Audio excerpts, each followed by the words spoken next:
This is a world where spiritual energy has revived and ferocious beasts roam freely. In an era where martial arts flourish, the populace dreams fervently of becoming warriors. Sumo was merely a senior student at the prestigious 10th High School in City Z, with only 3 months remaining until the martial arts examination. Betrayed by a classmate, and with the homeroom teacher complicit in the conspiracy, Sumo was expelled from the school.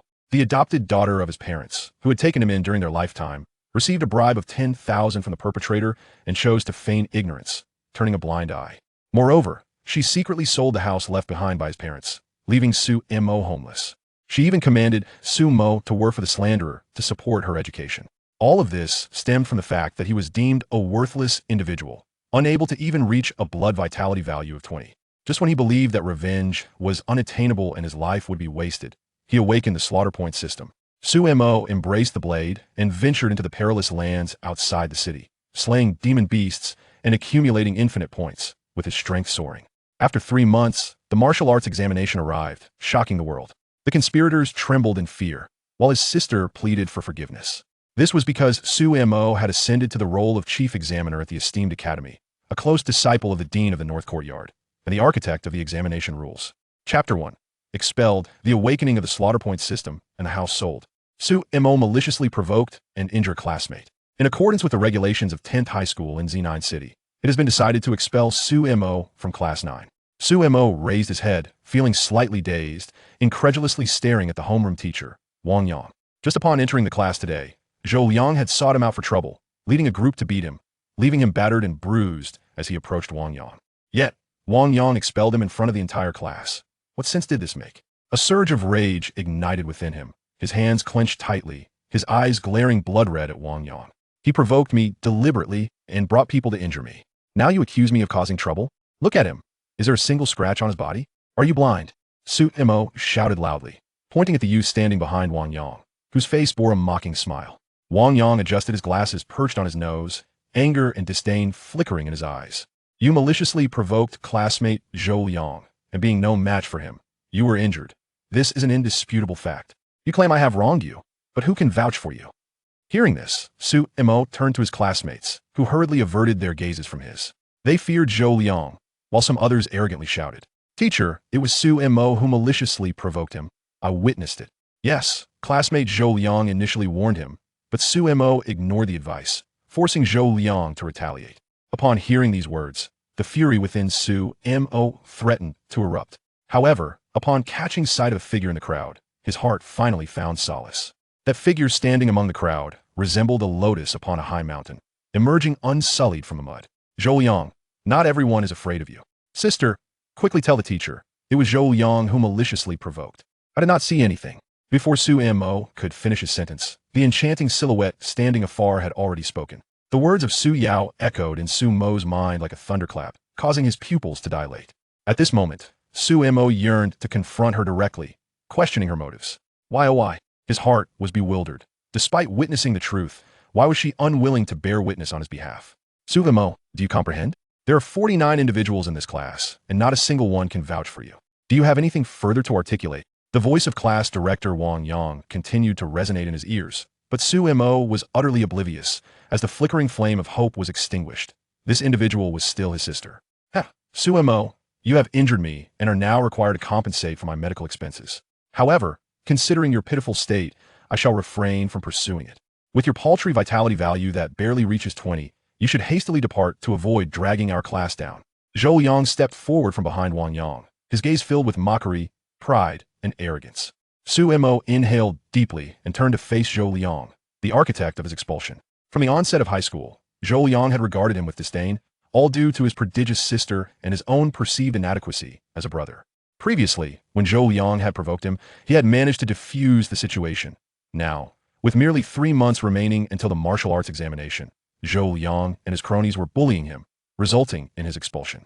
Gazing upon Zhou Liang's hypocritical visage, Sumo felt an overwhelming urge to tear him apart. Zhou Liang, such magnanimity, not holding a grudge, and you still haven't hurriedly expressed your gratitude. Wang Yang adjusted his spectacles, directing his gaze towards Sumo. We are all classmates. It is evident that Sumo has encountered injustice and wishes to vent his frustrations on me. My altruistic nature allows me to pardon him, but he must apologize to the teacher for his earlier outburst. Sumo, Why do you not hasten to apologize to Teacher Wang? Observing the two conspirators complicit in their mockery, Su Mo's fury ignited. His nails dug into his palms, his eyes bloodshot, fixed intently on Zhou Liang before him. Apologize? Heh, if you possess the courage, then kill me. Su Mo's voice was hoarse, akin to a vengeful spirit, sending shivers down the spines of his classmates. As Zhou Liang appeared ready to strike, Su Mo narrowed his eyes. Should anyone dare to lay a finger on me, I will perish within this classroom, and I shall relish in witnessing who among you will escape. Confronted by Su Mo's icy, merciless gaze, his classmates instinctively took a step back. Ultimately, it was Wang Yang who advanced. You have been expelled. Leave my classroom, and do not mention that I ever taught you. Is a disgrace. As if I would leave and say you were my teacher. I fear no one will dare to stab me in the back. You. Su Mo turned away from the classroom, striding towards the exit. Once outside the school gates, a sense of despondency washed over him, accompanied by an overwhelming sense of resentment. In a world where spiritual energy has revived and demons roam, everyone aspires to become a formidable warrior. He was no exception, yet his vitality value failed to even reach 20. In truth, he had long contemplated the possibility of withdrawing from school, with merely 3 months remaining until the martial arts examination. He had lost all hope. By dropping out, he could save money to support Su Yao. He had even secured a job to earn income to assist Su Yao. Blessed with exceptional talent, her vitality value had already reached 105, granting her the potential to gain admission to a prestigious academy. Everything that transpired today extinguished that thought. Su Yao was his adopted sister, 3 months his senior. Their parents had rescued her from a demon in the outskirts and had raised her as their own. Until 5 years ago, when their parents met with misfortune outside the city, leaving the two siblings to rely solely on one another. Rather than merely relying on each other, it was more accurate to say that Su Mo had been caring for his elder sister. Contemplating this, Su Mo scoffed. Why continue to nourish an ungrateful wolf? It would be wiser to invest in himself. Suddenly, he was jolted awake. Could this be his golden opportunity? As he concentrated, a panel materialized before his eyes. Name, Su Mo. Age, 18. Rel, none. Vitality value, 18/200. Kill points, 10. A glimmer of hope ignited within Su Mo as he allocated his kill points to his vitality value. A warm surge coursed through his body, and he felt himself growing stronger. Glancing back at the panel, his kill points had depleted to 0, and his vitality value had risen to 28. Su Mo stood rooted to the spot, unable to comprehend the transformation. The surrounding cacophony finally pulled Su Mo back to reality, and his eyes had grown moist. There was still hope. He was not a failure and could still change his fate. In that moment, he yearned to shout out in elation, but ultimately suppressed the surge of excitement within. He needed to remain composed. With this newfound opportunity, he would undoubtedly ascend to the pinnacle of this world. Let no one dare to underestimate him, wrong him, or bully him. Just wait, just wait. Today's grievances will be repaid 100-fold by me. Su Mo taking a deep breath, Su Mo boarded the vehicle and hastened homeward. As he was about to unlock the door with his key, a sudden voice interrupted him. What are you doing? Of course, I am returning home. Su Mo turned his head and beheld a girl with willow-shaped eyebrows and a delicate face, a tear mole gracing her right eye. She appeared to be around 21 or 22 years of age, holding a plastic bag in her hand. Wait, this is my home. Seeing Su Mo's key poised to forcefully insert itself, the young woman hastily spoke up. You're insane, Su Mo muttered, but in the next moment, his expression changed as he realized that the key could not fit. The young woman pushed Su Mo aside, produced her own key, and effortlessly inserted it into the lock. Impossible, this is my home. A wave of ominous foreboding surged within Su Mo, causing him to become increasingly agitated. The young woman, perceiving that Su Mo's distress appeared genuine, quickly began to explain. I purchased this house a few days ago from a girl named Su Yao. Chapter 2. The arrival of Sister came seeking Su Mo's assistance to work for her adversary, with the primary aim of financing her education. The word struck Su Mo like a thunderbolt, leaving her frozen in place. It dawned on her that Su Yao had requested her identification a few days prior for this very purpose. The phone rang incessantly, piercing through her thoughts. Upon seeing an unfamiliar number, Su Mo answered it. TSK. Su Mo, you must be home by now, came a mocking voice from the other end. Recognizing that familiar tone, Su Mo instinctively attempted to hang up. But wait, she no longer had a home. As Su Yao had sold the house their parents had toiled to provide, rendering her a homeless vagabond. Oh, I forgot to mention, I played a significant role in helping Su Yao sell that house. Despite your profound hatred for me, my assistance seems to warrant your gratitude. After all, I'm the benefactor for both you and Su Yao. With her head bowed, Su-Mo suppressed the fury simmering within her, her grip on the phone growing painfully tight. Do you know why your dear sister won't testify for you? I'll offer her 10,000 yuan. The taunting continued. Oh, seeing you like this brings me such joy. Su-Mo, don't say I lack camaraderie. I'm giving you an opportunity. Come work for me as a dog, and I'll pay you 3,000 a month.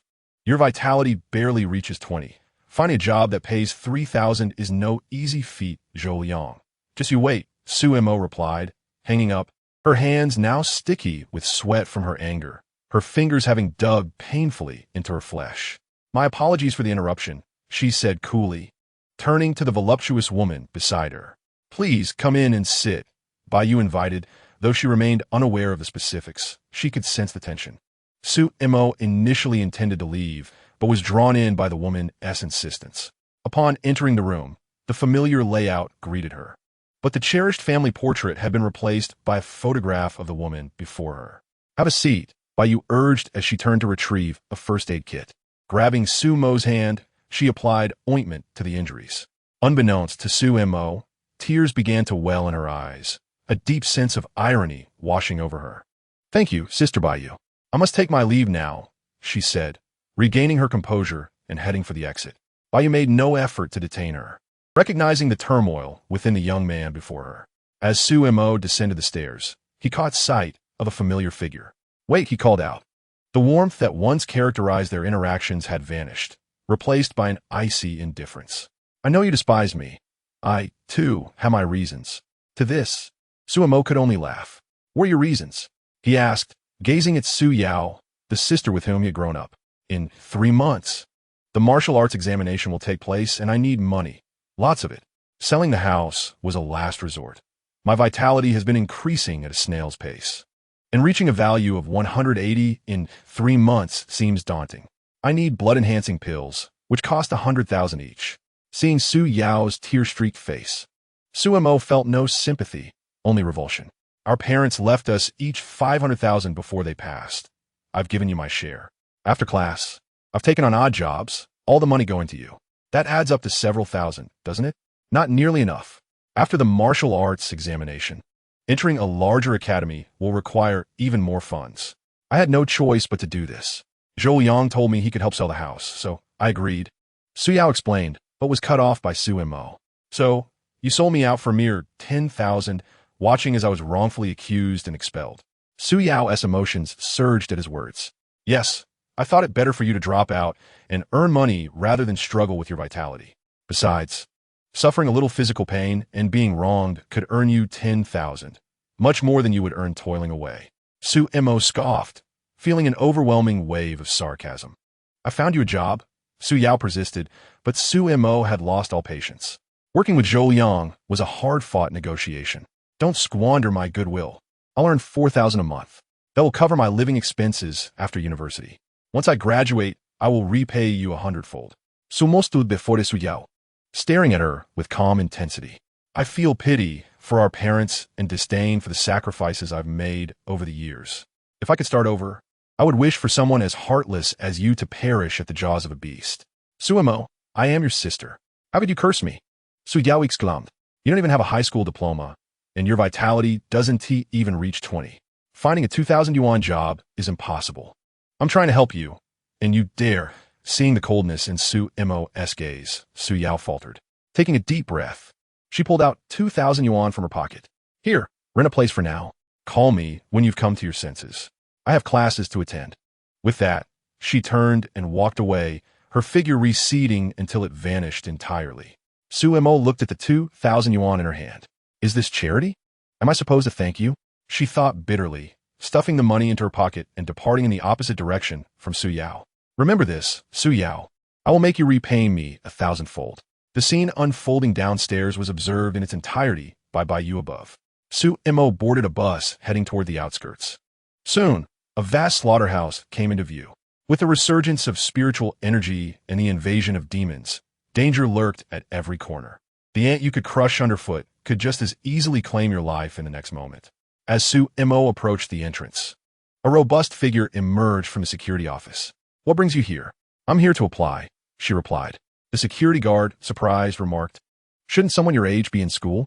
Have you reached 50 vitality yet? Sumo was taken aback. This was indeed the place she had contacted earlier, where a vitality of 15 was sufficient. Yesterday, a pig mutated inside the factory, resulting in many casualties. If your vitality doesn't reach 50, you want to be hired. He produced a paper outlining the job requirements. Thank you, Sumo said, turning to leave. She wandered to a nearby market. Boss, are you hiring? She inquired at a poultry stall. The bald owner, clad in an apron, scrutinized her before finally handing her 200 yuan. Take this for emergencies. This isn't the place for you. Taking a deep breath, Sumo accepted the money, then grabbed an apron from the side. With practiced ease, she dispatched a chicken, letting it bleed out. At that moment, a voice echoed in her mind. Kill 1 chicken, earn 1 kill point. The bald owner watched in astonishment, but made no attempt to intervene. Kill 1 chicken, earn 1 kill point. As the sun dipped below the horizon, Sumo removed the bloodied apron. Uncle Zhao, I'll be back tomorrow. If you can come, it makes my life easier, he replied. After leaving, Sumo glanced at her status panel. Name, Sumo. Age, 18. Health points, 28, 200. Slaughter points, 120. Sumo infused his slaughter points into his health points, and a warm current surged through his body, transforming his muscles into a streamlined form. His health points surged to 148. Tomorrow, he would be on the brink of breaking through to become a martial artist. Suyao, Zhou Liang, wait for me. Chapter 3. Breaking through to martial artist, slaying mutant beasts. Earning 120,000 in a day. Sumo suppressed the excitement bubbling within him. It was still early, everyone just wait. Once he broke through to a martial artist, he could apply for permission to leave the city. At that point, he could hunt beasts and rapidly enhance his strength. However, the outside world was fraught with danger, and he needed to make adequate preparations: weapons, radar, backpacks, protective gear, and martial arts techniques. All of these required a substantial amount of money. These items were in urgent demand for Sumo. He needed to elevate his strength swiftly. Sumo rented a small room near the vegetable market, equipped with a bathroom and a refrigerator for 500 yuan a month. A pretty good deal. After resting for one night, he rose before dawn and made his way to Uncle Zhao's place. You young lad came so early, Zhao Yong remarked with surprise. Thinking Sumo would sleep in a bit longer. I couldn't sleep at home, so I got up early, Sumo replied, donning an apron to commence a day of chicken slaughtering. Slaughtering 1 chicken, slaughter points 1. Slaughtering 1 chicken, slaughter points 1. As midday approached, Sumo had already slaughtered 200 chickens. Removing his apron, he accepted a glass of water from Zhao Yong. At your age, you're remarkably adept at slaughtering chickens. Nowadays, kids your age can't even cook, let alone kill chickens. Sumo smiled at the remark. If given a choice, who would want to know how to do this? In today's society, everyone admires those who can buy their own cars, yet no one wishes to become like that. Indeed, without someone to lend a hand, achieving success on one's own is exceedingly challenging. It is far better to become a formidable martial artist. At least one need not worry about life and death. As the two conversed, an ominous crashing sound erupted. Not good, Run. Something has mutated. Quickly, find the administrator. Sumo stood up. The market was sparsely populated as noon approached. A seafood stall had been overturned, fish and shrimp flopping on the ground. A 2-meter-long lobster rampaged, its pincers flailing, crushing everything in its path.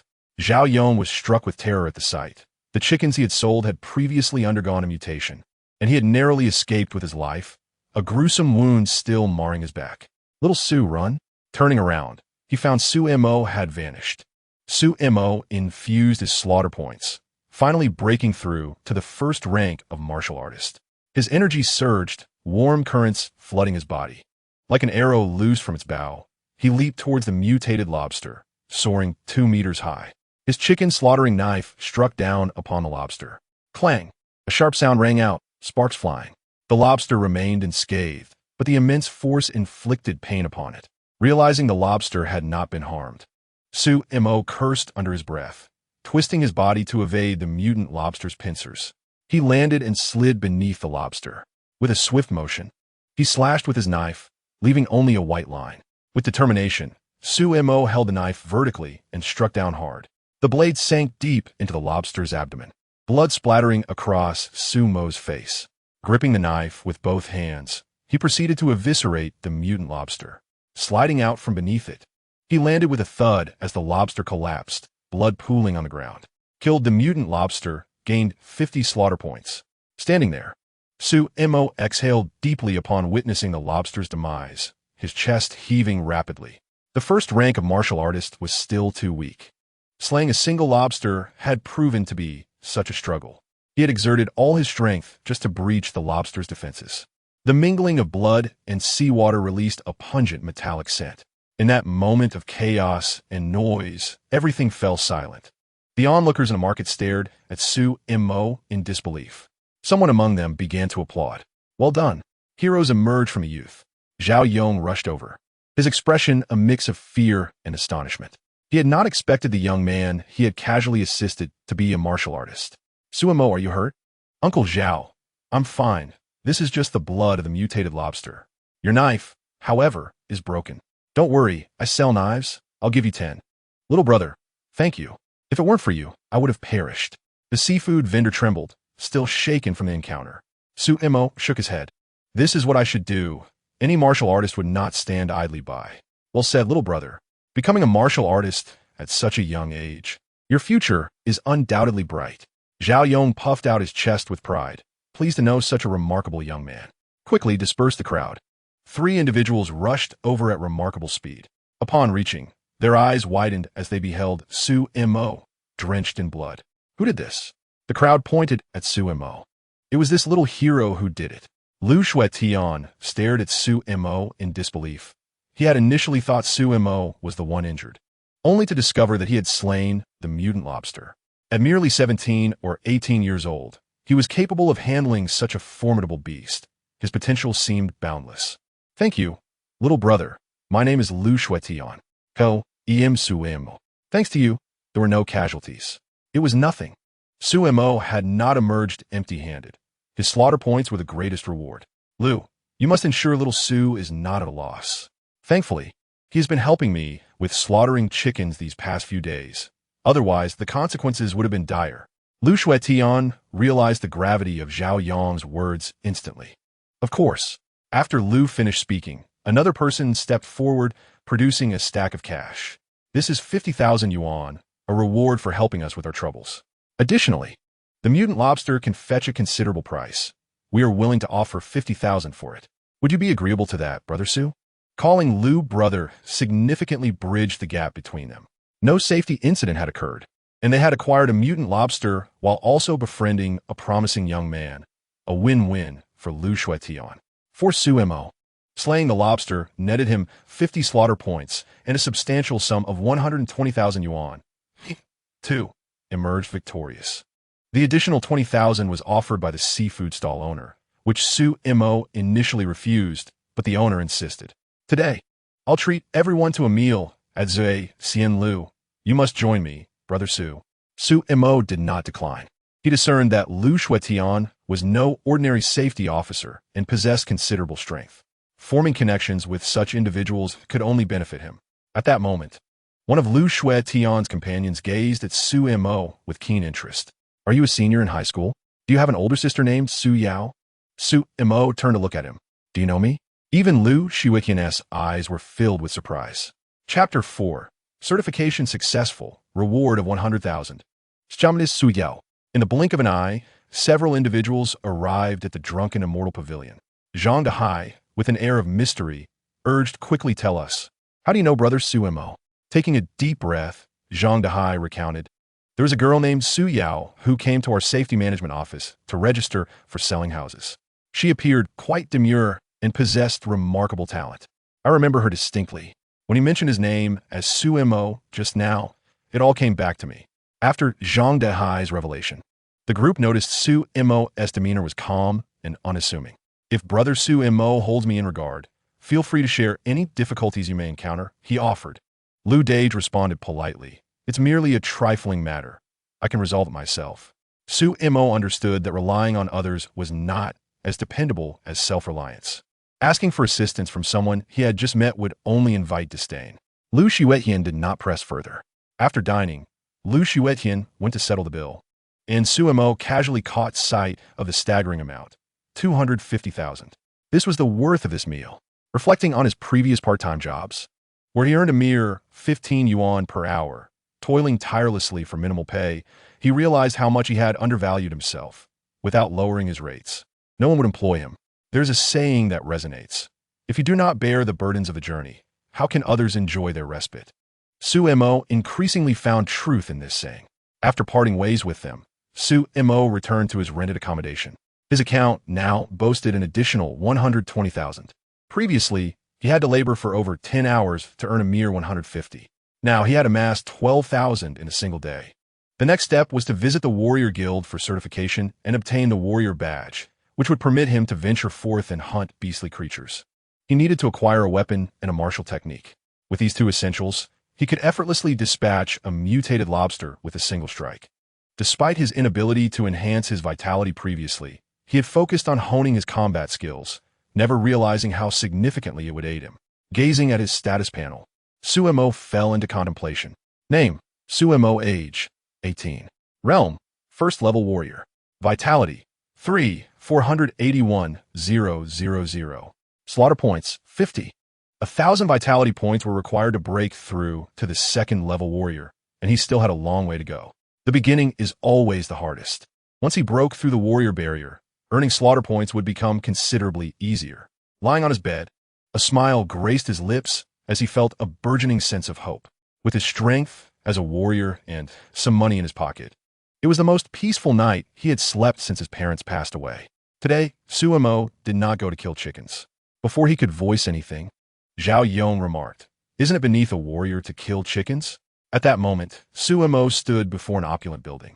How many times had he envisioned coming here for verification to earn the warrior badge? He had not anticipated achieving it so swiftly. Upon entering, astonishment flickered in Su Mo's eyes as he spotted a familiar face, particularly those strikingly familiar, thunderous eyes. "Sister Baiyu," Su Mo called out, and upon seeing him, Baiyu's eyes mirrored his surprise. "Sudi, what brings you here?" "I'm here for verification." At his response, a glimmer of unexpectedness crossed Baiyu's gaze. After inquiring into his circumstances, she had come to understand Su Mo somewhat. "Follow me." Arriving at a machine, Su Mo stood upon it. In a short while, the device emitted a sound, displaying the number 398. Baiyu gasped, her eyes widening. "Sudi, you're actually a warrior?" Calmly stepping off the apparatus, Su Mo replied, "I was fortunate to become a warrior." "Are you joking? At your age, being a warrior is a rarity in any city," she exclaimed. "It seems today is my lucky day, witnessing the emergence of a young warrior." "Sister Bai, it's nothing extraordinary. Wait here, I'll get your badge." Baiyu turned to leave, and after a brief moment, a pair of thunderous eyes re-entered his view. "This is your warrior badge. It can store money and also serve as an identification card. Congratulations on your successful certification as a warrior. Here is your reward of 100,000. Su Mo took the cool badge in his hand, his heart warmed. "Sister Bai, I wish to purchase a weapon. Do you have any recommendations?" Baiyu's eyes glimmered with surprise at his request. "Are you planning to leave the city?" Su Mo merely nodded, offering no further explanation. "Follow me."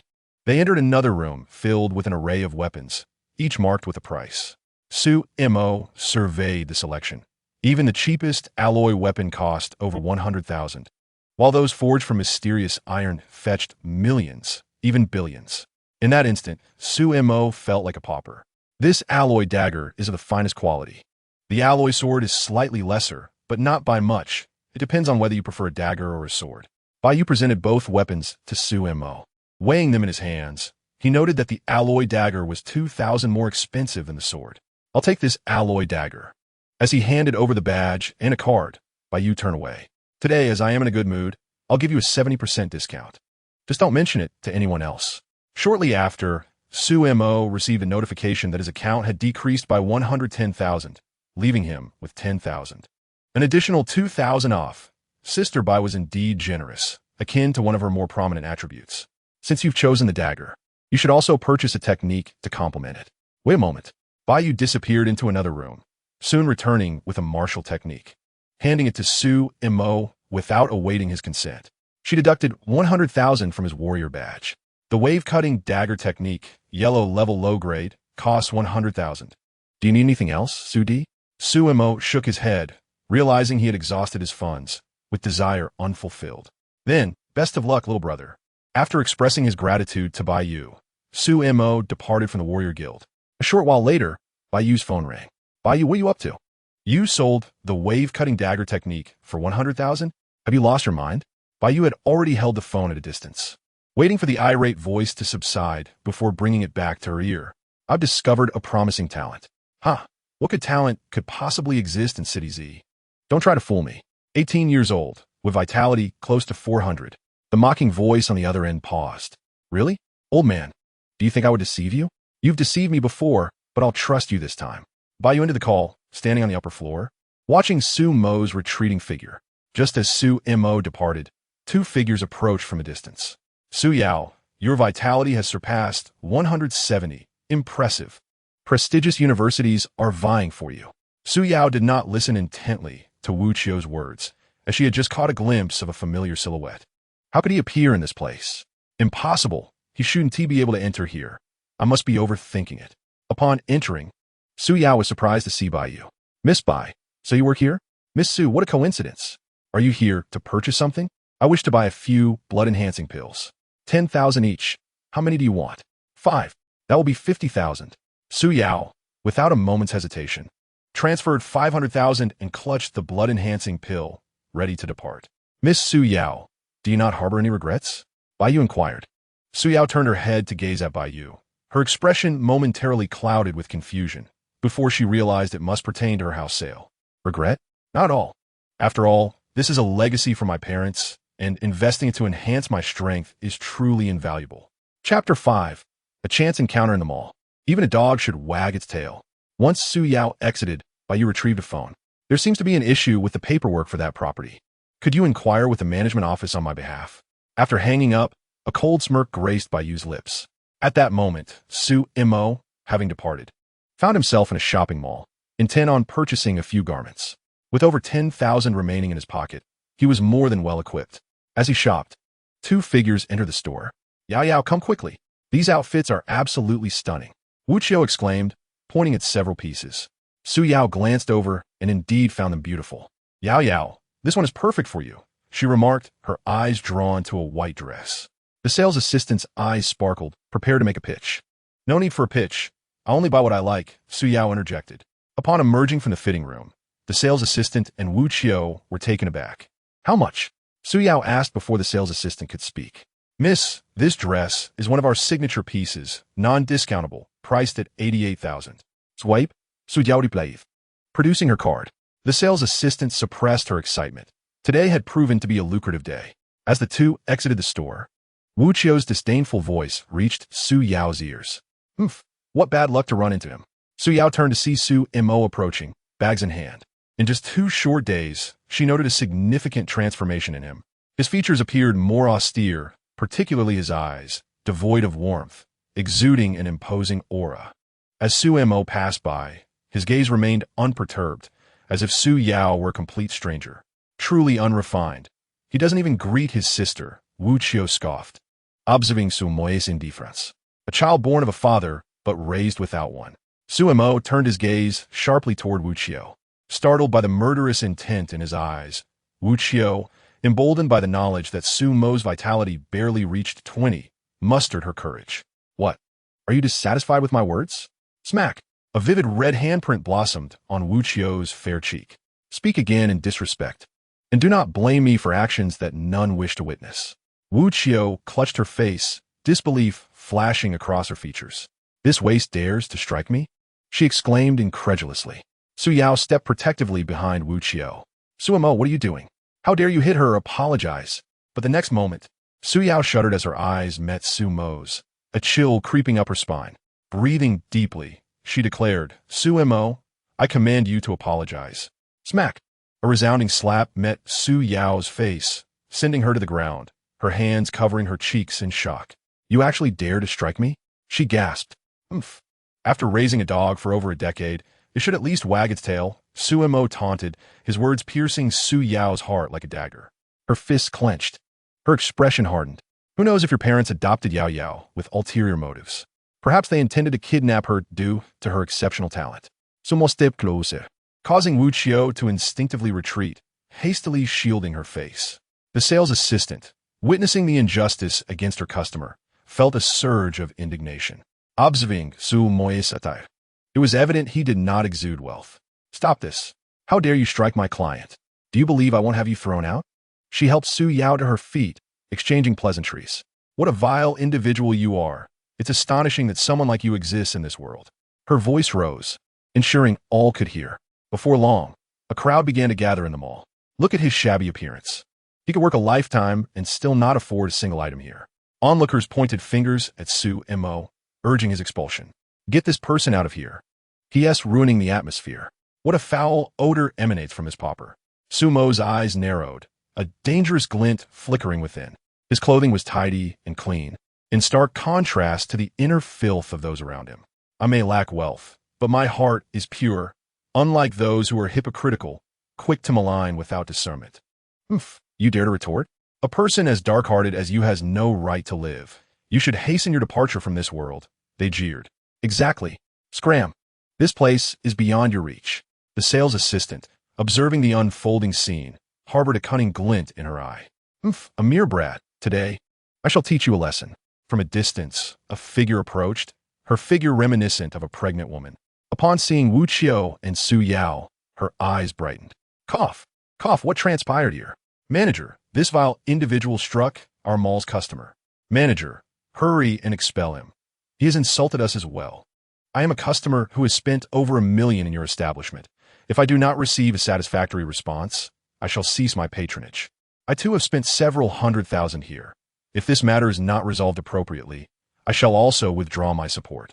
The manager felt the weight of pressure mounting. How dare you cause a ruckus in my domain? What audacity! Kneel and apologize to these young ladies and the others present. Sumo's cold gaze met the manager's. The latter stiffened, sensing a palpable aura of menace. As security personnel arrived, the manager steeled himself. Apologize, or you shall leave here horizontally. As the crowd swelled, the manager straightened his posture, donning a facade of righteousness.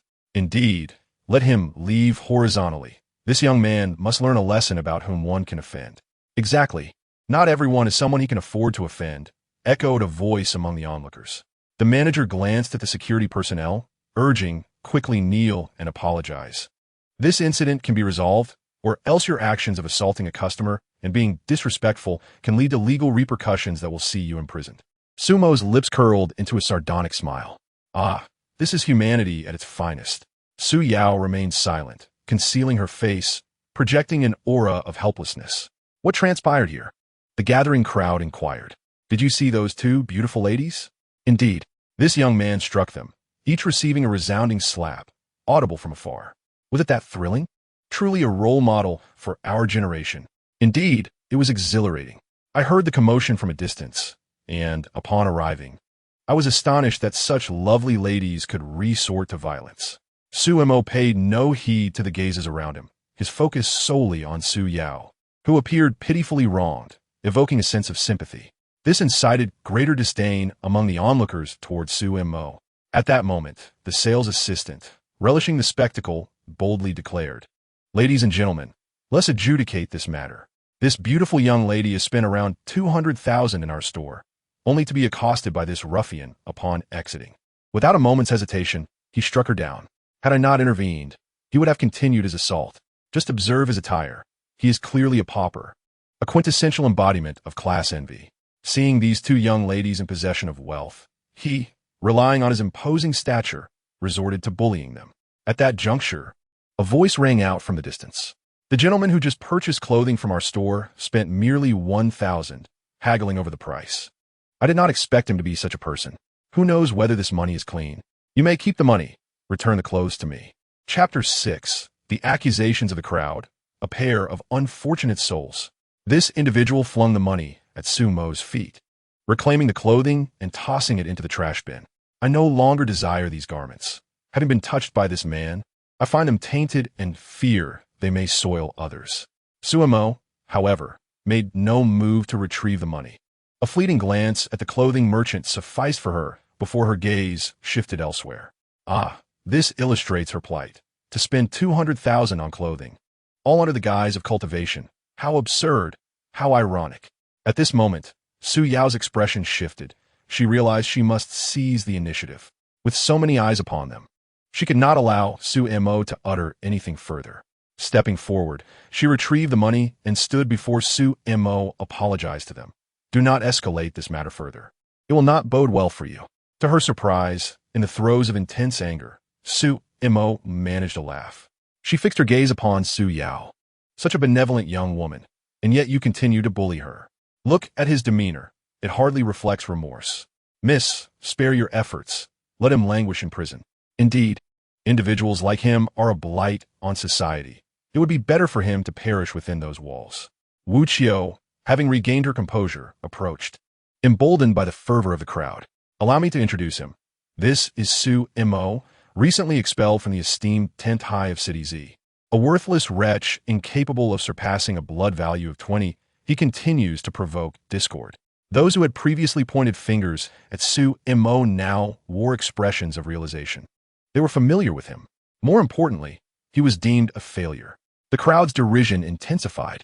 A failure who cannot even breach a blood value of 20. How dare he persist in existence? Truly a vile individual. If he were to become a warrior, what havoc might he wreak? Wu Qiu's enthusiasm surged as she proclaimed. Her name is Su Yao, the sister of this man before you. Her blood value has already surpassed 107. She is a renowned prodigy of 10th High. He previously flaunted his strength at school, maliciously provoking others simply because he relied on his sister's brilliance. The manager, upon hearing of a blood value exceeding 100, was taken aback. Such talent could undoubtedly gain admission to prestigious institutions. Su Yao's chest puffed with pride. Even those surrounding them, upon learning of her impressive blood value, exhibited glimmers of envy. To possess such potential at her age promised an extraordinary future. It was unexpected to discover that the two were siblings. The crowd was curious as to why the sister thrived while the brother languished. Su Yao had been adopted by their parents, who upon passing, had left their estate to her, fostering resentment in Su Mo. They pondered. Even his biological parents had refused to bequeath their legacy to him, their own son. Upon hearing this, the crowd's expressions shifted once more. If even his biological parents disdained him, and he had been expelled from school, it was evident he was a malignant presence, a true societal scourge.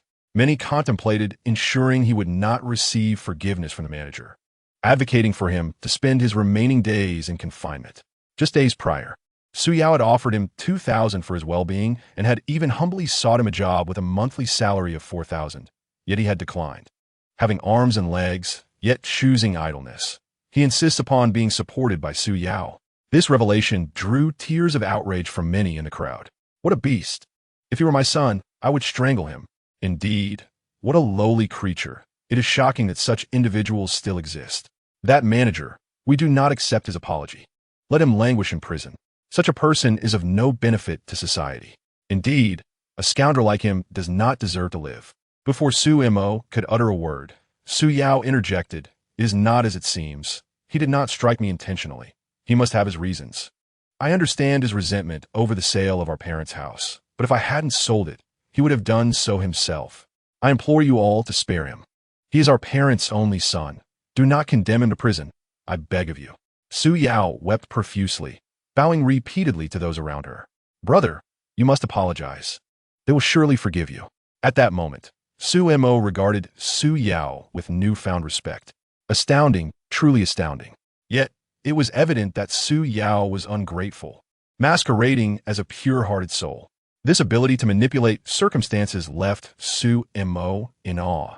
Now, convinced that she could excel in the realm of performance, Su Mo found herself impervious to the crowd's vitriol. When she had been unjustly expelled, her heart had turned cold. What was this current wave of slander in comparison? At this juncture, Su Yao turned, her head bowed, her back to Su Mo. You are simply too kind, if I may suggest. Allow him to face the consequences of his actions.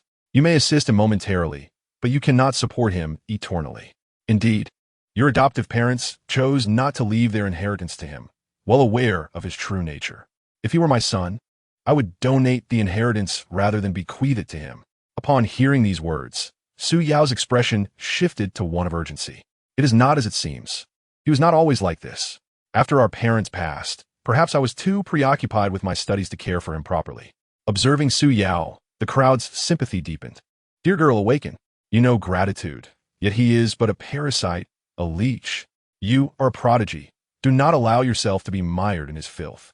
I trust your parents, watching from beyond, would not wish to see you in this state.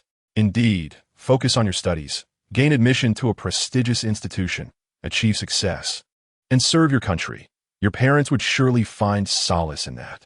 Several elder sisters stepped forward, grasping Su Yao's hands, wiping her tears, offering comfort. Begone, you wretched parasite. Leave us at once. We wish not to see your face. Yes, vacate this place. Do not let us lay eyes on you. Su Imo, instead of responding with fury, broke into applause, further inflaming the crowd's ire. How utterly shameless. To still find mirth in such circumstances, truly a beast, a scoundrel.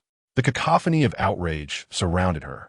Yet amidst the tumult, a few rational voices emerged. How curious. If she were truly so virtuous, would she spend over 200,000 on clothing? This statement silenced the crowd instantaneously. Su Yao and Wuxio exchanged glances with the speaker. The crowd began to grasp the absurdity. Indeed, spending over 200,000 on clothing seems rather unreasonable. Su Yao's mind raced. She bit her lip, refraining from speech. This was for someone else. Otherwise, why would anyone offer a worthless individual a job with a monthly salary of 4,000? These funds were intended for purchasing blood-enhancing pills. His aggression toward Yao stemmed from her extravagant spending of over 20,000. Wuxio gazed at Su Yao with a look of regret, embodying a sense of disappointment in her. The crowd, upon hearing this, grew even more incensed. I truly am astounded. My dear girl, how naive you are. Why do you still concern yourself with such a vile creature? Let him fend for himself. In time, he will come to understand the hardships of surviving in this world. Such an ungrateful and heartless being. Why extend your hand to him? Su Yao exhaled in relief, not expecting Wuxio to provide her with an excuse. How infuriating. You offer him assistance, yet he holds a grudge against you. I cannot bear it any longer. Where's the manager? Quickly report this to the safety administrator. He must be made to suffer the consequences.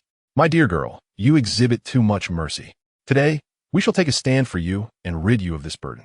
Su Mo observed Wuxio and Su Yao, feeling that her eyes have been opened to a new perspective. Since you deem me deserving of punishment, allow me to demonstrate that I indeed warrant it. Chapter 7. Reviewing the surveillance, the punishment approaches. Upon hearing these words, several individuals shielded Su Yao and Wuxio from harm.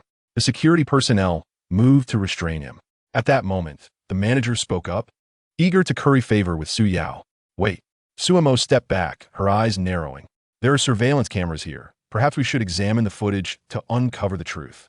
Upon hearing this, a sense of urgency gripped Su Yao and Wuxio as a wave of foreboding washed over them. They had forgotten about the cameras. They must not access the surveillance. The pallor of their faces gradually intensified. What is the matter? Are you afraid? The cameras captured everything, especially since the incident just occurred. Finding the evidence should be quite straightforward. Witnessing Su Mo's unflinching demeanor, those who had previously intervened felt a similar unease. Conversely, Wuxio and Su Yao's eyes darted away, and some among the crowd began to realize the implications. No need to review the footage. We already know who you are. Moreover, this young lady possesses a vitality score of 170. She is destined to become a significant figure in the Northern District. And you, with a vitality score barely reaching 20, dare to slander her? The individual who had previously condemned Su Mo suddenly grasped the significance of her being a genius. Indeed, this girl was a prodigy. Why should they entertain the thoughts of a worthless individual? Su Yao and Wuxio exchanged glances of surprise. So this was the privilege bestowed by genius? It seemed the mere mention of being a prodigy could compel others to speak against their better judgment. Sumo clapped mockingly. Impressive, truly impressive. I believe it is time to access the surveillance. At that moment, a figure approached from outside, clad in formal attire, gold-rimmed glasses perched on his nose, his eyes radiating a gentle yet aloof coldness. Upon seeing this individual, the manager's legs weakened, nearly causing him to collapse. What brings you here? He stammered, recognizing the young master. Chuyi cast a sidelong glance at the manager, who was sweating profusely, his face ashen. Ensure that no one leaves this establishment. The security personnel swiftly positioned themselves at the entrance to prevent any exits. Many onlookers were taken aback by the unfolding scene. Moments later, someone carried a laptop into the room. Young master, everything is prepared. Sumo turned her gaze toward the large screen in the mall, which was now displaying the earlier events. The footage rewound to before the three individuals encountered one another. Sumo entered first, locating a clothing store, while Su Yao and Wuxio arrived approximately 10 minutes later. This revelation caused several faces in the crowd to shift in color. Sumo did not seem to be there to cause trouble for the two young ladies. The footage continued. Inside the store, Su Yao and Wuxio were captivated by a beautiful dress, their eyes sparkling. Yao Yao, this dress is absolutely perfect for you. Then came Su Yao's assertion, I only purchase what I like. Upon hearing the price of 88,000, she immediately swiped her card, leaving many present in stunned silence. The younger brother buys clothing for 1,000, while the sister spends 88,000 without regard for the cost, and it was money from selling a house. Following that, she purchased 2 additional items, bringing the total to nearly 240,000. Each garment fit her impeccably. The individuals who had previously stood protectively behind Su Yao and Wu Qiu began to disperse. Their faces turned pale, the expressions of grievance vanishing, replaced by fear.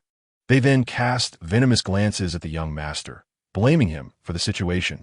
Next came the moment of their encounter. Wu Qiu initially remarked on her misfortune at meeting Sumo. As Sumo passed by them, her gaze did not linger on either of them. Then came Wu Qiu's insult, claiming Sumo lacked upbringing, born of a father but raised without one. As this segment played, Wu Qiu turned ashen. Many in the crowd regarded her with expressions of fury, while she grasped Su Yao tightly, asserting that she had said such things for Su Yao's sake. The footage continued to play. It showed Sumo striking Wu Qiu, followed by Su Yao demanding, on what grounds do you hit her? I command you to apologize. At this moment, the onlookers averted their eyes, internally cursing Su Yao and Wu Qiu. Given Su Yao's status as a genius, they felt her actions were not entirely unjustifiable. Those are your adoptive parents. When others insult them, you still demand your brother apologize? Would such a person truly inherit from their adoptive parents? Su Yao's face mirrored the pallor of defeat, swaying unsteadily.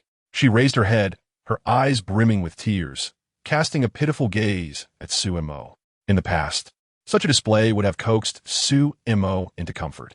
This time, however, Sumo's expression was as cold and unfathomable as an abyss, threatening to consume all. The subsequent footage displayed the earlier confrontation.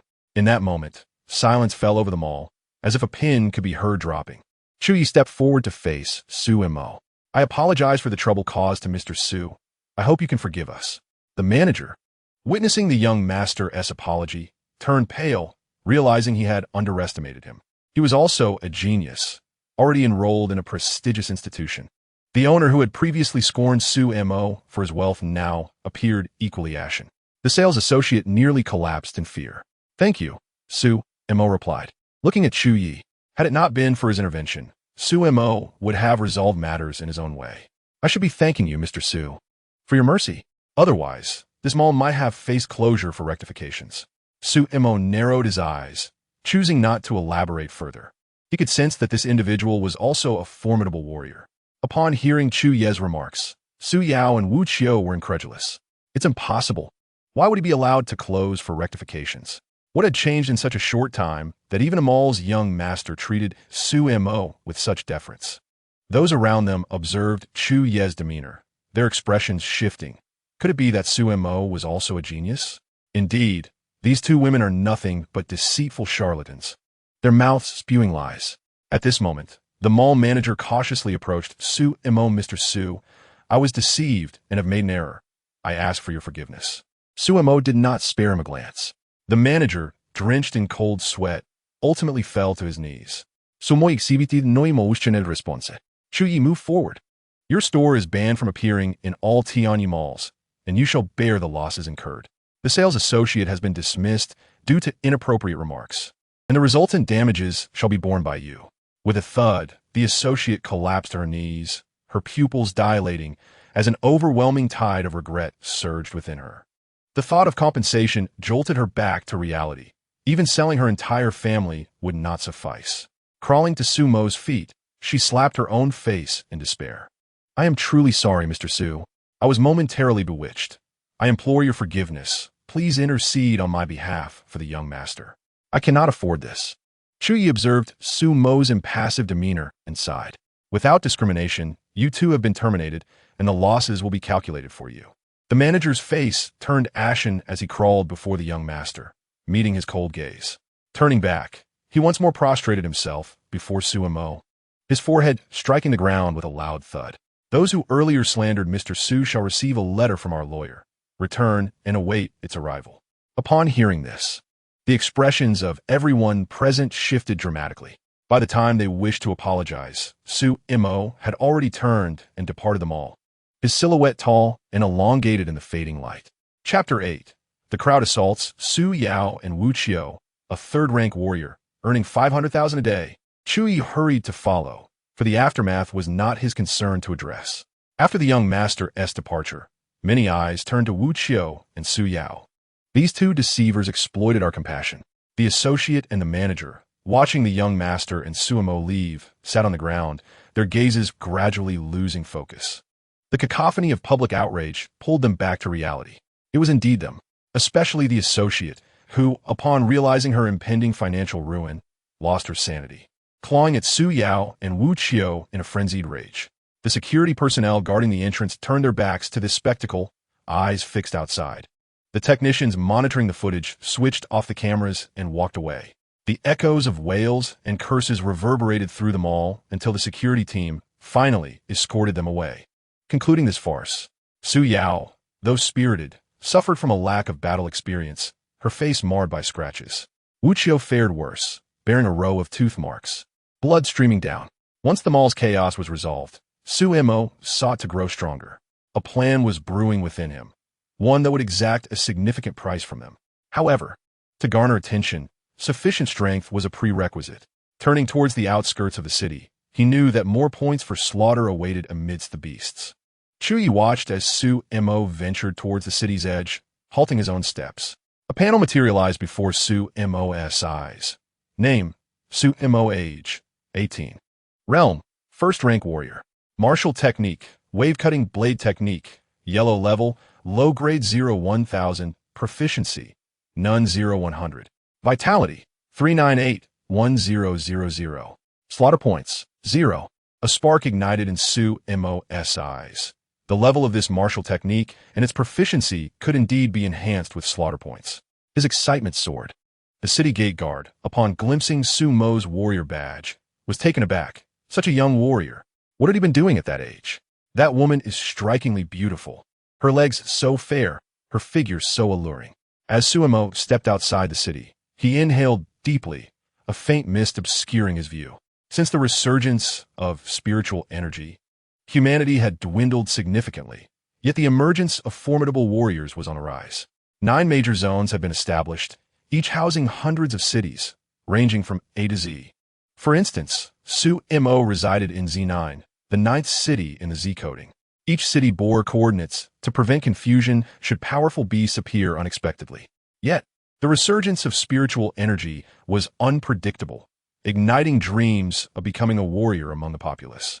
The mightiest warriors commanded the utmost respect and privileges. Su Mo set his course in another direction. Currently, he lacked the funds to purchase reconnaissance radars and maps, restricting his distance. Venturing too far could lead to disorientation. Outside the city, peril not only arose from the beasts, but also from humanity. The depths of the abyss may have a bottom, yet the human heart remains unfathomable.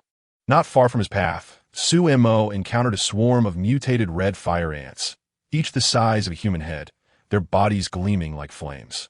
Drawing his alloy shortblade, he charged at the red fire ants. Upon spotting Su Mo, the ants' crimson eyes glinted ominously. Several charged towards him, with previously low vitality. Su Mo's honed combat skills now came to the forefront. Springing into action, his short blade danced with precision, slicing, stabbing, and thrusting. He severed the legs of the red fire ants, leaving them motionless on the ground. One blade struck true. Slain a mutated red fire ant, awarded 15 slaughter points. Slain a mutated red fire ant, awarded 15 slaughter points. Slain a mutated red fire ant, awarded 15 slaughter points. Sumo became a ruthless machine of slaughter, tireless in his pursuit. As the sun dipped low, he sank onto the ground, gasping for breath. The pungent scent of blood enveloping him, his once white alloy short blade, now stained crimson. He extracted the eyes of the red fire ants, stowing them in a bag before sprinting back towards the city, feeling the slightest hint of fatigue. He had sensed vibrations in the ground. Having slain too many red fire ants, their queen would soon appear. Once he bolstered his strength further, he would confront them directly. After running for 2 hours, he glimpsed the distant city, slowing his pace to examine the system interface. Name, Sumo, age, 18. Realm, first rank warrior. Martial technique, wave-cutting blade technique, yellow level. Low grade 0, 1000, proficiency 0, 100. Vitality, 398, 1000. Slaughter points, 4,500. His current limit was to slay 300 red fire ants. First, he replenished his vitality. A warm surge flowed through him, invigorating his spirit and sharpening his awareness of the surroundings. He then began to invest in the wave-cutting blade technique. Sumo took a deep breath. Were it not for the presence of others, he would have already augmented his slaughter points. Name, Sumo, age, 18. Realm, third rank warrior. Martial technique, wave-cutting blade technique, yellow level, low grade 0, 1000, proficiency. Great success 1500, 5000. Vitality, 3000, 5000. Slaughter points, 398. Gazing at the interface, a wave of emotion surged within him. Today marked the 4th day since his dismissal, transforming from a mere wretch with vitality barely exceeding 20 to a third-rank warrior. Sumo carried a bag filled with the eyes of red fire ants, a commodity that could fetch a considerable sum. As the sun set, he re-entered the city. The gate guard, sensing Sumo's formidable aura, shifted in demeanor, recognizing the overwhelming intent to kill. In that moment, Sumo seemed to transform into a blade, his presence flowing like water, ceaseless and formidable. I have returned, he acknowledged, nodding to the guard with a smile. These were individuals bearing heavy burdens, guarding the city, risking life and death. Especially when beasts assailed the walls, the guards were the first to plunge into battle, often becoming the most vulnerable to sacrifice. Sumo held the utmost admiration for such individuals. Upon arriving at the warrior guild, he immediately noticed a pair of large, thundering figures before him. From afar, he caught a whiff of a menacing aura. It turned out to be his younger brother, Su-D. Sumo flashed a smile at Baiyu. Sister Baiyu, do you accept materials from demon beasts? Of course, she replied. Sumo produced a bag, revealing a multitude of crimson eyes within, resembling glistening red crystals. These are the eyes of the fire ants, quite a valuable find. Most of them are of the first rank, and they can fetch a handsome price. After counting, Baiyu retrieved a calculator. That amounts to 490,000. To make a neat sum, let us round it up to 500,000. Upon hearing this, Sumo's eyes flickered with surprise. Just the day before, 12,000 had seemed substantial. Now, with his increasing prowess, he could earn even more. How about you round it up to 1,000,000, Sister Baiyu? You cheeky rascal, always trying to take advantage of your elder sister, Baiyu teased, transferring the funds into Sumo's warrior badge, then shifting her gaze. Would you like to purchase a spatial storage treasure? Too expensive, Sumo replied, though he felt tempted. Such items were a luxury beyond his means. At present, what he truly needed were a radar and a map. Baiyu refrained from further persuasion, instead retrieving a box. This radar could detect the levels of demon beasts within a 10-meter radius. Anything above the second rank cannot be detected. And here is the map of Z9 Southgate, covering a 100-mile area with markings included. Although not entirely precise, it won't be too far off. After all, demon beasts tend to move unpredictably. Sumo observed Baiyu's actions with astonishment. It appeared she had meticulously prepared for this moment, intent on parting him from his money. Indeed, little brother, you are quite easy to deceive, she chuckled. Sumo felt a sudden tightening around his arms, flushing red like a fire ignited within him. Chapter 9. The class goes into an uproar. Sumo is actually a warrior. Su Yao's thoughts. Baiyu couldn't contain her laughter at Sumo's flustered state. I never expected my little brother to be shy. I wonder if he'll feel nauseous after this embarrassment. After a playful remark, she lowered her gaze towards Sumo. Well, this is quite remarkable. Taking a deep breath, Sumo decided to embrace by Yu's teasing rather than let it disconcert him. His eyes fixated intently on a particular area of Baiyu. Her face flushed, and she muttered a mild curse at his boldness, swiftly withdrawing the money from him. Gazing at the funds within his badge, Sumo sighed deeply. Once upon a time, I toiled for a full day to earn 500,000, only to be swindled by a thunderous girl in mere seconds. Come, follow me home, Baiyu declared. Sumo's guard immediately went up. You would have any ulterior motives, would you? He instinctively shielded himself. Indeed, dear sister does harbor nefarious intentions. She intends to devour you whole, Baiyu responded, licking her lips playfully. Their banter subsided, and ultimately, Sumo accompanied Baiyu home. Meanwhile, released from confinement, Wu Qiu and Su Yao followed their homeroom teacher, Wang Yang. Heads bowed in silence. Wang Yang's expression was icy. In just over 2 months, the martial arts examination will take place, and you dare to commit such a blunder? What will others think when word spreads? Consider this incident a warning. Any further transgressions will see you confined again. Both Su Yao and Wu Qiu nodded in acknowledgement. Return to your evening studies. Upon reaching the school gate, Wang Yang turned to leave. The two returned to class, dejected. Suddenly, a figure burst into the classroom. Clutching a phone, panic etched across his face. Phone bin, did you just relieve yourself without toilet paper again? Can we not bring that up? He retorted. Quick, look at this video. I just posted it in the group. Phone bin's urgency led him to overlook the fact that it was shared in a large group chat. The students retrieved their phones, clicking on the video. They witnessed a lithe figure soaring through the air, striking a mutated lobster with a blade, sparks flying in every direction. When the initial strike failed, the individual adeptly maneuvered beneath the lobster, delivering a precise, fatal incision. The execution was flawless, devoid of any superfluous movements. Emerging from beneath the lobster, the figure was drenched in blood, wielding a serrated knife, with crimson liquid cascading from its tip. As they recognized the silhouette, expressions shifted dramatically. Pupils contracting in shock. A collective breath was drawn, and dizziness became a common reaction. The once boisterous classroom fell into an eerie silence, all eyes fixated on the screen, captivated by the sanguine figure that seemed to pierce through their consciousness. Su Yao trembled, her teeth chattering, as terror surged within her. Sumo resembled a harbinger of death. The mutated lobster is prey. Particularly striking were those eyes, once warm and full of hope, now devoid of any warmth. When had this transformation occurred? It seemed to have shifted the moment he was expelled. He had become unrecognizable, estranged, even with a smile plastered on his face. The coldness emanating from his gaze was palpable. This is Sumo?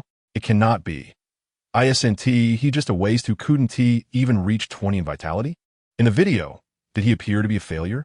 Demon beasts typically mutated at the first rank.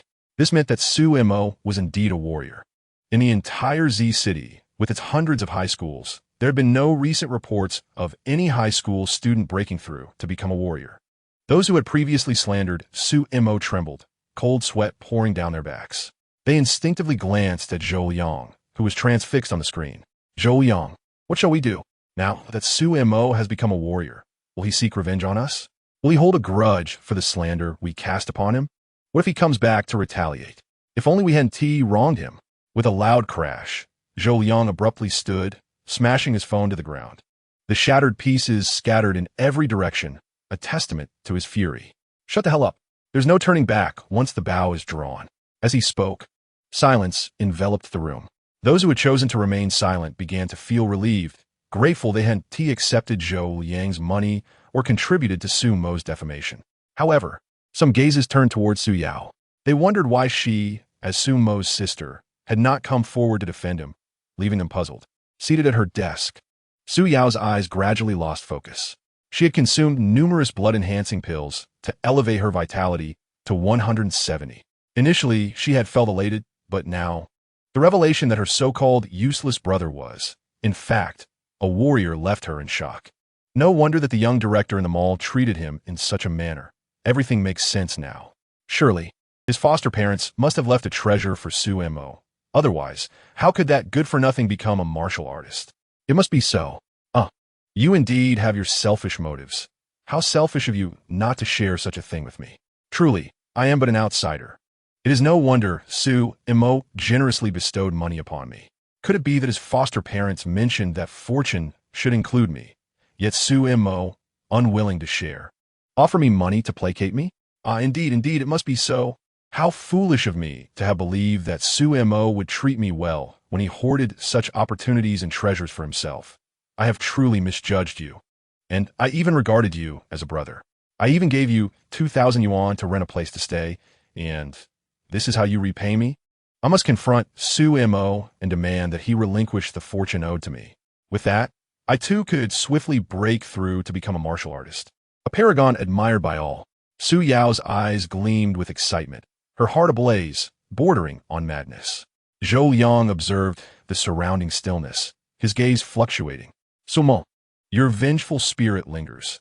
If that is the case, I shall send you to the underworld to rid us of your nuisance. At that moment in the office, Wang Yang stared blankly at the video in the group chat, his eyes losing focus.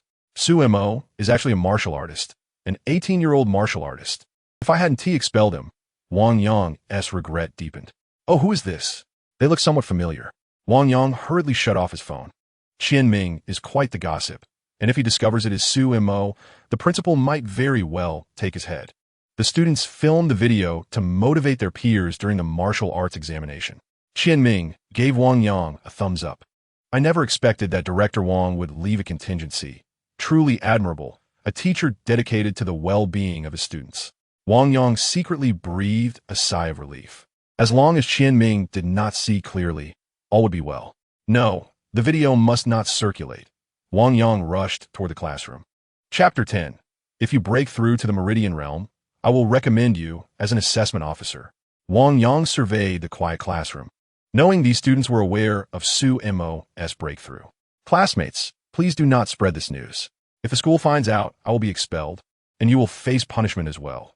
In severe cases, you may lose your chance to take the martial arts examination.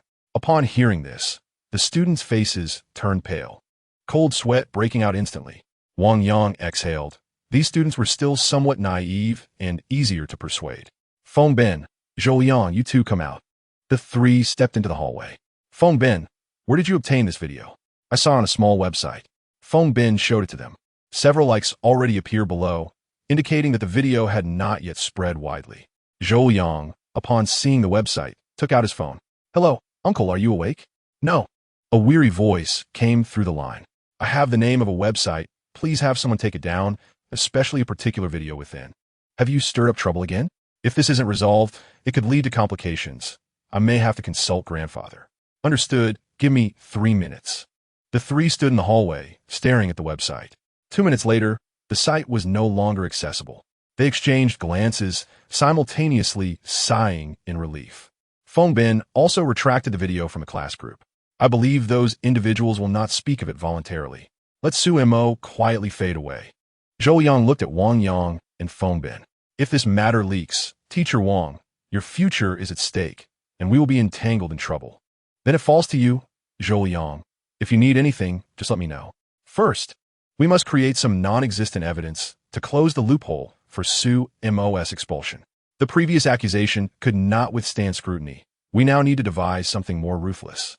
Ideally, when the school learns of it, they will agree with our actions, and I can seek further assistance. We shall ensure Su Mo is condemned by the voices of the masses. 2 plans will be executed simultaneously. I will be responsible for the first, and even if it succeeds, the second must continue. Should someone investigate later, we will hold the initiative. Wang Yang pondered, a glint of ruthlessness flashing in his eyes. I once heard of a certain incident. As Wang Yang spoke, Zhou Yang and Feng Ben's eyes widened in shock. I will have someone investigate. If the matter is true, I will notify you. Wang Yang nodded. For the sake of his future, he had no choice but to proceed this way. From now on, let none of us draw undue attention to ourselves to avoid any slip-ups, especially you, Feng Ben. If you jeopardize our plans, you know my methods. Feng Ben quickly nodded in agreement. Rest assured, I will not cause any issues this time. After further discussion, the three finalized their plans. At that moment, Su Mo was dining with Baiyu. He noticed Baiyu occasionally gazing at him. Sister Baiyu, if you keep staring at me like that, I might think you have feelings for me. Baiyu observed the aura radiating from Su Mo. Have you mastered the wave-stacking blade? Baiyu asked curiously. It is already at a great accomplishment. The chopsticks clattered to the table and rolled aside. Baiyu stared at Su-mo in disbelief. To reach such a level in just a day's time, what talent is this? I've truly stumbled upon a treasure. Baiyu took a deep breath. Do you wish to enter the Northern Academy? Upon hearing this, Su-mo's expression changed. Could Baiyu have such connections? What are the conditions? I simply ask if you wish to go. Su-mo nodded. Who wouldn't he want to attend the Northern Academy? With the invasion of demons and the resurgence of spiritual energy, the world was divided into 9 districts, each independent of the others. To cross districts, one must traverse the territories inhabited by demon beasts. The Northern District also boasts several universities, but only one supreme institution, the Northern Academy. Every student dreams of gaining admission. I have a quota in hand and can recommend you. Su-mo understood that there are no free lunches in this world. What are your terms? The condition is free. Baiyu stared steadily at Su-mo, speaking earnestly. Su-mo returned her gaze with equal calm. If you can achieve the Meridian Realm in just over 2 months, I might even recommend you as an assessment officer. Su-mo was taken aback. Baiyu's standing is significant, one that is hard to grasp. Thank you. Sumo accepted graciously. The Meridian Realm, is it? That is absolutely achievable within 2 months after the martial artist stage. It requires the heart method to open the 8 extraordinary meridians. Good. Upon hearing Su-mo's agreement, Baiyu's eyes narrowed. If he truly reaches the Meridian Realm in just over 2 months, the implications would be profound. Let's eat. We must wait a while longer for you to enhance your strength a bit more. Sumo nodded. After finishing his meal, Su-mo departed from Baiyu's residence and arrived at the security registration office. Zhou Dehai and Li Wuyo immediately stood up upon seeing Su-mo. My brother, what brings you here? Certainly, the matter pertains to the property issue. Zhou Dehai nodded, recalling that Lu Xiutian had instructed them to prepare the necessary documents after learning about Su-mo's situation. The previous registration at the Safety Management Office was facilitated by an acquaintance. However, the individual handling the matter has since been dismissed. The cooperation of the buyer is still required, Zhou Dehai remarked. Su-mo nodded, had discussed this issue with Baiyu during their meal. Baiyu mentioned she had already noted it down. The buyer's name is Baiyu, who had registered earlier, but there are complications with the property process. Zhou Dehai affirmed this with a nod. We will notify Su Yao tomorrow. Rest assured, we will ensure that your younger brother is satisfied. Zhou Dehai's gaze towards Su-mo was imbued with kindness. After the matter was resolved, Su-mo's figure vanished into the shadows. As dawn broke the next day, Su-mo had already exited the city. The guards looked at him with admiration, impressed by his diligence at such a young age. Once again, Su-mo found himself at the location of the mutant fire ants, having previously vowed to eliminate their entire colony. Upon sensing Su-mo's presence, the fire ants surged forth from the ground, relentlessly attempting to bite him. Among them were several fire ants, each a meter in size, their bodies glowing red with flickering flames. Su-mo unsheathed his blade. The wave-cutting blade technique was executed, unleashing waves of pale blade energy that flowed like water. One after another, the approaching fire ants became increasingly agitated. With each strike, the notification sound echoed repeatedly. Slayed mutant fire ant gained 15 kill points. Slayed mutant fire ant gained 15 kill points. Su-mo perceived this as the most enchanting waltz. Chapter 11. Martial Artist Level 6, Serendipitous Strikes. Su-mo continued to wield the wave-cutting blade, transforming into a blade himself as he maneuvered deftly among the fire ants, striking in and out with precision. Even the few flaming fire ants fell victim to his onslaught. As he paused momentarily, the remaining fire ants stared at him, retreating in trepidation. Unable to contend with Su-mo, their comrades continued to fall, instilling a growing fear within them. Sensing movement beneath his feet, Su-mo stomped down, leveraging the recoil to propel himself into the air like a nimble monkey leaping away. The spot where he had stood moments ago was reduced to charred remains. Su-mo felt a shiver of apprehension. He was fortunate to have reacted swiftly and realized the necessity of acquiring a light-footed technique. The ground began to tremble, and a fire ant, engulfed in flames and measuring 3 meters in size, emerged. Su-mo's eyes gleamed. This was an opportunity. If he could slay this fire ant, it would yield a substantial reward. The radar on his wrist indicated that the fire ant possessed the strength of a level 6 martial artist. Name: Su-mo. Age: 18. Realm, level 3 martial artist. Martial technique, wave cutting blade technique, yellow grade, low tier 01000, proficiency, major achievement 15005,000, vitality 30005,000, kill points 36398. Su-Imo allocated kill points to increase his vitality, adding 2,000 to reach level 4, 5,000 to attain level 5, and 20,000 to elevate to level 6. His skin, beneath his clothing, appeared as if it had been boiled like a prawn. An invisible wave of energy emanated from Su-Imo, bending the grass and foliage beneath him. Observing his remaining kill points, he infused 3,005 into the wave-cutting blade technique, achieving full proficiency. Subsequently, he upgraded the technique's level, advancing from yellow grade, low tier to medium tier. Name, Su-Imo. Age, 18. Realm, level 6 martial artist. Martial technique, wave-cutting blade technique, yellow grade, medium tier 100, 03000, proficiency, minor achievement 500, 05000, vitality, 3000100000, kill points, 4898. Su-Imo gazed at his panel, noting his ascension to level 6 martial artist, confident that it would not be long before he breached the Meridian Realm. At that time, he would need to acquire a mental cultivation technique to open the 8 extraordinary meridians. The wave-cutting blade had now reached medium tier and was at minor achievement. The mutated fire ant queen, now fixated on Su-Imo, found that the carbon-based creature it had previously deemed trivial had transformed into something far more formidable. Its crimson eyes narrowed, flames swirling around it, as it launched 3 fireballs in Su-Mo's direction. Come forth, Su-Imo thought, eager to test his newfound prowess. The wave-cutting blade felt as though it had been honed through countless repetitions.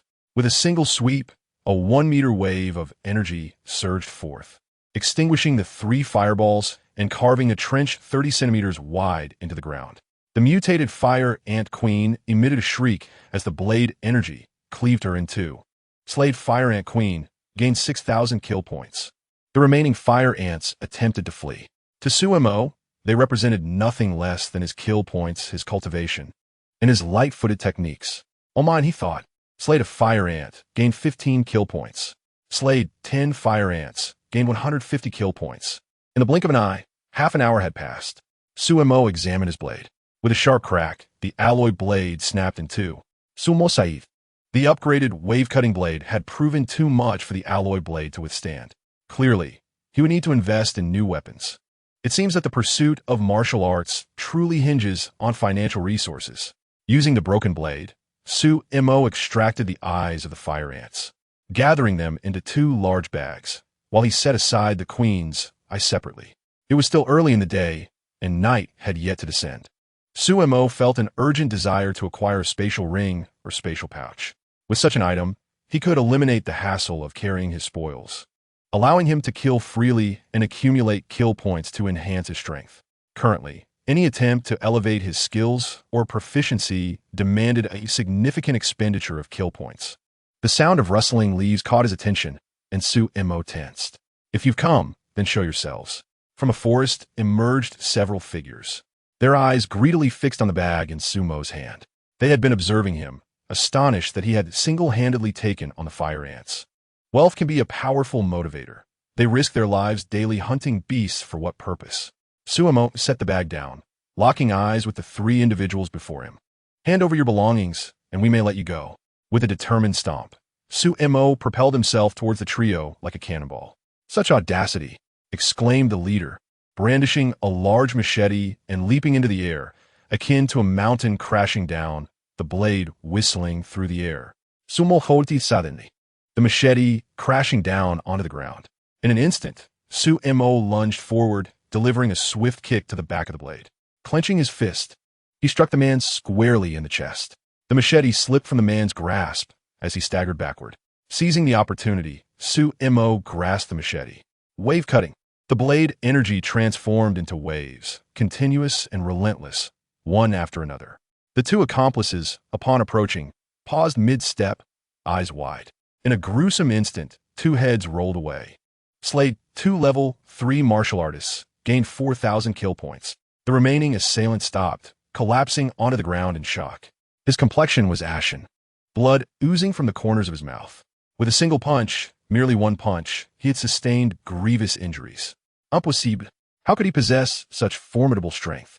He too was a 6th-level martial artist, yet he couldn't withstand even a single blow from Su-Imo. Su-Imo approached him, blade in hand, and severed his head. Killing one 6th-level martial artist grants 6,000 points of slaughter. The shrill sound of a phone ringing pierced the silence as Su-Imo retrieved the device from the deceased. It seemed they were not far from the city, for there was still signal here. Upon seeing the name displayed, a playful smirk crept onto Su-Mo's lips. Zhou Liang. It had been quite some time since he had heard from him. Su-Imo pressed the answer button. Blood Tiger, I have a task for you.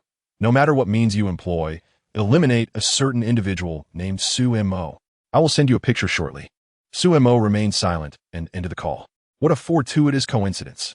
Using Blood Tiger's hand to unlock the phone, Su-Imo took a photograph of the severed head and sent it to Zhou Liang. After sending, he powered off the phone and smashed it to pieces. With a cloth bag in hand, he made his way toward the city. Zhou Liang, witnessing Blood Tiger hang up, dared not express his anger. After all, he was a trusted confidant of his grandfather. Shortly thereafter, a photo arrived, and Zhou Liang hurriedly opened it. The next moment, the phone slipped from his grasp and shattered upon impact with the ground. The gory head, with its wide-open eyes, appeared even more grotesque and terrifying. Zhou Liang inhaled deeply, realizing his hands trembled with fear. He was uncertain of what exactly he feared, yet an elusive dread enveloped him. Picking up the phone, he sought a clear spot to contact his grandfather, dialing frantically. Grandfather, something terrible has happened. Blood Tiger is dead. What? Came the astonished voice from the other end. Have you provoked someone again? I had him handle a matter, and before he could complete it, I received this picture. Zhou Liang hung up, leveraging the clearer portion of his phone to send the image to his grandfather. Before Su-Imo could even enter the city, his phone rang. He glanced at the screen, immediately hung up, and blocked the caller. Su Yao, your funds are nearly depleted. What will you offer as compensation this time? It seemed there was only one option left. Chapter 12. Have you gone shopping? Hand over the goods to me. Upon entering the city, the guard stared at Su-Imo in astonishment. Have you gone shopping? Yesterday you carried one bag, and today you bear two. Will you bring 3 tomorrow? Greeting the guards with a nod, Su-Imo proceeded toward the Martial Artist Guild.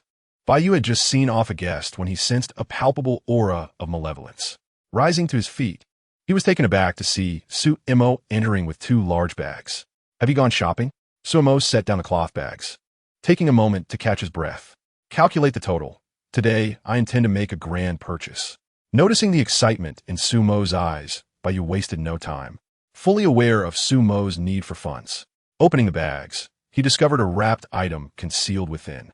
Upon unveiling it, astonishment washed over his face. The red fire ant queen. Su-Imo nodded in affirmation. You didn't clear out their nest, did you? Indeed, I did. Baiyu set the item down and led Su-Imo to the measuring device. 6th-level martial artist. Baiyu was rendered speechless upon seeing the reading on the machine. 6th-level martial artist? When you last came for testing, you weren't hiding your strength, were you? Can't I have a stroke of luck? Sumo counter. Besides, a 6th-level martial artist is hardly remarkable before you, is it? What is there to be astonished about? Baiyu leaned closer to Su-Imo, shaking his shoulders in disbelief. I think I ought to lie down while you tie up your hair. Upon hearing this, Baiyu's face flushed red as he playfully punched Su-Imo. You really are a peculiar one. Baiyu refrained from further inquiries and began tallying Su-Mo's gains. The total comes to 135,480 coins.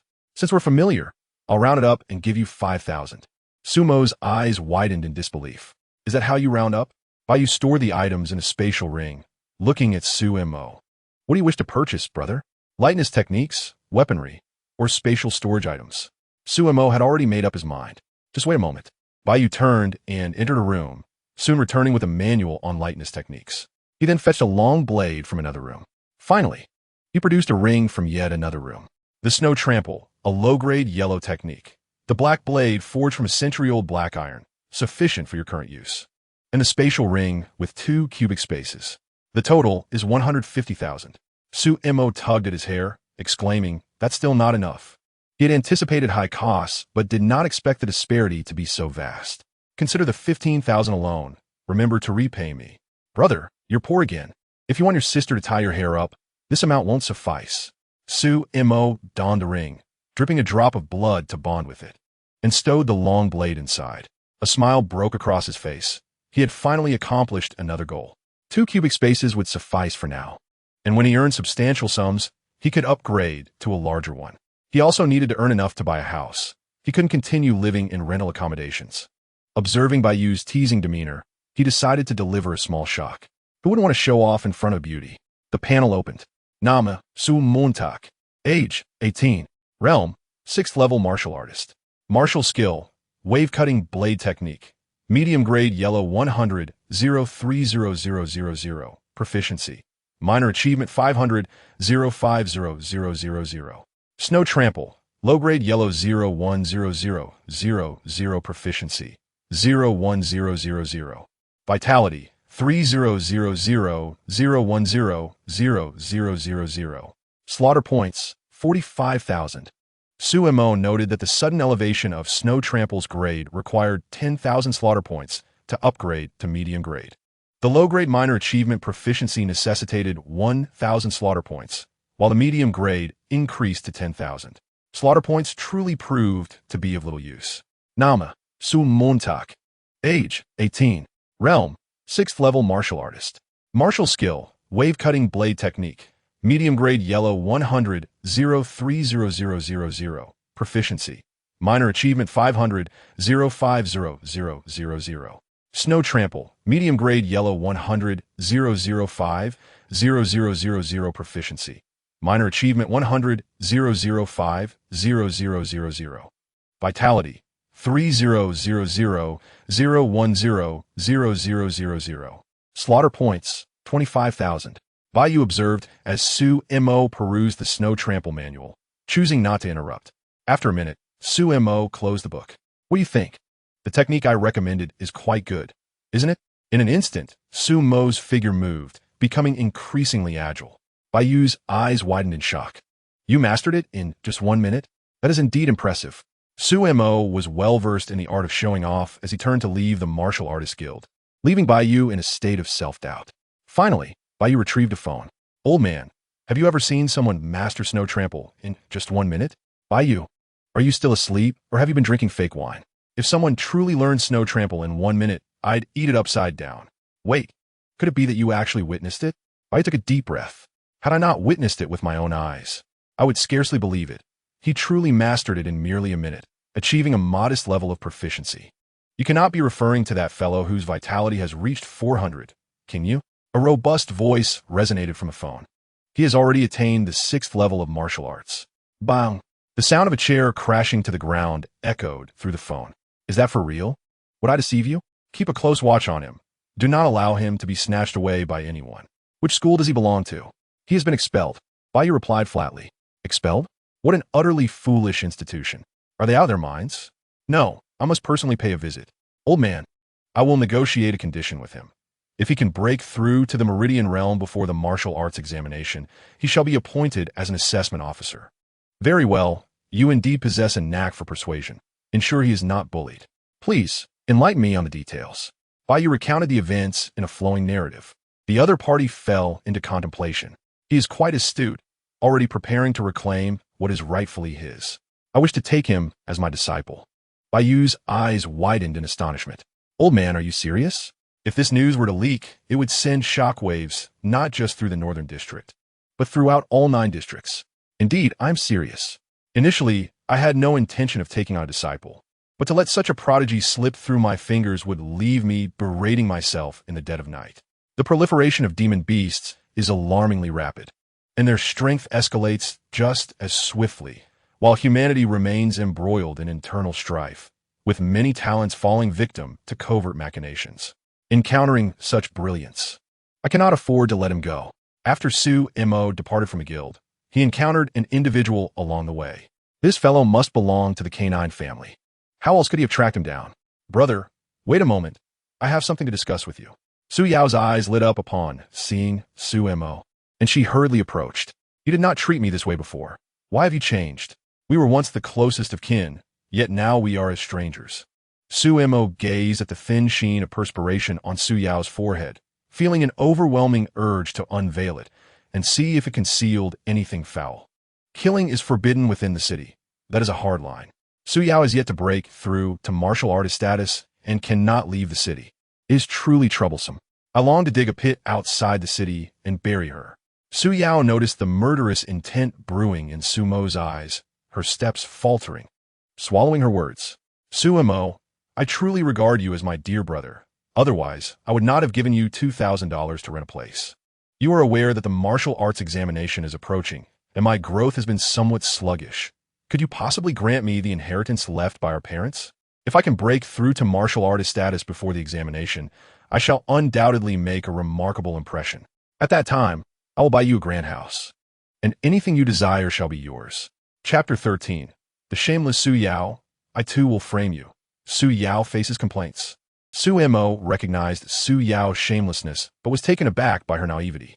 Given the current state of their relationship, there is no way I would share anything with you. Are you out of your mind? Su Yao, we are now enemies. You must return everything you took from my family, penny by penny. Under the icy glare of Su Mo, Su Yao felt a chill run down her spine. The aura of death was palpable.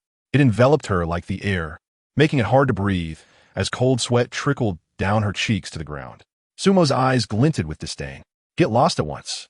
I cannot guarantee I won't strike you in the next moment. Su Yao took a deep breath, her gaze firm. Sumo, I am your sister.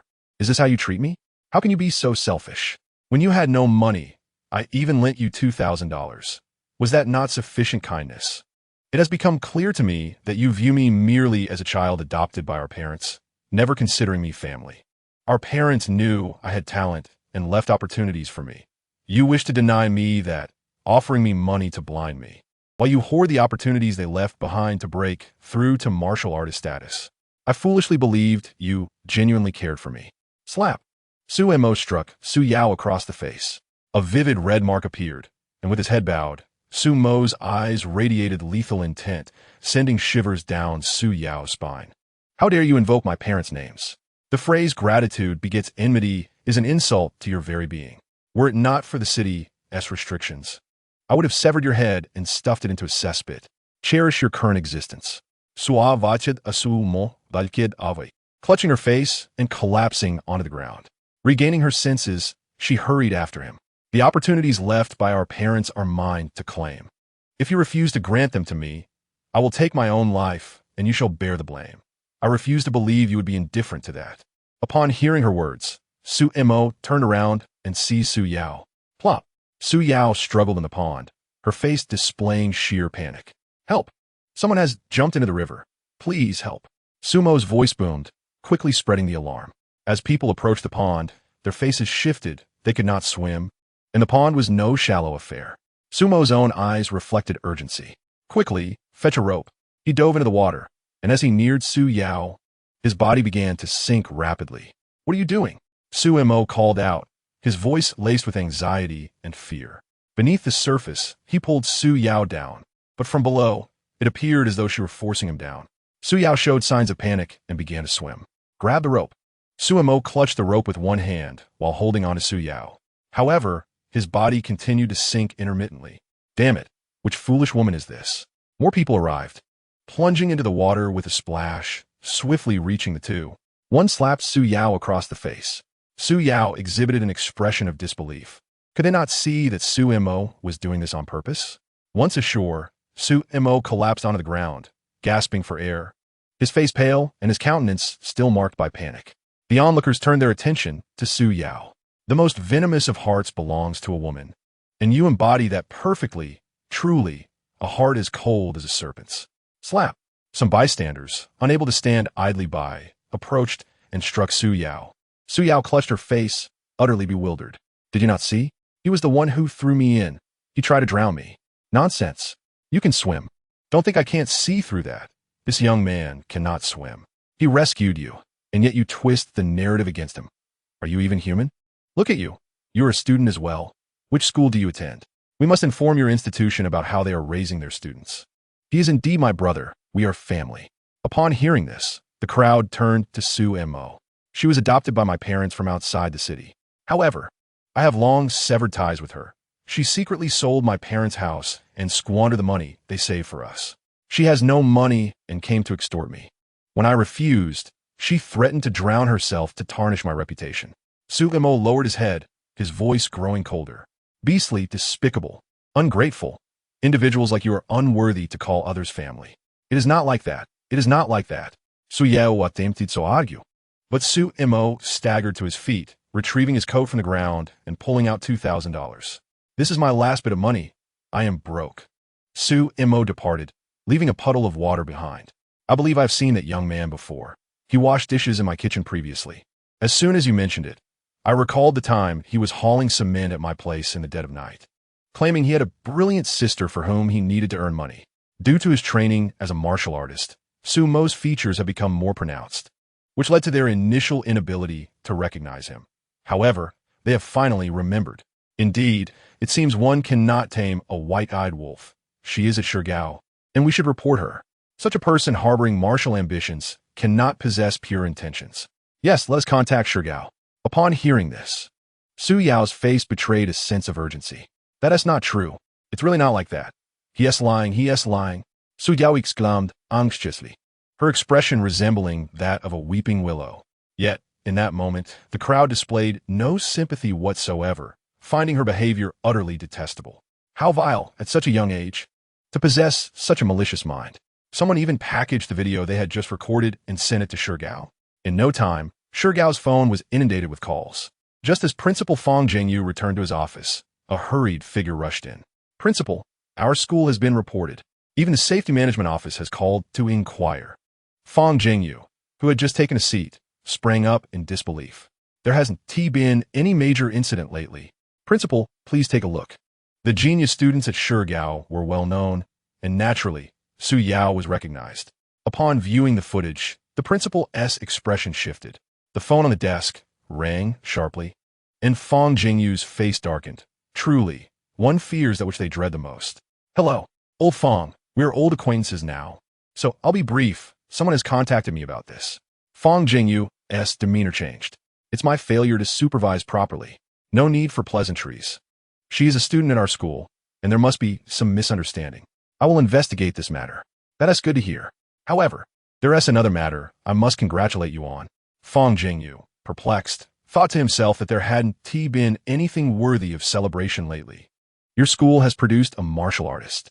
Fong Jingyu's body, which had only just settled, leaped once more. Ludiyi, you aren't pulling my leg. Are you? Do you think I would deceive you? Quickly, tell me who it is.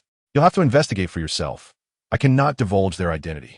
Lu Shuetian from the Safety Management Office hung up the phone, a wry smile on his lips. Old Fong as classmates, I can only assist you this far. Chapter 14. Assisting in the slaying of a second-level monster, earning big. Principal Fong Jingyu of Shirgao set down the phone, lost in thought. He decided to summon Su Yao to inquire about the situation.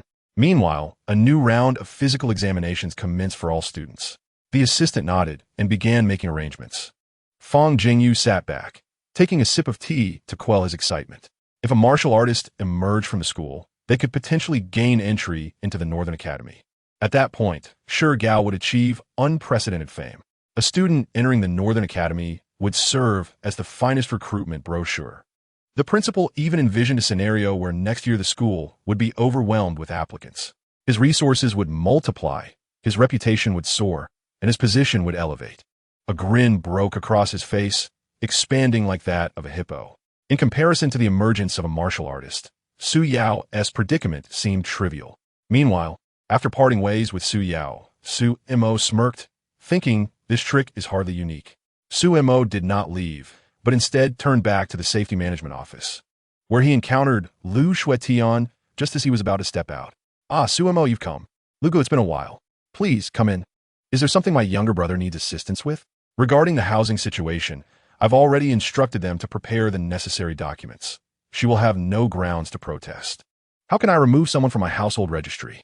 Lu Shuetian showed no surprise or astonishment. He had anticipated this. Once the housing matter is resolved, you can do so as you are the head of the household. The property deed bears your name, not hers, and the individual who previously assisted her has been dismissed. Additionally, she must compensate the person who purchased the house. Thank you, Luga. Su Mo engaged in further conversation with Lu Shuetian when suddenly an urgent phone call interrupted them. Lu Gu, it's bad news. Another mutated beast has appeared. Lu Gu, shall we go take a look? All right. Acknowledging that Su Mo was also a martial artist, Lu Shuetian agreed without hesitation. They drove to the lakeside, where fishing equipment lay scattered, mingling with a nauseating scent of blood. Fragments of severed limbs floated on the lake, staining the water crimson, sending chills down one's spine. Under the setting sun, the scene appeared even more eerie and haunting. Lu Dezai and Li Wuyo wielded their weapons, moving with the grace of swallows as they dodged the attacks of a massive aquatic creature. The mutated water snake had blood-red eyes, unleashing streams of water arrows from its maw. The lake's surface was its domain. Zhang Dezai and Li Wuyo, both martial artists of the 9th rank, found the confrontation quite challenging. This was a second-level mutated beast, equivalent to a human in the Meridian realm. Observing the unfolding chaos, Lu Shuetian leaped into action, summoning a long knife from his storage ring, slicing through the air with a crescent-shaped blade that cleaved the lake's surface, aimed directly at the mutated serpent. Sans signe danger. The water snake's crimson gaze intensified, and it shot 2 water arrows, forcing Li Wuyo and Zhang Dezai out of the fray. With a flick of its tail, a wave formed, blocking the blade's path. Unfazed by this setback, Lu Shuetian unleashed a flurry of blade energy in a matter of moments. The lake bottom became visible, revealing the full extent of the mutated water snake, which measured nearly 10 meters in length and primarily concealed itself beneath the surface. Lu Shuetian, displaying his keen intellect, used the blade energy to disrupt the lake's surface, ensuring no unexpected surprises lurk below. I'll hold it off. You two aim for its weak point and strike quickly. Don't let it escape. The power coursing through Lu Shuetian's meridians surged forth, enveloping his knife in a radiant glow. Breaking wind blade, Lu Shuetian shouted, concentrating his force into the blade. With a swing, he unleashed a 3-meter-wide white blade of energy toward the mutated serpent. The water snake, sensing the imminent threat, hissed and flicked its tongue as a whirlpool formed on the lake's surface, quickly manifesting into a water prison that ensnared the mutated water snake. Be careful, retreat quickly, Su Mo urged from the shore. Zhang Dezai and Li Wuyo twisted their bodies, hastily retreating. Puff! Crack! 2 1-meter-deep craters appeared where they had just stood. Had the attack struck them, they would have faced certain death or grievous injury. This mutated water snake was indeed cunning. Stay alert. It's a second-level beast with considerable intelligence. Do not let your guard down. As Lu Shuetian walked on water, he approached the creature, leaping through the air like a monkey, aiming his long knife downward at the water snake's head. The serpent lowered its body, swiftly submerging itself. Lu Shuetian halted his descent, a white glow enveloping his feet as he retreated rapidly. A massive shadow loomed beneath the water, pursuing Lu Shuetian relentlessly. Su Mo noted Lu Shuetian's calm demeanor. Throughout the encounter, he exhibited no emotional fluctuations whatsoever. After retreating a dozen meters, Lu Shuetian seized the opportunity and struck with his blade. The surface of the lake was swiftly stained crimson. A tremendous surge of blood erupted, a gaping maw threatening to engulf Lu Shuetian. He delivered several more strikes, landing blows upon the head of the mutated water serpent. Utilizing the recoil from the impact, he leaped backwards to evade the serpent's monstrous jaws, unleashing a flurry of white blade light. The ferocity of the mutated water serpent had been awakened. Sumoy's gaze flickered. Lu Shuetian had intentionally provoked the serpent's aggression, causing it to lose its rationality and solely desire his demise. As the blade energy approached the serpent, it suddenly merged and overlapped. The moment has come. Strike swiftly, Lu Shuetian called out. Zhang Dezai and Li Wuyo stomped the ground, creating 2 craters as they propelled themselves skyward like cannonballs. With a couple of piercing sounds, their blades embedded into the mutated water serpent. The serpent's head was cleaved in half, yet it remained alive, its eyes losing their bloodlust as it registered the agony coursing through its body. Lu Shuetian felt a surge of alarm. The serpent was attempting to flee. Zhang Dahui's expression shifted. He had aimed for the serpent's vital point, but at the crucial moment, the creature had contorted itself. Layered waves of blade energy formed, cascading like ocean waves until they amassed 20 layers. When they reached the mutated water serpent, The combined energy struck true. The blade energy penetrated the serpent's body. Sumo employed his snow step technique, diving directly into the depths of the water. With his black blade, he pierced its vital point. The light in the serpent's eyes extinguished, and its massive form crashed down, sending colossal splashes across the water surface. Sumo gracefully withdrew, leaping from the water like a carp, killing a second-tier, third-stage beast, earning 50,000 kill points. Upon hearing the notification, a smile graced Sumo's lips. He had successfully seized the opportunity. Furthermore, having observed Lu Shiwetian's combat style, he noted the advancement of his layered wave technique from minor to intermediate. This venture had yielded significant rewards. Lu Shiwetian extracted the serpent's gallbladder and then severed its head to retrieve a demon crystal, no larger than a fingernail. His eyes gleamed with excitement as he skillfully skinned the mutated serpent, leaving only bare flesh. After completing his task, he turned to gaze at Sumo, surprise flashing in his eyes. Even Zhang Dahue and Li Wuyo regarded Sumo with peculiar expressions. Chapter 15, Manhwaedit, calculating suyao. Sumo, my brother, be honest. What level of strength have you attained? Rest assured, we shall keep it confidential. I am at the 6th level of martial arts, but I shall break through to the 7th level in just a few days. A collective gasp of astonishment resonated as they regarded Sumo as if beholding a monster. A prodigy indeed. At your age to have achieved the 6th level is truly remarkable. It is a rarity for someone of your age to reach such heights. The three men looked at Sumo with newfound admiration. What sort of gaze is that? Lu Shiwetian produced the serpent's gallbladder and demon crystal. This is for you. After all, you were the one who vanquished it. I shall not part with the serpent's skin, but I will have some protective gear crafted for you. Sumo accepted the demon crystal. This one suffices. I have no need for the gallbladder. Do not protest. Had it not been for your trio's efforts in heavily wounding it, I would have surely failed on my own. Lu Shiwetian collected the items, asserting that among men, such formalities were unnecessary. Sumo understood that had he insisted on the gallbladder, Lu Shiwetian would have vehemently disagreed. Let us depart. Tonight, we feast upon serpent meat, and I shall personally prepare the meal, allowing you to savor my culinary skills. Sumo was eager to bond with them, and they were equally keen to befriend him. Such was the advantage of strength. The four companions sat in the vehicle, gazing at the city beneath the night sky. The seemingly prosperous metropolis was fraught with hidden dangers. However, it was already much safer compared to the outskirts. Lu Dahue glanced at the rows of neon lights and spoke. Brother, would you like me to recommend a school? With your prowess, others will undoubtedly cherish you. Thank you, Lu Gu, but I have already made arrangements elsewhere. Seeing Sumo's sincerity, Lu Shiwetian ceased his recommendations. Liu Yi, I am certain Su Laudi requires no concern from us. He will undoubtedly gain entry into the Northern Academy. Indeed, yet Sumo's expulsion complicates his chances of participating in the Northern Academy's assessments. Lacking enrollment is exceedingly troublesome. I have connections, Sumo interjected. The three men turned to him in astonishment. His mention of connections to the Northern Academy indirectly confirmed his intent to join. I knew my brother would soar to great heights. Lu Shiwetian and the others rejoiced for Sumo. Upon arriving at the safety management office, it was undeniable that Lu Shiwetian's culinary skills were indeed commendable. None of the four indulged in alcohol, for danger could strike at any moment, and they could not afford to be negligent. After their meal, Lu Shiwetian escorted Sumo out. You must ensure that matters concerning my brother are handled well. Tomorrow, you shall go to the school with great fanfare. Zhang Dahue and Li Wuyo nodded in agreement. I had anticipated he would inquire about Zhou Liang, Lu Dahue mused.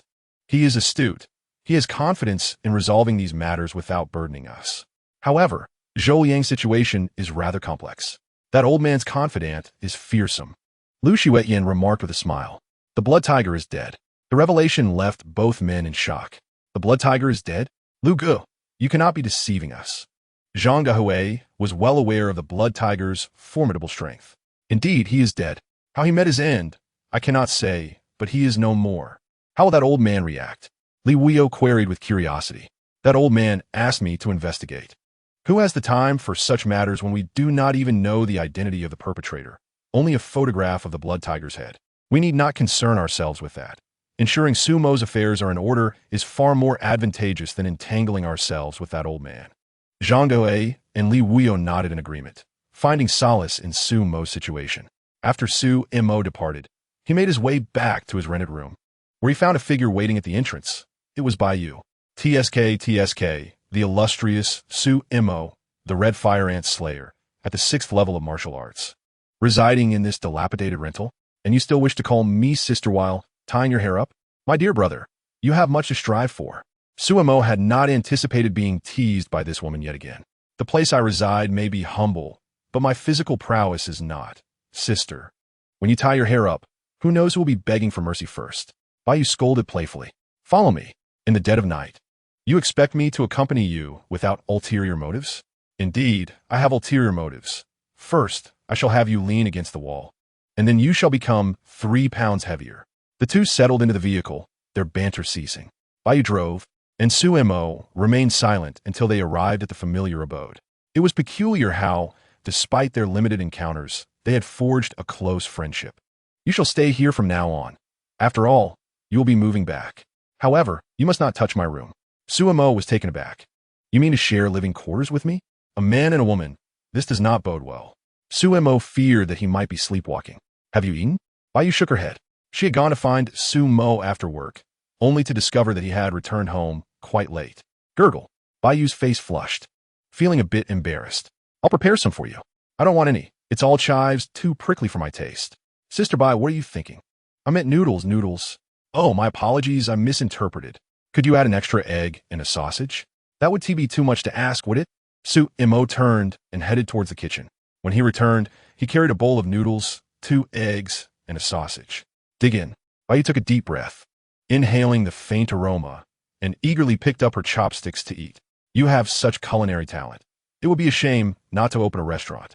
Sumoriman Saident. After the passing of his parents, he had taken on the responsibility of cooking, while Su Yao focused solely on her cultivation.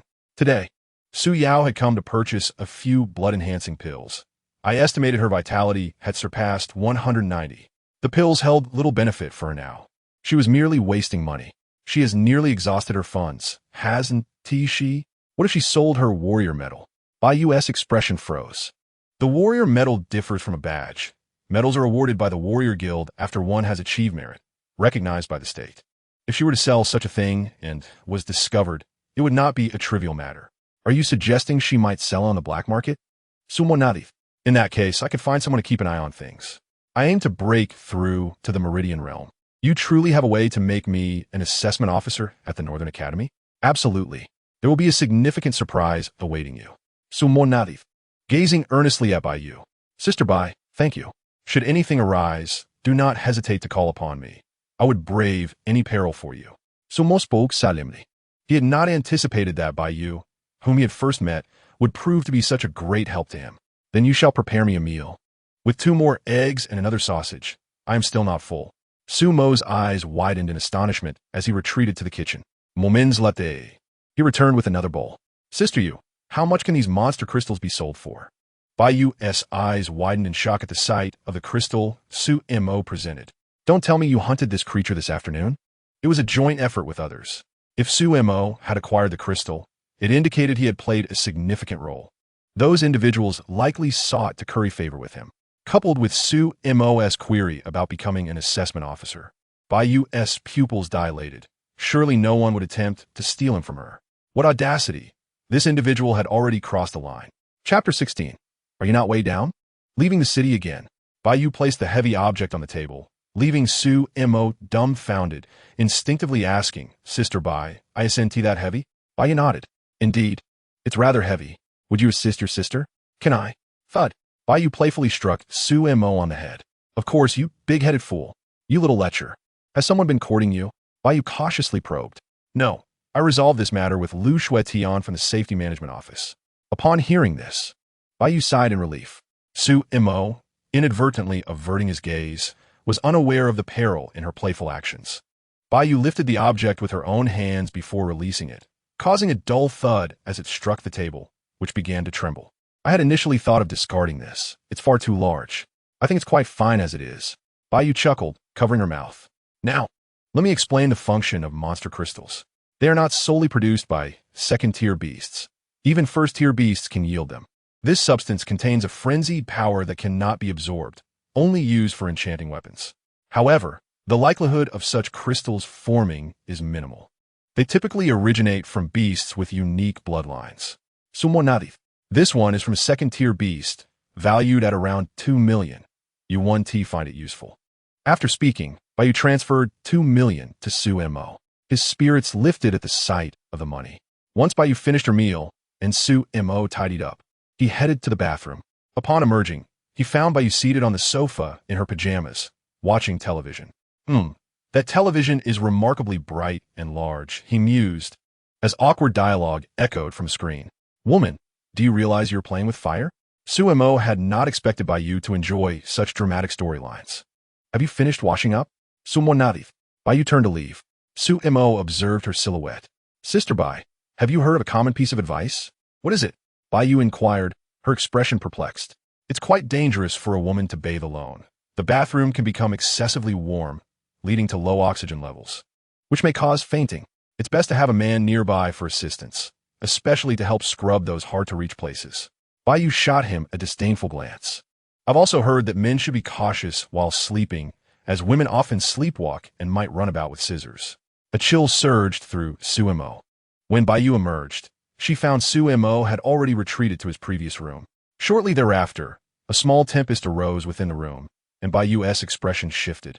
That kid wouldn't be breaking through to the 7th level of martial arts, would he? Inside his room, Su-mo felt a warm current coursing through him, invigorating his spirit. The distinction between the 7th and 6th levels of martial arts was profound. His entire strength underwent a qualitative transformation.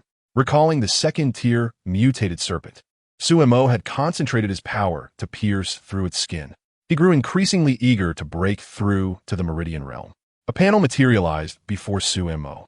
Name, Su-mo. Age, 18. Realm, 7th level martial artist.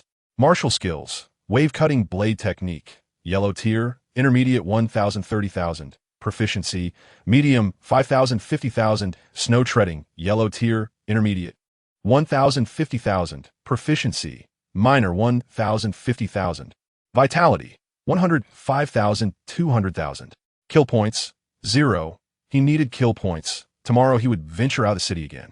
Now he possessed a storage ring, weapons, and had attained the 7th level of martial arts, significantly increasing his chances of survival in the wild.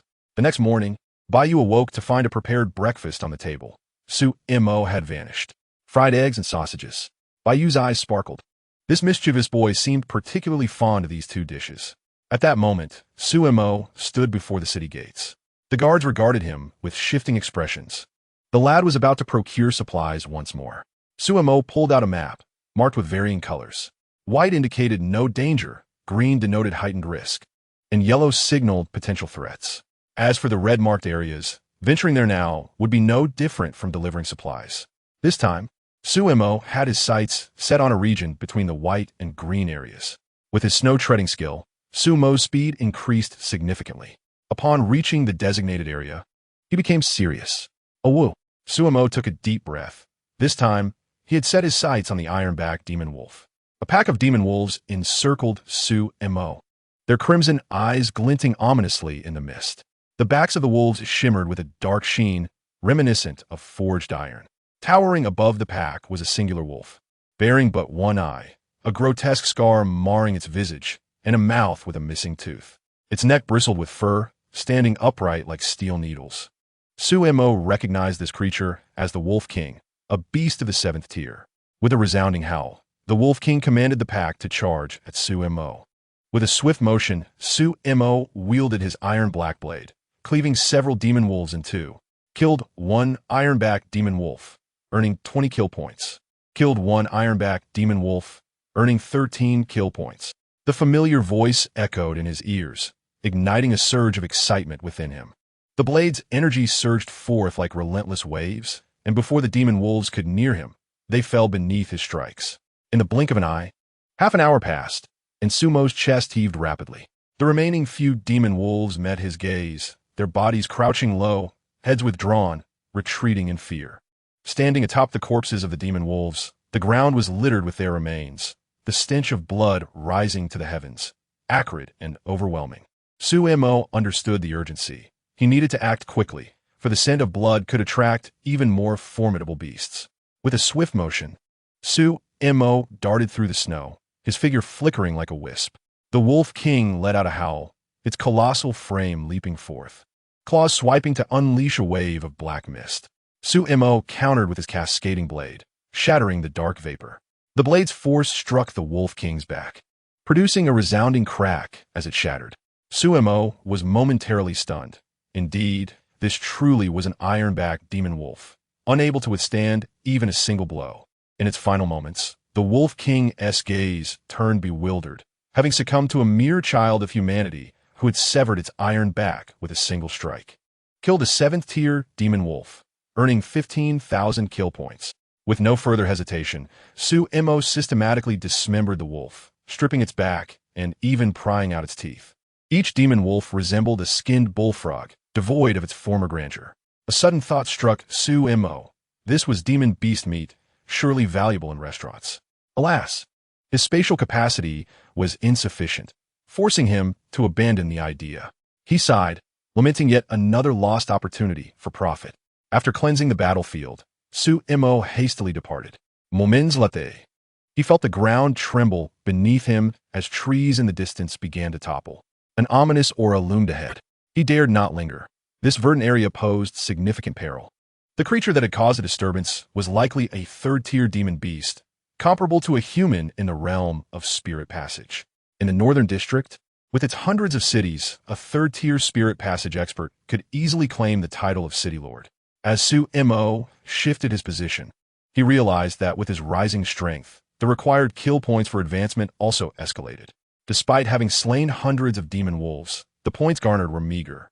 Meanwhile, outside the dwelling he had previously rented, several figures emerged. I trust my earlier words have been made clear. Chapter 17, 2nd-tier demon beast, a fortuitous find. At this moment, Sumo, still engaged in hunting, remained unaware that his home had been raided. Slain a fire ant, earning 15 kill points. Slain a centipede, earning 30 kill points. Along his path, Sumo dispatched every demon beast he encountered. Even the smallest mosquito was worth the effort. A sudden roar pierced the air, causing Sumo's gaze to sharpen. The power of the sound was formidable, far beyond what a 2nd-tier demon beast could produce. It appeared to be a mutated tiger. As the roar resonated, numerous demon beasts around him prostrated themselves in fear. Sumo transformed into a relentless force, harvesting these creatures with ease. Slain a moonshadow mouse, earning 35 kill points. Upon hearing this, Sumo's eyes glimmered. The moonshadow mouse commanded a high price. He swiftly eliminated all surrounding moonshadow mice. Slain 30 moonshadow mice, earning 450 kill points. In the distance, trees continued to collapse, the mist dispersing, and Sumo's pupils dilated. In the depths, 2 colossal shadows entwined. Even from afar, an incredible pressure could be felt.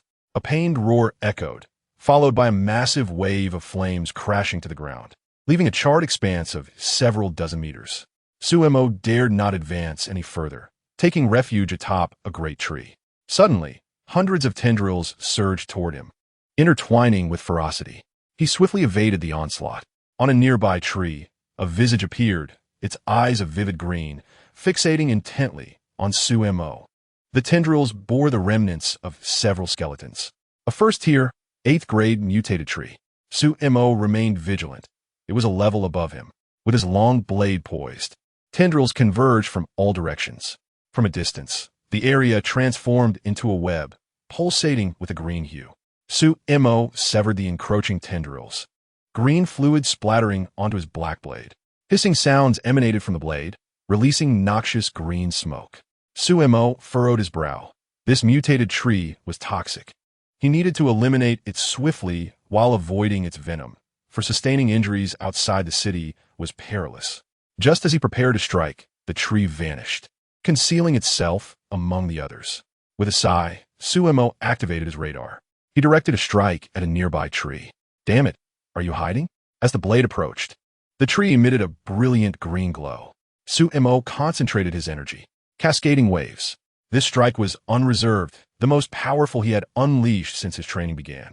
The blade's energy carved a gash half a meter wide into the earth.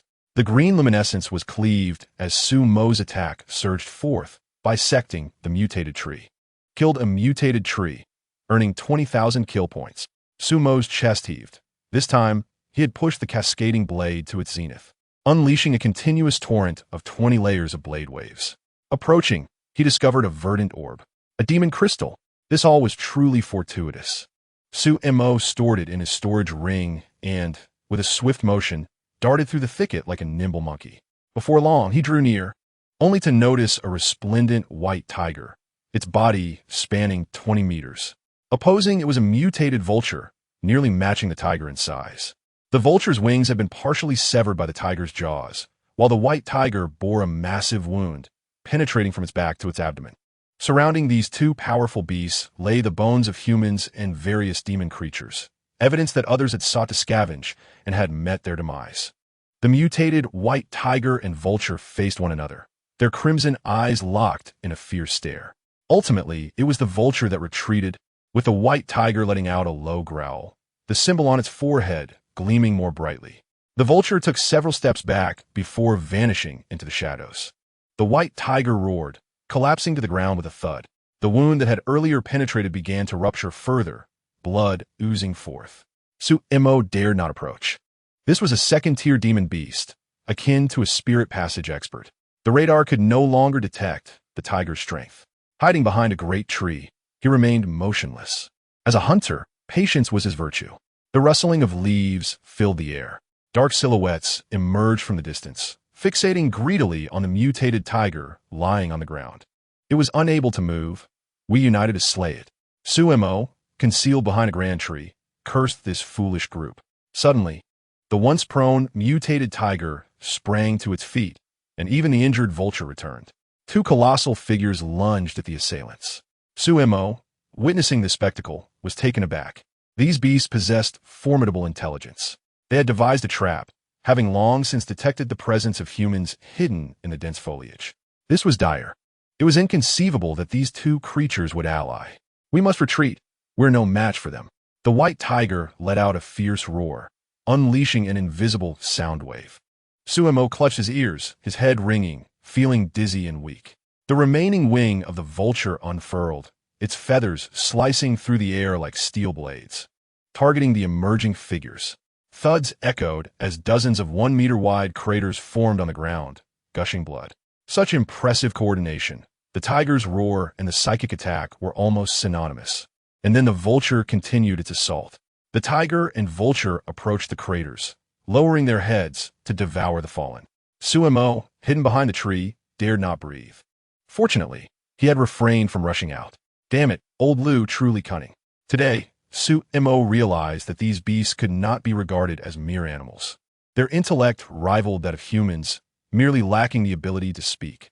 Just as he was secretly relieved, an unsettling sensation washed over him, as if the abyss were gazing back at him.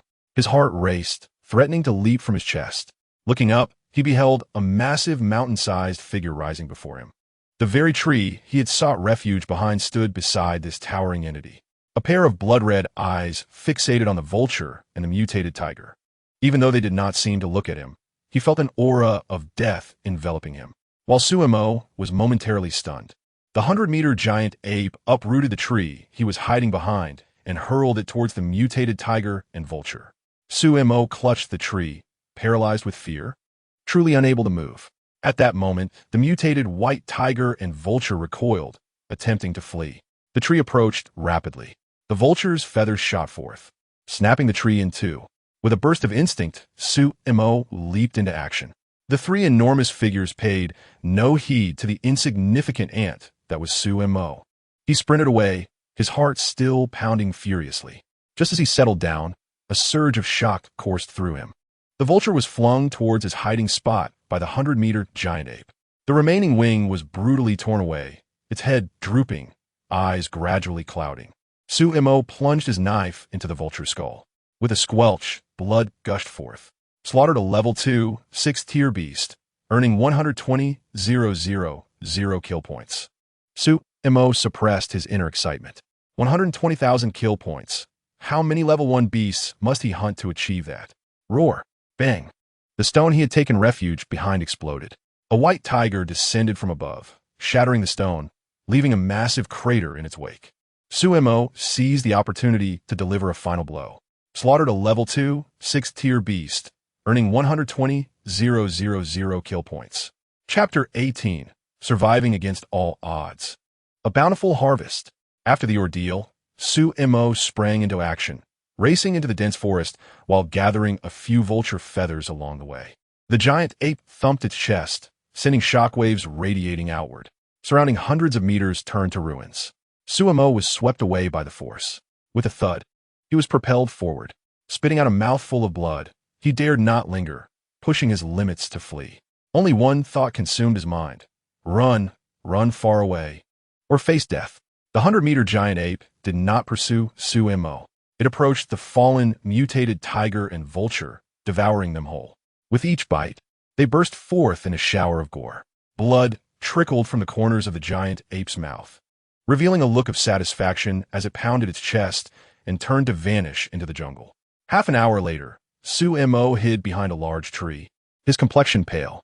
Gazing at the massive crater on the ground, he swallowed hard, pondering when he might become so powerful. Remembering he still had the system, determination surged within him, confident he would attain that strength soon. He collected the feathers scattered on the ground, amassing over 100, which filled his storage ring to the brim. Sumo pulled out a map, took a glance, and set off toward the city. Today had yielded immense rewards. Though he had sustained injuries, it was his first time being harmed in the wild. He was grateful he had purchased a manual on evasive maneuvers. Otherwise, he would surely have perished. The shockwave from the giant ape had only grazed him, causing his injuries. Had it been any closer, he dreaded to think he would have been reduced to mere pulp. Because of his injuries, Sumo returned with utmost caution. He avoided encounters with level 1 beasts, opting instead for evasion. His internal strength was insufficient to engage in combat. Upon seeing the familiar city gates, he exhaled deeply. Unbeknownst to Sumo, the guards had been anxiously awaiting his return. Why didn't that young supplier come back? When they noticed Sumo with blood at the corners of his mouth, a guard stepped forward to support him. You're injured? Don't say that. I nearly didn't make it back. Sit down and rest. The guard poured Sumo a cup of tea, curiously examining him. Upon noticing the storage ring on Sumo's finger, he realized it was likely filled to capacity. After sitting for a moment, Sumo's breath steadied. He thanked the guard and stood to leave, leaving behind 10 vulture feathers. The guard stared at the feathers in his hand, astonished. This young man is quite interesting. Feathers from a level 2 beast. He murmured, pocketing the feathers. He was eager to befriend someone like Sumo. Ding, ding, ding. The phone rang, and Sumo answered. Xiaosu, come back and take a look. Sumo hung up and hurried to his rental apartment, as he had yet to terminate the lease, planning to do so within the next few days. Upon arrival, he found the room in disarray, items scattered and bearing knife marks. The landlady looked at Sumo. Xiaosu. Have you offended someone? Perhaps, but they came after me. I just want to be living here anymore. Here is 2,000 yuan, enough to replace the items in the house. No need for formality. These things are worthless. My husband is a carpenter. He can make a set easily. Take it. It's easier for me to earn money. Ultimately, the landlady only requested 1,000 yuan, and Sumo no longer declined. He departed the rental to seek Baiyu. Upon hearing the knock, Baiyu knew it was Sumo returning. She opened the door, and a pungent scent of blood filled the air.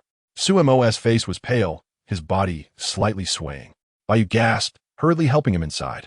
Only then did she notice the blood seeping from his back. Quick, take off your clothes. Isn't that a bit much? Sumo protestive. What are you talking about? Listen to me. Raise your arm. The upper body was completely bared, and Baiyu's face flushed with embarrassment. This fellow certainly possessed an impressive physique. However, upon observing the patches of dark bruises and the blood-soaked back, Baiyu's unusual demeanor shifted as she retrieved the medicine box to commence treatment. Finally, she produced a medicinal pill and held it to Sumo's lips. Come, open your mouth, ah. Sumo inhaled the fragrant aroma and beheld the azure-hued pill at his mouth's edge. This time, he did not refuse, as a tumult surged within him once more. As the pill descended, the bruises on his back diminished significantly, and even the bleeding areas began to slowly crust over. The internal turmoil was quelled, replaced by a refreshing coolness that rejuvenated his spirit. After Baiyu meticulously tended to Sumo's back, she refrained from further inquiries. Have you eaten? Su-mo shook his head. Upon Bayu's return from the kitchen, she found Su-mo already asleep on the sofa. After placing down the bowl, she turned back to her room, retrieving a blanket to drape over him. This little rascal is quite the worry. Suddenly, Bayu's phone rang. Upon seeing the caller ID, a peculiar expression crossed her face. TSK, I thought you were dead. Not even a call. Sister, I've encountered a genius named Su-mo while guarding the city gates. Given your discerning taste, I assure you, you'll find him remarkable. A cheerful voice echoed from the other end. Bayu's expression tilted towards incredulity. You say you've met a genius named Su-mo? Indeed. Is he injured? Yes. Is he wearing a black coat and high-waisted black pants? Yes, you truly are astute, sister. Wait a moment. How do you know this? Guess. Are you suggesting I might not guess? You guess if I guess or not. You haven't. Taken him down, have you? A voice from the other end expressed surprise. He indeed has been taken down, lost in slumber. Sister, you beast. Where are you? Quickly report your location. Why must I report to you? Just keep an eye on your gates. Bayu ended the call, shaking her head at her unreliable elder brother. Meanwhile, at the city gate guard station, Baishio paced after hanging up the phone. Seriously, is she unwell? She doesn't worry when she sees the little darling hunting beasts outside. Little brother-in-law, you've worked hard. When you marry, I'll prepare a generous red envelope for you. Finally, Baishio dialed another number. I need you to investigate a person named Su-mo, age 17 or 18. I'll send you a photo. Understood. Shortly after, Baishio's phone rang again. Baishio, have you lost your mind or taken something foul? You sent me a mere silhouette. How do you expect me to investigate? This is someone my sister has taken a liking to. The irate voice on the other end cut through. Rest assured, even if you provide me with just a piece of clothing, I will uncover the truth. As Baishio hung up, he noticed Bayu's incoming call and hastily answered. Do not interfere with anything, and neither should your friends. He has his own path to tread. Upon hearing the stern tone from his sister, Baishio's heart tightened. The old man intends to take him as his disciple. With a thud, Baishio's phone fell to the ground, his face displaying sheer shock. He quickly retrieved it and dialed a number. Brother, cease your investigation. I haven't investigated. An unusually calm voice came through the phone. Weren't you just saying you'd discover anything? Even from a piece of clothing? TSK, can some of my sister fancies be an ordinary person? I'm not foolish enough to investigate. It's no wonder you guard the gates with that brain of yours. Chapter 19. Earning over 6 million in a day, lavishly spending. Baishio gazed at the phone, realizing he was the fool, as his sister claimed he was dim-witted. It was not until the following day that Su-mo finally stirred awake. Rising without any sensation of pain, he glanced into the mirror, astonished to find the bruises had vanished, leaving behind only a faint scar where the blood had crusted. What sort of pill possessed such remarkable healing properties? It seemed prudent to carry medicinal pills when venturing out.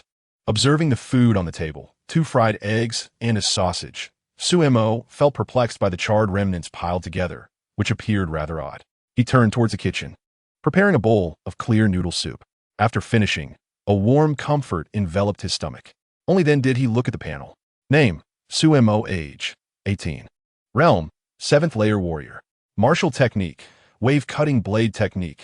Yellow grade middle tier, 1,000 30,000. Proficiency, medium, 5,000 50,000. Snow treading, yellow grade middle tier, 1,000 50,000. Proficiency, minor completion, 1,000 50,000. Vitality, 105,000 200,000. Kill points, 275,000. Having consumed 90,000 kill points, his realm once again ascended to the 8th layer warrior. However, the remaining 180,000 kill points were insufficient for a breakthrough to the 9th layer warrior. This recent crisis had made Su-mo acutely aware of the snow treading technique's significance. Adding 40,000 kill points to snow treading's proficiency advanced it from minor completion to medium completion, and an additional 50,000 elevated it to great completion. With a thought, Su-mo swiftly extended his hands, finally stopping against the wall. His speed had increased dramatically, surpassing his previous capabilities by more than double. With 90,000 kill points still remaining, Su-mo sighed. The immense risks and luck taken to acquire 270,000 kill points had now dwindled. He turned his attention to the wave-cutting blade technique, opting to elevate its level, expending 29,000 to upgrade it to yellow grade high tier. Each elevation of martial technique grade reset proficiency, as upgrading was akin to adopting a new skill. Adding 45,000.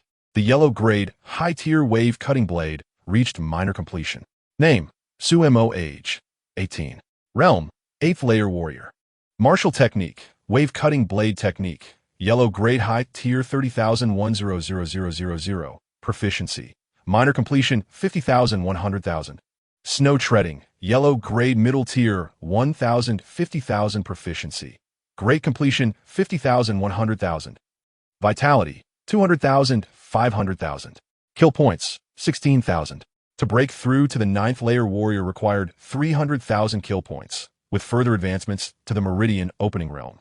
As for residing outside the city, Sumo dared not, for even the city gates might harbor beasts at night.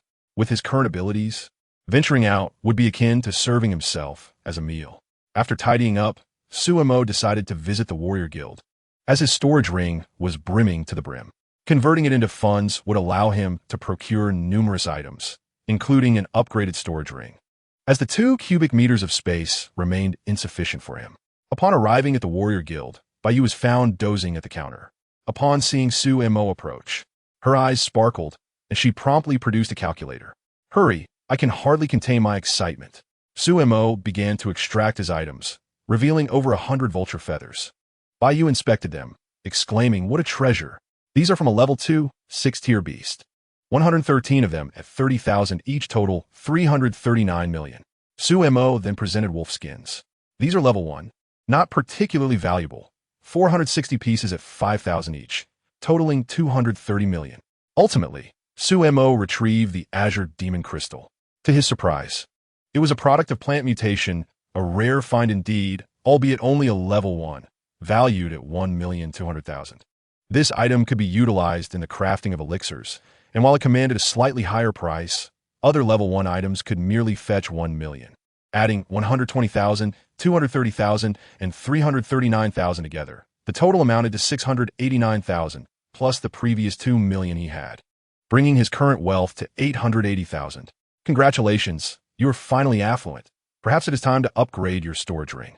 Sumo was left speechless, observing Bayu's exuberant expression, as though she had ensnared him, the unsuspecting fool. This storage ring has a capacity of 10 cubic meters and costs 5 million. Would you like to purchase it? Upon hearing this, Sumo couldn't help but gasp. It felt akin to being robbed. With no alternative, he reluctantly decided to buy it. How much can I sell this 2 cubic meter ring for? Sumo asked as he removed it. 20,000 came the reply. Sumo's face darkened. What a ripoff. He had paid dearly for it, yet it was worth so little now. Moreover, he would need to employ specialized methods to remove the inscriptions, incurring additional labor costs. I won't sell it, he decided. In time, the 2 cubic meters will still serve a purpose. After 5 million was deducted, and glancing at the remaining 300,000, Sumo felt his heart bleed. Money is a precious commodity. It truly does not grow on trees. Do you need to replace your radar? Bayu produced another radar, even more sophisticated. A bargain at only 2 million, capable of detecting movements within a 50-meter radius, even able to sense beasts at the pulse realm. Upon hearing this, Sumo's eyes lit up, and he gritted his teeth to make the purchase. The original radar could only be sold for a mere 10,000 and had become obsolete, so he had no choice but to part with it. Do you have any elixirs? The one you gave me before. You cannot afford it, Bayu replied, one hand propping her chin while the other doodled circles on the counter. How much?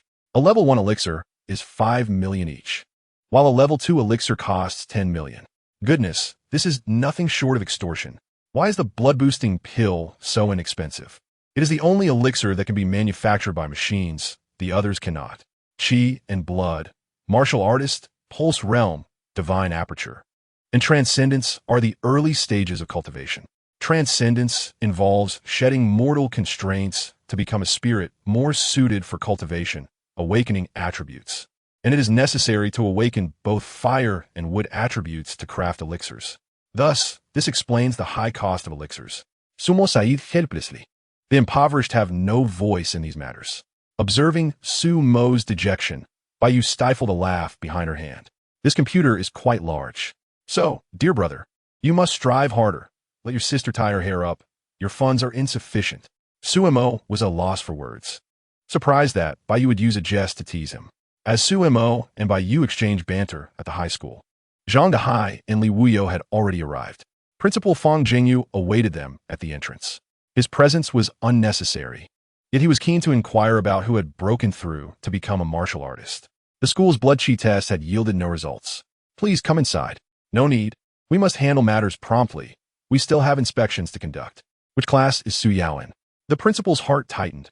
Could it be related to the previous drowning incident? The drowning incident? No, it is not that matter, he clarified, sensing a change in expression as he led them to Su Yao's class, the third-year 9th class. Chapter 20. Triple Compensation, 15 million. The students in Class 9 watched with apprehension as Li Wuyo and Zhang Dehai appeared. They recognized these two figures, knowing that their presence heralded trouble. Zhou Liang's expression shifted. Could his misdeeds have been exposed? Su Mo had indeed become a martial artist at the age of 18. A significant achievement. The classroom fell silent, the tension palpable, with some anxious students already beating sweat upon their foreheads. They speculated that the two were there regarding Su Mo. Zhang Dehai and Li Wuyo approached Su Yao. After school today, you are to come to the safety management office. You unlawfully took Su Mo's identification card and household registration, and the procedures for selling the house were improper. The classmates exchanged bewildered glances, unaware of this incident, while Zhou Liang's expression shifted. He had been the one to enlist help with the matter. Now that the issue had resurfaced, why was it being addressed so publicly? The buyer claimed there were problems with the house. Our investigation revealed that the property belonged to Su Mo, who is still alive and was not present during the sale, which violates regulations. Surely you are aware of who the buyer is? We are under pressure, so we ask for your cooperation. After delivering their message, Li Wuyo and Zhang Dehai turned and left without a backward glance. The atmosphere among the students shifted. Those who had previously remained silent regarding Su Mo now looked at Su Yao with disdain. They were aware that Su Mo had been working part-time after school and during the holidays. Now it was revealed that she had even sold the house left by his parents, and had done so clandestinely. Fang Jingyu's expression darkened. If this matter escalated, coupled with the prior drowning incident, the reputation of the 10th high school would be irreparably damaged. Come with me, Fang Jingyu commanded coldly. Su Yao followed behind, the gazes of her classmates piercing her like daggers. Su Mo, how cruel you are, treating me this way. I even gave you 2,000 yuan to help you rent a place. You have become a martial artist, yet you remain so petty. How small-minded you are. Upon returning to the office, Fang Jingyu stood with a document in hand, while Su Yao remained silent beside him. The document revealed her blood chi value was 109, and with 2 months until the martial arts examination, she might reach 200 and become a martial artist. Another document detailed Su Mo's situation, with a blood chi value of 18, now expelled. They were siblings. Why? Su Yao knew she could not disclose her brother's breakthrough. I wished to break through to become a martial artist before the exam. After my brother was expelled, he squandered recklessly, and I had no choice but to act as I did. I am confident I can achieve a breakthrough before the martial arts examination arrives. Just yesterday, my blood chi value surpassed 193. Fang Jingyu's eyes sparkled upon hearing this. If she could truly break through, all her previous actions would be trivial. In fact, if she were admitted to a prestigious school after the martial arts examination, all the whispers would dissipate. The benefits of being a prodigy are profound. Do you have confidence? I am confident. The house has been sold. I did not waste the money but used it to purchase items that enhance my strength. My funds are limited now. If I must compensate for the house's issues, I may have to drop out and work to repay the debt. You may leave for now. After Su Yao exited, the principal summoned Wang Yang. Mr. Wang, you are the homeroom teacher of Class 9. What about the student named Su Mo? Wang Yang's heart tightened, his face contorting with anger. Ultimately, he sighed in resignation. Principal, this student Su Mo has been stuck at a blood chi value of 18 and cannot break through. While he appears diligent, I discovered that knowing a person's face does not mean knowing their heart after a particular incident. As Wang Yang embellished the tale, Fang Jingyu slammed his hand on the desk. Expulsion was appropriate. Well done, Mr. Wang. If this had been exposed, it would have truly been a headache. We must also thank Zhou Liang. He is indeed another outstanding student from your Class 9. Please return. I shall handle this matter myself, and you need not inquire further. After Wang Yang exited the principal's office and closed the door behind him, he let out a sigh of relief, unaware that his back had become thoroughly damp. At that moment, Zhou Liang stood in the corridor, evidently awaiting Wang Yang.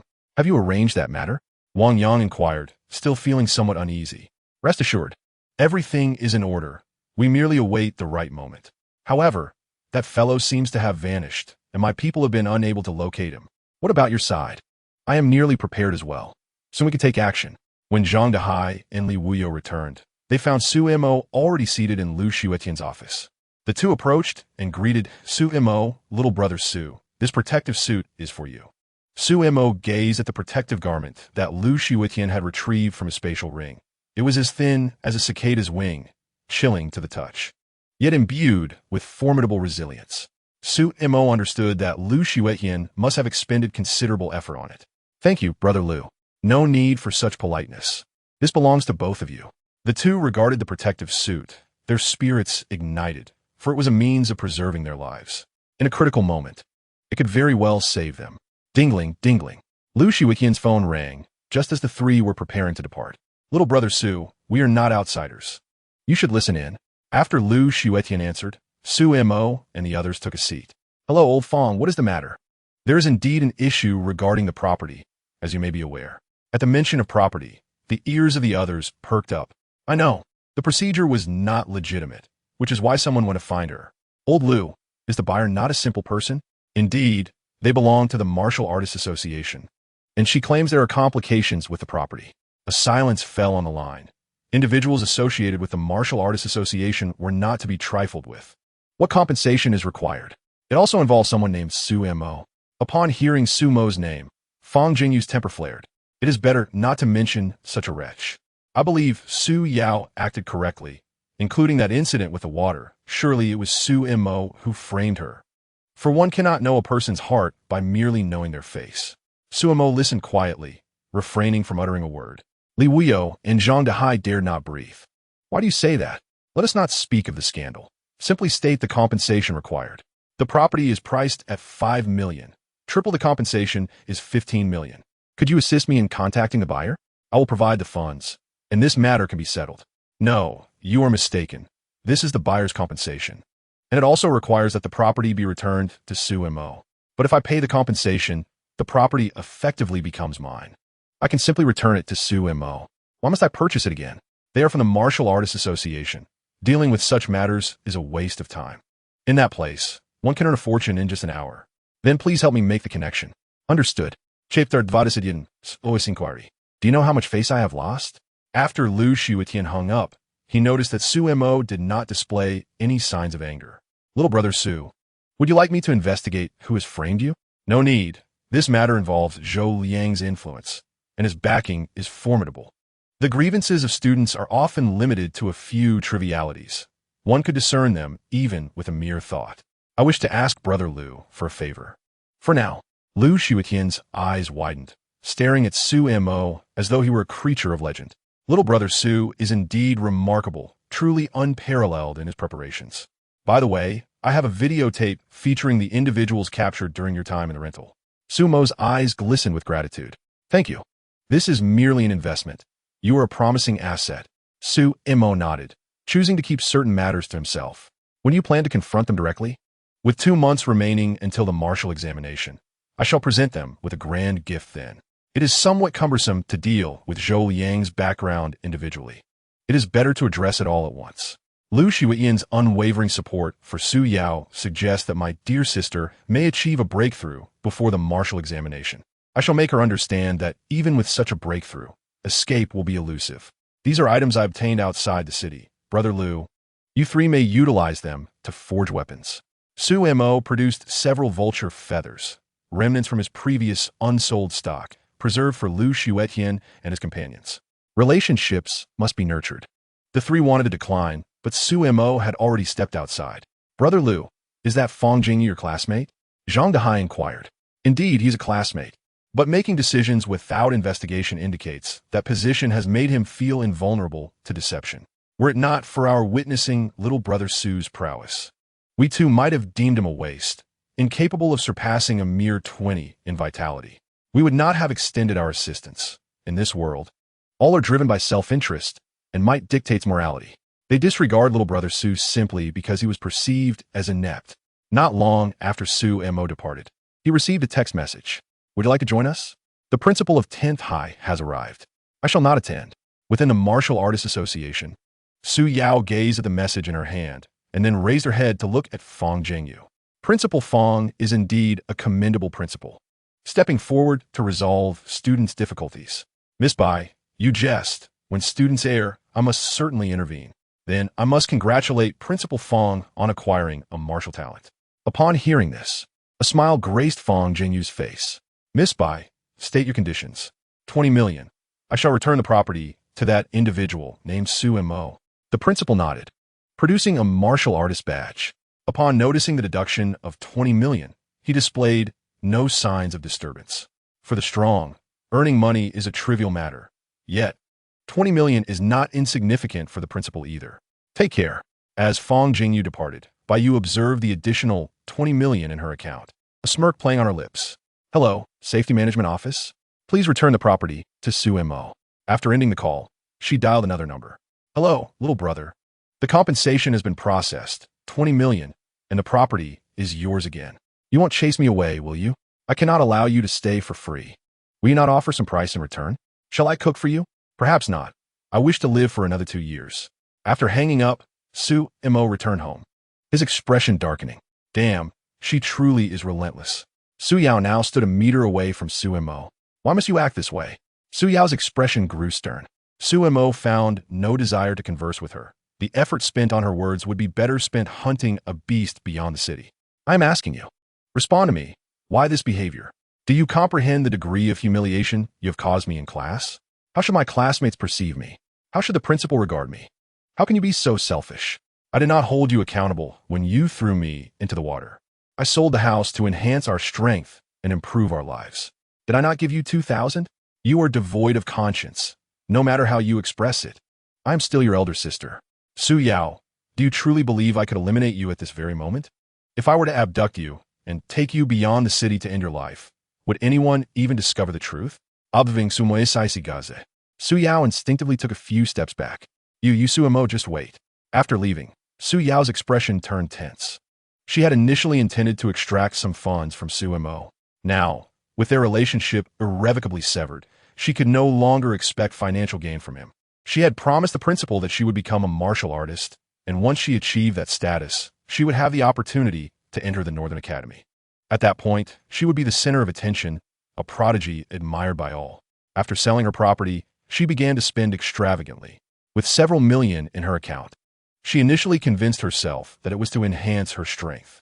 Daily discussions among her dorm mates revolved around the exorbitant prices of their garments, each costing tens of thousands. She even harbored resentment towards her adoptive parents for departing this world so early. If she could venture outside the city to hunt a few beasts, she could be just like those in her dormitory. Later, her anger towards Su Mo intensified, viewing him as a complete failure. Every time his name was mentioned, her heart seethed with rage. How could such a worthless individual be her brother? Undertaking odd jobs yielded meager earnings, often no more than a few dozen or 100 yuan.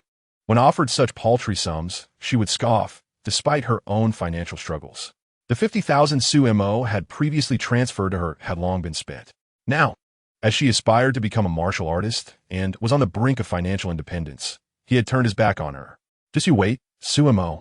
I will ensure you regret this. Soon, you will be kneeling before me, begging for my forgiveness.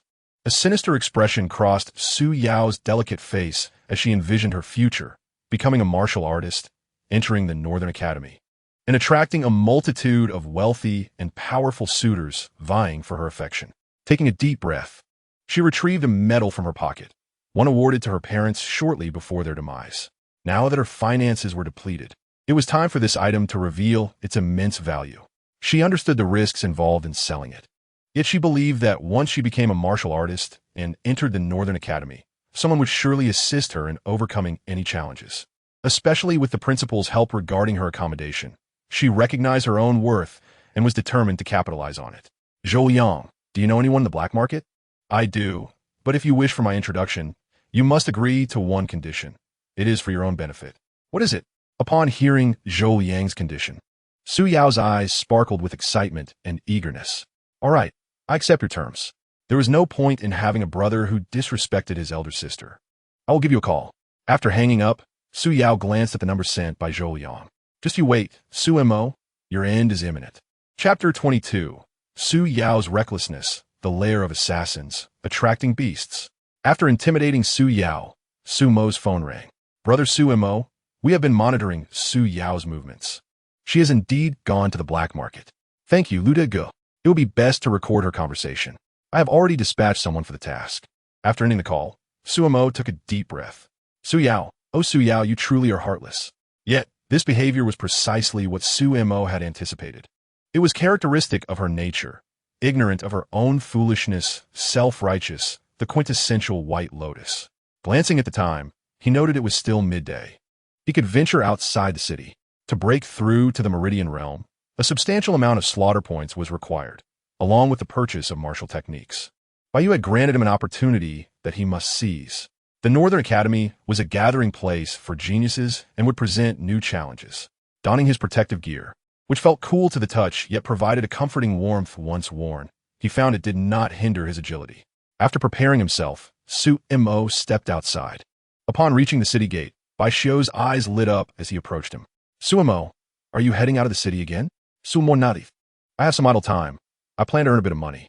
Bai Xiu was speechless. Others exiting the gates bore expressions of solemnity.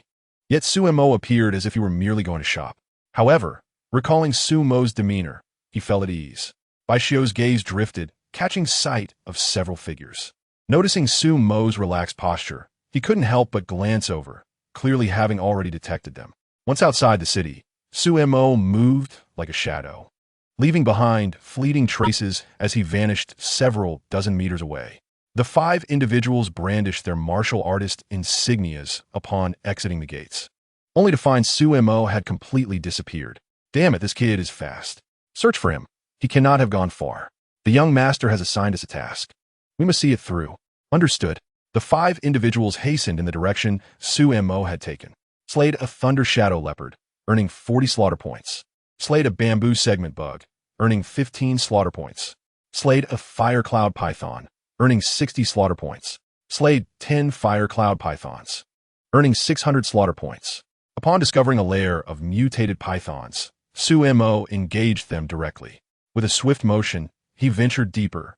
The white terrain yielded insufficient slaughter points. He required a significant accumulation of points and could only proceed with caution, especially with his protective gear, enhancing his chances of escape in perilous situations. His agility improved, as did his swordsmanship. He could no longer afford to act timidly. As for the individuals pursuing him, they were likely arranged by Zhou Liang, 1 at the 9th level of martial arts and 4 at the 7th. If he were to eliminate them, Zhou Liang would certainly feel the loss. As a martial artist at the 8th level, Su Mo was confident in his ability to defeat them. However, the dead must serve a purpose.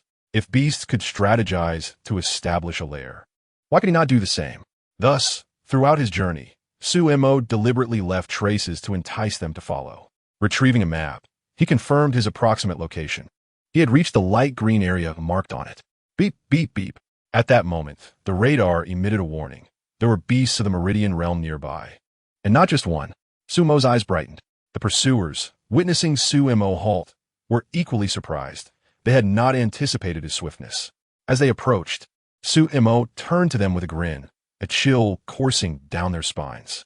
With a single swing of his blade, it appeared as if waves were crashing endlessly. However, the target was not them, but the beasts of the Meridian realm. Roar! Roar! The ground trembled as a stone python broke through the surface, wreaking havoc within a radius of several dozen meters. This colossal stone python appeared to be composed of massive boulders, its eyes resembling blood moons. Su Mo, already distant by over 100 meters, felt a sense of urgency. Not good, retreat quickly. The blood leopard's expression shifted dramatically upon sighting the stone python, fear evident in its gaze. Brother, look behind. Turning to see, their souls nearly fled in terror at the sight of a swarm of mutated venomous bees. Though they were merely first-tier demon beasts, their sheer numbers, numbering in the thousands, obscured the sky. A few venomous wasps, their tails radiating a crimson glow reminiscent of blood, hovered ominously. Brother, we have been deceived. that scoundrel did this on purpose. Damn it, the young master claimed that fellow was merely a first-level martial artist. But who could have anticipated such malice? A low hum resonated as the wasps, with their black, glimmering eyes, fixated intently on the 5 men who stood back to back. The wasps had divided into 5 groups, their gaze unwavering. Thousands of venomous wasps posed a formidable threat. A mere prick from their stingers could spell death. Moreover, they were being watched by a stone python, its gaze predatory in intent. Brother, will we ever make it back alive? Will I ever see Xiao Chui again? Silence. We must unite to slay the venomous wasps. Only by carving a path can we hope to escape. The wasp leader flapped its wings and descended upon the 5, who hastily prepared to defend themselves. Su-mo concealed himself at a distance, shrouding his presence. Should he acquire a technique to mask his aura? A thought crossed his mind. Such techniques were undoubtedly rare, yet they would be invaluable for survival outside the city. Su-mo resolved to procure one upon his return. You should have connections. Brother, save me. 2 among them were stung by the wasp leader, their bodies swelling rapidly. They slumped to the ground, dazed and disoriented. With a series of sharp sounds, a blade's aura manifested, causing the heads of the 2 martial artists to roll away. Eliminated 2 7th-level martial artists, earning 44,000 kill points. Slain 60 venomous wasps, earning 200 kill points. Come out. Hiding behind others hardly makes you a hero.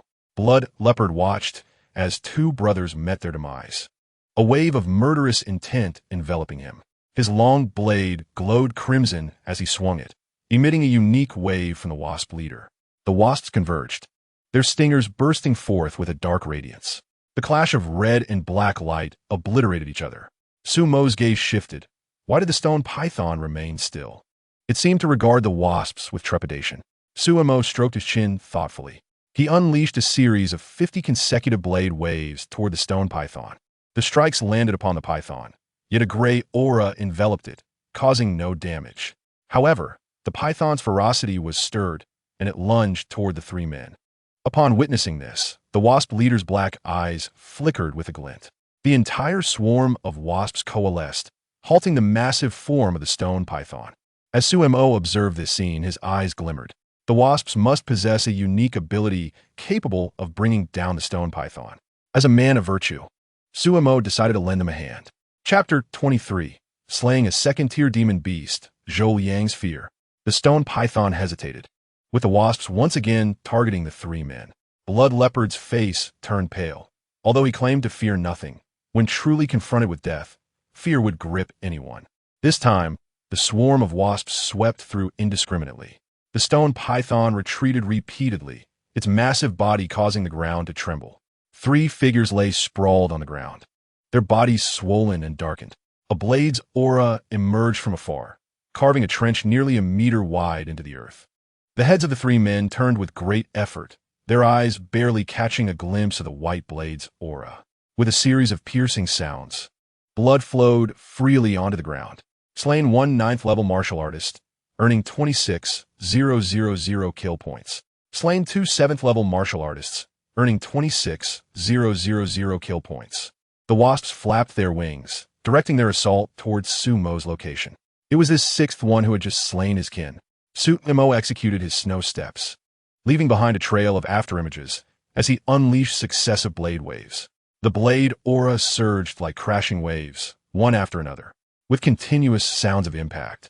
Slain 50 venomous wasps, earning 1,000 kill points. Slain 30 venomous wasps, earning 600 kill points. After delivering a strike, Sumo propelled himself away. The wasps, equipped with wings, moved with incredible speed, especially those trailing closely behind the wasp leader, their flapping intensifying. They were about to catch up to Sumo suddenly. Sumo halted, firmly stamping his foot on the ground. Utilizing this force, he leapt high into the air. With a sweeping motion, a blade aura measuring 3 meters surged from his hand, cleaving through the approaching wasps. Employing snow steps once more, he altered his direction toward the stone python. Slain 160 venomous wasps, earning 4,000 kill points. Sumo's eyes sparkled with excitement. Indeed, his decision to elevate his snow steps to perfection was his greatest gain.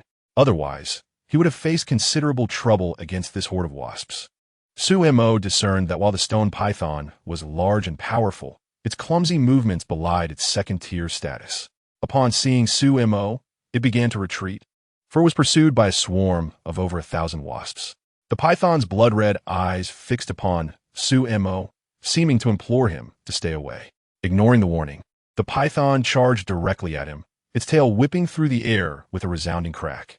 Su-mo leapt, swiftly maneuvering atop the python's back. The wasp leader halted its advance, altering its wing-beat rhythm.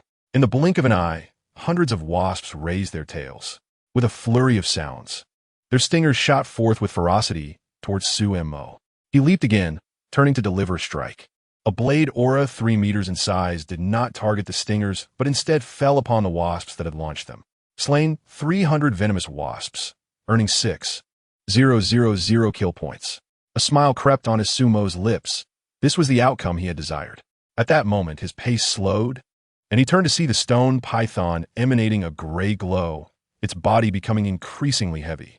Su-mo landed at a distance, taking a deep breath. He could not afford to be careless. The stingers clattered against the stone python, sparking as they struck. The python twisted in response, sweeping its tail toward the wasps in the sky. With a single strike, hundreds of wasps were crushed, their remnants scattered. The scent of blood permeated the battlefield. The swarm of wasps was driven apart by the force of the stone python's attack, revealing a clear space in between. The wasp leader's black eyes glimmered ominously. The swarm reassembled, descending en masse to assault the stone python once more. Su-mo, witnessing this from afar, swallowed hard. The gray glow enveloping the stone python thickened, causing the swarm to hesitate as they approached. The python swept its tail, and the wasps unleashed their stingers in rapid succession.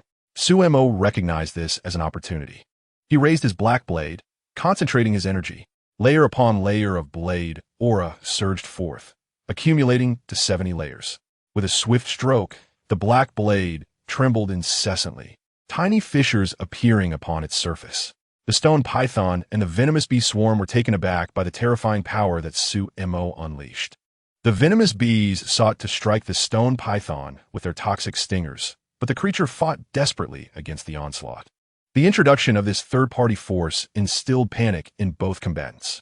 Following the strike, Su-mo's chest heaved with exertion.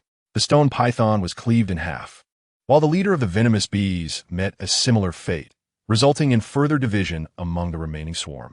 The blade's energy sliced through the bee horde, etching a gash several meters long in the ground.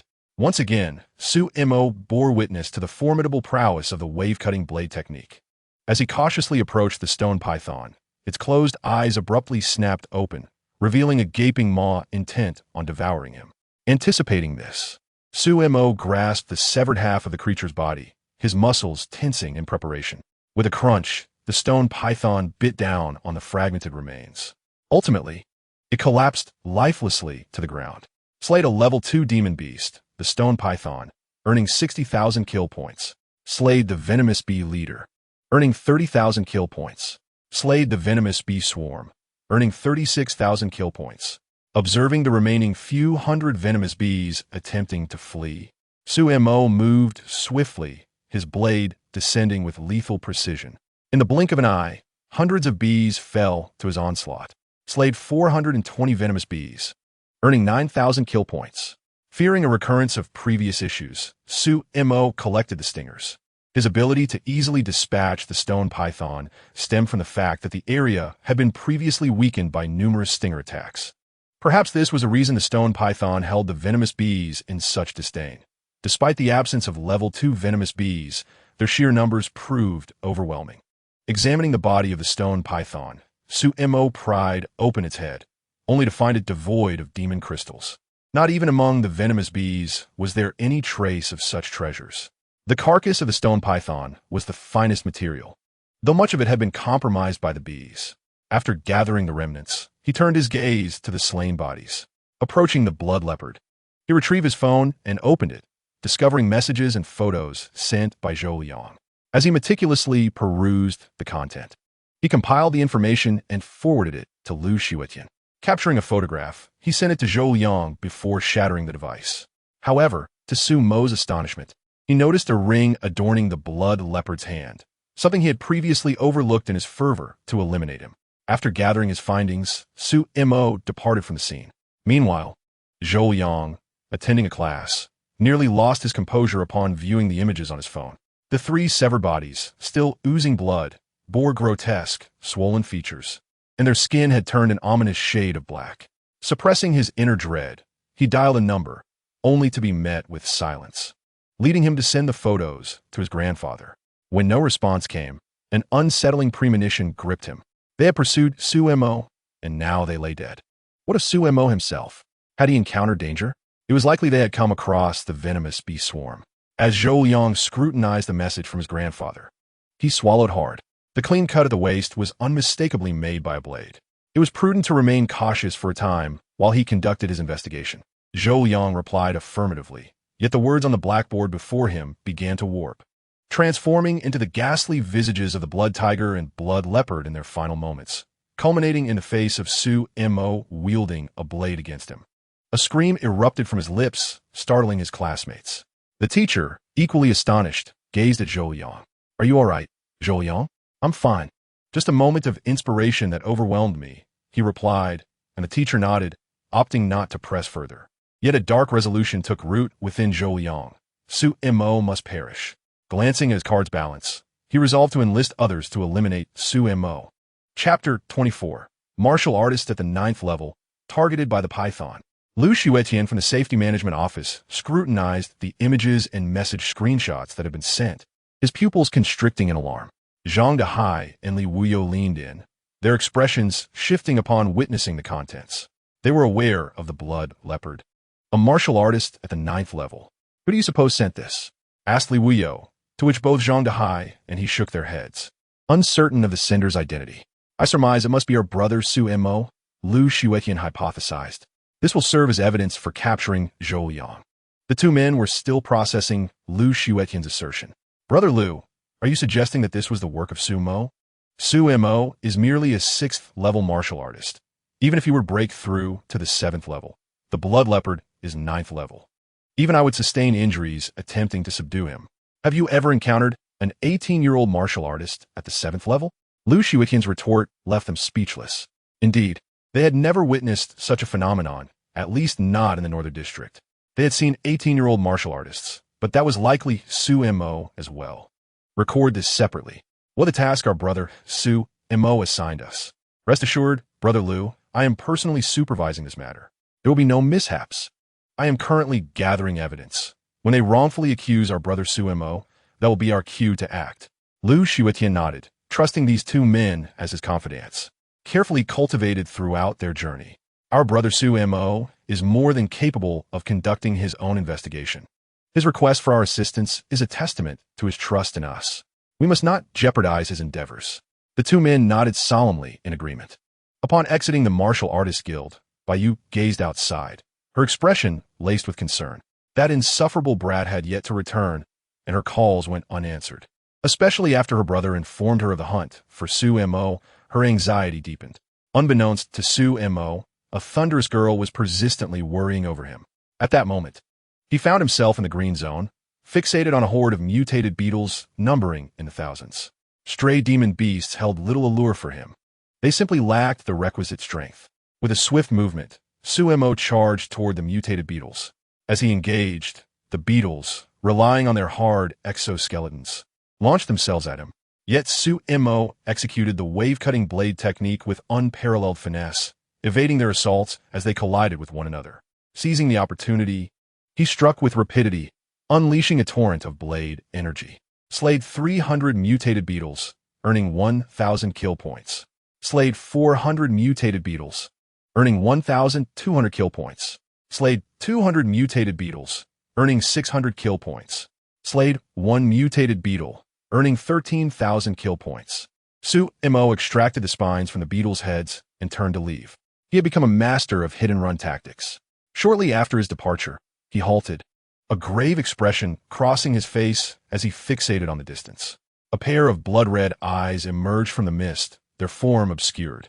Su-mo stood still, acutely aware of his heart's rapid cadence, as the massive blood-red eyes locked onto him with relentless intensity. Retreating cautiously, he remained on high alert. Once the shadowy figure finally materialized, Sumo was nearly overwhelmed with terror. Without uttering a word, he turned and fled. In the blink of an eye, the figure vanished without a trace, leaving Sumo's expression tinged with terror. He recalled a question posed by Bayu earlier. Only beasts with exceptional bloodlines could produce demon crystals. This mutated serpent, no, it was more appropriate to refer to it as a python, reminded him of the familiar aura of the aberrant water snake he and Lu Shuetian had slain. The two beasts shared a striking resemblance in their essence. Sumo pushed his snow tread technique to its utmost limits. Moments later, the ground trembled, and numerous demon beasts emerged, fleeing into the distance. As he beheld the throngs of creatures, panic surged within him, compelling him to escape. He witnessed the trampling of other beasts, yet couldn't resist the urge to unleash his venomous projectiles. Slain a mutated bear, awarded 6,000 slaughter points. Slain a mutated tiger, awarded 10,000 slaughter points. Casting a glance over his shoulder nearly sent his soul flying from fright. A colossal figure, spanning 100 meters, left a path of cracked earth and shattered trees in its wake, obliterating all obstacles underfoot. Hissing sounds pierced the air, and Sumo felt a chill run down his spine. Turning back, he saw over 100 water arrows hurtling toward him. In a rush, he upgraded his snow tread technique, consuming 40,000 points to elevate it to a high grade of yellow, followed by an additional 50,000 to achieve proficiency, and then another 100,000 to reach intermediate proficiency. His speed doubled, nearly overwhelming his control. Once he stabilized his body, he sensed his internal energy swiftly dwindling. Though he was only at the 8th level of martial arts, operating the high-grade yellow snow tread for an extended period proved challenging. The thought of the gorilla struck him. Glancing at his map, he sprinted towards the horizon. As he passed by the trampled beasts, he didn't neglect to deliver the finishing blows. However, he refrained from collecting materials, realizing their immense value, worth millions. The python's speed increased as well. Slain 20 demon beasts, awarded 350,000 slaughter points. Upon spotting a pair of crimson eyes in the distance, he felt an unexpected sense of familiarity. The next moment, an astonishing sight left him dumbfounded. The 100-meter giant ape, upon seeing the python, turned tail and fled, disappearing in an instant. Good grief, what a useless creature. A chilling presence enveloped the area. The water arrows expelled by the python transformed into ice, freezing everything they touched. A shiver coursed through Sumo as he hurled his venomous needles, only to discover he couldn't even shatter the icy barriers. Transcendence. This python had reached the realm of transcendence. He hastily invested 300,000 points, elevating his martial arts level from 8 to 9, further enhancing his speed and restoring his weary body. However, after running for a while, he noticed the python had come to a halt. A foreboding sensation gripped him. He couldn't possibly be entering the red zone, could he? Surrounding demon beasts lay unconscious on the ground. Seeing the python hesitate, Sumo seized the opportunity to strike, cutting open their flesh. The red zone was a gamble he had to take. Hunted 60 demon beasts, awarded 280,000 slaughter points. He collected some materials and even unearthed a demon crystal, which brought him a measure of delight. Suddenly, he sensed darkness enveloping him. A pair of wings had cast a shadow over the sky. The python's gaze was fixated on a figure above. After witnessing this, Sumo stealthily retreated. The massive divine eagle in the sky did not focus on him, but rather zeroed in on the python, its eyes darting about. Changing direction, he hurried towards the city gate. Moments later, a wave of frigid air washed over him, accompanied by the cacophony of battle in the distance, reminiscent of cannon fire. After 4 exhausting hours of sprinting, Sumo finally beheld the city. Once inside, he collapsed onto the ground, gasping for breath. Baishio approached, scrutinizing him. You look rather worse for wear today. What, did a transcendent beast set its sights on you? Sumo shot him a disdainful glance. This fellow was undoubtedly a harbinger of misfortune. Could it really be true? Baishio pressed. After resting for a moment, Sumo stood and dusted himself off. Baishio's incessant chatter had become quite tiresome. Not long after entering the city, a massive shadow loomed outside. Baishio squinted, gripping his spear tightly. A powerful aura radiated from him. The shadow vanished into the mist. No wonder this lad was reluctant to converse with me. He was indeed unfortunate to be targeted by a python. Surely he killed its offspring, had he? Chapter 25. Earning 37 million in a day. Purchasing heart techniques. On his way back, Suemo still felt his legs trembling, haunted by lingering fears. Thankfully, the mutated eagle had diverted the python. Otherwise, he might not have returned. Pulling out his phone, he noticed an incoming call and dialed another number. Suemo, my younger brother, what's the matter? Don't leave the city. The aberrant long snake we killed before. Its father is still alive, having transformed into a python. Lu Shuetian's astonished voice echoed through the phone. Are you safe? Look at my dreadful luck. The fact that you're calling means you're unharmed. I've already backed up that information. My contacts in the black market inform me that Zhou Liang has gone there today. I understand. Thank you, Luga. After hanging up, Suemo made his way to the Martial Artist Guild. Oh my, who is this stunning beauty? She has practically turned into a yearning stone. Suemo plopped down in front of Baiyu. I thought you might have died out there. Shaking his head, he refrained from discussing the dangers he had faced. Cool, me. Take a look at this. How much is it worth? He laid out the materials before her, and the hall filled with a pungent scent of blood. Baiyu's eyes sparkled as she grabbed a calculator and began tallying. After half an hour, she examined the figures. Not bad, 37 million.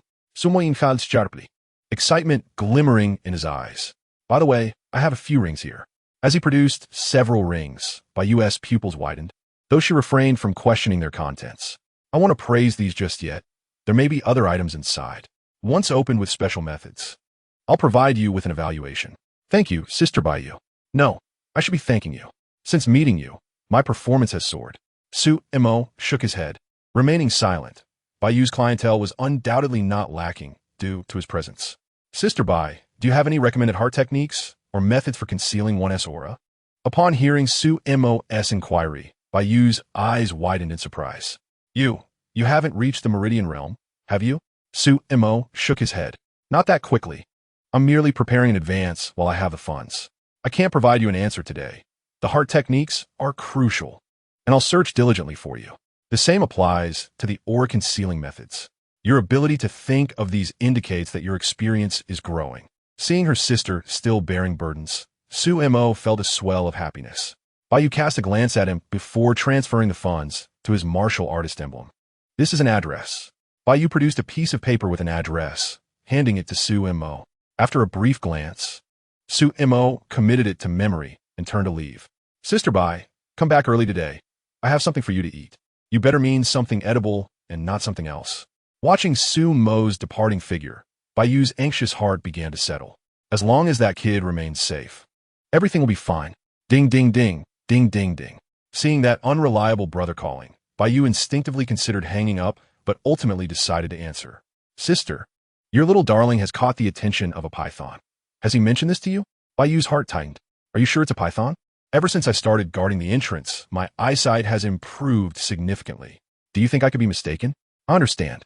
Baiyu hung up the phone, contemplating how to handle this troublesome kid. The python holds a grudge. He cannot afford to venture out easily anymore. Should I eliminate that python? Baiyu's gaze flickered momentarily. Finally, she shook her head. Since Suemo had not spoken up, he likely preferred to resolve this himself. Hello, old man. Baiyu, how is my yet-to-be-married disciple faring?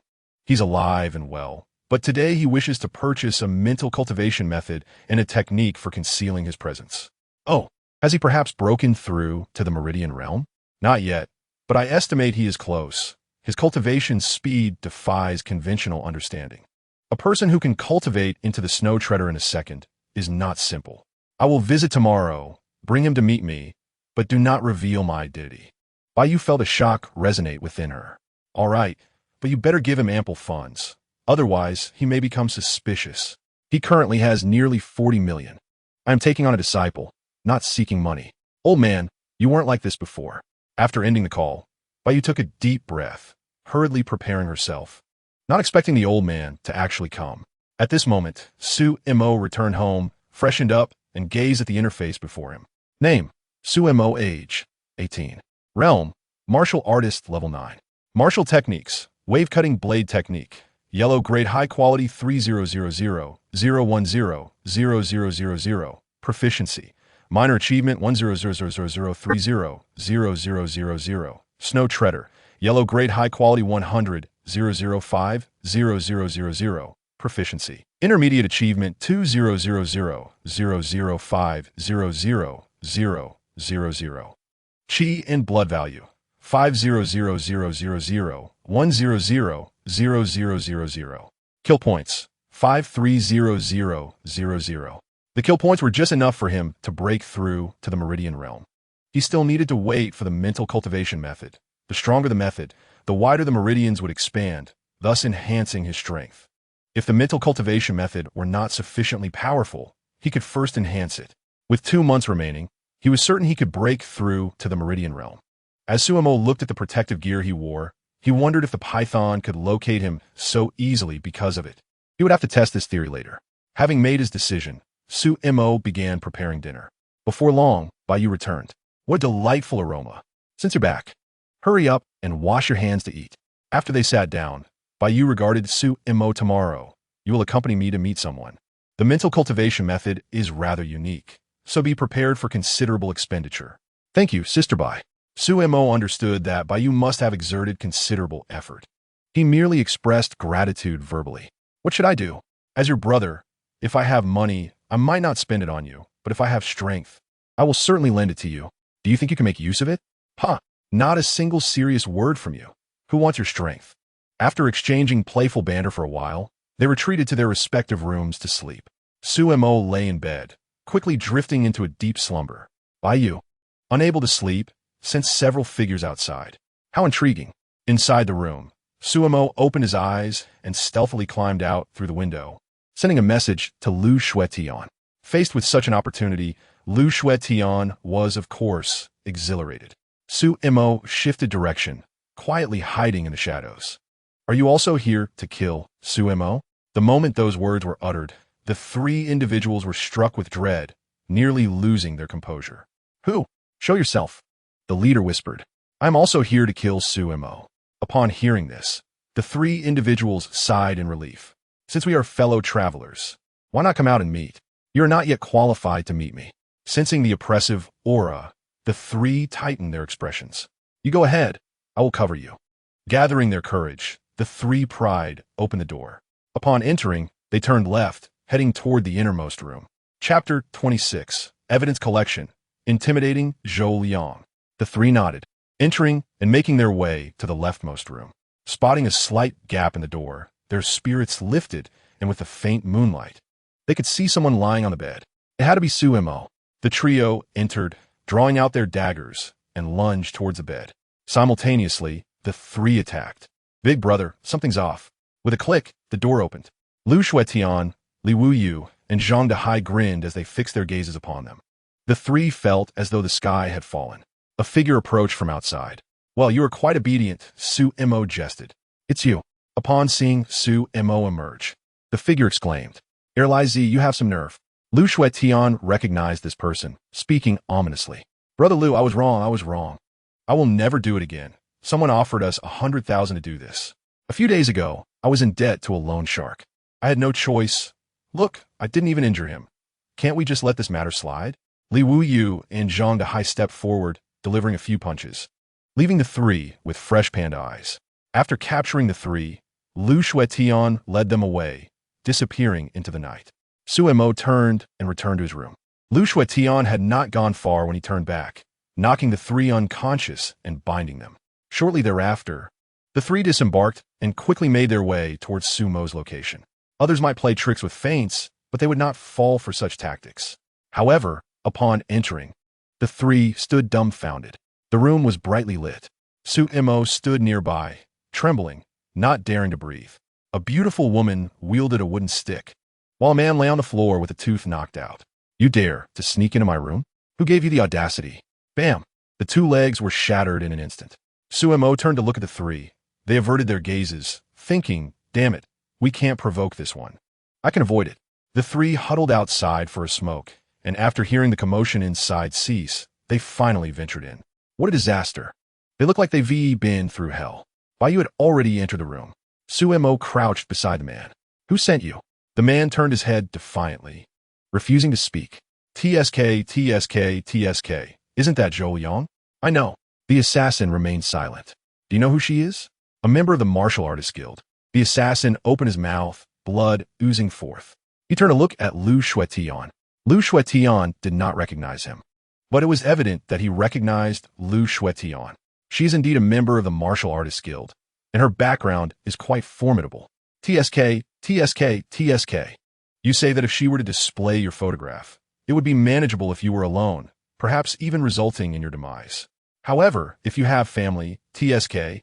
If you possess children, you may find it impossible to attain martial artist certification, relegating you to the shadows like a rat, even shunned by academic institutions. Abandoned by society, scorned by the masses. Do not doubt it. A mere girl can ascend to the position of head of a city's martial artists guild, and one can only imagine the influence that lies behind such an achievement. I assert this. Before Su Mo could utter another word, this individual had already spoken. It was Zhou Liang, who offered me 10 million to eliminate a young man, namely you. I possess video evidence and recordings. Upon hearing this, a look of astonishment filled Su Mo's eyes. Isn't your line of work known for its integrity? How could you leave behind such incriminating evidence? I am not like others. Sometimes, after we assassins execute a task for our employers, they may seek out others to eliminate us. Thus, we must remain vigilant. Su Mo was at a loss for words, watching as this man produced a USB drive and connected it to a computer. The very face that Su Mo detested appeared on the screen. After making a backup, Su Mo handed the USB drive to Lu Shuetian. Rest assured, little brother. Once the man was taken away, Bai Yu emerged from the room, sitting before Su Mo, little brother, after being frightened. Would you like to keep your sister company while she sleeps? Su Mo was speechless. Sister Bai, I can't help but notice you seem rather exhilarated. Your innocence can't possibly be feigned, can it? Su Mo now harbored serious doubts about Bai Yu's authenticity. The excitement she exhibited while confronting that assassin did not appear to be staged. Bai Yu lowered her head. I was just threatened, and my little brother unjustly accuses me. It makes me so sad. Yes, just like that, but with a bit more force. Bai Yu delivered a punch to Su Mo, who fell to the ground with a thud, startling Bai Yu despite her not exerting much strength. Su Mo, are you all right? Su Mo's complexion grew increasingly pale. Bai Yu, nearly in tears, finally twisted Su Mo's thigh with all her might. Su Mo clutched his leg, gritting his teeth. Haha, still pretending. Sister mastered this move long before you were even born. Observing Bai Yu's retreating figure, Su Mo shook his head and returned to his room, finally able to sleep soundly. He retrieved a mobile phone from the drawer, opened it, and sent the previously captured video to someone, none other than Zhou Liang. Startled by the ringing phone in his apartment, Zhou Liang quickly sat up. The video displayed precisely what he had said about wanting to kill Su Mo. A chill ran down Zhou Liang's spine. Who are you? The esteemed scion of the Zhou family was resorting to hiring an assassin. TSK. That individual named Su Mo seems to be a martial artist. If this were to become public knowledge, Zhou Liang stared at the threatening words on the screen, fear gripping his heart. This was not the assassin he had hired. Who could it possibly be? Could it be the one responsible for eliminating Blood Leopard and Blood Tiger? Zhou Liang suppressed his ominous premonitions. Let us discuss your terms. Allow me to ponder. Su Mo turned off the phone, removed the untraceable SIM card, and crushed the device in his hand. He fell into a deep slumber, while Zhou Liang spent the entire night awake, staring blankly at the phone screen. The message he had sent transformed into a red exclamation mark. A wave of coldness surged through him. At that moment, Zhou Liang felt his hands and feet grow icy. If his grandfather were to discover this matter, the consequences would be dire. Within the Zhou family, no one could defy his grandfather's commands. He had been exceedingly cautious. How could there be evidence of him seeking an assassin? That assassin had collaborated with Zhou Liang multiple times, and nothing had gone awry in previous dealings. This was precisely why he had dared to show his face. Damn it! Zhou Liang hurled the phone to the ground, shattering it. Since Su Mo's expulsion, he had already destroyed 3 phones. Su Mo, why won't you just die? Zhou Liang's low growl echoed within the room, akin to a beast's roar. Suppressing his inner fury, his mind gradually cooled. Suddenly, he conceived a thought. If this person possesses such formidable power and is familiar with him, could he perhaps offer some price to have Su Mo eliminated? This individual, so cautious, seemed to embody the essence of those who tread the razor's edge. Zhou Yang's eyes sparkled with anticipation, eager for this person to contact him. Chapter 27. Acknowledging the Master, Breaking Through the Meridian. The following day, Su Mo remained fast asleep, a figure standing by his bedside, gazing at the bulging form beneath the covers. Huh, who are you trying to scare? Baiyu teased, inserting a handful of hair into Su Mo's ear. Stop messing around. In the next moment, Su Mo felt a heavy weight grasping at him, remarkably soft. Instinctively, he squeezed, jolting awake. No, yeah, let me explain. After leaving Su Mo's room, Baiyu clapped her hands. One of Su Mo's eyes was bruised, and his arm bore the imprint of a hand, red and inflamed. After freshening up and having breakfast, Su Mo accompanied Baiyu to the Martial Artists Guild. Wait here for a moment. Standing outside a closed room, Su Mo observed in anticipation. Before long, Baiyu returned. Follow me inside. Upon entering, Su Mo's gaze fell upon the imposing office chair, which faced away from him, revealing only a leg. The figure held a document, seemingly lost in contemplation. Baiyu stood silently beside him. This was the first time Su Mo had witnessed Baiyu in such a tranquil state. The atmosphere in the room grew increasingly oppressive, the passage of time becoming indiscernible. The office chair turned around, revealing the face of an individual who appeared to be nearing 70, with white hair and scars etched across his visage, lending him a somewhat fearsome appearance. Particularly unsettling was the smile that curled upon his lips, reminiscent of a beast, sending shivers down one's spine. His gaze remained fixed on Su Mo, holding a document that detailed Su Mo's own profile. The two locked eyes, a palpable tension enveloping the room, bearing down upon Su Mo. He noticed Baiyu's lips moving, urging him to summon every ounce of strength to endure. Baiyu would not harm him. He had never heard of a situation where one had to undergo a trial to purchase a martial arts technique. As the pressure intensified, the elder's expression gradually softened, revealing satisfaction. At that moment, Su Mo's back was drenched in sweat, his body trembling slightly. Observing Su Mo's perseverance, the elder's smile deepened. He cannot merely be an ordinary practitioner. He is undoubtedly a being of extraordinary caliber. Who exactly is this elder? Sumo's mind raced with speculation. As time passed, Baiyu took a deep breath, her gaze on Su Mo reflecting astonishment.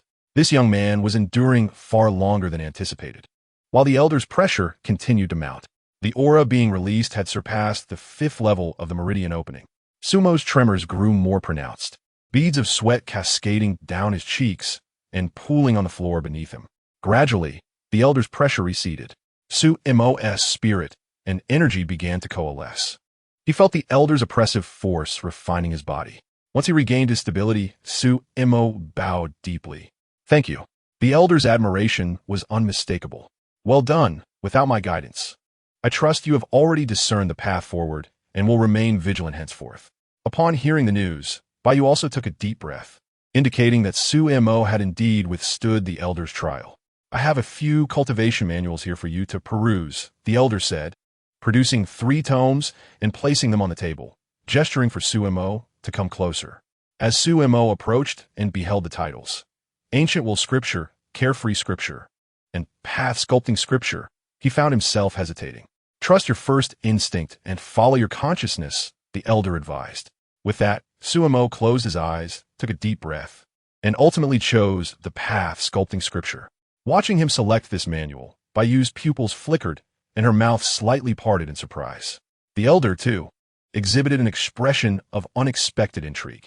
Are you certain of your choice? He inquired. Su Mo nodded in affirmation, declaring, I will choose this one. The elder nodded in return and then revealed a hidden tome, the concealed essence technique of superior grade within the Xian tier. Is this the technique you desire? Su Mo gazed at the superior grade Xian tier manual and shook his head. It was beyond his financial means, as Xian tier techniques often commanded prices in the hundreds of millions. Take it, but I have one condition, the elder offered. What is it? Su Mo asked. Become my disciple.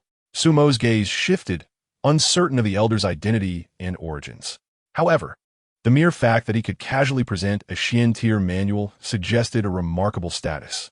Coupled with Baiyu's earlier mention of a means to facilitate his role as an assessment officer at the Northern Academy, it became clear that the elder was affiliated with the Northern Academy, likely holding significant influence, particularly after the elder had previously assisted him in refining his body under pressure. Sumo realized that hastily enhancing one's strength was not as advantageous as he had presumed. With such guidance in his future cultivation, he could avoid numerous pitfalls. After coming to this conclusion, Sumo bowed deeply. "I pay my respects, master." The elder burst into hearty laughter. "I trust you have surmised my identity. I hail from the Northern Academy, and Xiaoyu's promises are entirely feasible. Once you arrive at the Northern Academy, we shall meet again." On their first encounter, the elder presented him with a parting gift, a storage ring of 100 cubic meters along with a weapon forged from Xian iron, sufficient for his needs. "I look forward to our second meeting," the elder concluded, then turned and left, vanishing from the room. Filled with questions, Sumo pondered. "Do not inquire. I shall divulge nothing more, only that you have struck a remarkable deal," Baiyu remarked. "This is a secluded chamber. Take a moment to examine the techniques in your possession." With that, Baiyu departed. After perusing the path sculpting technique, Sumo's gaze shifted, realizing the immense difficulty of mastering this manual. Upon reaching the Transcendence realm, he would awaken his attributes, and this technique would allow him to sculpt his own. Furthermore, as the technique was practiced, it would continuously refine his physical form, though carelessness could lead to catastrophic consequences. Once Baiyu left, she entered another chamber. "Master, did you anticipate that he would choose that particular technique?" The elder shook his head. "What if he fails to cultivate successfully? If he can master the snow-treading technique in a second, then if he cannot succeed with the path sculpting scripture, no one could. Let him resolve matters here. It will serve to temper his mindset." "Understood, master." The elder's figure flickered and vanished. Baiyu's eyes gleamed with envy. At that moment, Sumo gazed at his system interface. Name, Sumo. Age, 18 realm. 9th layer martial artist cultivation technique. Path sculpting scripture, 0100000. Martial skills, layered wave blade technique. Yellow grade high quality, 3000. 0100000. Proficiency. Minor achievement, 100000. 300000. Snow treading. Yellow grade high quality, 100. 005. 0000. Proficiency. Medium achievement, 2000005. 00000. Concealed essence technique. Xian grade superior, 01000000. Proficiency. 0100000. Vitality points. 500000. 100000. Kill points. 530,000. Sumo decided to invest 10,000 kill points into the path sculpting technique, elevating it to the first layer, which also deepened his understanding of opening meridians. However, the path sculpting technique did not indicate its level, which struck him as odd. Next, he could opt to break through to the meridian realm. Chapter 28. Find the metal. Obtain the evidence. Taking a deep breath, Sumo suppressed his inner excitement. He was ready for the meridian realm. As 500,000 kill points vanished, he felt the path sculpting technique operating continuously, rapidly enhancing his physical strength. One of the 8 extraordinary meridians opened, and a powerful aura radiated from him, causing a tempest to swirl within the room. Upon opening his eyes, a glimmer of brilliance shone within. He had indeed broken through to the meridian realm. Just over half a month ago, he had been a mockable waste, unable to exceed a vitality threshold of 20, forced to accept lesser wages for menial jobs. Yet, in this brief span, he had ascended to the meridian realm, earning tens of millions in a single day. After stabilizing his emotions, he examined the floating display before him. Name, Sumo. Age, 18 realm. First layer meridian cultivation technique. Path sculpting scripture, first layer, 0100000. Martial skills, layered wave blade technique. Yellow grade high quality, 3000. 0100000. Proficiency. Minor achievement, 100000. 300000. Snow treading. Yellow grade high quality, 100. 005. 0000. Proficiency. Medium achievement, 2000005. 00000. Concealed essence technique. Xian grade superior, 01000000. Proficiency. 0100000. Vitality. Points. 100000. 3000000. Kill points. 20,000 to break through to the second layer of the meridian realm. He required 2 million kill points, which left Su Mo astounded. Particularly, the path sculpting technique's second layer also demanded 1 million kill points, intensifying the pressure he felt. These kill points seemed utterly inadequate. He wondered if the serpent in the wild had departed. The elder had gifted him a Xian iron blade and 100 cubic meters of space, resources sufficient for his needs. Had he needed to purchase these items, the cost would have been exorbitant. Moreover, many cultivation techniques could not simply be bought with money. Even the one bestowed upon him by his master was a mere copy. After a thorough examination, the books were destroyed, as were the other martial techniques. As Su Mo emerged, Bai Yu approached him, noticing the dramatic transformation in his demeanor. This lad will surely captivate countless women in the future, handsome and gifted. Ah, finally emerged. I thought you perished in that room. Hearing Bai Yu's teasing, Su Mo sighed. How could I bear to die when such a beautiful woman as you is still unattainable? You cheeky brat, your tongue is sharper than ever. Bai Yu retorted. What are you up to now? She inquired as she noticed Su Mo preparing to leave. Handling some matters, he replied. Bai Yu ceased her questioning and instead produced a phone. Old man, he might have succeeded in his cultivation. What did you say? A voice of surprise echoed from the phone. I believe he has achieved success in his cultivation. It's still uncertain. I haven't inquired further.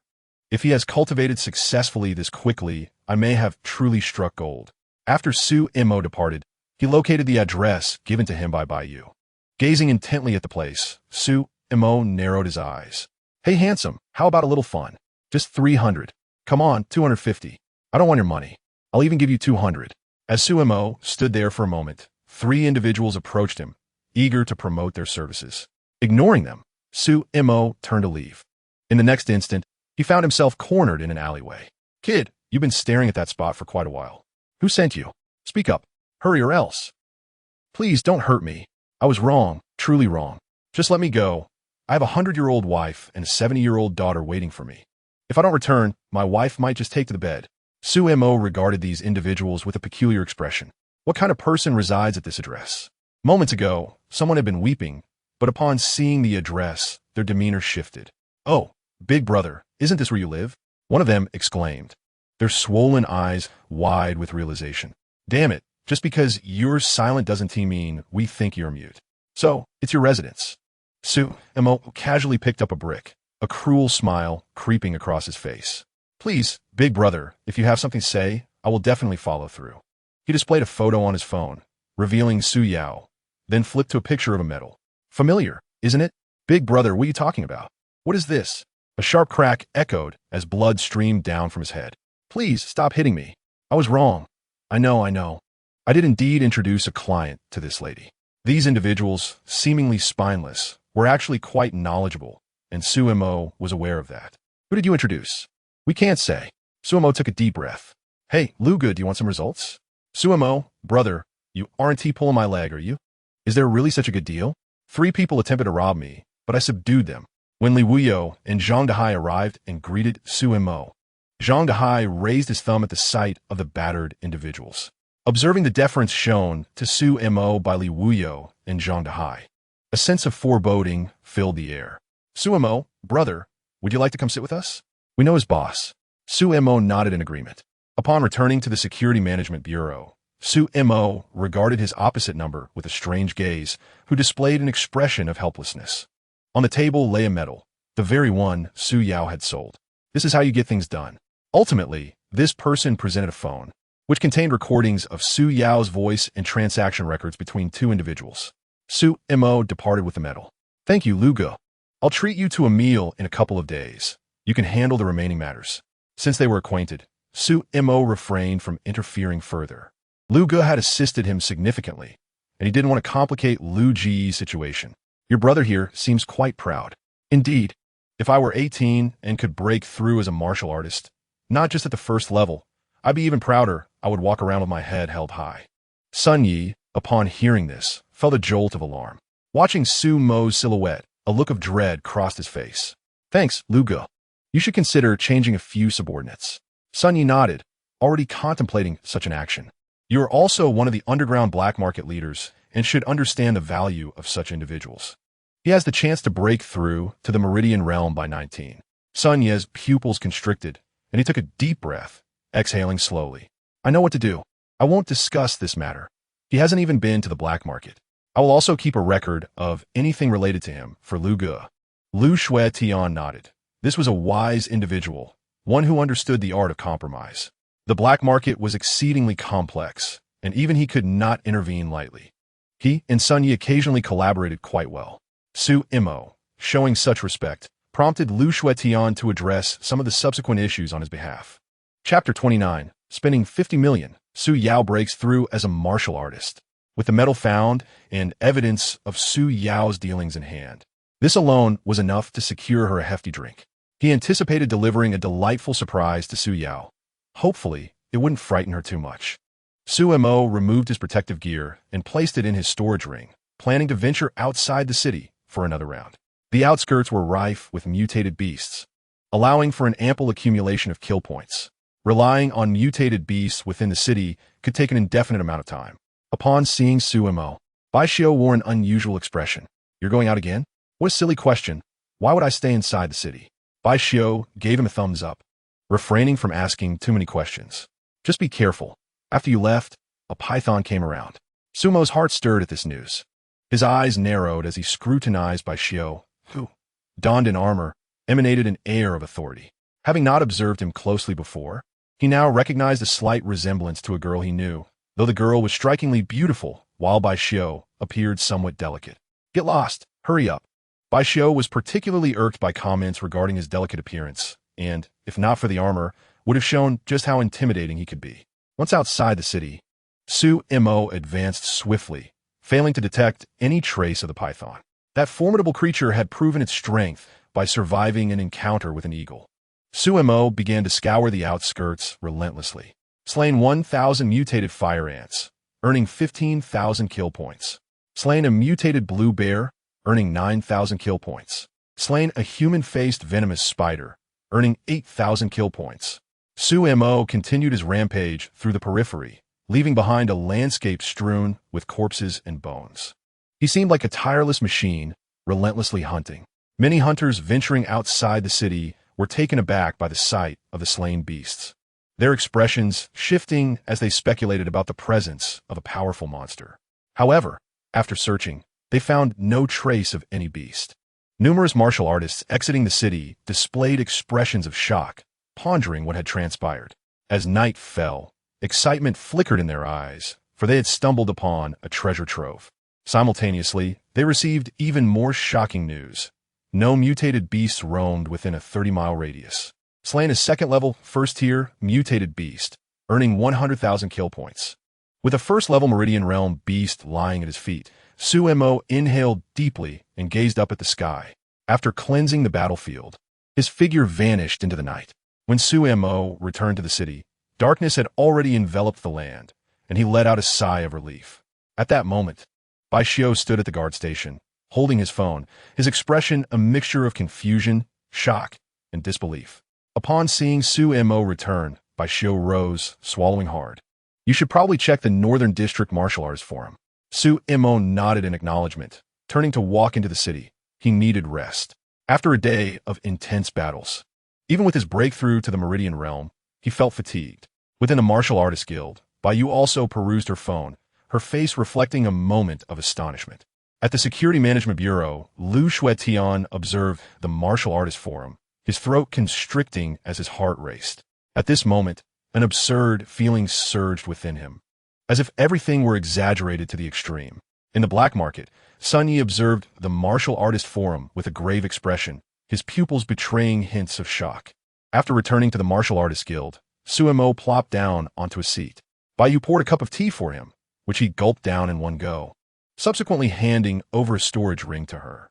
Bai Yu, familiar with the routine, took 2 hours to inventory the contents this time. The materials were all of low grade, with only 10 items of second-tier quality, amounting to a total of 24 million. The previous storage ring you provided contained nothing of significant value, its total worth barely reaching 3 million. All right, Su Mo agreed without hesitation, even selling off the 1 cubic meter storage ring. As he glanced at the balance of 66,740,000 in his martial artist badge, a smile crept onto his lips. All this hard work had finally yielded its rewards. He now possessed a mind technique, a method to conceal his aura, and a sufficient supply of Xian iron blades. A single technique of the wave blade would suffice for his training, as would the snow treading technique. To hunt beasts outside the city, he required some restorative pills, ensuring his survival even in perilous situations. Sister Yu, do you have any restorative pills? Yes, we have a recovery pill, a second-tier elixir, priced at 10 million each. I'll take 5. Su Mo promptly requested 5 recovery pills. Upon hearing this, Bai Yu retrieved a jade box from a distant room. Originally, this jade box would cost you 3 million, but given your bulk purchase of 50 million, I shall waive the fee. 3 million for such a shabby item? This is crafted from special jade, specifically designed for storing elixirs. There are even higher-grade jade vials, priced at 500 million each. In that case, I'll stick with this one. It seems quite suitable for my needs. Su Mo refrained from mentioning his financial constraints. It would be wise for you to check the Northern District Martial Artist Forum upon your return. A peculiar glint flickered in Su Mo's eyes. Bai Xiu had previously warned him. All right, I'll head back now. I won't be dining with you today. He waved his hand and turned to leave. After returning home and freshening up, he retrieved his phone and downloaded the Northern District Martial Artist Forum. He had registered previously, but due to his inability to elevate his vitality, he had found it disheartening to see the formidable martial artist there, ultimately choosing to uninstall it to avoid unnecessary vexation. Upon logging in, he stumbled upon a post that dominated the front page. Who says our human race lacks emperors? One person, one blade, slaughters beasts for 30 miles. The post was accompanied by several images, the first depicting a landscape strewn with the corpses of beasts, and a second blurry image of a figure wielding a Xian iron blade amidst the slain. Su Mo recognized that indistinct silhouette as himself. The comments below were rife with speculation. Reward for locating my husband. After a quarrel, he left with a Xian iron blade and has yet to return. A reward of 10 million for his return. Sister, the child behind you is crying for food. Hurry and feed the baby. When did I become so powerful? I'm willing to be surrounded by beauties and spend endless money. I feel the urge to relieve myself. Let me handle it. Make way upstairs. I just used 10 bottles of laxative. Watch me unleash a massive one. After a brief glance, Su Mo shifted his attention to other posts. B326, a crocodile farm suffered mutations, resulting in 46 casualties before being subdued. The accompanying image showed several individuals standing before the slain crocodiles, the farm behind them stained red, evoking a sense of horror. With 2 months until the martial examination, it remains uncertain whether anyone from Zone Z can enter the Northern Academy. Rumors suggest no young martial artist has emerged from Zone Z, making their chances seem bleak. Last year, not a single individual from Zone Z entered the Northern Academy, leading to extended ridicule from other zones.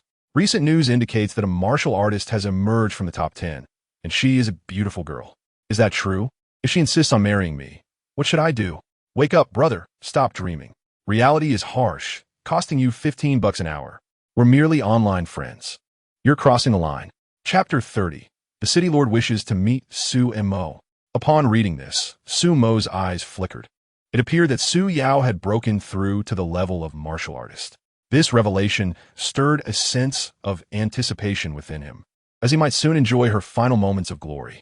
Among the top 10, Principal Fang Jingyu regarded the demure girl across from him with surprise. Excellent. With 2 months remaining until the martial examination, your breakthrough to martial artist suggests you might advance even further. I understand. I will continue to strive.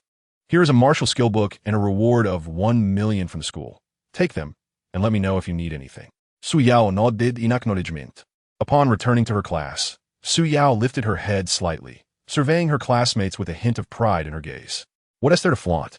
Your brother broke through long ago. As the sister, you're only doing so now. What's there to be proud of?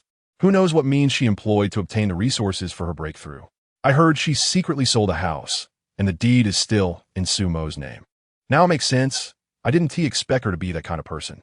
Previously, her brother had worked to support her, yet she turned out to be ungrateful. Upon hearing such remarks, Su Yao felt a surge of anger.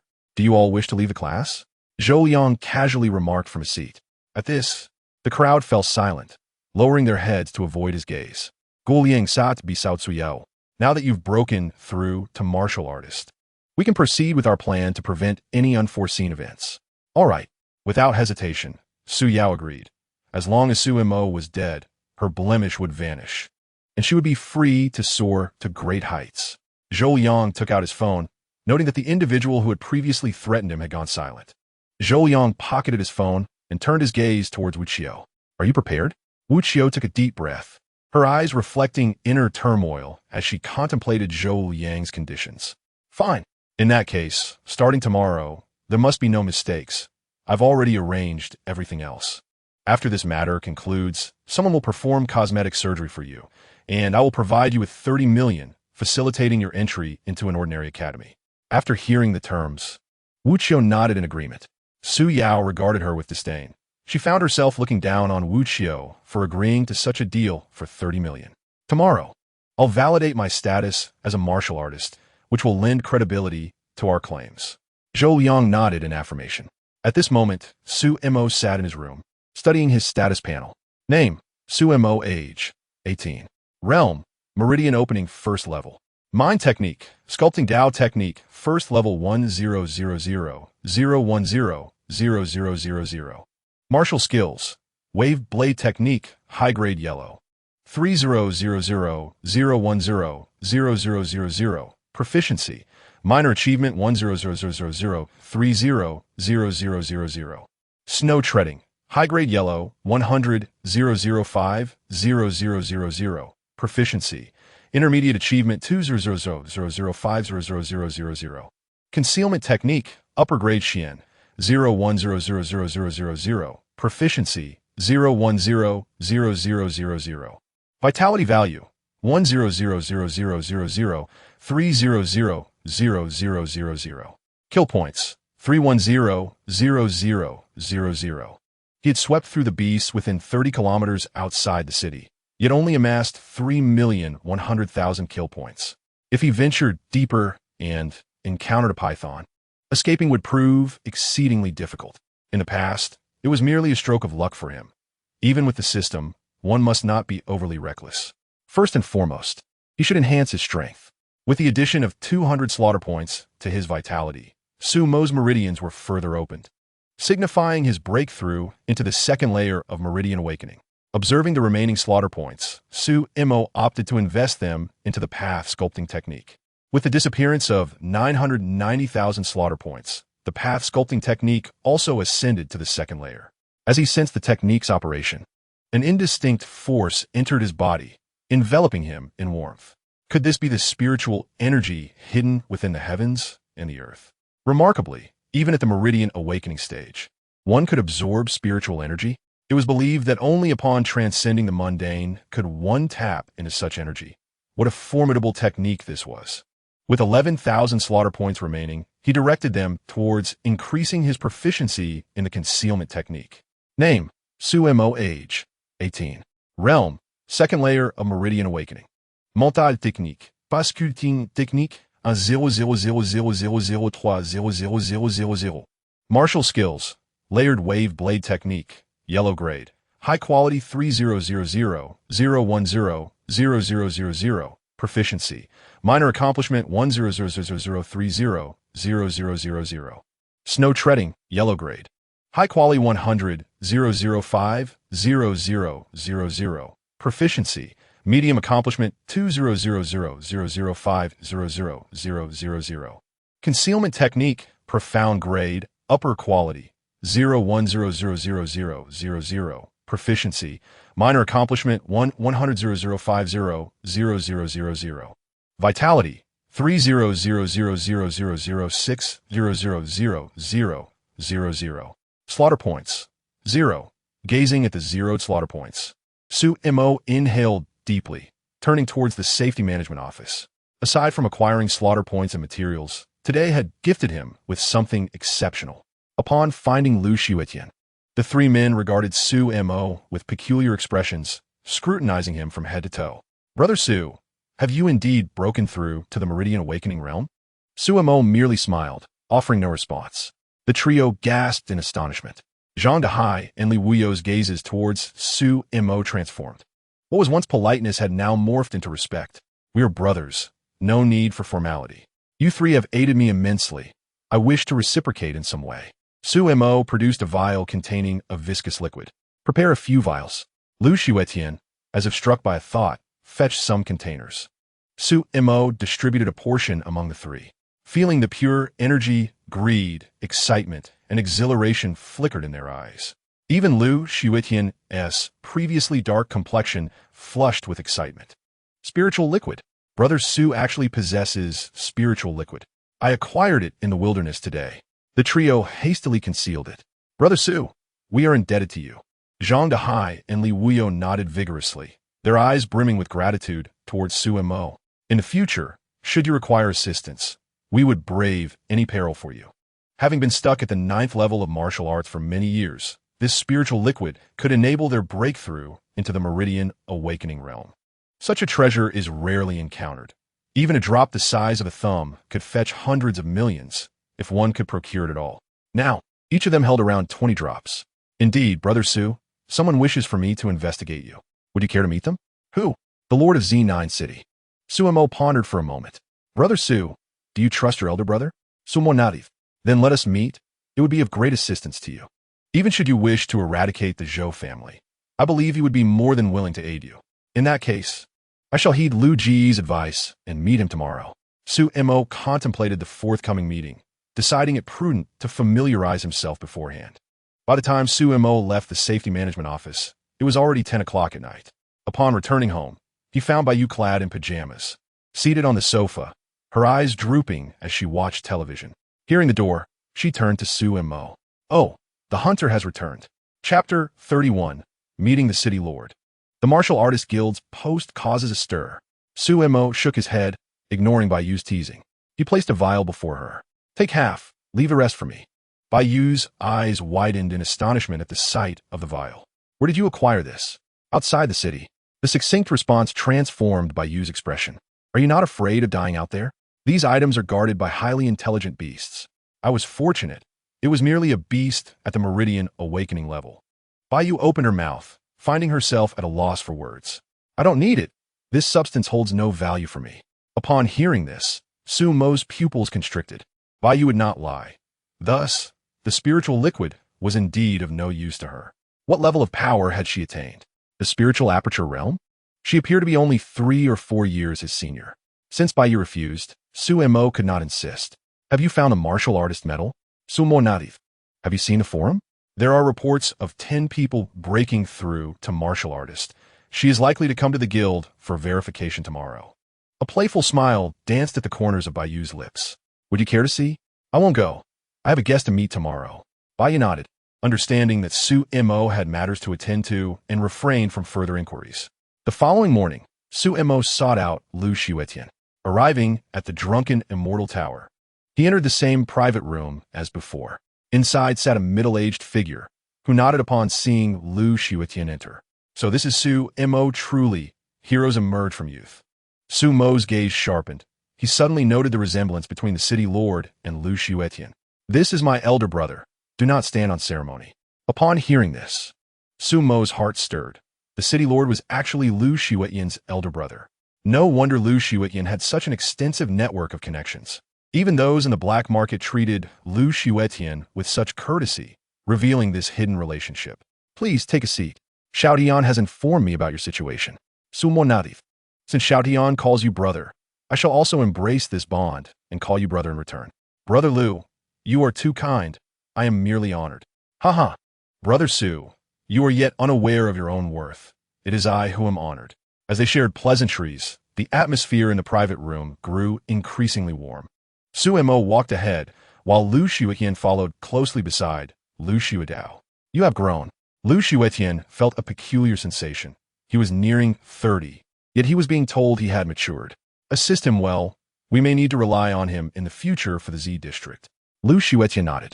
Recently, someone has aimed to frame him. He could resolve this easily. You should utilize your connections. After all, you're the leader of the city. I cannot intervene. Lu Xiuetian's gaze turned surprised. A significant figure has visited. I was uncertain before, but now I can confirm it was for Su Mo. Perhaps he has already garnered their attention, and these trials are also a means to temper him. Cultivation, mindset, opportunity, and luck are all indispensable. If I were to intervene, no issues would arise, and Brother Su would not agree. Otherwise, he would not allow those clowns to prance about. He is likely waiting for the martial arts examination.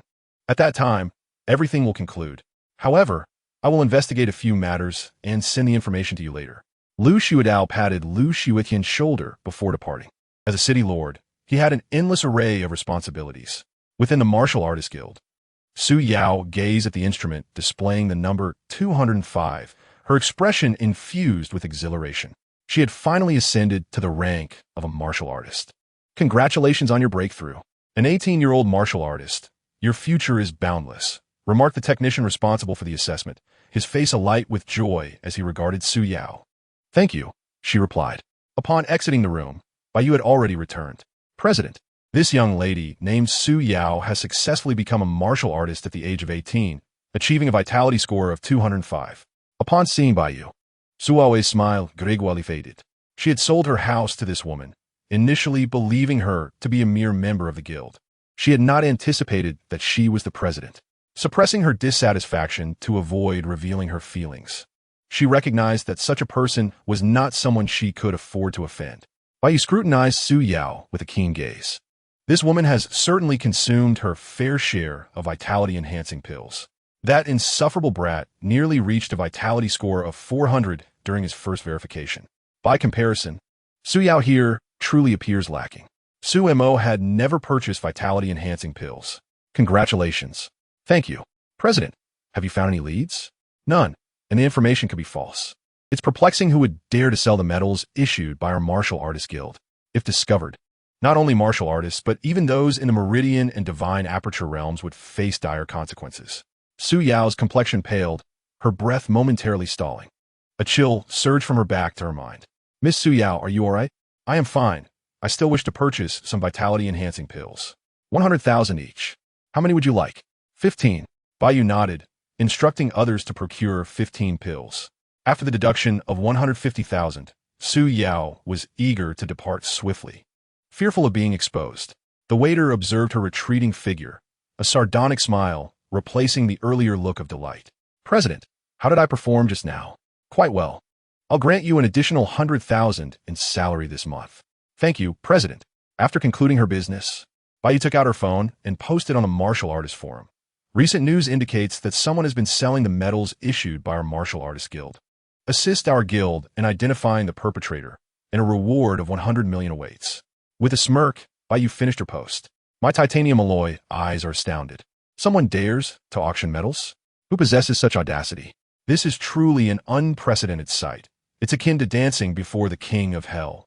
Brothers upstairs might find themselves in the king's gaze. Did you not notice the reward? 100 million. If it were offered to me, I can hardly fathom the joy it would bring. In no time, the post climbed to the second position, while the top post remained that of a lone warrior sweeping away demonic beasts 30 miles outside the city. Bai Yu casually scrolled through the replies, many of which were lively banter. Honey, slaying demonic beasts is exhausting. Come to my side for a monthly salary of 10 million. This is my man. I merely argued with him a bit, but unexpectedly revealed my strength. Does this brother prefer men? Foul. Another homosexual. Get out of here. Brother, do you also fancy men? Take a look at me. Get lost. Another gay man has appeared. I am the emperor. Guards, take these two away and castrate them. Bai Yu shook her head, amused by how a mere shadow had already incited such fervor among women. In a world besieged by demonic creatures, who wouldn't desire a formidable protector? The waiter's voice interrupted Bai Yu's thoughts. Su Mo is indeed quite popular. I wonder if he has a girlfriend? If he were my boyfriend, I would serve him warm water mixed with ice every day. Bai Yu. Chapter 32.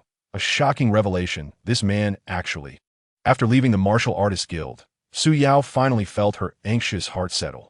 However, the incident had already spread, and Su Mo was aware that his parents had left behind martial artist medals. What if he learned of this and reported it to the Martial Artists Guild? Su Yao took out her phone, dialing a number, only to hang up again. No, she couldn't inform Zhou Liang. He was unaware of what she had illicitly sold.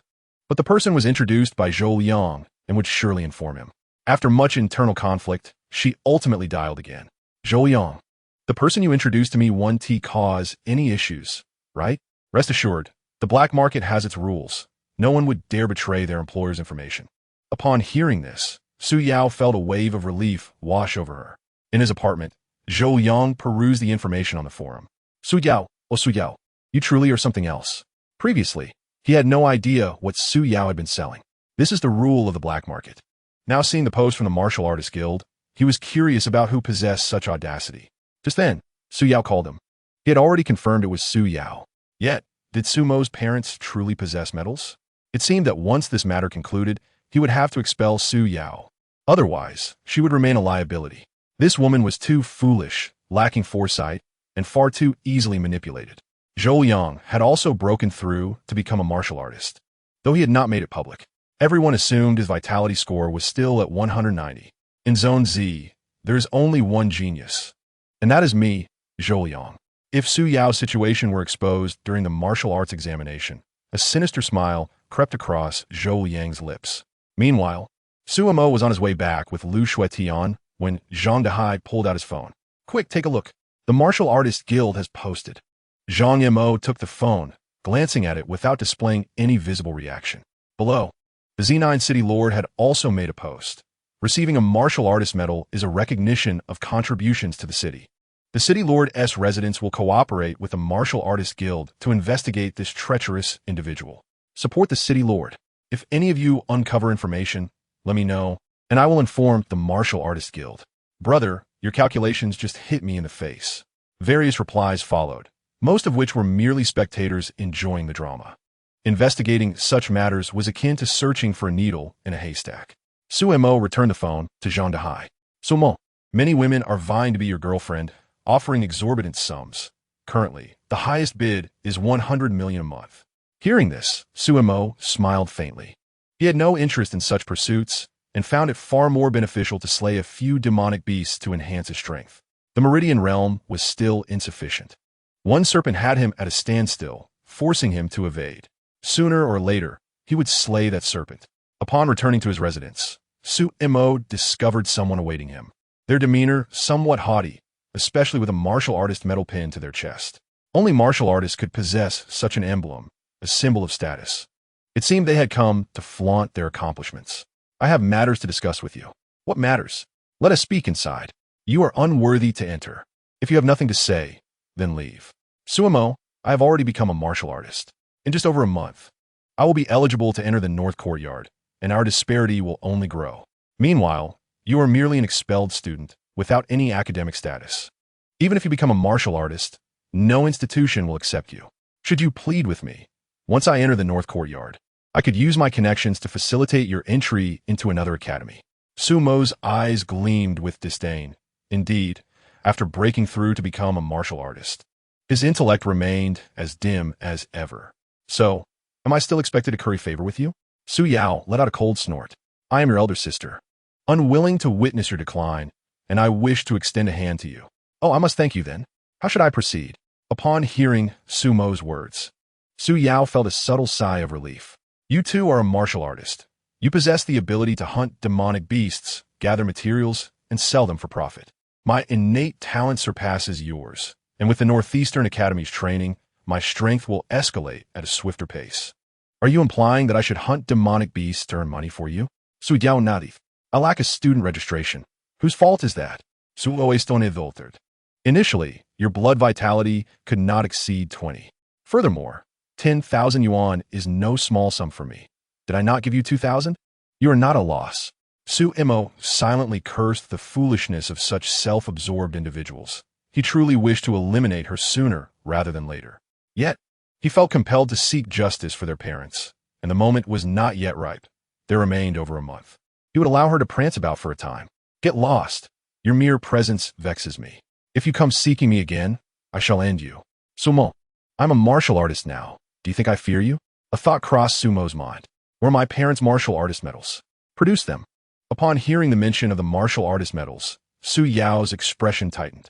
Those were given to me by our parents. Why should I relinquish them to you? You haven't stolen them to sell, have you? Sumo's eyes narrowed. Very well, Su Yao. Shall I report you to the Martial Artist Association? Go ahead, go ahead. Report me if you wish. When you fail to provide evidence and wrongfully accuse me, You know what punishments await you. Sumo's expression shifted. Oomph. Since you refuse to comply, we shall see how this unfolds. Su Yao had initially intended to wait for Sumo's agreement and then further persuade him, preventing him from disclosing her plans. She did not anticipate his outright rejection of her request. Let us proceed according to Zhou Yang's plan. Should Su Mo perish, no one would uncover the truth regarding their parents' metals, and her own affairs would be successfully concealed. At worst, once admitted to the Northeastern Academy and having gained strength, she could redeem them later. By then, the black market individuals would likely be eager to curry her favor. In light of this, it would be prudent to announce her breakthrough. Perhaps the black market would come forth to pay her homage upon hearing the news. Those individuals would certainly seek to align themselves with such a prodigy. Su Yao secretly congratulated herself on her cleverness. Su Mo was noticeably lighter step, bewildered. She was truly deranged. Who knew what reckless scheme she might concoct next? Just as Su Mo was about to turn and enter, a voice suddenly rang out at the doorway. Su Mo, you beast, so this is where you have been hiding. Upon hearing the voice, Su Mo turned and, upon seeing the newcomer, a smirk of derision crept onto his lips. Everyone, come and witness this heartless scoundrel. With Wu Chio's bellow, a throng of passers-by surged forth, drawn by the allure of spectacle. How dare you, beast, to be found in this very spot? I have finally located you, you who have hidden so shamelessly. Everyone, come and see. This beast drugged me and committed unspeakable acts against me. I once had a brighter future, all of which has been ruined by this beast. Many in the crowd hastily recorded videos and posted them to the Northeastern Martial Artist Forum. A shocking revelation. This man has committed such deeds. Chapter 33. As long as Su Mo dies, no one will be able to overturn the verdict. Su Mo's eyes narrowed. He realized these individuals would undoubtedly slander him. But he had not expected it to happen so swiftly. Moreover, this accuser was none other than Wu Chio, who had always harbored animosity towards him. Many in the crowd glared at Su Mo with righteous indignation. Allow me to introduce him. He is a student expelled from the 10th high school, named Su Mo. In my ignorance, I once helped him at his request, only to find myself incapacitated after drinking a bottle of water he provided. He then proceeded to commit those disgraceful acts against me. What is more reprehensible is that after the deed, he refused to take responsibility, threatening me that if I spoke of it, he would kill me. I have endured this torment, yet I discovered that I am with child. In the end, he dragged me to the hospital. At this moment, she produced a test result bearing Su Mo's signature. After his expulsion, this was the chat record he sent me. She displayed her phone, revealing the chat messages for all to see. Transfer me some money, or I shall disclose everything that transpired. Wu Chio, I have video evidence of the incident. If you do not pay me, I will share it with everyone, revealing your true nature. Each threat struck like a sharp blade. The spectators felt their breath hitch at the unfolding drama. Having been expelled, you shall pay me 4,000 each month, or I will print your photos and post them in public. This is the most recent chat record. Below it were Wu Chio's pleas for mercy, begging her to spare her. Each word laid bare her vulnerability. Scum like him cannot be tolerated. He deserves to die. Young lady, you are mistaken. You should have gone to the safety management department. Indeed, such a scoundrel will only become bolder. Many captured photos and posted them to the Northeastern Martial Artist Forum. Before long, this thread claimed the second spot in popularity. The onlookers buzzed with discussion, and the forum was flooded with curses. My daughter, are you unharmed? At that moment, a middle-aged couple approached, their voices choked with tears as they embraced one another in anguish. They then fell to their knees before Su Mo. Please, spare my daughter. We know you have a talented sister. I implore you, let her go. Witnessing this scene, the spectators' fury intensified. I have reported to the safety management department. Such a beast must be put to death to quell my rage. Look at him.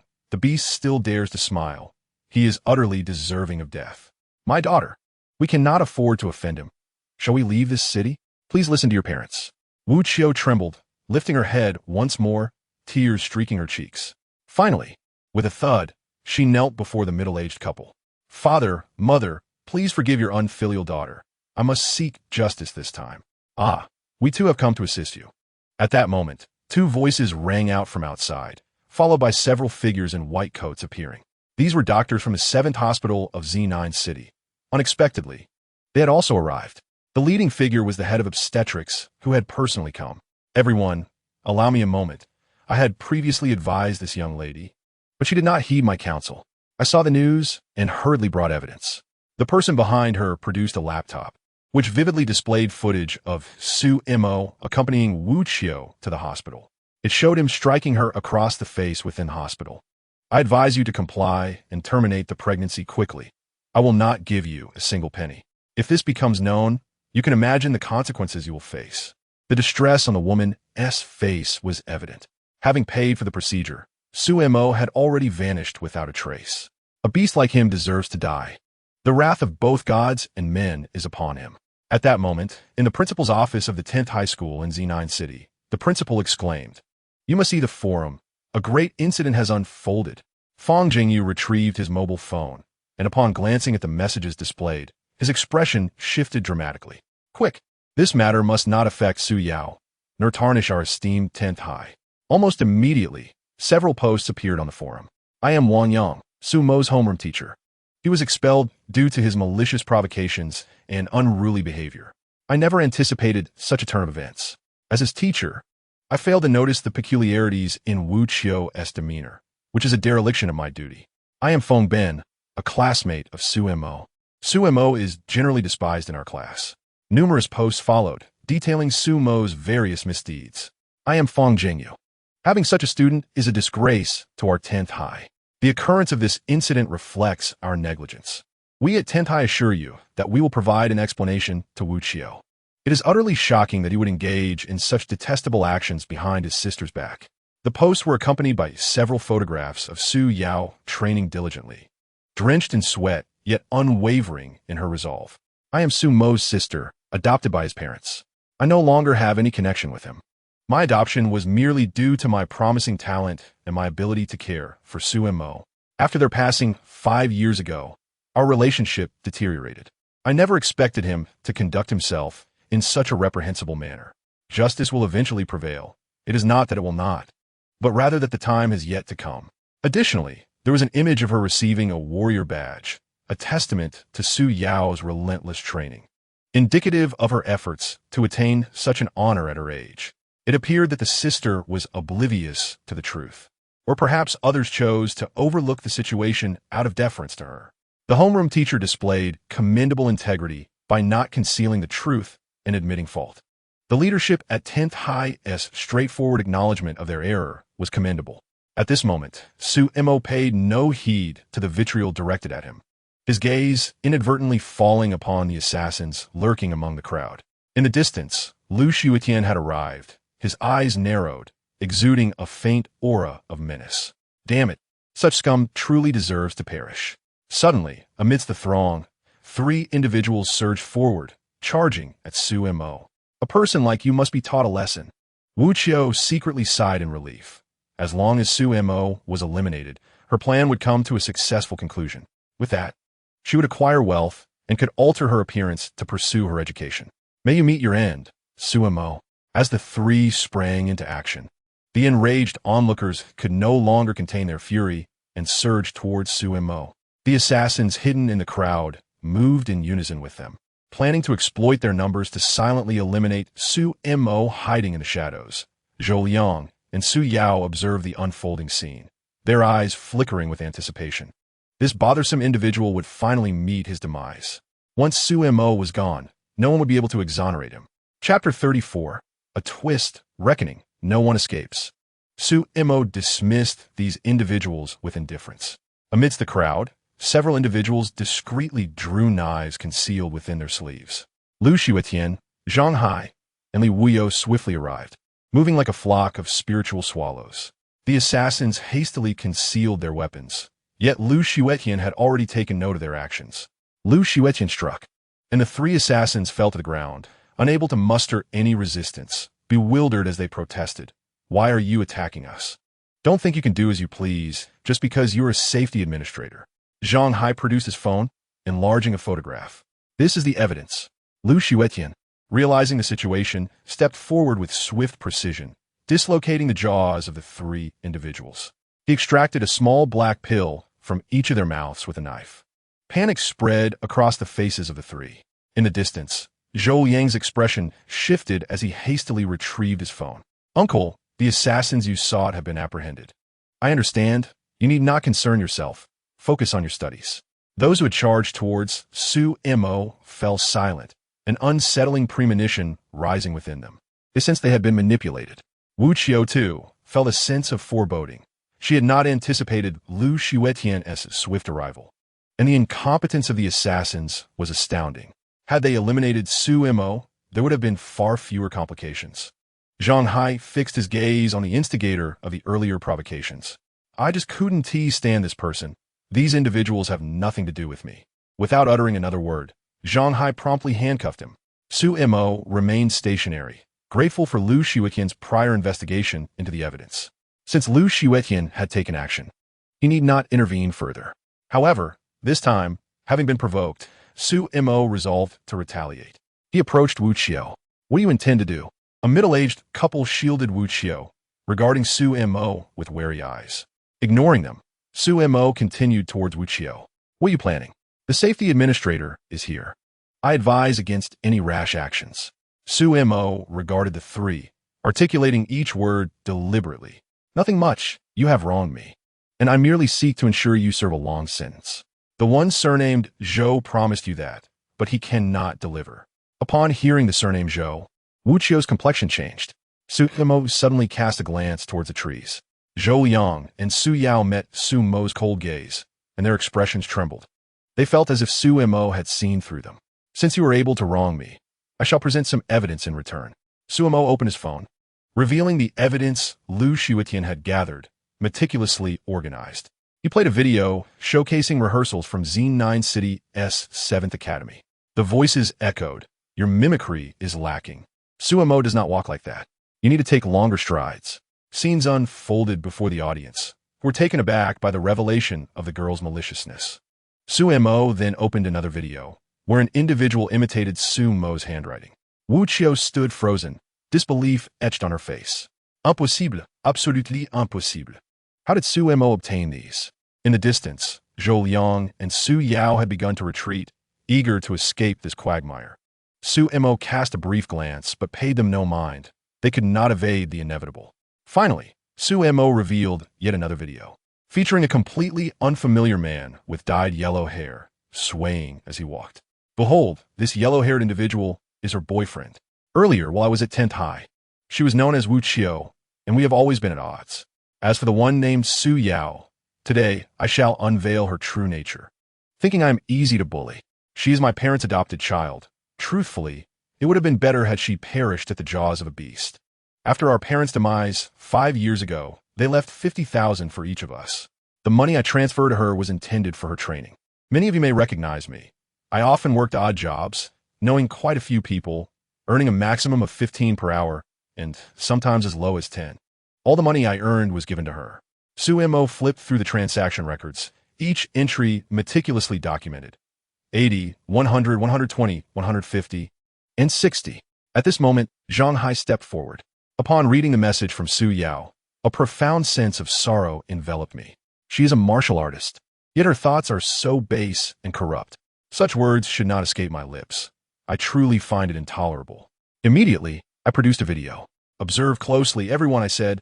This is evidence of Su Yao holding Su Mo's household registration booklet, property deed, and identification card, illicitly selling the house left behind by their parents. The individuals who had previously registered unlawfully have already been dismissed. At this juncture, the official account of TNI Mall also released a video, particularly highlighting Wu Qiu's scathing remarks towards Su Mo, as well as a clip where Su Yao demanded an apology from Su Mo. Furthermore, there exists a video of someone spending 200,000 on clothing without a second thought. Some spectators, reveling in the chaos, uploaded the footage of Su Mo and Su Yao falling into the water to the martial artist forum. Damn it, deceitful swindler. I never liked you, and yet you accuse others of harboring ill intentions towards you. Truly, you are a wretched person. Pity and innocence are not your attributes. The onlookers turned their ire towards Wu Qiu, hurling accusations at him. You wrongfully accused me, deliberately tarnished my reputation, and now you all shall face the consequences. At this moment, the director of the gynecology department at the 7th hospital remained silent. The events had unfolded, and it was prudent to contemplate the ensuing ramifications. Since Su Mo had resorted to odd jobs and was financially constrained, perhaps a monetary incentive could dissuade him from pursuing the matter further. With this thought, she found solace. Take all these individuals away. They are undoubtedly part of the scheme to frame Su Mo. Su Mo approached Wuxio. Do you truly believe Zhou Liang would allow you to walk free? Upon hearing this, the group felt a shiver run down their spines. Even the gynecology director lost her composure. Indeed, while they were focused solely on Su Mo, they had overlooked Zhou Liang. As for those who insulted me earlier, I have not forgotten. Lu Guanli, these individuals have defamed me. I shall report them, as I have been unoccupied lately. I might as well sue each one of them. I fear some may not be able to endure the repercussions. You enjoy the spectacle, do you not? Allow me to give you a front row seat. As these words left her lips, the faces of those who had just accused her turned ashen. They contemplated how the company would react, unceremoniously condemning the innocent. By the time they regained their senses, Su Mo had already turned to leave.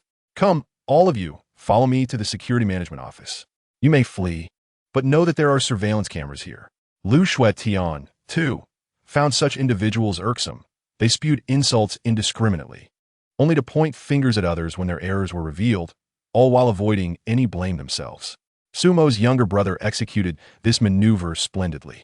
Some attempted to ingratiate themselves with Lu Shuetian. In response, he took out his phone. I'm documenting this. You may find yourselves imprisoned. As these words echoed, the crowd's faces drained of color, an overwhelming wave of regret surging within them. Numerous phones began to ring. Damn it, you've been terminated. Because of you, the business negotiations just concluded have fallen through. Await the lawyer's letter. Where the hell have you been? Marrying you has been a stroke of bad luck. I was on the verge of a promotion, and now, inexplicably dismissed, all because you meddled and wronged others. I have struggled to find work for years, and just as I finally see a glimmer of hope, you go and screw things up again. I demand a divorce. Chapter 35. The Lord's Announcement, the Principal's Dread. As the situation escalated, the matter grew increasingly significant. The Z9 Lord's announcement proclaimed, without discernment or self-awareness, the Lord's office now questions whether certain individuals truly deserve their positions. Upon release, this announcement sent ripples throughout the entire Z9 city. Within the Tenhai office, Fang Jingyu clutched his phone, seated in his chair, his body trembling uncontrollably. Was the announcement directed at him? He gulped. At this moment, panic enveloped him. Yet the events had already transpired. Wang Yang, come here. When Wang Yang entered, he was drenched in sweat, panic etched across his face. Bang! Fang Jingyu hurled a teacup at Wang Yang's head. Damn it, you've ruined me. If I encounter any issues, you shall face the consequences. He cursed vehemently. I followed your advice, and now the Lord's office is dissatisfied with me. Blood trickled down Wang Yang's forehead. He dared not raise a hand to wipe it away. Principal, allow me to explain. This matter was relayed to me by Wuxio. I too have been misled. Bring Su Yao here. At this moment, Fang Jingyu was consumed by rage. He couldn't care less about any so-called genius. His position was at stake, and no one cared about the talents of a martial artist. When Su Yao entered, her complexion was ashen. In her eyes, Fang Jingyu had transformed into a ferocious beast, ready to devour her whole. I thought it was merely a housing issue, not realizing it entangled so many others. What is the situation with them all? The incident of falling into the water had been suppressed, and now it was resurfacing. What do you intend to do, expel me? Upon hearing the prospect of expulsion, Su Yao's expression shifted. At this moment, Wang Yang hesitated, struggling to find words. Speak your mind. Principal, other schools have martial artists as well. Fang Jingyu's expression darkened. Glancing at the warning on his phone, do you think I care about a martial artist? Whether it's one or two, it makes no difference. Let me make this clear. If I am dismissed due to your actions, I will ensure that all of you are expelled before I leave. You won't even retain your student status. And as for participating in the martial arts exam, forget it. At these words, Su Yao trembled, her face draining of color. Just then, a student wearing gold-rimmed glasses entered the room. What brings you here? Fang Jingyu clearly recognized Zhou Liang, his tone unwelcoming. Principal Fang, do not be angry. There are remedial measures. Upon hearing this, Fang Jingyu's demeanor shifted as he scrutinized Zhou Liang with newfound seriousness. So it is you pulling the strings from behind the scenes, as expected of someone from the Zhou family. Zhou Yang knew this was not a compliment. The issues now exposed could at most be attributed to a lack of character. Wu Qiu could divulge nothing. Indeed, I had been the one orchestrating matters from the shadows. But the ideological manipulation was the work of Director Wang. Principal Fang, you're the head of this school. Though you may be unaware of the intricacies at play, how the outside world perceives you matters. You are the principal, and this institution is your domain. No disturbance goes unnoticed. Should we face adversity, you cannot evade responsibility. Fang Jingyu's eyes narrowed, an overwhelming sense of pressure filling the office, causing those present to waver. Are you threatening me? Principal Fang, do not jest. You are the principal of Tenhai, the overseer of this institution. I am merely a student. How could I possibly threaten you? I'm simply stating a fact. Nothing more. After venting his frustration, Fang Jingyu fell silent. Zhou Yang's words, though harsh, held a kernel of truth. Now, share your plan. Zhou Yang inhaled deeply. What do you think would happen if Wu Qiu were to die in the security management office? The expressions of several individuals shifted. Even Fang Jingyu scrutinized Zhou Liang closely. This young scoundrel was far more ruthless than his grandfather, exhibiting a blatant disregard for life. Even the elderly Zhou would adhere to certain rules. It seemed this lad had yet to face any significant setbacks. After several failures against Suemo, he was eager to prove himself. If Wu Qiu were to perish, he would not divulge their secrets. Dying within the confines of the security office would raise grave questions. Would the external world not speculate that Suemo had orchestrated this downfall? After all, being expelled would naturally stir resentment. Those who openly criticize Suemo will inevitably emerge in droves. The situation will take a turn, and when the responsibilities are shifted, his identity will remain intact. It is indeed a feasible plan. If that is the case, you may proceed with the arrangements. Zhou Yang and a few others vacated the office. Teacher Wang decided to freshen up, lest he be seen by others in an unfavorable state. Wang Yang nodded and departed. You are too impatient. Su Yao opened her mouth, but refrained from speaking. She had initially believed her victory was assured, that she could reverse the public opinion and promote herself in the process. Perhaps even garnering attention from the Northern Academy. Zhou Yang exited with a faint smile upon his lips. He certainly noted Su Yao's post and chose not to dissuade her.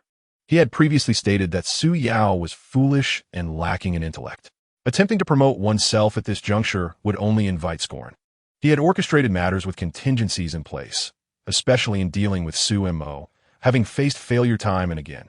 He understood that Suemo was not easily trifled with. He had already received news regarding the previous incident at the marketplace and realized that if any evidence of Wu Qiu's wrongful accusations were to surface, it would not hold water. However, by that time, the plan had already been set in motion. Who was it that had slain the blood leopard and blood tiger? Were they perhaps aiding Suemo? Thus, he conceived another stratagem to continue framing Suemo, regardless of its success. With Su Yao's breakthrough as a martial artist, she could be utilized to drag the Tentai down, and the principal, in an effort to preserve his position, would likely take action. Moreover, all suspicions surrounding Sumo's expulsion would be redirected towards the principal and the homeroom teacher. At present, Wu Qiu and her family were presumably dead. Zhou Yang inhaled deeply, a smile gracing his lips. If this step succeeded, Suemo, there are others besides myself who seek to bring you down. Zhou Yang found a secluded spot and dialed a number. Grandfather, Fang Jingyu will be reaching out to you. Do not agree to anything. What has transpired? Zhou Yang recounted the events that had unfolded. Understood. After hanging up, Zhou Yang returned to the classroom, his brow furrowed, wearing an expression of concern. At the safety management office, Wu Qiu and the middle-aged couple were continuously retching, desperately trying to expel whatever was within them. Lu Xiutian kept a watchful eye on the three of them, while a doctor stood by. Suemo had already arrived at the Martial Artist Association. Sister Baiyu, I have come to collect the items I purchased. Baiyu produced 3 emerald-hued pills. Sumo's gaze sharpened. Thank you. Hurry along. Some poisons cannot simply be expelled through vomiting. With the pills in hand, Suemo departed, while Baiyu observed his retreating figure with a sense of satisfaction. This fellow is becoming increasingly astute. Upon arriving at the safety management office, Suemo found the 3 individuals already bloodied, and even the doctor was shaking his head. He entered with purpose, prying open their mouths, and administered a pill to each of them. Before long, the trio expelled a mouthful of black blood, gasping for air. Moments ago, They had been unable to manage even the simplest of breaths. Su Mo relaxed only when he saw them recovering. Zhou Yang, you truly are something. Chapter 36. Remove Su Yao's household registration. Su Mo regarded the pallid faces of the three individuals without hurrying to speak. Zhou Yang belonged to the Zhou family. It was improbable for someone raised in such a prominent family to be so foolish. They had persistently sought individuals to deal with Su Mo, yet when he emerged unscathed, it was hardly surprising that they harbored doubts. This was precisely why Su Mo had told Wu Qiu, "Do you think Zhou Yang would allow you to live?" After the three were brought back, they had been incessantly gagging. Lu Xiutian took a deep breath. When he called Su Mo, she assured him not to worry. They would not die. Wu Qiu and her parents lay slumped on the ground, pallid, with remnants of black blood at the corners of their mouths. Why do you want to save me? You still have value. Upon hearing this, Wu Qiu erupted into laughter, which quickly morphed into tears. Haha, I wronged you, looked down upon you, conspired against you, and yet here you are, saving me in the end. How much did Zhou Yang offer you to act so recklessly? Caring not for the judgment of the world? 30 million, along with admission to an ordinary institution. TSK, these 3 pills are worth nearly 30 million as well. Besides, your vitality value at an ordinary institution is also approximately that. What you truly care about is merely that 30 million. Those who are pitiful must also possess their share of contemptible traits. What do you wish to inquire? Do you desire to watch them live, freely? Wu Qiu had just faced death. If he wishes to kill me, so be it. If he targets my parents, I shall never let him off the hook. Very well. From this moment forth, you are already dead. Upon hearing this, Lu Xiutian suddenly comprehended. Nevertheless, during this period, Brother Lu, you may find yourselves entangled.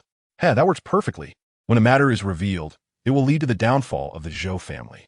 Zhang Dehai and Li Wuyo also began to realize the implications. Lu Xiutian turned and exited the room. After making the necessary arrangements, an ambulance silently appeared at the back door of the safety management office. 3 black bags were loaded onto the vehicle. At that moment, from a distant high-rise, the sight of the ambulance and the 3 black bags, coupled with Lu Xiutian's anxious demeanor, elicited a smile from his lips. At this juncture, Su Mo emerged from within, her face pale, appearing somewhat disoriented. Young Master Liang, the 3 of them are already dead. Take a photo and send it to Zhou Yang. Zhou Yang glanced at Su Mo's bewildered expression, a smile creeping onto his face.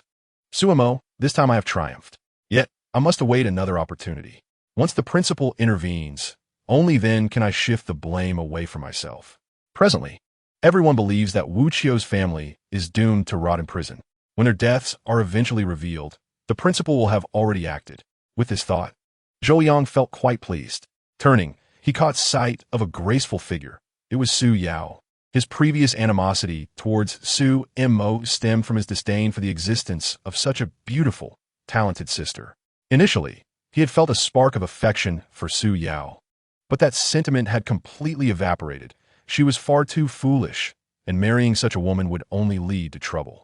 Furthermore, Su Yao seemed to care only for herself.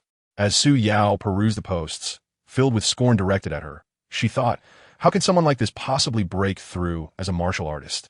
Heaven, are you blind? Such an ungrateful person. Institutions will surely reject her. Brothers, do not be envious. She is a genius. Her character may be flawed, but that can be rectified. You, on the other hand, are a waste and cannot hope for redemption. We are merely acquaintances. You have overstepped. Ah, had it not been for my brother's recent miscarriage, I would not have reacted this way. Brothers upstairs, please wait a moment. I have momentarily lost my composure. I recognize every word, yet when they're strung together, I cannot comprehend. TCH, do you not understand? When he refers to his second brother, it means his second brother has suffered a miscarriage. Damn, brother, you are clever. Yet, as you all berate her, do you not realize how beautiful she is? If I had a sister like that, I would endure anything, even mistreatment. Damn it, you pathetic sycophant. Take him out and castrate him. A good brother is one thing, but a sister is truly a wretched creature. She even sold the house left by her parents, leaving her brother homeless, spending over 200,000 on clothes while her brother toils for mere dozens. Just thinking about it pains me. If that were my brother, I would spoil him to the heavens. Zhou Yang gazed at the rain-soaked Su Yao, shaking his head in avoidance. This foolish woman, still perusing the derogatory remarks directed at her. At that moment, the folly was not confined to her alone. Fang Jingyu was equally culpable. A principal like him, after a thorough investigation, would undoubtedly have a tainted background, collaborating with malevolence. Such a person is unworthy of the title of principal. Even if Fang Jingyu had someone delete the posts, it would be futile, as many had already taken screenshots. Initially, I believed him to be a paragon of integrity, but it turns out he is merely a petty scoundrel. I now harbor grave suspicions about Shigao. It's no wonder that in recent years, not a single student has gained admission to Beiyuan. The issue lies within. If the locomotive is misaligned, how can the rest run smoothly? He should resign post-haste and cease squandering resources, allowing those with true capability to take the reins. Fang Jingyu switched off his phone, a surge of fury coursing through him. He dialed a number. Zhou, have you considered my proposal? I have made it clear that I will not collaborate with you. Everyone must bear the consequences of their mistakes, especially since the issues stem from your own failings.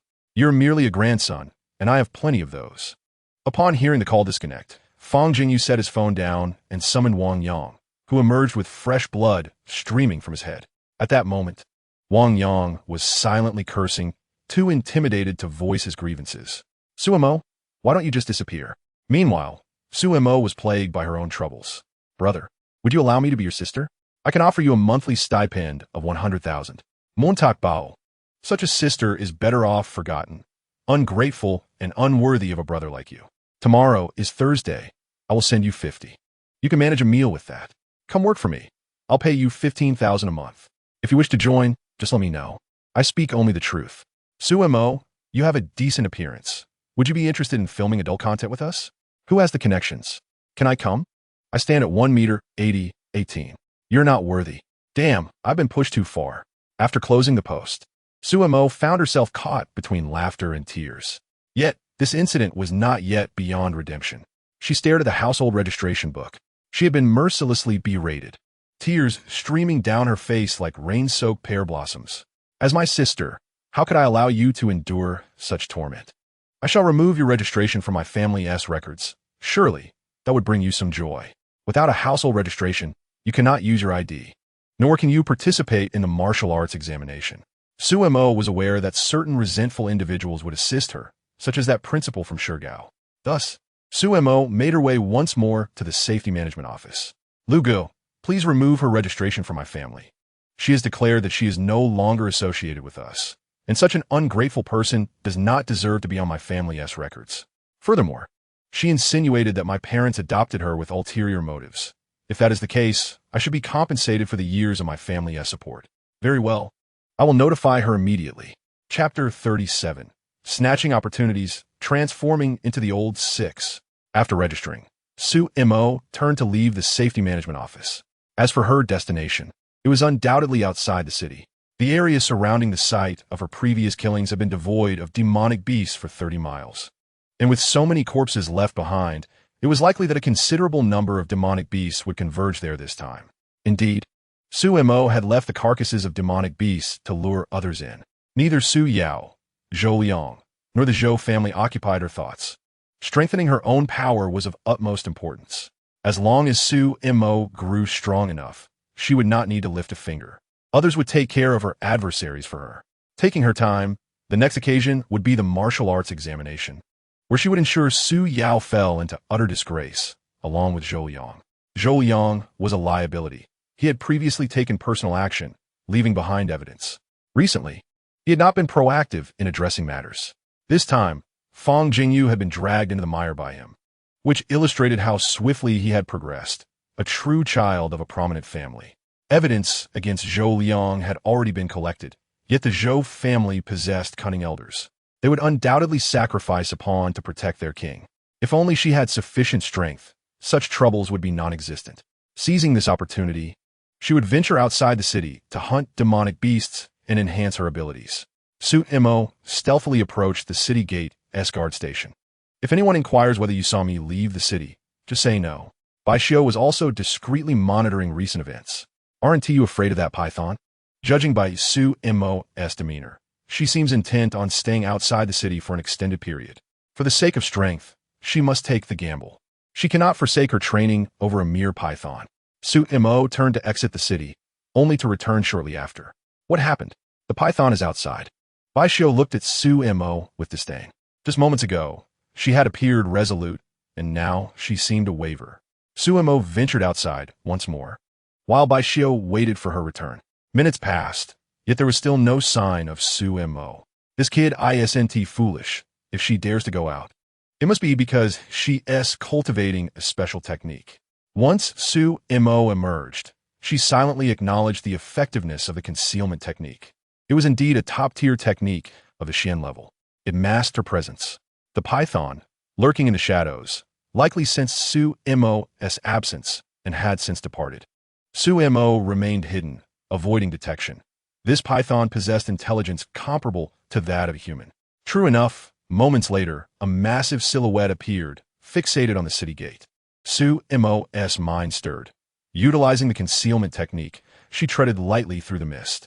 Upon reaching the crimson zone, her focus sharpened, wary of the peril surrounding her.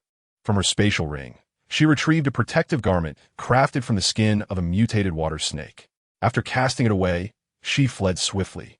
The python, previously fixated on the city's exterior, suddenly sensed something amiss and retreated hurriedly. Su-mo moved with remarkable speed, altering her course to avoid collision with the python. Upon her return, she drew forth her Xian iron long knife. Slain a level 2, stage 1 demonic beast, earning 30,000 points. Demonic beasts vary in strength, resulting in differing rewards. However, a level 2 beast typically yields at least several thousand points. Having previously slaughtered numerous demonic beasts had attracted a significant number of level 2 beasts.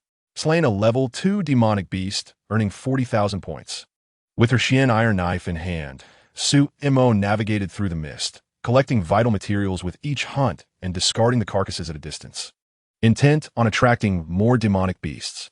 As night fell, the surroundings became enveloped in clouds and mist, visibility reduced to roughly 10 meters. Suddenly, a voice echoed. Wave of layers. The mist dispersed under the onslaught of the blade's energy, cleaving a massive demonic beast in two. Su-mo stood firm, her chest heaving rapidly. Before her lay a 5-meter-long demonic beast, cleaved cleanly in half. Hunted a level 2, stage 4 demonic beast, gaining 80,000 points. A glimmer of divine light ignited in Su-mo's gaze. She had slain a beast equivalent to her own second-tier cultivation level, achieving the impossible. Sensing the stirrings around her, Su-mo gathered her materials and, agile as a monkey, leaped towards a great tree. Crack, crack, crack. The sound of bones shattering echoed. This was Su-mo's first night spent outside the city. Even with her second-tier cultivation, she couldn't help but feel a surge of anxiety. Her crimson eyes resembled grinding wheels, only vaguely revealing a gaping maw, teeth sharp and glinting ominously, instilling dread in the heart. Her form was shrouded in the mist, making it difficult to discern clearly. In no time, the corpse of the demon beast was devoured, its form vanishing into the mist. Su-mo, concealed behind a grand tree, turned his head and was startled by the sight of a spider the size of a human head fixated on him. With a swift stroke, Su-mo cleaved the spider in half, slain a level 1 demon beast, earning 4,000 slaughter points, insufficient to garner his attention, as a total below 10,000 slaughter points no longer intrigue him. After ensuring there were no demon beasts in the tree, he closed his eyes. Moments later, a tremor jolted him awake, instinctively gripping the Xian iron blade in his hand. The dense fog obscured visibility, and even his watch radar could only detect movements within a 20-meter radius. Descending the tree, Su-mo swiftly dispatched 2 demon beasts lurking beneath. Slain a level 1, rank 7 demon beast, earning 18,000 slaughter points. Slain a level 1, rank 9 demon beast, earning 24,000 slaughter points. He relocated to another tree to rest, for he could hardly blame himself.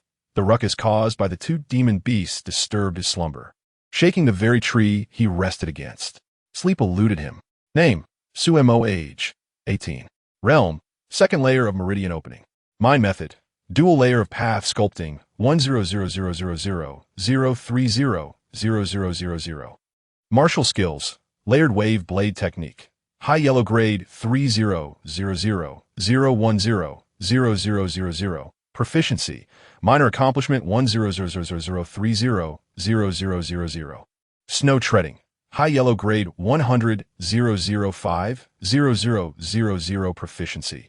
Intermediate accomplishment 2000005 Concealed shadow technique. Upper Xian grade 01000000. Proficiency. Minor accomplishment 100 005 Vitality 3000000600000. Slaughter points 2376593. With just over 2 million slaughter points, he was still 60,000 short his goal to break through to the third layer of meridian opening, but he was optimistic for tomorrow. Just as Sumo was on the verge of slumber, the tree quaked once more and the temperature around him plummeted. Instantly, all drowsiness vanished. Utilizing his radar, he hurried toward the source of the tremors. Such a powerful disturbance must indicate a battle between demon beasts. Could it be a python?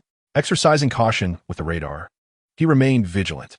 After all, it could not detect beasts beyond a certain rank.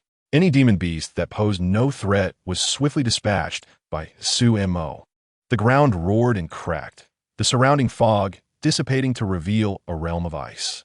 Sumo crouched beside a stone, suddenly noticing it tremble. He approached it with a blade at the ready. What caliber of creature dares masquerade as stone? Slain a level 2, rank 7 demon beast, earning 90,000 slaughter points. Upon hearing this, Sumo's eyes sparkled. These 2 demon beasts were formidable, causing the surrounding creatures to faint from fear. Truly, the heavens were assisting him. Chapter 38, Collaboration. Slaying a level 3 demon beast, 2 million slaughter points. In this moment, Sumo embodied the essence of cunning, relentlessly hunting the unconscious demon beasts. Slain a level 2, rank 7 demon beast, earning 100,000 slaughter points. Slain a level 2, rank 8 demon beast, earning 130,000 slaughter points. Slain a level 2, rank 9 demon beast, earning 170,000 slaughter points. After swiftly eliminating over a dozen demon beasts, Sumo finally sensed something amiss. Why were they all level 2 beasts? Such a powerful location surely could not lack level 3 demon beasts. Realizing something, he activated snow treading and hastened away. The 2 demon beasts engaged in battle suddenly ceased their conflict. One was a python, the other a colossal black eagle. Is this the ant you speak of? Indeed, this is the one who killed my son. I never expected him to dare approach. The python opened its mouth and emitted a strange cry. At that moment, Sumo's expression shifted. A multitude of red dots appeared on his watch radar. Bang! The watch radar exploded. Sumo's countenance changed. Approaching a large tree, he utilized the concealed shadow technique to suppress his breathing. Currently, he could not afford to break through. Should an accident occur, a sudden breakthrough might allow him to recover quickly, potentially saving his life. Demon beasts emerged from the mist, numbering in the dozens. Sumo's expression altered. These must all be beasts of the divine aperture realm. A beast suddenly stood upright, thumping its chest. Sumo's expression changed. Was this not the giant gorilla he encountered before? Before he could react, the gorilla approached, causing his heart to race. The gorilla halted before the tree where Sumo concealed himself, its massive form bending. Just as Sumo prepared to flee, the gorilla clenched its fists. Sumo's face paled as the gorilla uprooted the tree. In that instant, surprise, confusion, and fear flashed through Sumo's eyes. The gorilla did not kill him. Instead, it swung the tree around, effectively trapping Sumo within its grasp. Why? Overwhelmed by fear, Sumo could only wait in silence. Dozens of demon beasts gathered around the python, incessantly roaring, as if reporting back. 3 ice arrows coalesced around the python. Bang, bang, bang. 3 demon beasts in the distance fell lifeless. Find them. If you fail, I shall slay you all. The level 3 demon beasts scattered in a frenzy, hastily retreating into the mist. He remained hidden within the grasp of the gorilla. The black eagle spoke human words. I know he cannot move. The black eagle, too, seemed to have realized something, a flicker of intrigue appearing in its eagle eyes. Once they had distanced themselves, the giant gorilla hoisted Sumo onto its shoulder. Hello there. We meet again. Sumo greeted with a smile. Roar. Brother, I cannot understand you.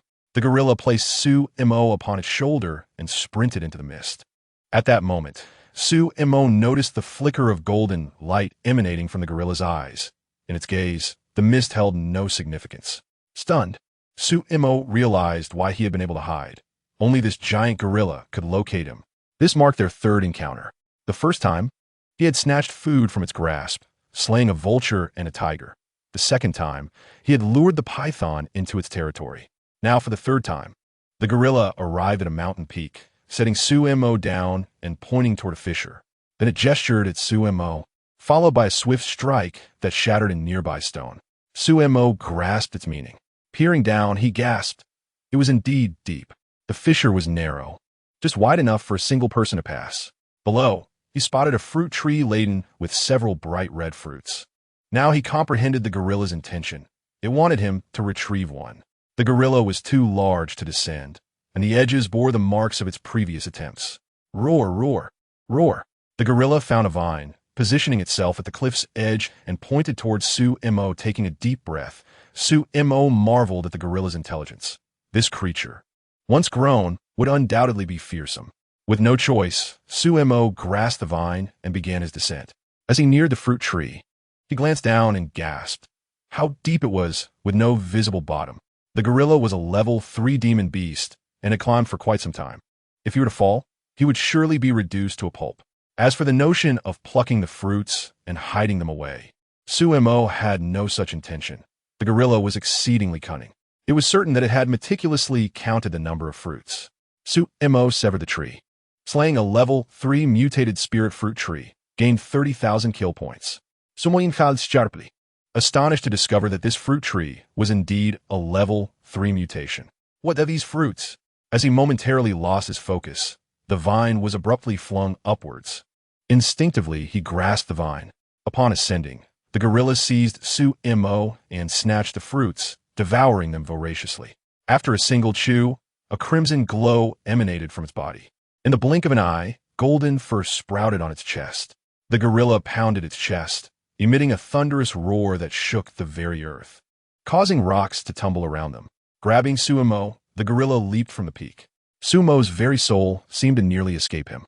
With a resounding crash, the ground fractured for hundreds of meters, trees collapsing in the aftermath. Su-mo swallowed hard. This gorilla had become immensely powerful. Or those fruits. He could not afford to dwell on such thoughts. Preserving his life was of utmost importance. The gorilla charged through the forest, barreling through obstacles until it reached a thicket, where it effortlessly snapped a massive tree with a single sweep of its hand. A wild boar of colossal size, measuring 100 meters, emerged, its tusks radiating a sinister black glow. Upon seeing the gorilla, it let out a bellow. The gorilla thumped its chest, approached the boar, and delivered a powerful punch. Big brother, no please. Su-mo's heart raced. If the gorilla's hand were to be pierced by the boar, he would surely meet his end. Fortunately, his fears were unfounded. The boar's tusks shattered, and its massive form was sent flying. Su-mo was taken aback, recognizing that this boar was also a level 3 demonic beast, though the specifics of its level eluded him. The gorilla set Su-mo down and gestured towards the boar. Is it now mine? The gorilla nodded affirmatively. Without hesitation, Su-mo approached the boar and plunged his black iron knife into its skull. With a single stroke, it burst open, slaying a level 3 8th tier demonic beast. Gained 2 million kill points. Su-mo was astounded as he collected the carcass, placing it within the vast confines of his 100-meter spatial ring. The gorilla grasped Su-mo again, its form darting outwards. Time passed without Su-mo noticing, until he finally beheld the familiar city walls. The gorilla released him. Su-mo turned to face the gorilla, who casually uprooted a tree, pointed at Su-mo, then at itself before snapping the tree in two. Su-mo nodded in understanding. Today, he had aided the gorilla, who in return had gifted him a wild boar and brought him back to safety. The next encounter would determine either his or the gorilla's demise. As the gorilla vanished, Su-mo chose not to return to the city, for the gates would soon close at night to prevent the entrance of demonic beasts. Moreover, he had no intention of returning. Finding a secluded spot, Su-mo concealed his presence. It was time for him to break through.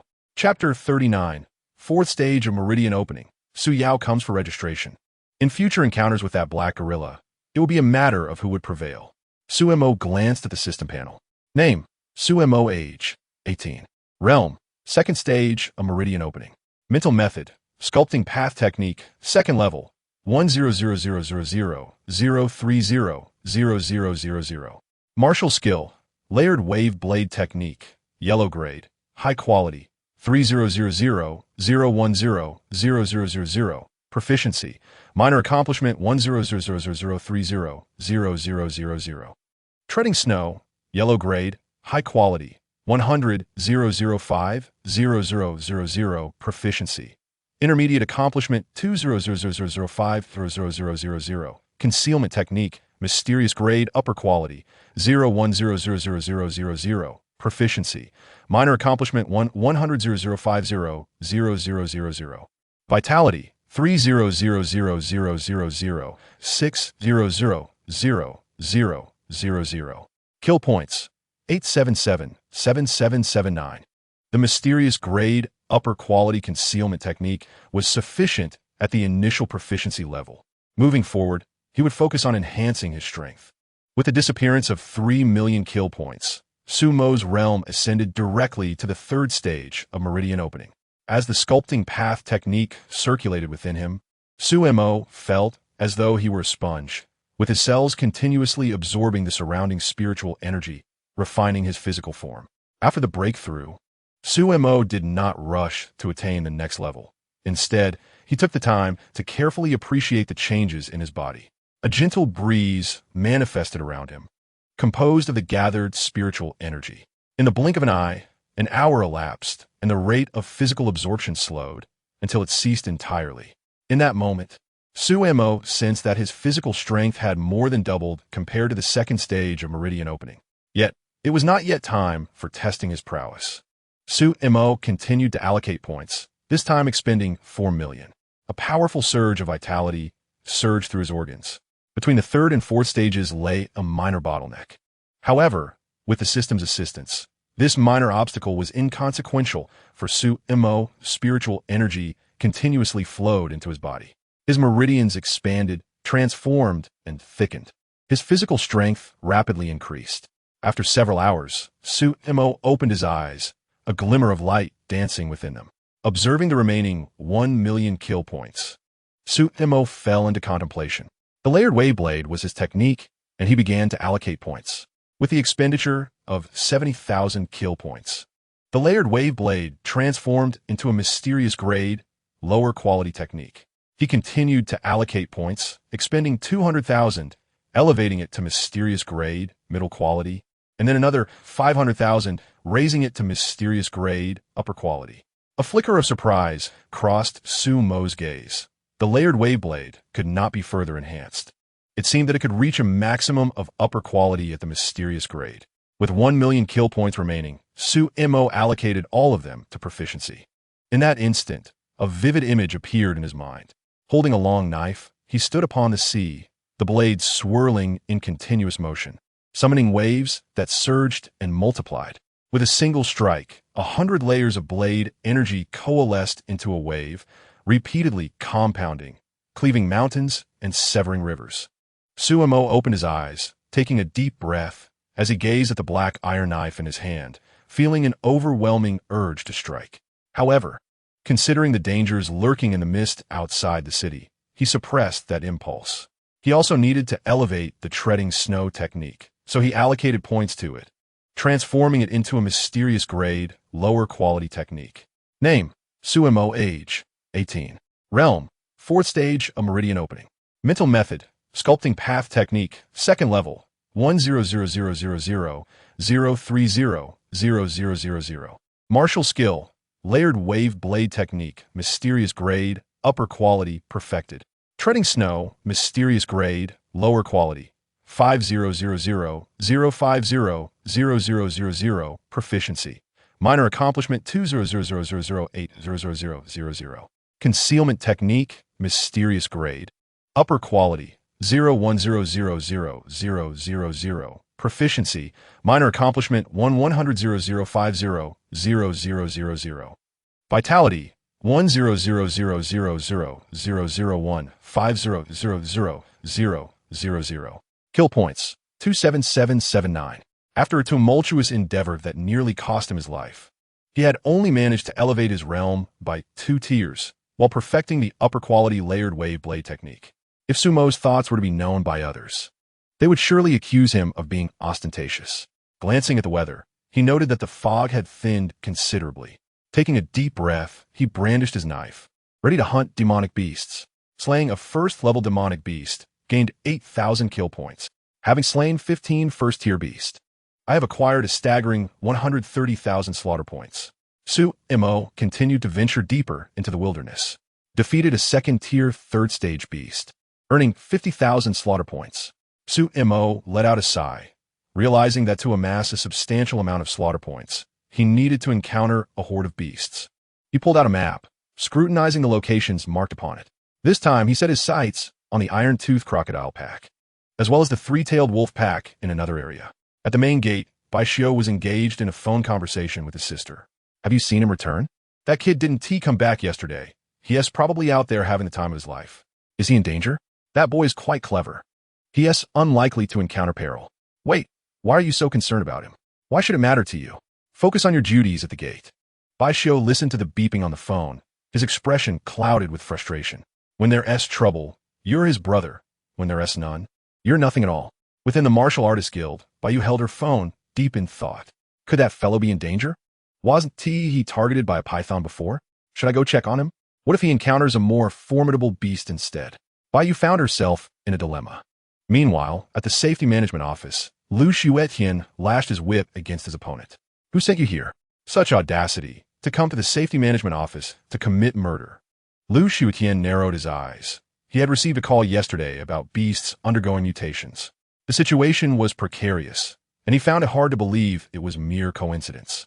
Thankfully, thanks to the elixirs Sumo had provided, Zhang Dehai and Li Wuyo had already broken through to the Meridian Realm. He expected the individual before him to be so audacious as to infiltrate here. Brother Lu, we've uncovered the information. Zhang Dehai rushed in, presenting details about the individual.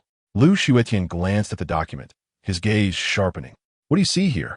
The person who had previously remained silent now had widened eyes. I am Fang Jingyu.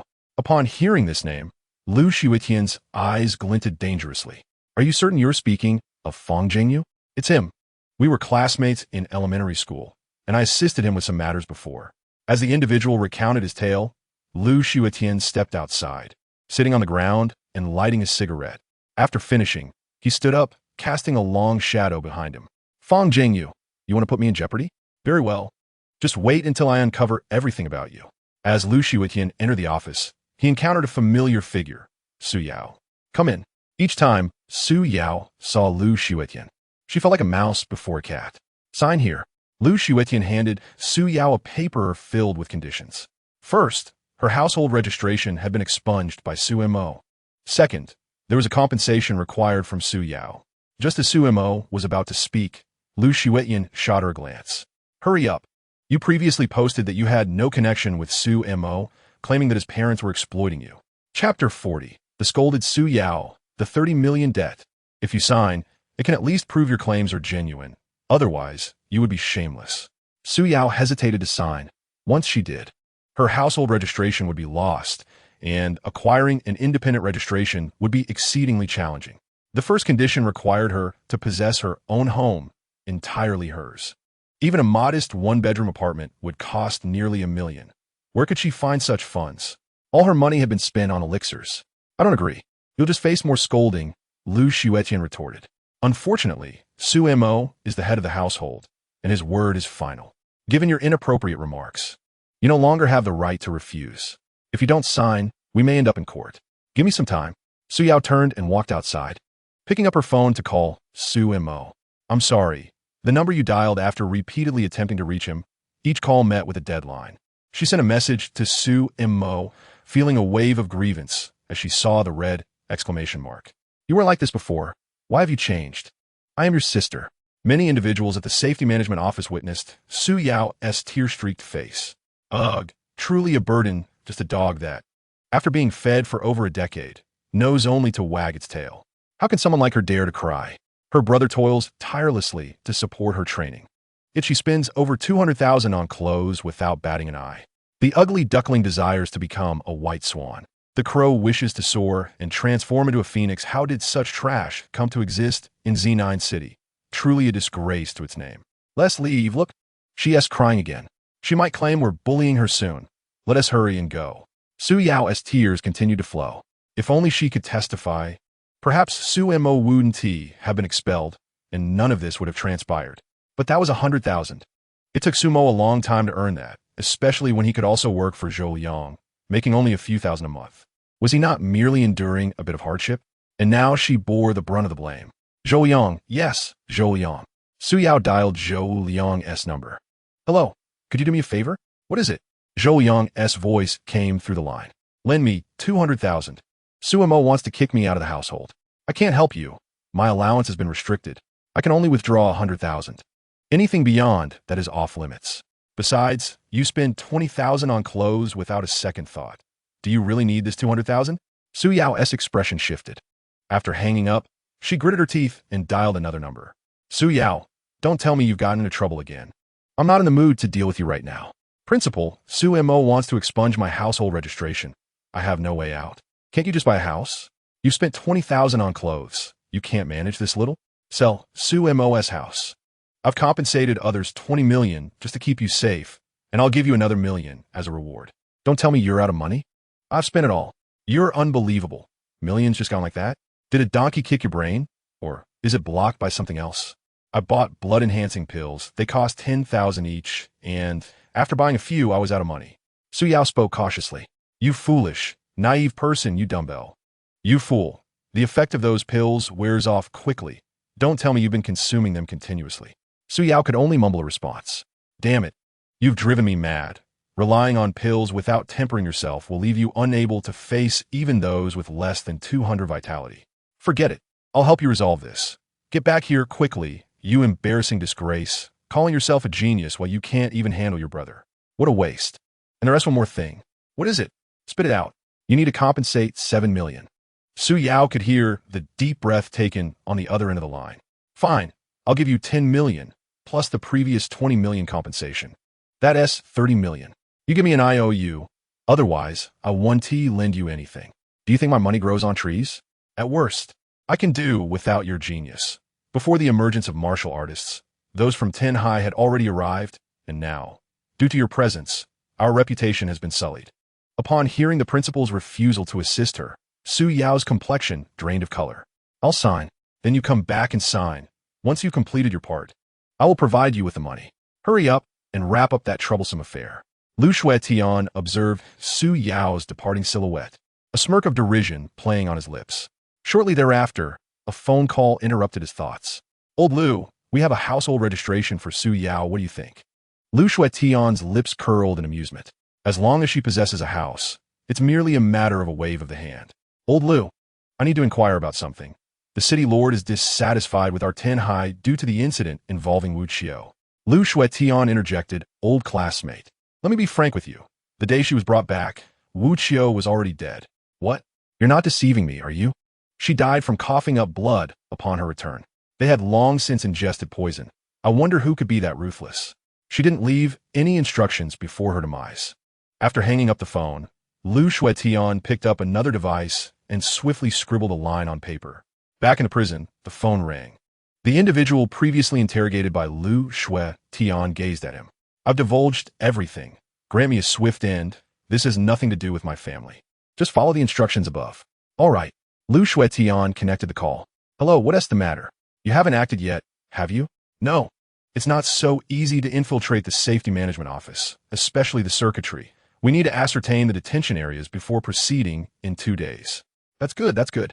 Don't take any action. You can abandon this mission, and I will still pay you. Why? You needn't inquire further. As the call concluded, Lu Shuetian reviewed the recording, a smile creeping upon his face. It was indeed his fortune to be acquainted with Su Mo. It wouldn't be long before he received a promotion. Well done. Inside the Tenhai office, Fang Zhenyu wiped the cold sweat from his brow. That was a near catastrophic mistake. Once seated, he pondered Lu Shuetian's words. Zhou Yang, I truly underestimated you. No wonder the old fox from the Zhou family opposed me. He intended to drag me into his murky waters. He chuckled, realizing that while they sought to extricate themselves, they were unaware that Lu Shuetian was his classmate. He resolved to focus on preparing for the martial arts examination to restore his reputation. With Wu Qiu's death, his position was secured. After all, she perished within the confines of the safety management office, and it bore no relation to him. He had nearly been dragged down by the Zhou family. Contemplating this, Fang Zhengyu called Lu Shuetian, requesting an autopsy report. Lu Shuetian readily obliged, relishing the chaos of dogs biting dogs. He preferred to see Fang Zhengyu expose himself rather than let others do so. Chapter 41. Cursing Su Yao, cursing the principal, such delight. Upon receiving Lu Shuetian's facts, Fang Zhengyu scrutinized the contents, his eyes narrowing. Zhou Yang, you are far more ruthless than your old man. You are utterly disregarding the rules. Since Zhou Yang sought to drag him down, why couldn't he do the same? However, the old fox from the Zhou family posed a challenge. He was exceedingly discreet in his dealings. Lu Shuetian was about to commence his patrol when he suddenly received a phone call. Lu Gu, a somber voice resonated from the other end. Lu Shuetian's eyes widened in surprise upon recognizing it as Sun Yi, one of the black market leaders. What is the matter? Regarding Su Mo. Someone from the Zhou family approached Jiang Quan today. Lu Shuetian's eyes simmered with unidentifiable emotions. Continue. The person I've planted beside Jiang Quan sent me a recording. I will forward it to you. All right. Sun Yi, allow me to convey a message. Someone is preparing to take action against the Zhou family. Su Mo has already broken through the meridian. The sound of a teacup crashing echoed through the phone. Lu Gu, you truly aren't deceiving me? We've collaborated for so many years. You should know my standing. Otherwise, you wouldn't have chosen to partner with me. Do you think I would deceive you? The black market of Z9 City was disordered. It was high time for a true leader to emerge and impose order. A lengthy silence lingered on the other end. I know what to do. Do not frequently employ your pawn. If the adversary catches wind of it, it could lead to your downfall. Lu Gu, do you not know me? Sun Yi retorted, to which Lu Shuetian nodded, satisfied that he understood. Lu Shuetian activated the recording. Recognizing the familiar voice of Zhou Bangyu, the second son of the Zhou family. Brother Jiang, once the person in the photograph is dead, 5 billion will be transferred immediately. Wasn't this the younger brother of that genius sister, Su Mo? That's him. Understood. I will make arrangements. After backing up the information, Lu Shuetian inhaled deeply. The second son of the Zhou family could not escape this time. Moreover, should Su Mo reveal his true power, many would relish the opportunity to strike. Not everyone would contribute when the tide was high, but none would spare a chance to kick someone when they're down. Lu Shuetian attempted to call Su Mo, but found his phone unreachable. Presumably, he had ventured outside the city again. That lad had no fear of the serpent. Shortly after, Su Yao arrived. Manager Lu, I have come to handle the household registration matters. Haven't you noticed that it's almost time to clock out? You possess no understanding of social etiquette. Lu Shuetian retorted before turning to leave, disregarding the pleading Su Yao behind him. Such a woman, selfish and self-serving, with only her interests in mind, was ungrateful. He had no desire to associate further with someone of her ilk. Manager Lu, I beg you, I must conduct my patrol. Should any lives be lost, you will be held accountable. Su Yao dare not speak. She cannot bear that burden. Tomorrow and the day after are the weekend. You need not come. A foreboding feeling crept into Su Yao's heart. Would he truly refuse to assist her? After Lu Shuetian departed, Su Yao made her way toward the school. En route, paniquement voices érupted.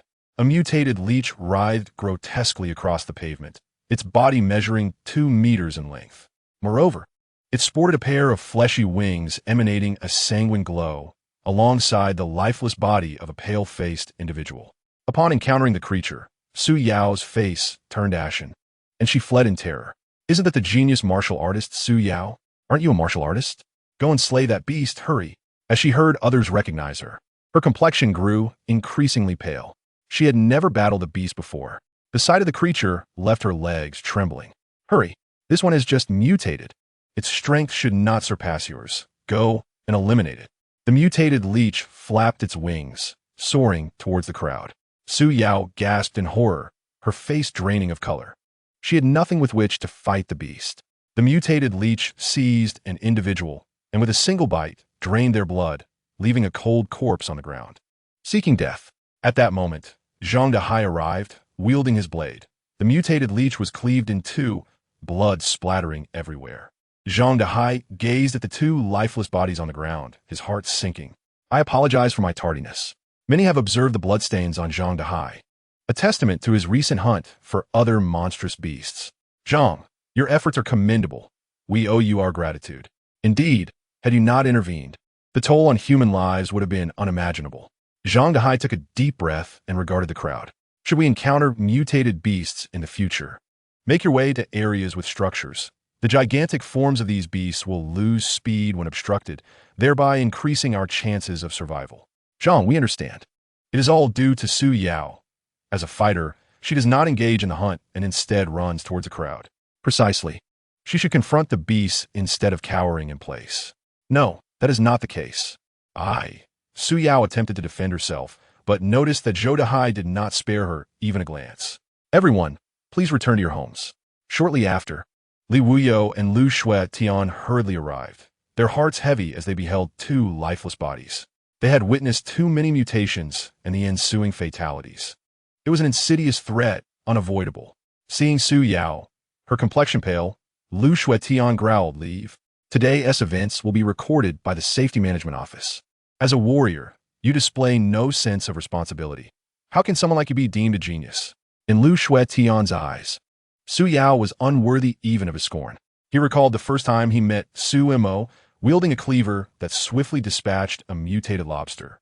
Later aiding in the extermination of mutated water snakes and the slaughter of beasts beyond the city limits. Yet here was Su Yao, a fellow warrior devoid of the courage to confront a beast. No, it cannot be documented. I lack combat experience. Upon hearing this, a surge of murderous intent emanated from Lu Shuetian. What are the knowledge you have acquired? Do you not apply it? You should have directed them to scatter and seek shelter in buildings. Do you claim you have not learned this? Speak. If you insist you haven't, I shall prostrate myself thrice at your school to apologize. Do not avert your gaze, foolish child.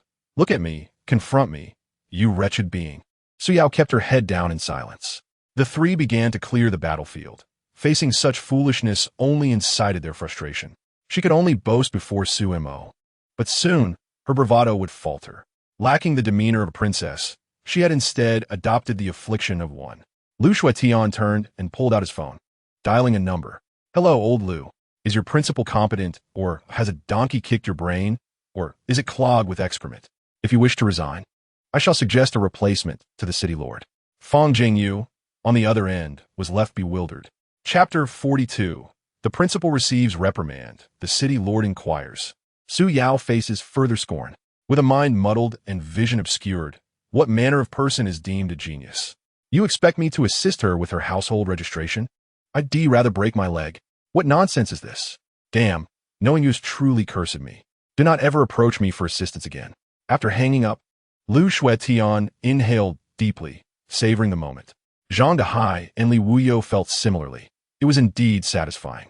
Let us gather our belongings and depart. That foolish principal will soon come to offer his apologies. Fang Jingyu, having set down the phone, wore a grim expression, though unaware of the specifics. He sensed that it was undoubtedly related to Su Yao. After the meeting, he retrieved his phone and called Su Yao. Moments later. The sound of his furious voice echoed through the office. Are you a fool or mentally impaired? Where is that cleverness you usually display when swindling your brother or selling your parents' house? Now, when your registration cannot be processed, why is it my name you think of? Even if you had called us, it would have benefited us. Truly, you are a waste of space. I must be blind for having nurtured you. A dog would be more useful than you. Lift your head. Do not feign innocence. Look me in the eye, you wretched child. Spending 200,000 on clothes without a blink, you had the confidence to purchase only what you liked. Where has that gone now? Speak, you fool. You are nothing but a pile of rubbish. I have come to realize that the closer I am to you, the more misfortune befalls me. I now suspect your foster parents have met their demise due to you. I fear I shall also be cursed. Your reputation is now tarnished. Perhaps the universities in the Northern District harbor grievances against you. You had a chance to prove yourself, yet you shrank back. Have you gorged too much on pig brain? No, that would be an insult to pigs. You are a warrior. Even if injured, it should not be fatal. When others see your desperation, how will they perceive you? Look at the Northern District Warrior Forum. Your matter has been posted, and the comments are rife with disdain. Our esteemed school is being sullied. Fang Jingyu inhaled deeply, poised to continue, when a call interrupted him, leaving his face pale and his body trembling, his demeanor shifting to one of deference. Hello, City Lord. If you are unsuitable for your position, I can arrange for a replacement. I believe I still possess that authority. This is my error, and I will make amends. I have already punished her. However, you must understand that the student has never ventured beyond the school gates. Her combat experience is negligible, and her learning has been purely theoretical. Yet she failed to even apply the theoretical knowledge she possessed. Fang Jingyu could have slapped himself in frustration. The City Lord hung up, and Fang Jingyu collapsed into his chair, staring blankly at the ceiling. It was over. Everything was lost. He had thought the matter concerning Wuxiao was resolved. Yet here he was again, faced with another crisis due to Su Yao. I'm so weary. Perhaps eliminating Su Yao and ending my own life would be a solution. Leave, leave, leave. Do not let me see you again. Your presence infuriates me. Prepare to repay me 3 million. You, with your kind of incompetence, wish to enter the Northern Academy? Dream on. After departing, Su Yao kept her head down, appearing somewhat aggrieved. She spotted her homeroom teacher, Wang Yang, and wished to voice her grievances. Wang Yang's expression was grim. He ignored Su Yao and turned to enter his office, emerging moments later, bloodied and battered. Su Yao returned to the classroom, still silent, head bowed. Lacking the grace of a princess, she exhibited the affliction of one. Many who envied Su Yao's ascension to warrior status now reveled in her misfortune. Zhou Yang, upon hearing their jeers, merely chuckled.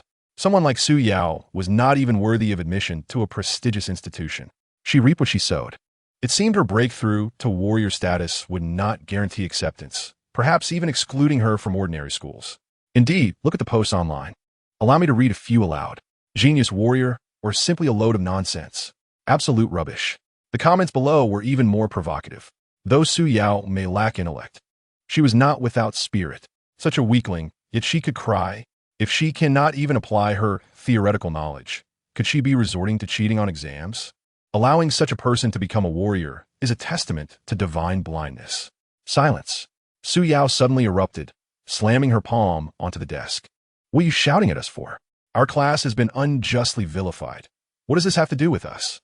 Indeed, if our class is to suffer the repercussions, we might as well be expelled. Su Yao took a deep breath. Very well, you shall see. With that, she turned and exited the classroom. Many in the class began to feel apprehensive. After all, Su Yao was a warrior. They have yet to reach a mere 100 in vitality points. And with just over a month remaining until the martial examination, the situation appears dire.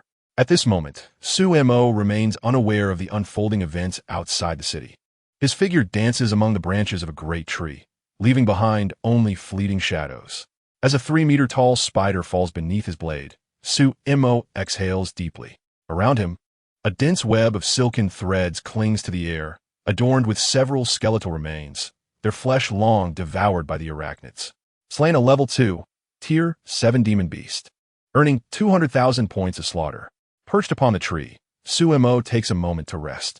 Meanwhile, the martial artists forum in the Northern District erupts once more. The beasts howl nightly. What could possibly be transpiring? Accompanying the posts are several photographs, showcasing indistinct figures shrouded in mystery, surrounded by the carcasses of demon beasts. Notably, there are a dozen creatures nearing 20 meters in size. The only discernible feature is the silhouette of an individual standing triumphantly atop the demon corpses, obscured by mist. The details remain unclear. Clutching a dark iron blade, droplets of blood occasionally fall from its tip. Indeed, that must be my husband. Do you still refuse to forgive me? Is it you again upstairs? You seem to be a man, don't you? Why should I care about you? Why should I care about you? Why should I care about you? We are all martial artists. Why is there such a disparity? Every time I think of that talented student, a wave of sorrow washes over me. I advise you to speak respectfully and refrain from insulting that shadowed figure. Exactly. How can such a wretched excuse compare to my shadowed brother? To the one taking photos, send me your address, and I shall send you the finest camera. Who is this shadowed figure? Judging by their silhouette, they don't appear particularly old. If I knew, I would have long since knelt before him, offering 1 million a month to recognize me as his underling. I wonder if that shadowed figure has a girlfriend? 34E, long white hair, 10 properties, 11 digits in savings. If he were my boyfriend, I would have it all. 34 years old, seeking a free ride, unattractive, bow-legged, folded like paper. There are 8 decimal places, right? Do not slander the beauty. Let us see a photo. Hey, I think I've seen that profile picture before. Let me search for it. Indeed, I found it. Nationally renowned Xiaoyu. Wow, I know this person. I have resources. Xiaoyu's secret life with President Wang of AAA Building Materials. Weren't we discussing the shadowed figure? Apologies. Resourceful brother, please send me a copy later for a fee. Make sure to send me one too. And me as well. Chapter 43. Transformation. The posts in the Northern Courtyard create a stir throughout the Northern District. In the Martial Artist Guild, Bayou gazes at the silhouette on the forum. This troublesome boy's strength has indeed surged. I wonder to what extent. As he looks at the incoming call, a flicker of surprise crosses Bayou's eyes. "Old man, you actually deigned to call me? How is my disciple faring? You seem to have forgotten about me in favor of your prized disciple. Huh? Do you believe I won't inform the master? Perhaps not. After all, you owe your internship at the Martial Artist Guild to my connections." A trace of disdain flickers in Bayou's eyes. The person on the forum is your precious disciple. Look, his strength is formidable. He hasn't returned from outside the city, hunting demon beasts alongside his blade. After the martial examination, you should return as well. Bayou's eyes widen in astonishment. Is something amiss? Not yet, but it is likely imminent. A powerful demon beast has appeared outside the Northern District. Perhaps another siege is on the horizon. Upon hearing this, Bayou's heart tightens. Each siege by demon beasts results in rivers of blood, roads paved with bones, and the ruin of many martial artists. I shall return with my junior brother. My achievements are also complete. Very well. After hanging up, a shadow of gloom envelopes Bayou's heart. The news of a demon beast siege is too alarming to be released. Should it be, it would incite widespread panic. Where there's a will, there's a way. Worrying is futile. When the sky falls, there's always someone tall to support it. Bayou continues to scrutinize the Northern District's Martial Artist Forum. At this moment, Lu Shuetian is also fixated on the forum, recognizing that the silhouette belongs to his brother Su Mo. Now, he can effortlessly hunt even level 2 demon beasts. Zhang Dehai and Li Wuyo gaze on with envy, aware that they cannot keep pace with Su Mo's training speed. Were it not for the spiritual liquid Su Mo provided, they would not have even broken through to the Meridian realm. In the black market, Sun Yi gazes at the silhouette. "Brother Lu, are you deceiving me? This is far beyond what someone at the Meridian breakthrough could achieve." As time flows, half a month slips by in the blink of an eye. A post erupts once more. I'm not a coward. I am not useless. Accompanying this are photographs of a massive demon beast, lifeless upon the ground, with a determined figure standing beside it, blood still dripping from their hands. As the post emerges, chaos ensues. Where do they find someone to coordinate with? Is this foolish girl actually capable of slaying demon beasts? It is indeed true. She is injured as well. I witnessed it firsthand. She truly did slay that demon beast. Su Yao turns and stumbles away, determined to enter the Northern Courtyard. She must succeed. She is no mere ornament. This is her first step. She still seeks vengeance. Su Mo, you will regret expelling my household registration. Just wait. Those who insulted her will soon face her retribution. At this moment, Fong Jingyu gazes at the post and suddenly stands from his seat. If you're acting, I advise you to apologize. No. Su Yao hangs up the phone immediately. Fong Jingyu's face registers surprise. She dared to hang up on him? The one who previously could not even retort now seems to have truly transformed. At the safety management office, Zhang Dehai holds his phone. "Brother Lu, has Su Yao risen? Risen? Don't be ridiculous. She merely seeks to take revenge on Su Mo and make those who insulted her regret their words. Why concern ourselves with her? When she comes to handle her household registration, we will assist her. With just a month until the martial examination, we shall see some good drama unfold." Lu Shuetian examines the information on his phone. This was sent by Sun Yi. They cannot locate Su Mo, and the Zhou family is growing anxious. Is this the final wail? The next morning, a post suddenly explodes, drawing countless responses. The Northern Courtyard examination will be held in City Z. Specific evaluation content will be arranged by the chief examiner. Upon this announcement, the entire Northern District erupts into chaos. Why? Wasn't it always in City A? To move to City Z, could it be that my City Z is about to rise? Could it truly be for Su Yao? Wake up upstairs. To enter the Northern Courtyard, one must at least be a martial artist. The Northern District is home to more than one martial artist. Surely there are others hidden away, as some schools love to conceal their top talents. However, it is indeed rather unexpected for the examination to be set in City Z. It does not align with the Northern Courtyard's usual practices. Sometimes, martial examinations require participants to travel to the Northern Courtyard. The Flame Academy's evaluation is set in City Z. The Skywind Academy's evaluation is set in City Z. The Demon Slayer Academy's evaluation is set in City Z. The Heavenly Stone Academy's evaluation is set in City Z. The Qingya Academy's evaluation is set in City Z. 5 posts follow in rapid succession, igniting an uproar throughout the entire Northern District. What enchantment does City Z possess that draws so many to its embrace? Historically, this is the first instance of an examination being held in City Z. Previously, even ordinary assessments were never organized here. How exhilarating this is!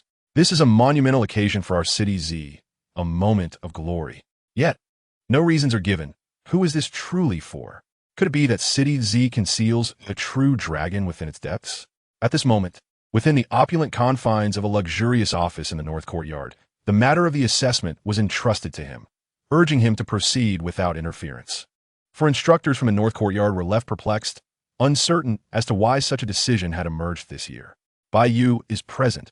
You may inquire with her later, as my closed-door disciple is also there. What?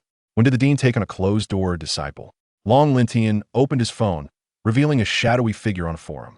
This is my closed-door disciple, now 18 years old. Alas, disappointing. Her prowess still leaves much to be desired. The teachers hastily gathered closer, their pupils constricting in surprise. Dean, is this truly your closed-door disciple? Of course, would I deceive you? He replied. This examination is less for her and more to bolster morale.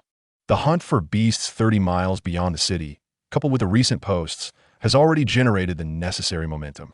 Contemplating the impending events, a sense of dread settled in the hearts of these instructors. No wonder the dean expended such effort. It all becomes clear now. The 5 of them shared a bond forged over many years of camaraderie, and the impending beast siege weighed heavily on their minds. They could only hope that the Northern District would not meet the same fate as that other district. The dean inhaled deeply, worry etched in his gaze. Hearing his words, the instructors too were filled with a complex mix of emotions. There remain 9 districts now. Previously, there had been 10, but one was entirely obliterated by the beasts. This is humanity's disgrace, the greatest loss in our history, with hundreds of millions perishing at the hands of the beasts. 1 month remains. Prepare yourselves, he commanded. Chapter 44. The self-absorbed Su Yao, the youngest chief examiner, as the North Courtyard and 5 major institutions released their announcements. The entirety of the 9 cities of Z stirred with excitement. After all, this is a collective honor for all of Z. The 9 city lords convened. Choosing City Z for this occasion is a grand event for us all. It must be executed flawlessly. Lu Xuedao merely smiled, harboring some guesses about the specifics. The North Courtyard and all 5 major institutions had converged unexpectedly, and he suspected it might have something to do with Su Mo moving forward. Cooperation among all parties is essential to mobilize resources and construct the examination grounds. Indeed, it has been ages since City Z has witnessed such liveliness. Previous city lords had delineated territories at the borders of our 9 cities, and constructing the venue there should suffice. Unfortunately, for many years, not a single prominent institution had come, let alone a higher-tier ordinary school. Our examinees had to toil in other cities for assessments. The 9 lords felt a wave of sorrow and a tinge of resentment. There was no way around it. City Z's disparity compared to others was stark. As time progressed, the entire City Z became increasingly vibrant, with martial artists on standby, ready for deployment. Numerous wild martial artists even joined in, eager to contribute to City Z's efforts. At the city gates, Baishio observed the Martial Arts Forum. Never did he anticipate that the North Courtyard and 5 major institutions would all come for you. Baishio surmised it was indeed for Su Mo. So, she is the chief examiner?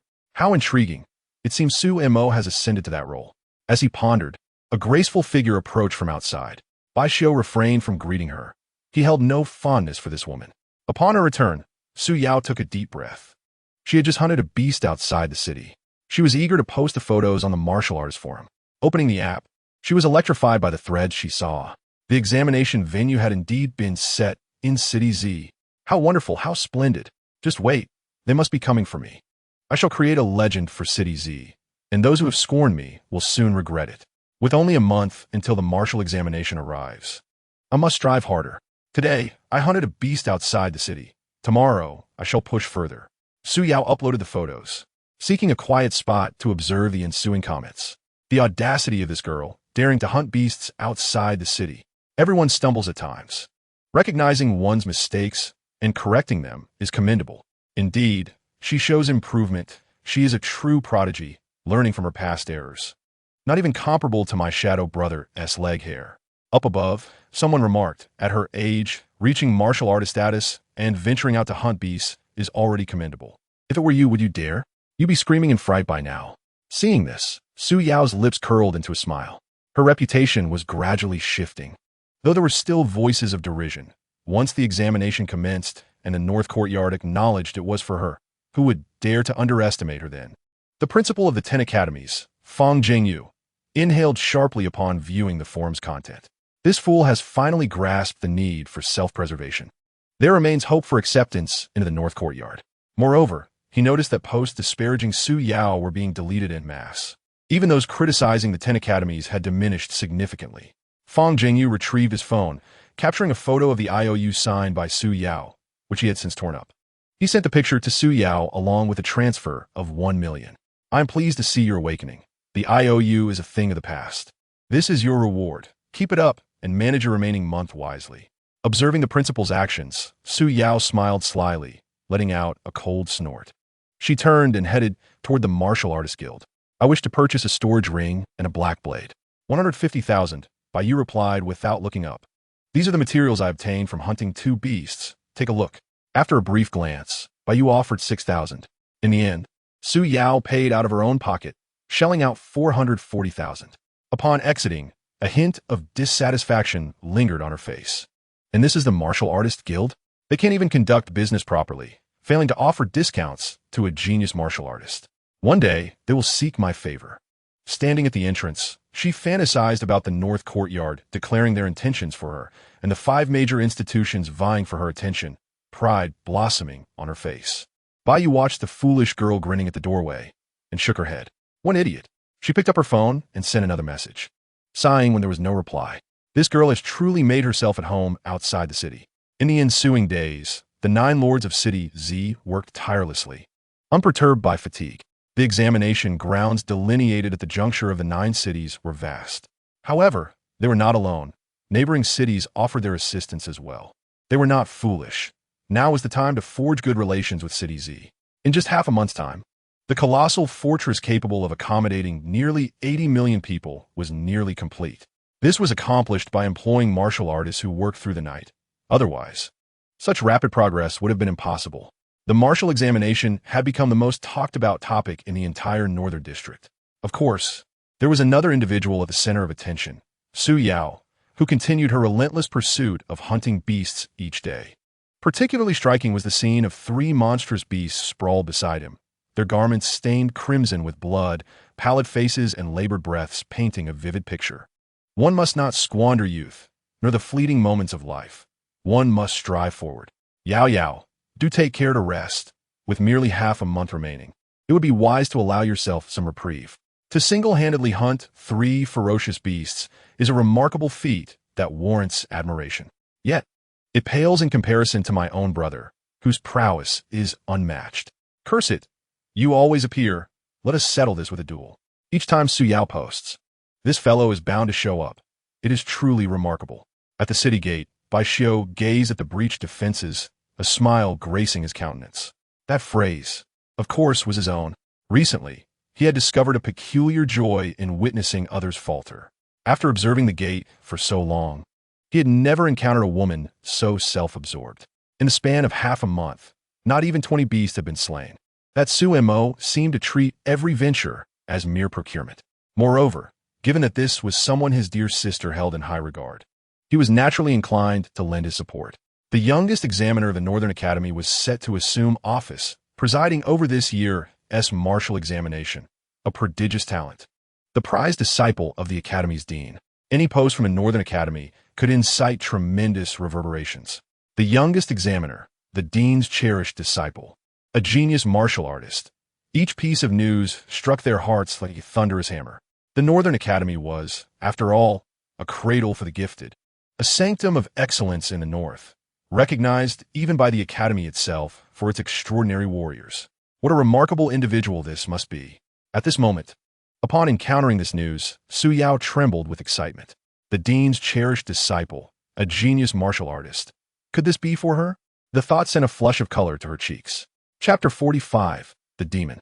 The teachers from a Northern Academy have arrived to discuss the examination rules. Such a genius ought to be striking. Only a woman of exceptional talent could be worthy of him. She considered her own appearance, neither lacking nor unremarkable. With considerable talent to boot, especially since the examination venue was still in Z City, the outcome was already evident. Su Yao deemed herself the most qualified. As comments continued to pour in, Su Yao remained fixated. She yearned to witness such a genius firsthand. Might it be that this outstanding martial artist had chosen Z City for the examination? It is indeed possible. I now harbor a bold hypothesis that this genius martial artist could have come specifically for someone. Upstairs, have you been reading too many novels? Are you suggesting he has taken a liking to Su Yao? It is not outside the realm of possibility. The comments below were varied and vibrant. Upon seeing her name mentioned, a smile flickered across Su Yao's face. Who says there are no opportunities? Perhaps this was indeed for her. Only a genius could be paired with another genius. After returning to her room, she refreshed herself and gazed in the mirror, her complexion a delicate pink, complemented by a radiant smile that made her want to kiss her reflection. She snapped a few photos, poised to post them, when she hesitated. Such a genius would surely appreciate diligence. Tomorrow, she would venture outside the city to hunt beasts once more. Su Yao had resolved firmly. Meanwhile, outside the city, Su Mo faced an unprecedented calamity, not from beasts, but from a creature unlike any he had encountered before.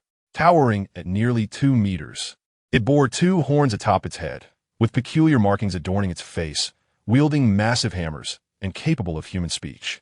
Sumostu firm, gripping his dark iron blade against this formidable foe. I never anticipated you could survive under my hammer. Let us continue. The hulking figure lifted its hammers, leaping towards Su Mo with ferocity. Su Mo braced himself as a resounding crash echoed, sparks flying as he staggered back. The beast pressed its advantage, swinging its hammers with relentless speed. Clang, clang, clang. The sounds of their clash filled the air. In the blink of an eye, hundreds of blows were exchanged. Su Mo withdrew, unleashing the full force of his high-grade technique, the wave of cascades. The hulking figure was shrouded in black energy as it charged. A colossal collision resonated through the mist, forcing the creature to retreat in astonishment. Seeking death, it scoffed, radiant light enveloping its hammers as it leaped into the air, descending towards Su Mo with lethal intent. Su Mo positioned his blade before him, inhaling deeply before exhaling slowly. Wave of cascades. This time, only a singular blade aura emerged, devoid of embellishment, standing his ground. As the figure descended mere centimeters away, it split apart to either side. Slain a first-tier demon, earned 4 million in slaughter points. Su Mo leaned on his blade, feeling a wave of dizziness wash over him. A profound weakness coursed through him, as if his very essence had been drained. This technique, honed during his time outside the city, bore a singular flaw. Each execution left him utterly depleted. Such a technique must not be employed lightly, especially beyond the city walls. A demon? What manner of creature is this? No records exist. He took out his phone to capture an image. You should recognize it, and he would send it to her later. As for that unreliable master, he had no means of contact. After securing the corpse and the hammers, Su Mo turned to leave the scene. The air still hung heavy with the scent of blood from the recent battle, and with his strength waning, he needed to find a place to recuperate quickly. At this moment, within the Martial Artists Association, Bayu was attending to a few guests. Teachers, your journey has been arduous. Not at all. We merely came early to see your little junior brother. The dean has praised him to the heavens. Moreover, this examination requires his input, so we must prepare the city lord of Z in advance. Upon hearing this, Bayu's expression turned weary. That fellow had been outside for over a month without a word. She only knew he was alive due to a photo someone had shared previously. The teachers from a northern academy seemed quite pleased. With such talent and diligence, they were impressed. Ding! Bayu's phone chimed, and upon seeing the image, her expression shifted dramatically. Teachers, you must see this. As they beheld the assembled corpses, their faces paled. The demon has appeared again? Suemo, where are you? Come back at once. Bayu hurriedly messaged him. I am nearing the Martial Artist Association. Teachers, wait. I will bring them to meet you shortly. The four teachers shook their heads as they followed Bayu out. Fortunately, it was nighttime, and the area around the Martial Artist Association was deserted. Otherwise, others might mistake Suemo for a wild man emerging from some primordial forest. Bayu, I have returned. She sighed in relief upon seeing Suemo safe and sound.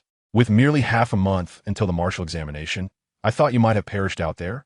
Suemo then noticed Bayu was accompanied by several individuals, all scrutinizing him. Quickly freshen up. I have matters to discuss with you. Bayu led Suemo to a place where he could clean up before turning to leave. When Suemo reappeared, the teachers nodded in acknowledgement. He was undeniably handsome, with deep-set eyes and a stern countenance that, while appearing gentle, exuded an aura of distance, devoid of any emotional fluctuation. These individuals were the instructors from a northern academy and also served as the evaluators for this assessment.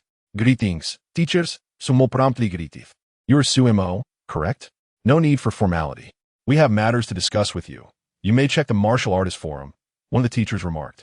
Suemo retrieved his phone and opened the forum, his pupils flickering with surprise at the displayed content. You are the chief examiner for this assessment. What are your thoughts regarding it?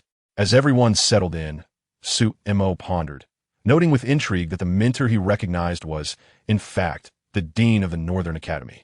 I shall dare to express my thoughts. If any of you teachers find my suggestions unsatisfactory, please feel free to voice your criticisms. The four teachers were quite pleased with Suemo's demeanor. He was respectful, yet did not grovel for approval. The physical examination remains unchanged. Previously, assessments were conducted through combat among martial artists, utilizing points to gauge performance. I propose we switch to battles against beasts. Oh, please elaborate on your perspective, one instructor inquired, narrowing his eyes and focusing intently on Suemo. Some students, despite commendable scores, exhibit insufficient courage. They can barely stand upon encountering beasts, let alone engage in combat. After entering the academy, significant time will be required merely to cultivate their bravery. Beasts reproduce swiftly and can consume one another for growth, while humans must progress gradually.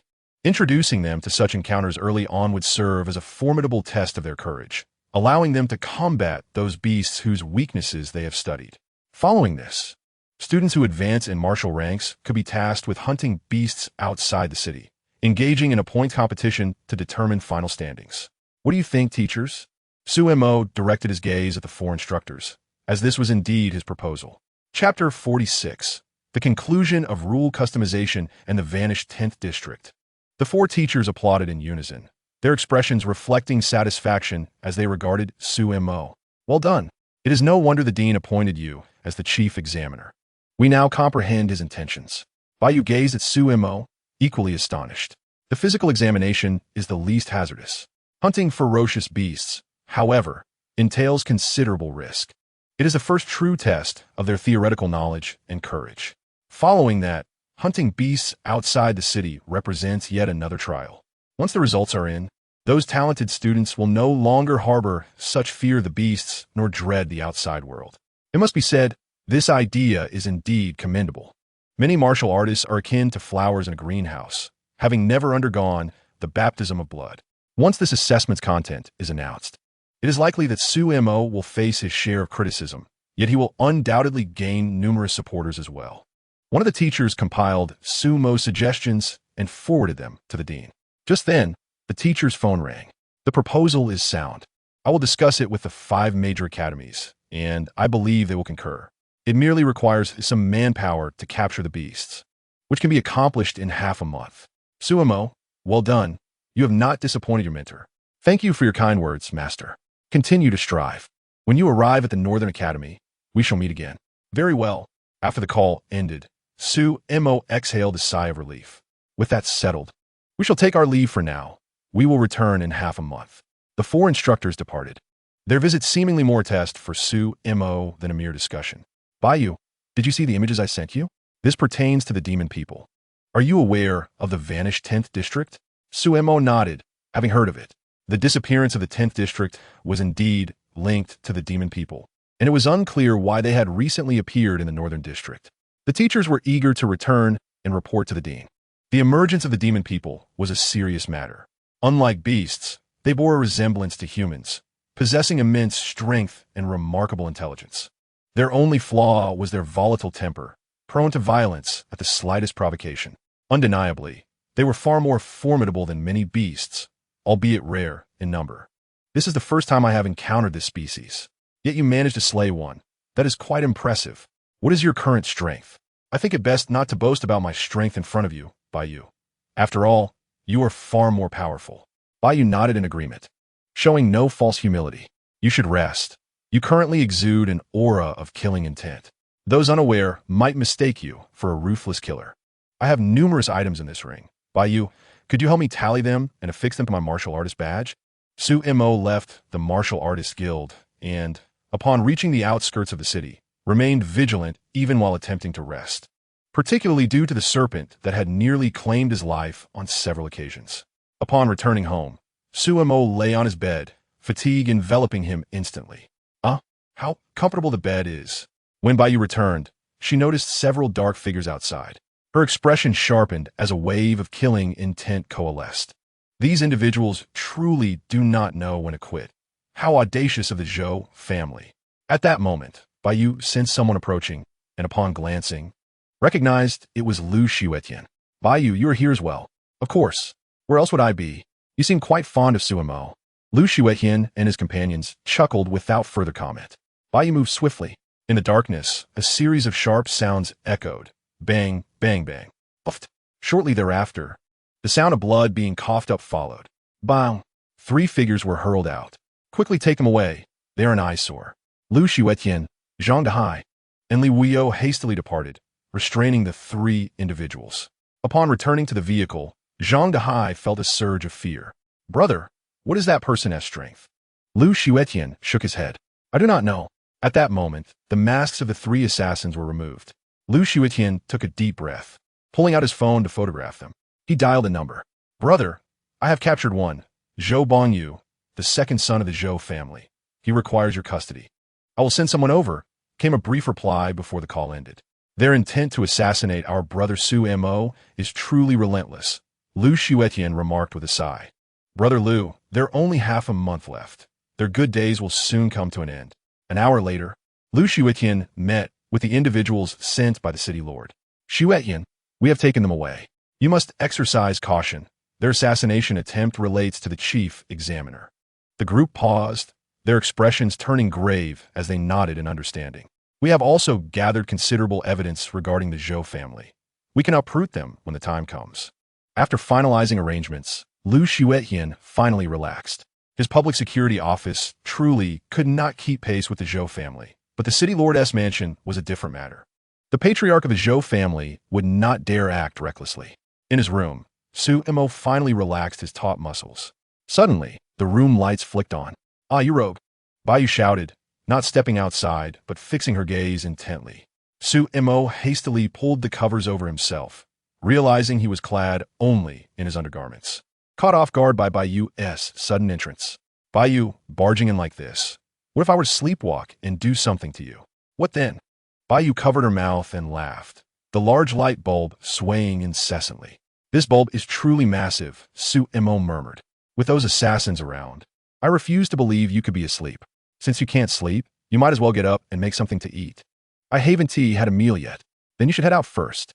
She retorted, TCH, as if that would cost you a piece of flesh. Look at that miserly demeanor of yours. Bayu turned and exited, shutting the door behind her, allowing Su-mo to finally breathe a sigh of relief. Just as he stood up, the door to the room was suddenly pushed open. I'm back again. Su-mo was left speechless and decided not to evade. After all, he had nothing to lose. TCH, how dull.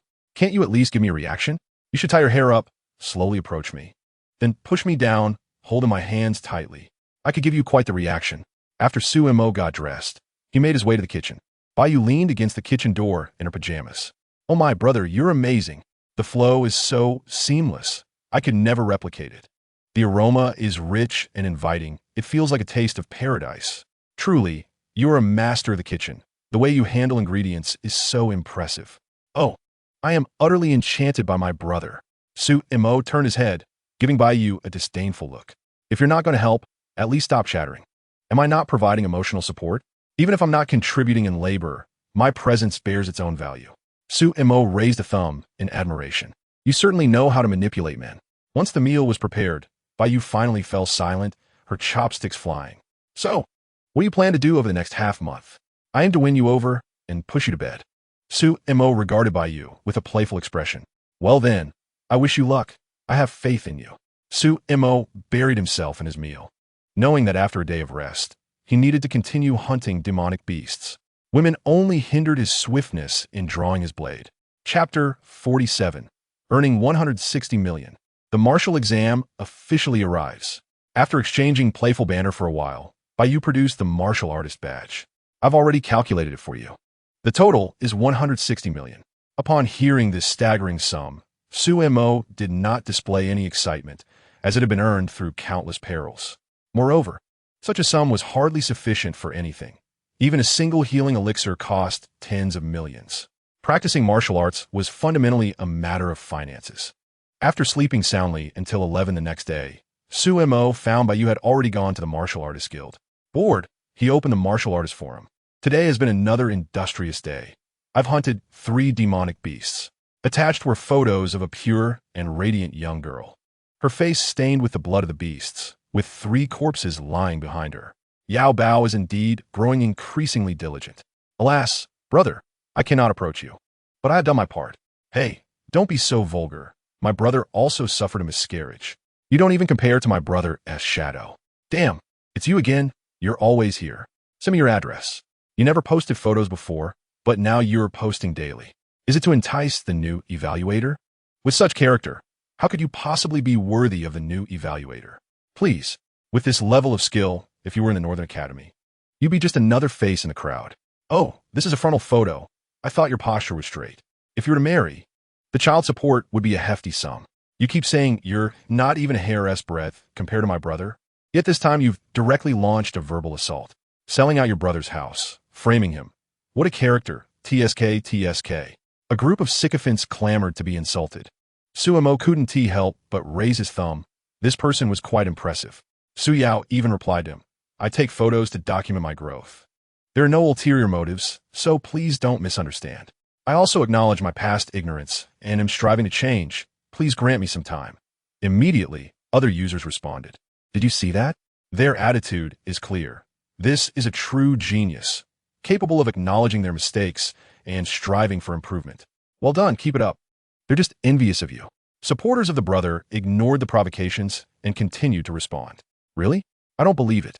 Could it be that the new evaluator is infatuated with you, destined for you alone, perhaps even declaring their arrival was solely for you? Just return to the city. Su Yao's face revealed a look of anger upon seeing the replies. Brother, your words are quite sharp. At least I know how to work hard. Who are you? Just a keyboard warrior hiding behind a screen. Other users, unable to tolerate the provocateur, began to retort. Who I am isn't important. Just know that everyone entering the Northern Academy is a genius, and to them, I am like a firefly in the presence of the moon. This individual attached a photo of a demonic beast lying in a pool of blood, with a hole the size of a bowl in its head, blood oozing continuously. Brother, don't bring net images into this. There is truly no such image online, a user replied. The new evaluator is my junior. An 18-year-old martial artist is quite strong. But my junior broke through the meridian realm long ago, perhaps even entering the divine aperture stage. That's a big shot. I'm out of here. Can't handle the heat. Can't handle the heat. I'm not involved. I'm just here to let my brother face the consequences. Su Mo was left speechless. Who was this clown? At this moment, at the city gate, Baishio was slapping his thigh and laughing heartily. Still trying to argue. Huh? Yuan T survived this. He then replied with a message. Who else? Followed by a series of arrogant emojis. As Su Mo continued scrolling, the most discussed topic was the upcoming martial exam in the next half month. Some experts speculated on why it was held in Z City and whether the examination process would change. Others reported on the mutations of demonic beasts and the number of deaths involved. Sumo found these matters mundane. Death was a daily occurrence, an unavoidable reality. He needed to continue hunting demonic beasts. Sumo packed his belongings and prepared to leave the city. With only half a month left, if he didn't hunt some demonic beasts, he would be at a loss for what to do. One of the reasons he had returned after slaying the demon was that the system was upgrading. Glancing at the system interface, Sumo took a deep breath. Name, Sumo. Age, 18. Realm, first level of the Divine Aperture, 31000. Mental method, 3 levels of the Path Sculpting Technique, 103000. Martial skills, Layered Wave Sword Technique, Xian Great High Tier, Perfect. Treading Snow, Xian Great High Tier, Perfect. Concealment Technique, Earth Great High Tier, Perfect. Slaughter Points, 3. After the system upgrade, the health value section had vanished, replaced by strength points, a change Sumo had anticipated. The second change was that for first-level demonic beasts, the slaughter points varied. Killing a level 1 beast yielded 0. 1 points, while a level 9 beast yielded 0. 9. Only slaying a second-level beast granted 1 slaughter point. Sumo found this clearer than the previous dizzying numbers. Furthermore, all his martial skills had been fully upgraded to the perfect realm, which was his greatest achievement.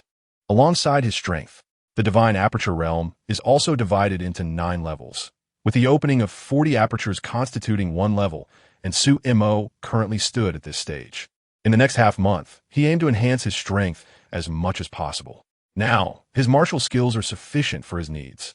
Baishio, filled with excitement from his confrontations, hurriedly put away his phone upon seeing Sumo wearing an odd expression.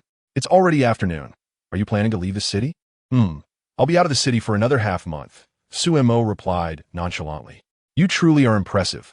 I genuinely admire you, Baishio remarked. Ignoring him, Sumo turned and vanished beyond the city walls. Baishio sighed, reflecting on how some individuals can remain unscathed outside the city for a month and a half, while others kill a few first-level demon beasts daily, flaunting their exploits. I 1T name names. After posting, Baishio plopped down, evidently waiting for someone to retort. Why do you always insinuate against me when I have no grievances with you? Su Yao, upon seeing the post, felt a pang of frustration. Who is this despicable person? And why do they constantly undermine her? Oh, I never mention names. Some people just lack sense and come forward on their own.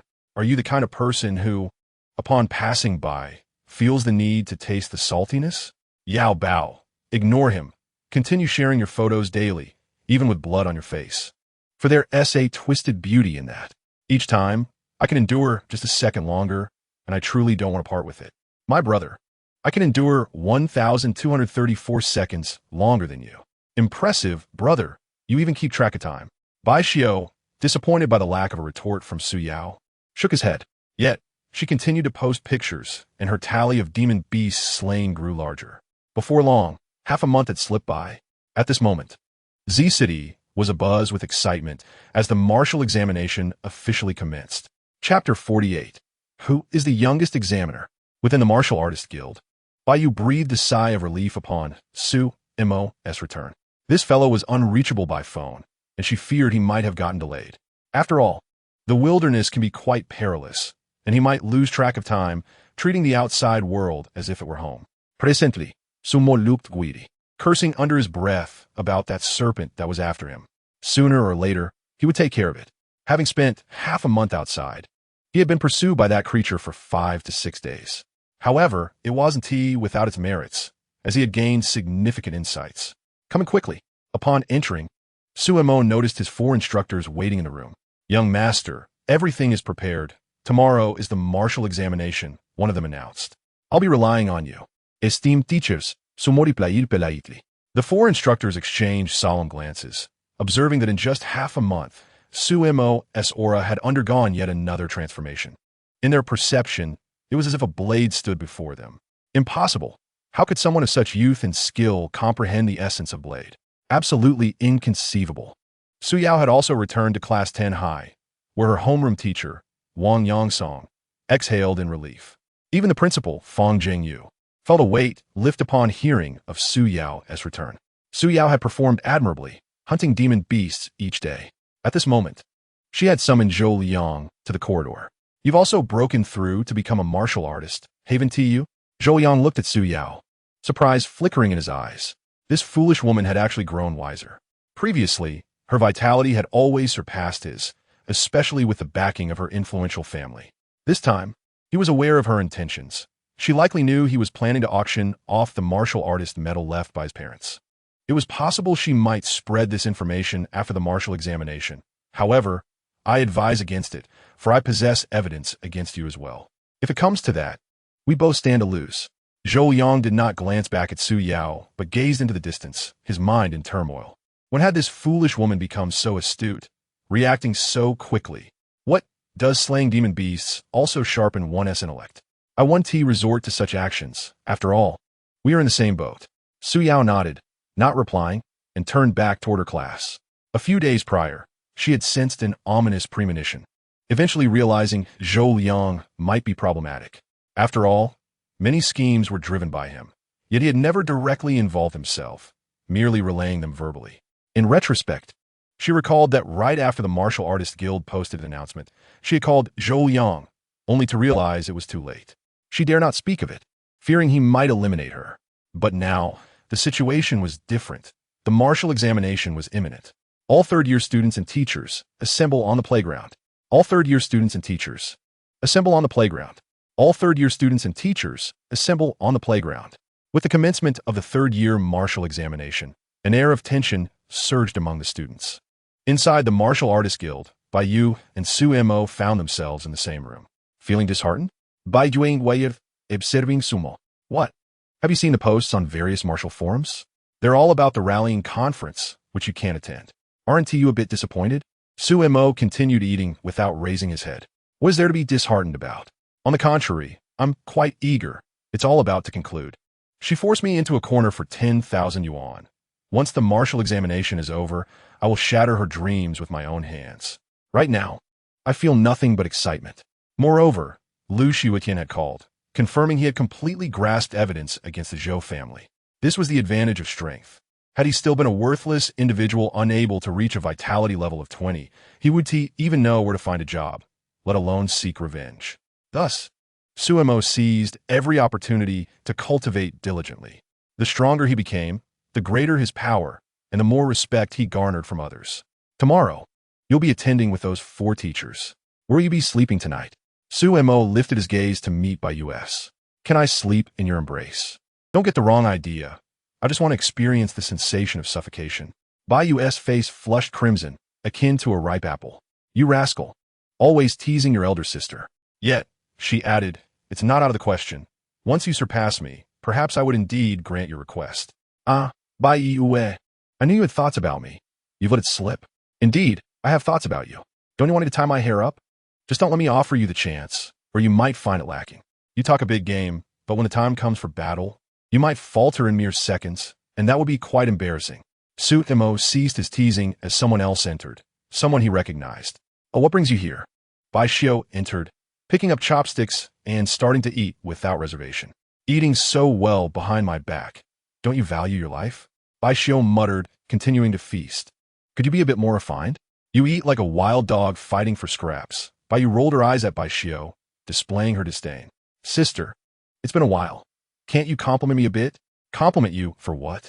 For guarding the entrance well? Or for being adept at confronting young ladies? Su Mo remained silent, having sensed Bai Xiao was somewhat familiar during their last encounter. He speculated there might be a connection with Bai Yu, and since they both share the surname Bai, he deduced they were siblings, which turned out to be correct. Kid, tomorrow is the martial examination. I'm here to cheer you on. You don't seem very supportive. I seriously suspect you're just here to mooch off the food. You've already lured away my sister. What more do you want? Do you think I have that capability? Sumoritortiv. Bai Xiao was taken aback, examining Su Mo from head to toe. Indeed, it seems you're the one being reverse engineered. Su Mo was rendered speechless. Bai Xiao finished his meal and departed. Truly a source of encouragement, for he had indeed uttered words of support to Su Mo before his departure. As the dawn of the following day broke, in Z City, where 9 cities converge, a colossal arena loomed like a primordial beast. At this moment, the atmosphere within was vibrant and bustling with chatter.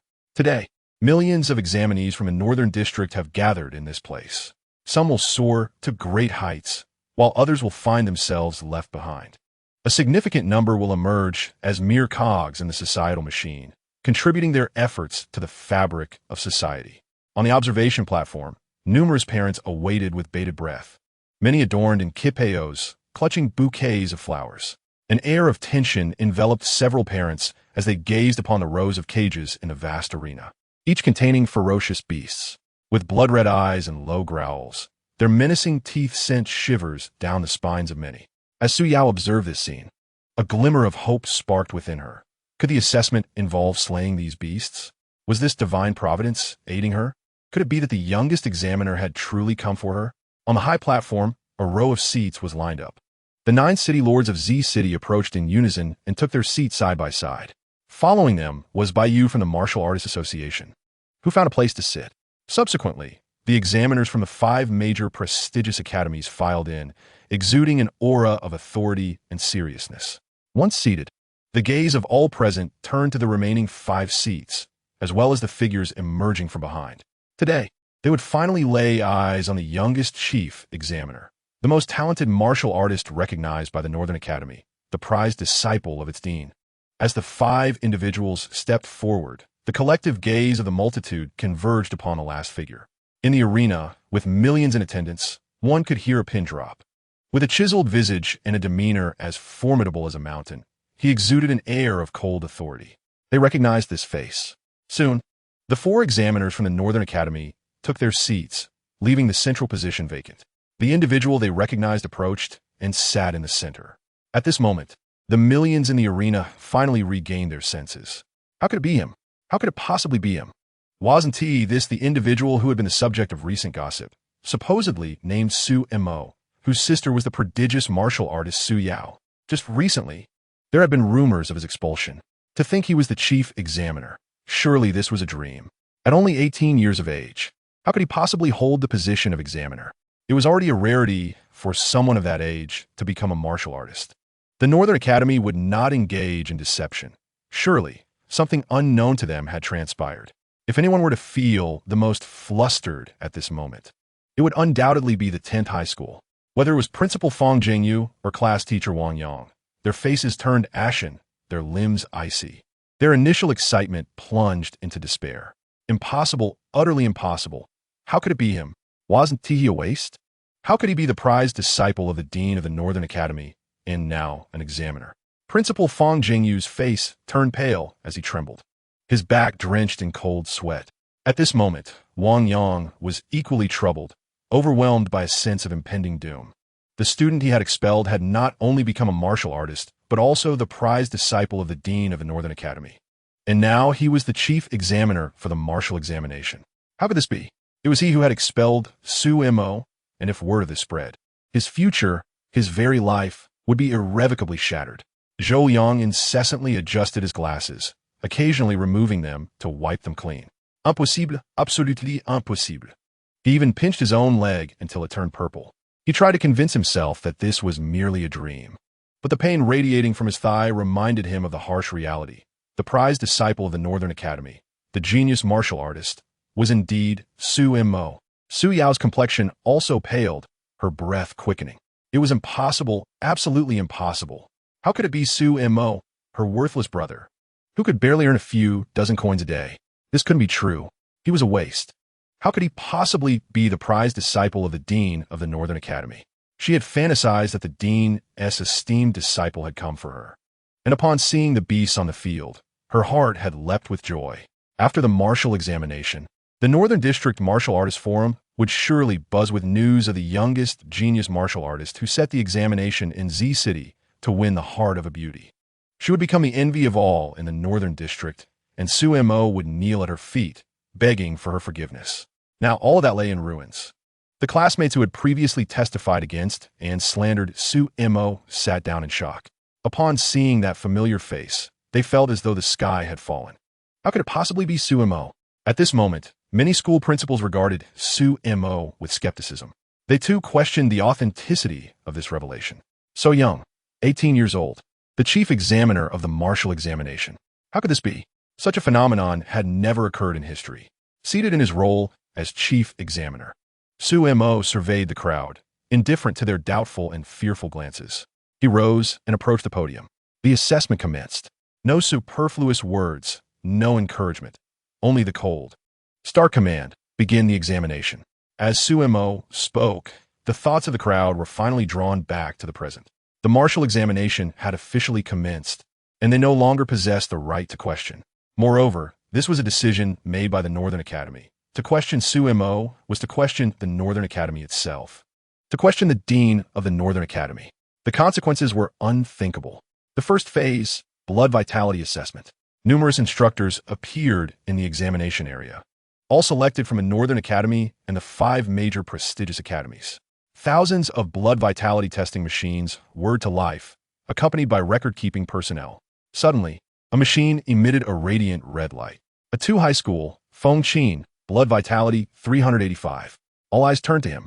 The blood vitality testing machines for the martial examination were unlike any other. Only those with a blood vitality exceeding 350 would illuminate. At this age, achieving a blood vitality above 200 to qualify as a martial artist was already commendable, let alone surpassing 350. Truly, a city was formidable. As the crowd expressed their admiration, several machines lit up in succession. Z1 Second High School, Nangong Su Yu, 464. A 7 Ninth High School, Zhao Yifei, 393. B4 Fourth High School, Lei Bao, 399. The sudden emergence of 3 red glows stirred anxiety and excitement among the spectators, particularly the 464 blood vitality, which set many nerves on edge. A blood vitality at this level, based on past martial examination results, would certainly rank among the top. Such talented martial artists were typically candidates for the Northern Academy. However, the final decision would depend on how the students chose to proceed. Then, a more dazzling red light surged forth. Other machines radiated similar brilliance. A8 First High School, Yishao Shi, 684. C6 Seventh High School, Kong Ping, 628. The entire examination area fell into silence. Over 600? This year, a blood vitality exceeding 600 was unprecedented. In previous years, there were rarely more than 500 participants. However, this time, an astonishing 600 emerged, equivalent to the strength of a second-tier martial artist. As time progressed, numerous individuals exhibited vitality values surpassing 200. Yet, none reached 350 as the machines refrained from emitting the crimson glow. With the passage of time, many began to exhibit signs of anxiety. Some parents, initially proud of their children's achievement of surpassing 200, soon realized that there are always greater talents beyond their own. Presently, no one had surpassed Yi Xiaoxi's remarkable vitality score of 684. At that moment, another machine emitted a blinding red light. D7 San Gao, Lu Yaoyao, 643. Witnessing this scene, the crowd gasped. Yet another score exceeding 600. This marked the 3rd occurrence. What was happening this year? Why were there so many prodigies emerging? Following Lu Yaoyao's descent, the supervising teacher glanced at the list in hand. Z9 Shigao, Zhouliang. Upon hearing this, many turned their gaze, as it seemed that Su Mo was indeed a student from that very class. Now, the once classmate had become the chief examiner, while his former peers were still participating in the martial examination. It was like comparing heaven and earth. Zhou Yang suppressed his inner tension and approached the machine. A red light flashed above. Z9 Shigao, Zhou Yang, 383. Many in the crowd displayed expressions of astonishment. What was happening in Z City?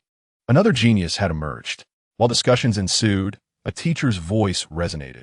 thebestisekaimangayouneedtosee, Suyao. As this name was announced, everyone's attention turned in unison. They were all too familiar with Su Yao, the girl who frequently posted photos on the martial artist forum. Taking a deep breath, Su Yao stepped onto the testing machine. Chapter 50, Praying for an Opportunity to Meet Su Mo. As Su Yao stood on the testing apparatus, numerous gazes converged upon her. thebestisekaimangayouneedtosee, Suyao. Vitality value 400. Upon seeing the displayed number, even several high school teachers and principals from a city revealed expressions of surprise. This girl was indeed a genius. Yet the gap between her and her brother was insurmountable. They could hardly believe that the North Academy would appoint a seemingly incompetent individual as an examiner. On the arena, Su Mo observed this scene without a flicker of emotion. Instinctively, Su Yao glanced up at the high platform. Her earlier excitement dwindled into despondency upon realizing Su-mo had become the chief examiner. What did it matter if her vitality value surpassed 400? Who could have anticipated that after being expelled, he would directly become an examiner at the North Academy and even be taken in as a disciple by the dean? Each of his identities was beyond their reach. Zhou Liang regarded Su Yao's vitality value with surprise. This foolish girl had a higher score than him. How could this be possible? He instinctively glanced up at Su-mo on the platform. The person he had once dismissed had now become an existence he could scarcely aspire to. He even found himself silently praying that Su-mo would overlook past grievances. As the sun began to set, the vitality testing finally concluded. The teacher responsible for recording the results handed the rankings to Su-mo. After a brief glance, he noted that Yi Xiaoxi remained at the top with 684, followed by Liu Yaoyao at 643, Kong Ping at 628, Wang Yin from C-City Sangao at 564, and Zhang Yu from F8 Egao at 535. The remaining scores were all below 500, hovering in the 400s. Su-mo noted that Su Yao was ranked 88th, while Zhou Liang stood at 140. In previous years, such scores would have directly secured entry into the North Academy. But now, with his presence, gaining admission would be a far-fetched dream. He would allow them to bask in fleeting joy before delivering a harsh reality check. As for those who exceeded the threshold of martial artists, the total number of individuals with vitality values above 200 was fewer than 1,000.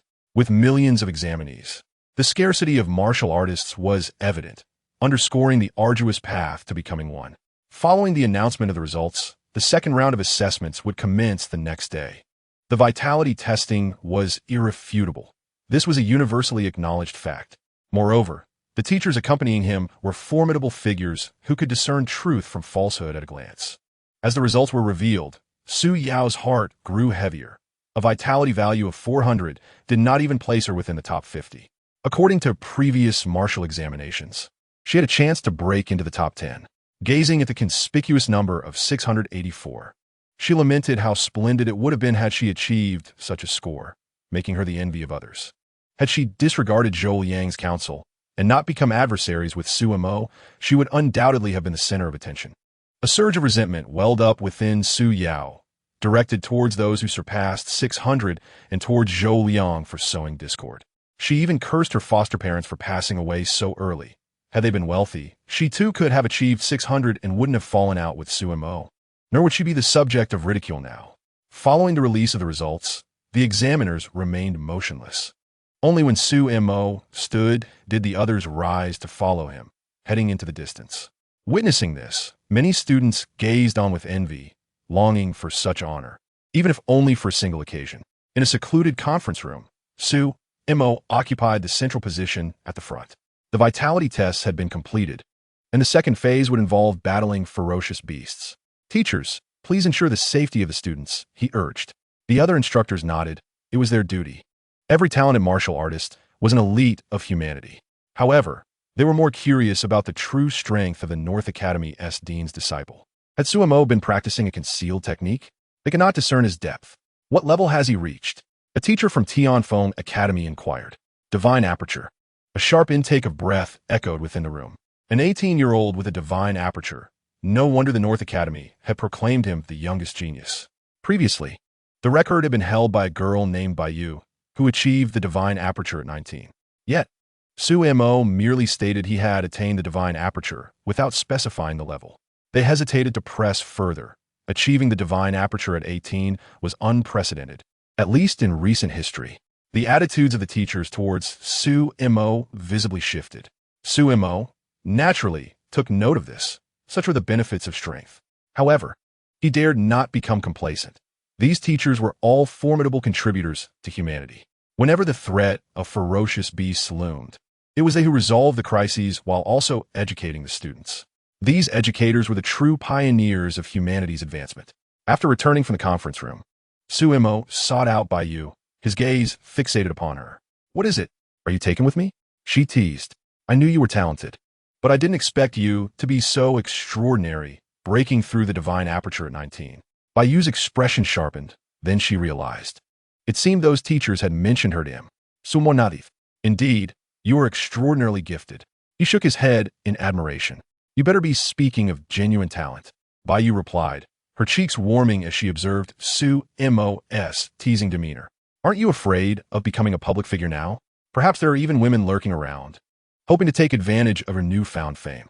With that, Baiyu produced her phone. The youngest, most resolute, and steadfast chief examiner is, astonishingly, recognized by the Northern Academy as the most prodigious warrior. He is the cherished disciple of the Academy's president, finally emerging from obscurity. Indeed, it is the three posts that have seized the top positions, even eclipsing the previous thread that detailed the slaughter of the 30-mile demon beasts.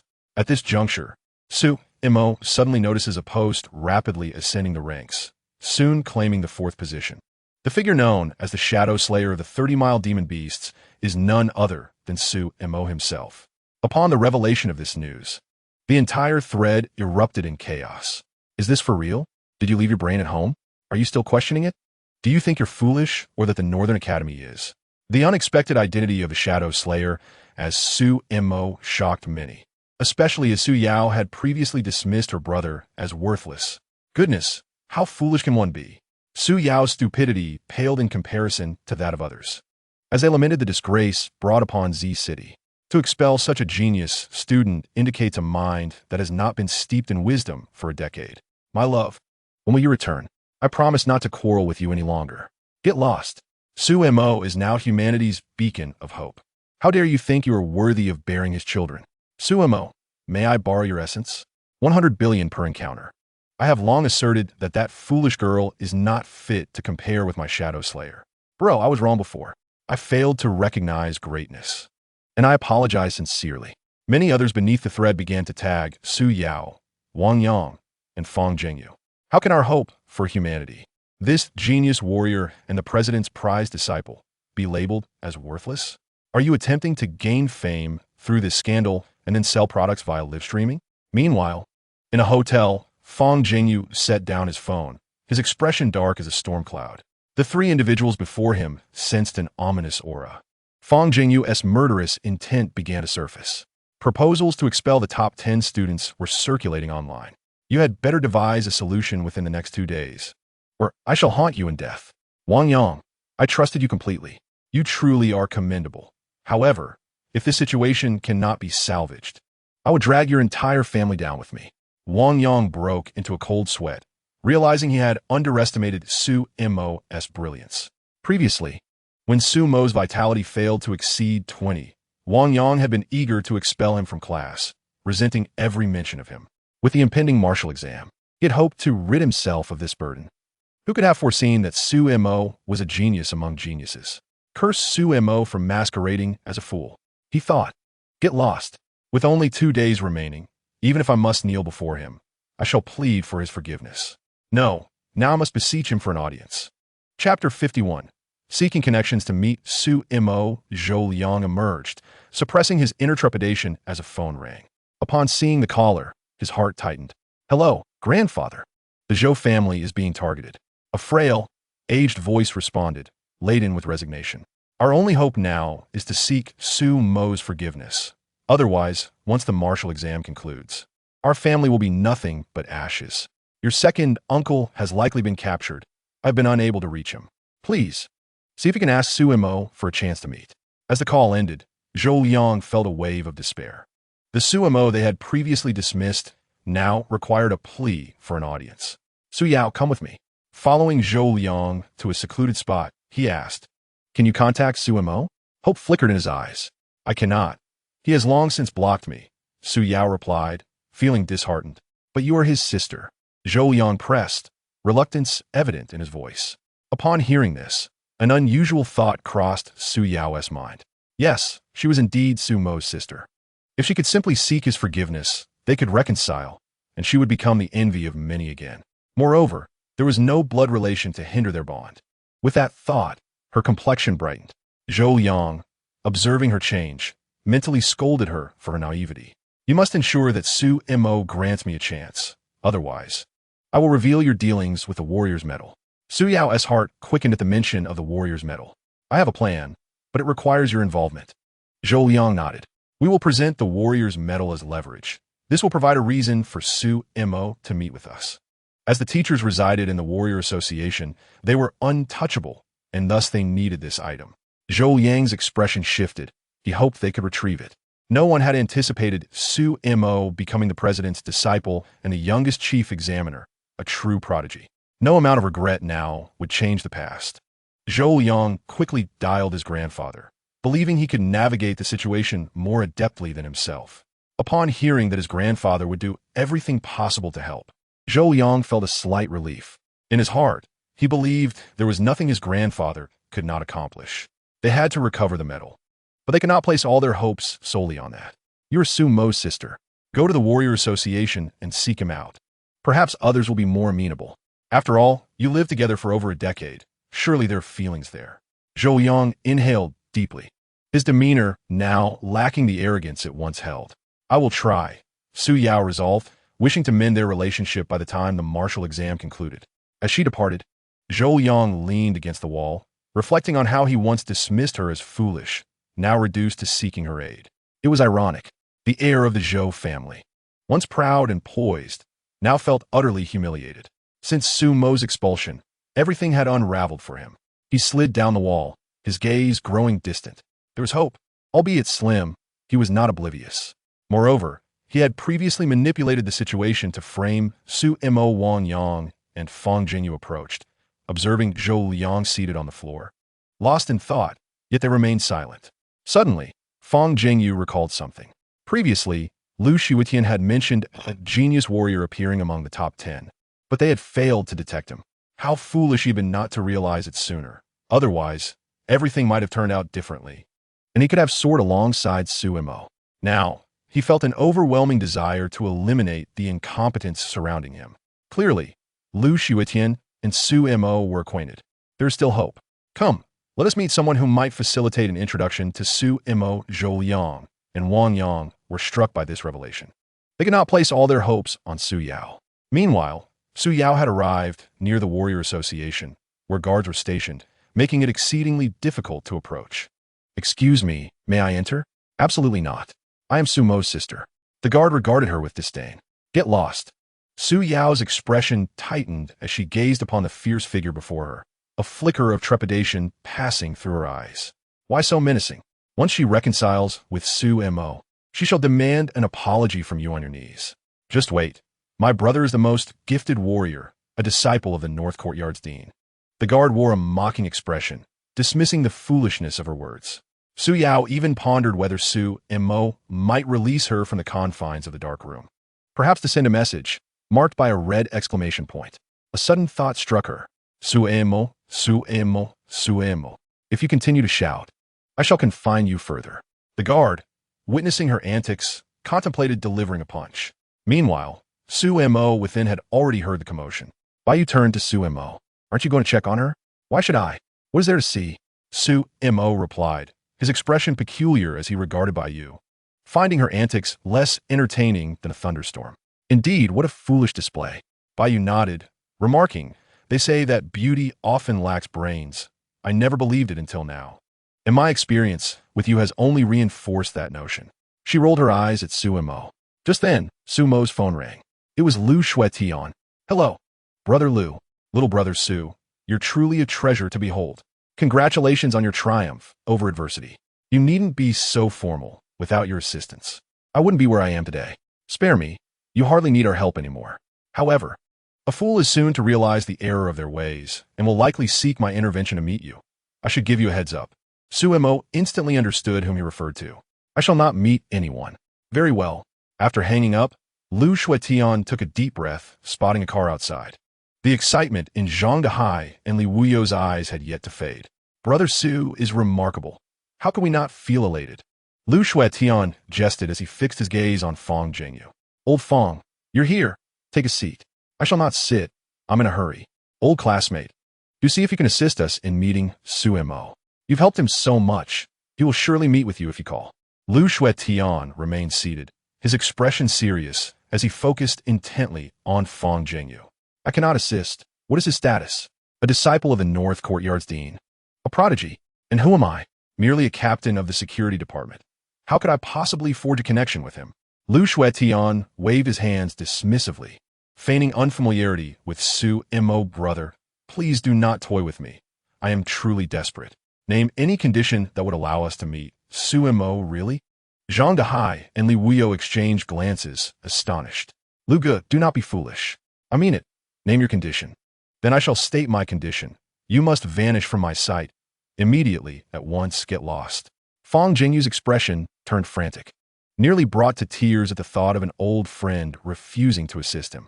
He felt utterly cornered, having made numerous calls along the way, only to be met with dismissals, some claiming their brother was pregnant and needed a checkup, while others made absurd threats of spirits rising from graves. What stature could a principal possess when compared to their future? Lu Shuetian was their sole hope. Ultimately, they were expelled, left gazing at the closed door, despairing. So Liang Hastidi Su Yao. Have you seen Su-mo? At that moment, Su Yao was outside, besieged by mosquitoes. Upon receiving Zhou Yang's call, she had intended to say she had not seen him. But then it struck her. She was indeed Su-mo's sister. Given his current anger, perhaps an apology would lead to his forgiveness. After living together for over a decade, Su-mo could not possibly be so heartless. If necessary, she would kneel and plead for his pardon. Those individuals had driven a wedge between her and Su-mo. She must retaliate. Perhaps upon learning the truth, Su-mo would forgive her. With this thought, a flush of color appeared on her cheeks. The guard, observing the fool crouching there, took a step back, having heard that such foolishness was contagious. Su Yao adjusted her mood, feeling a tinge of excitement as she spoke to Zhou Yang. I have indeed seen him. Chapter 52. The exposed Su Yao faces consequences. Su Yao's voice reached the ears of the three, who exchanged swift glances before urgently inquiring. Su Yao, where are you? I just parted ways with Su-mo and am heading back to school. Excellent. Wait for us at the school. We shall return shortly. After hanging up, Fang Jingyu and Wang Yongsong breathed a sigh of relief, while Zhou Liang exhaled deeply. What troubles you? Fang Jingyu questioned Zhou Liang, bewilderment evident in his gaze. I suspect there is a deception at play. Upon hearing this, the others refrained from rushing to speak, their minds in turmoil regarding their own futures, compelled to treat this situation as a last resort. If you were Su-mo, would you forgive Su Yao? Zhou Yang asked before turning toward the car. This foolish woman was still deceiving them. At such a critical moment, a single erroneous piece of information could skew their judgment. The survival of the Zhou family hung in the balance. They could not place their hopes in that foolish girl. Let us return to school. Fang Jingyu and Wang Yang's hearts grew heavy.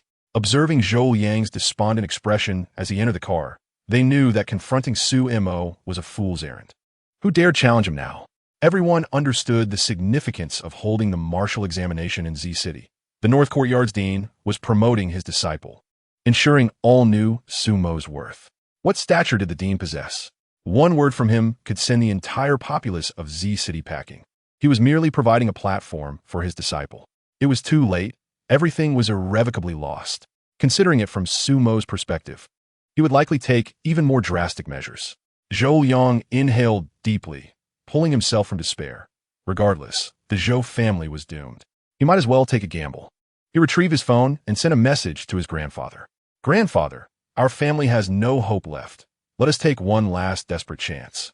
The response was absent, and an ominous feeling settled in Zhou Yang's heart. Upon returning to school, he still had not received any message from his grandfather. His eyes revealed profound helplessness.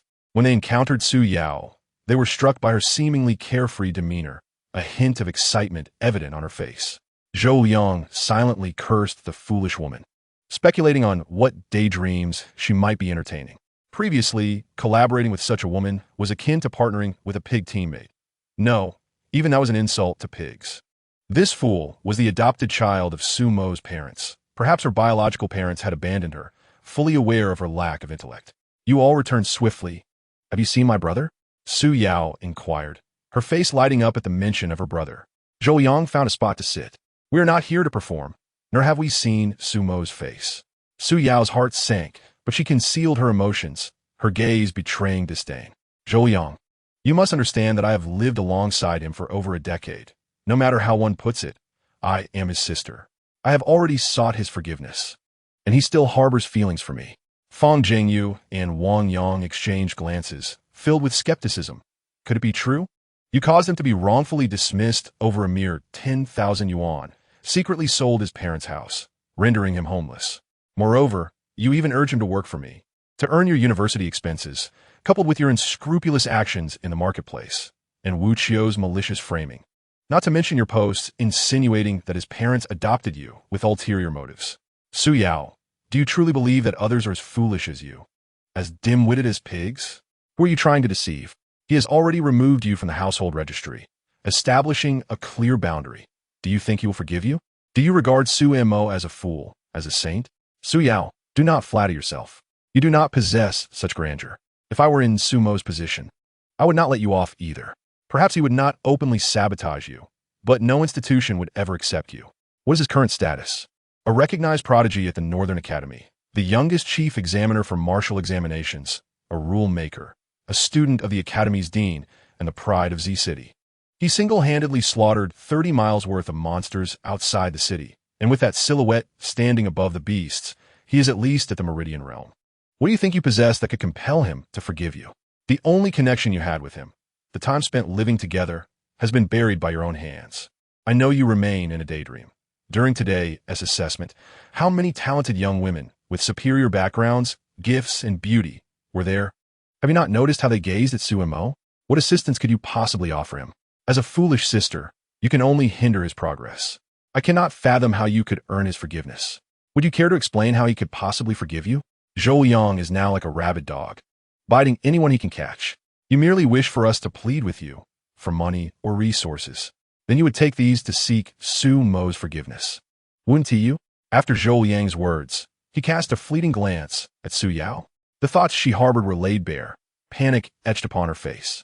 She had not anticipated that she could not deceive Zhou Yang. Slap! Fang Jingyu rose and struck Su Yao across the face. To have called you a fool was an insult to the term. You are the epitome of ignorance. A mere child would outsmart you. No wonder your biological parents abandoned you. They must have realized long ago that you were dim-witted. What time is it now? With only 2 days left until our fate is decided, you're still here playing your petty games. Do you believe I wouldn't demand you repay the money, sell your house, and erase your household registration, leaving you unable to participate in the martial examination? Su Yao's heart raced in turmoil. No, please. Principal, there is still a way. If you give me money, I can use it to beseech Su Mo for forgiveness, claiming I was merely saving for him to hone his skills. Fang Jingyu and Wang Yang sank to the ground, their eyes filled with deep resignation. They no longer wished to waste even their breath cursing Su Yao. You truly cannot see the situation for what it is. You still think of their money, believing they are all like you, blinded by greed. Moreover, what is Su Mo's current strength? Does he really need that little bit of money? If Su Mo were to say he needed funds, they wouldn't even have the qualification to line up. Let fate take its course. As the sun rose, the horizon revealed a streak of dawn.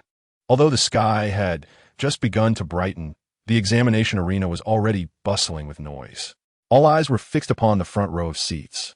Su Mo walked at the forefront, followed closely by all the examiners. Only after Su Mo took his seat did the examiners settle down. After glancing at the time, Su Mo stood up to announce the rules. The second round of the assessment involved combat against monsters. Those with a vitality below 200 could opt to face ferocious beasts, which are on par with humans in terms of vitality levels. Once the rules were declared, the entire examination arena fell silent. They had speculated this outcome, yet were still taken aback by its reality. In previous years, the vitality test was a singular challenge, followed by combat among martial artists. This time, however, it had changed. Rows of cages were opened, and the monsters, having gone days without food, emerged with low growls, fixating hungrily upon the martial artists before them, drool pooling. The first-tier monsters possessed limited intelligence, but they were not foolish. Each martial artist faced a monster that matched their own strength. This was a test of their courage, theory, and combat experience. Many martial artists felt their legs quaking in fear. Chapter 53, Su Yao, Enjoy Your Fleeting Glory. Some martial artists, confronted by a monster charging towards them, were overtaken by terror and collapsed to the ground, a yellow puddle forming beneath them, releasing a peculiar odor. The proctor observed this scene and shook his head. With a flick of his finger, the monster was sent flying back into its cage. The proctor began grading the performances. Yet, many others, upon seeing the monsters, charged forward, swiftly dispatching them. A 8 Gao Yi Xiaoxi, 30 seconds to slay the monster, first place. Gao Yi Xiaoxi looked at the beast lying still, unfazed. Her gaze instead directed toward the chief examination platform. That young figure stood tall, his expression steely. She licked her lips, revealing an inexplicable emotion. Gao Yi Xiaoxi's effortless kill of the monster had sparked envy among many. Unfortunately, their lack of combat experience meant they struggled greatly to defeat their opponents. D7 San Gao. Lu Yao Yao, 40 seconds, second place. C6 Qi Gao, Kong Ping, 42 seconds, third place. Z9 Shi Gao, Su Yao, 50 seconds, fourth place. After the results were announced, many gazed in astonishment at the slender figure. Su Yao felt a surge of joy. She had placed fourth. Thank goodness she had chosen to venture outside the city to hunt monsters. Otherwise, she would have been like those useless individuals, terrified into submission. Did Su Yao have prior knowledge of the situation? I recall she appeared paralyzed with fear at the sight of monsters. Then she went out to hunt. After all, she was connected to Su Mo. Could he have warned her in advance? Numerous voices began to murmur, casting doubt upon this assessment. Some of the remarks reached Su Mo's ears, and the examiners could naturally hear them as well. Their expression soured. This assessment was fair and just. The instructors from the Northern Academy narrowed their eyes. Just as one was about to rise to speak, Su Mo shook his head. Observing Su Mo's attitude, the other chief examiners continued to watch the unfolding drama. Su Mo's gaze did not linger on Su Yao. Z-City Shi Gao Zhou Yang, 3 minutes, ranking 465th. After slaying the monster, Zhou Yang's expression shifted. He had not expected the disparity in their abilities to be so vast. Damn it, this wretched woman couldn't possibly have insider information, could she? He had never hunted monsters before. Moreover, such tasks were beneath him. He had wealth and connections. There was no need for him to take such risks. As the battles concluded, the rankings of the over 1,000 participants were revealed. There were no significant fluctuations, save for Su Yao, who suddenly surged to fourth place. Su Mo reviewed the list. Only 500 individuals had successfully hunted monsters, which was commendable. He rarely offered praise, but this time, he made an exception. A multitude of individuals displayed radiant smiles. Despite sharing the same age, their spirits were undeniably elevated by a mere compliment from Su Mo, creating a stark contrast between the elated and the despondent. Meanwhile, some fled beneath the onslaught of the beasts, skillfully diverting their attention, and though they did not slay any, they still achieved respectable standings, yet were met with no accolades. The 500 participants were to be accompanied by our evaluators and other instructors outside the city to hunt the beasts. This constituted the third phase, also known as the point competition, lasting 3 time periods. The more beasts one slays, the greater their score, and thus, the higher their rank. Upon hearing this announcement, the examination ground fell into a hushed silence, as none had anticipated such a significant undertaking. Numerous parents cast admiring glances at Su Mo, recognizing the opportunity for their children's fortitude. Conversely, dissent arose among others. What sort of assessment is this? We cannot consent. Slaying beasts is perilous enough without venturing outside the city. Exactly, what kind of examination is this that deviates from the norms of previous years? If our children were to be harmed, who would bear the responsibility? Su Mo regarded the voices of dissent with calm composure, refraining from immediate response. Let the North Academy provide an explanation. Yes, we demand an explanation. Silence. Su Mo's voice rose above the clamor, silencing the entire examination arena. You demand an explanation from the North Academy? To put it bluntly, do you even deserve one? You may choose not to adhere to the rules I have established. Yet the North Academy shall not accept you. Upon hearing these words, the faces of the opposing parents darkened considerably. If you choose not to participate, there are 5 other prestigious institutions. Indeed, the Northern District is not solely represented by the North Academy. The evaluators from the 5 major institutions stood in unison to declare, those who do not participate in the assessment will not be accepted by any of our 5 esteemed academies. The parents were utterly taken aback. Why? Why is Su Mo held in such high regard? The instructors from the 5 major institutions were not oblivious to the advantages this assessment presented. Previously, they had refrained from reform for fear of inciting outrage. Truly, The North Academy's head possesses remarkable resolve. Many gatekeepers, merely in their 20s, were likewise cherished by their parents. They risked danger for a purpose. Why should your children be any different? Sumo's words resonated with many parents who began to express agreement. We concur. This is an invaluable experience for our children's survival outside the city, a significant test of courage, theory, and combat experience. We wholeheartedly support it. More than half of the parents voiced their approval. Those who disagree may take their children home. After declaring this, Sumo turned to depart. At that moment, 20 helicopters hovered in the distance. Sumo ascended into one, followed by the other evaluators. The dissenting parents' expressions shifted dramatically upon realizing their children had boarded as well. They were about to voice their concerns. At the same age, our chief evaluator can hunt beasts up to 30 miles outside the city. Is he not afraid of death? The beasts reproduce rapidly, and human strength evolves just as quickly. After arriving at the academy, we must invest considerable effort into cultivating student survival skills outside. Some students require 1 to 2 years of training. Please understand our position. One evaluator from the North Academy spoke, remaining behind to address the crowd. With a mix of stern and conciliatory tones, he departed in a helicopter, the roar of engines gradually fading. On the examination platform, immense screens materialized, showcasing the unfolding events. This is the essence of youth. My child's admission to the North Academy must forge connections with the chief evaluator. Indeed, this exemplifies the spirit of youth. Unlike certain individuals who are selfish, many exchanged scornful remarks, and the previously dissenting parents appeared as dismal as soot-covered pots. Shio gazed at the departing helicopters, seemingly reminiscing about his own assessment days. Upon reaching outside the city, numerous students disembarked. After delineating the designated areas, the 500 examinees commenced their endeavors. Several evaluators had already vanished into the mist, evidently establishing a perimeter. Many students approached Yi Xiaoxi, eager to form teams with her. However, Yi Xiaoxi paid them no mind. With a swift movement, she darted into the fog like a fleeting swallow. Among them were 3 students with vitality exceeding 600, evidently seasoned in hunting beasts, navigating the wilderness with ease. Others, possessing vitality around 400 to 500, gazed warily at the mist, fidgeting anxiously, clearly apprehensive. The dark horse among them was Su Yao. Sumo remained steadfast, monitoring the time as the chief evaluator, his focus fixed on the screens. As time progressed, students returned under the guidance of their instructors. Suddenly, the ground trembled, and a 100-meter beast erupted from the earth, lunging at Sumo, Chapter 54. At 18, possessing a divine aperture and comprehending the essence of the blade. Even the supervising instructors were taken aback, hastily rushing toward Sumo. The examination ground erupted in shock at the unexpected turn of events. A 100-meter beast. Wasn't this a Tier 3 beast? Indeed, it was a Tier 3 beast of the divine aperture realm. It appeared intent on attacking the chief evaluator.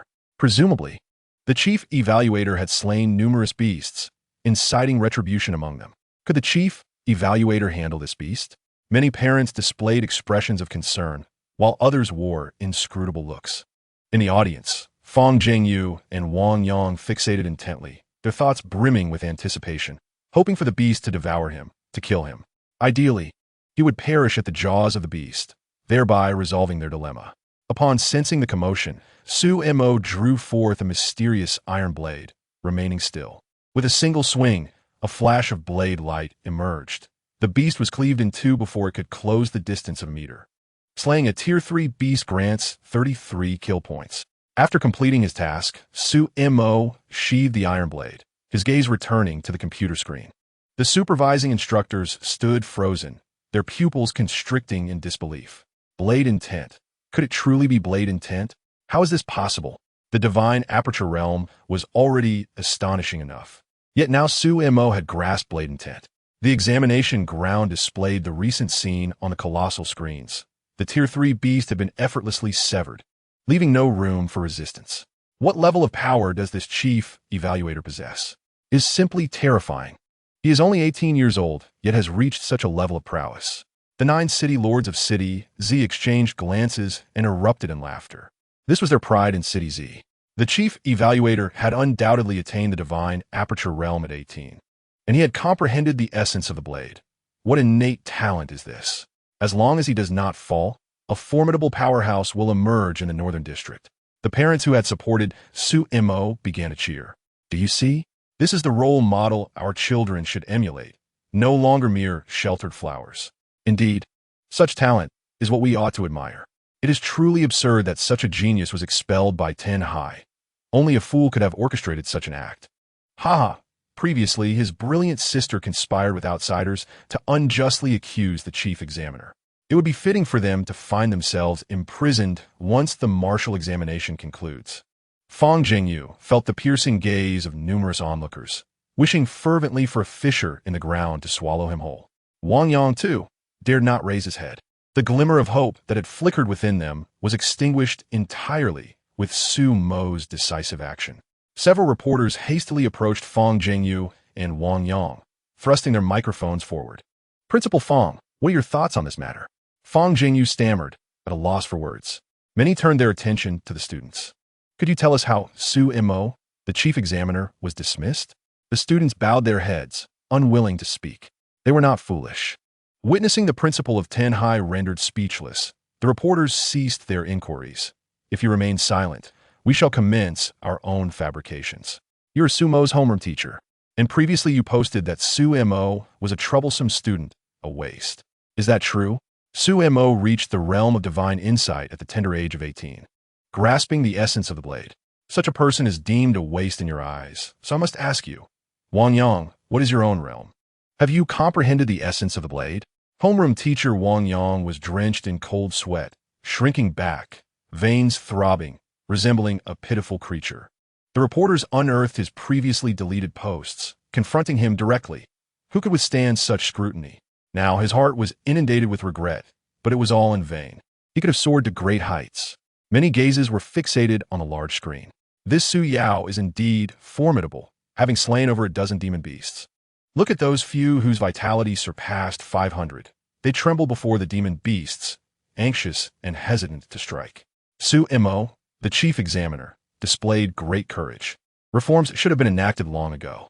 As time passed, in the blink of an eye, 3 time periods elapsed, and the roar of helicopters echoed in the examination arena. A stream of students poured out, some with expressions of elation, others bearing disappointment. Su-mo ascended the platform. This examination had reached a satisfactory conclusion. The comprehensive rankings would soon be announced. The first place remained unchanged, Yi Xiaoxi.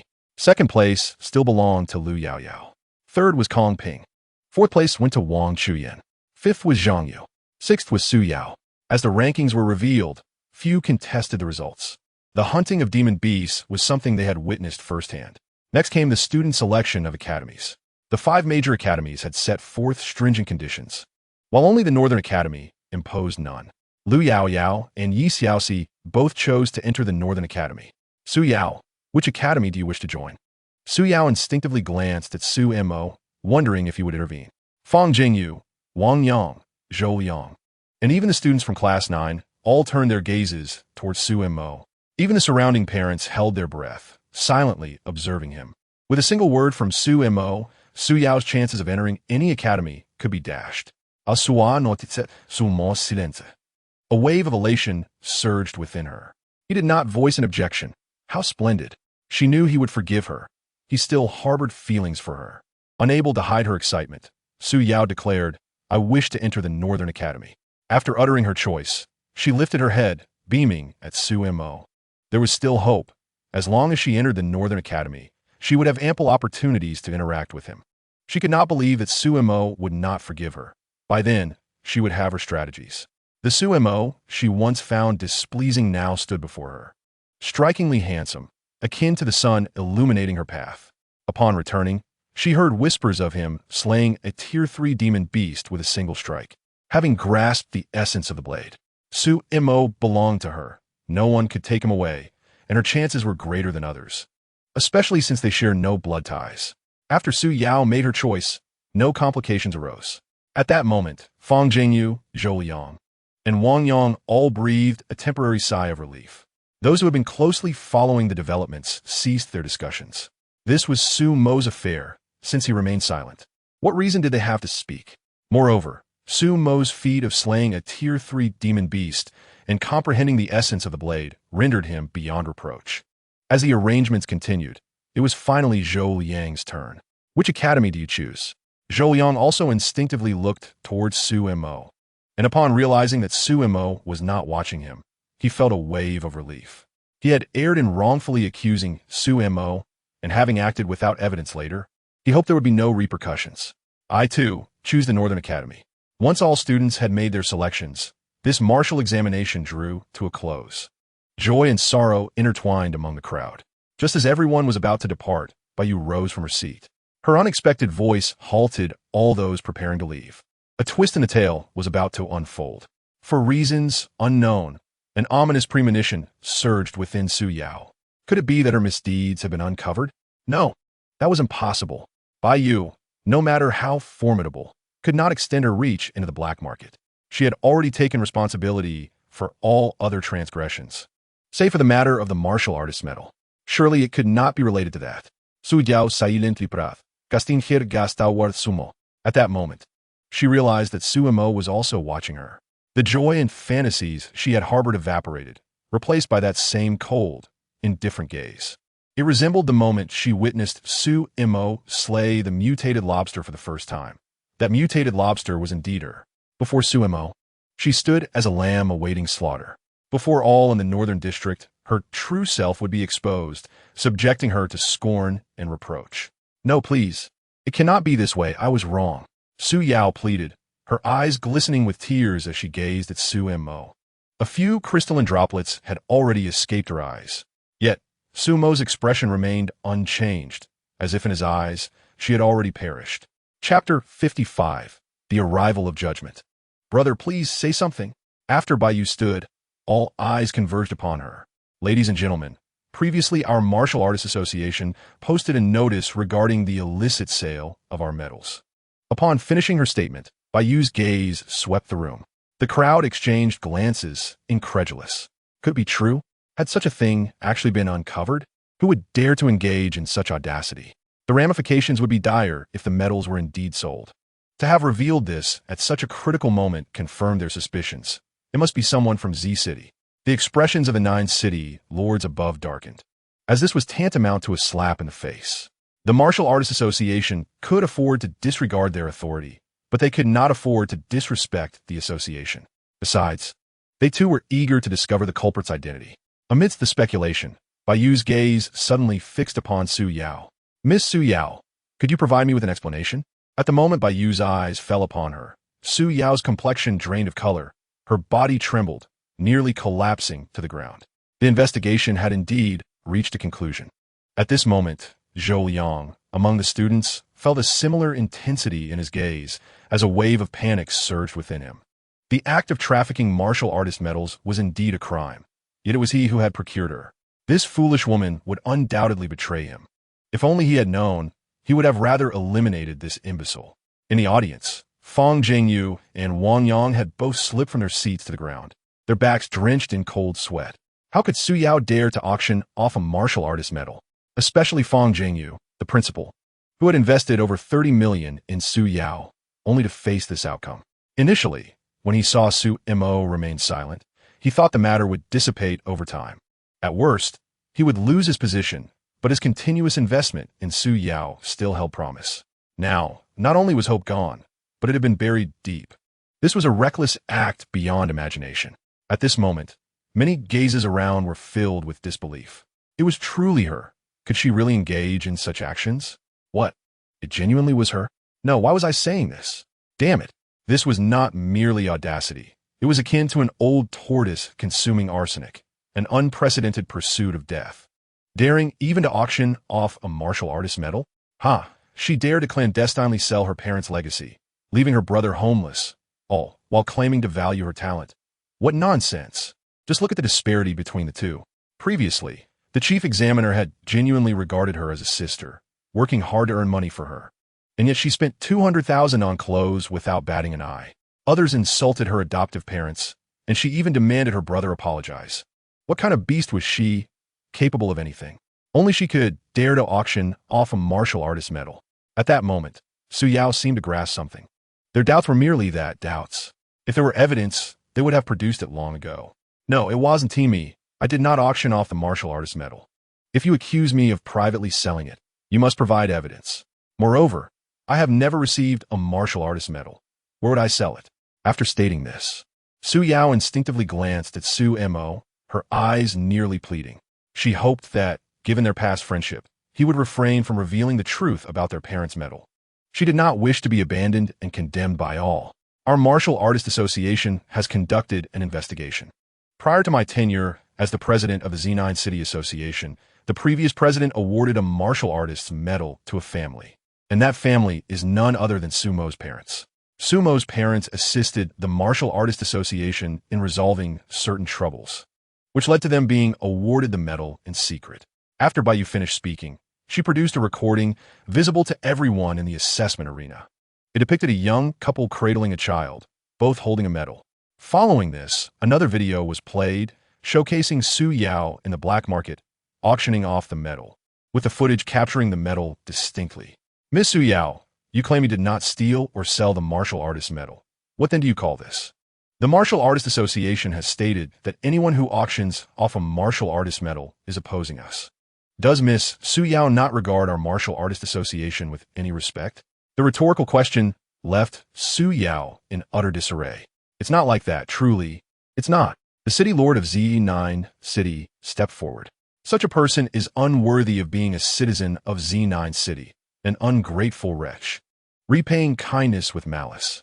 Hearing the accusations and curses from those around her, Su Yao's mind went blank. Even the city lord had spoken out. No, she still had to go to the North Academy. She had broader horizons ahead. No matter what, she had to get through this day. There had to be other ways, other methods.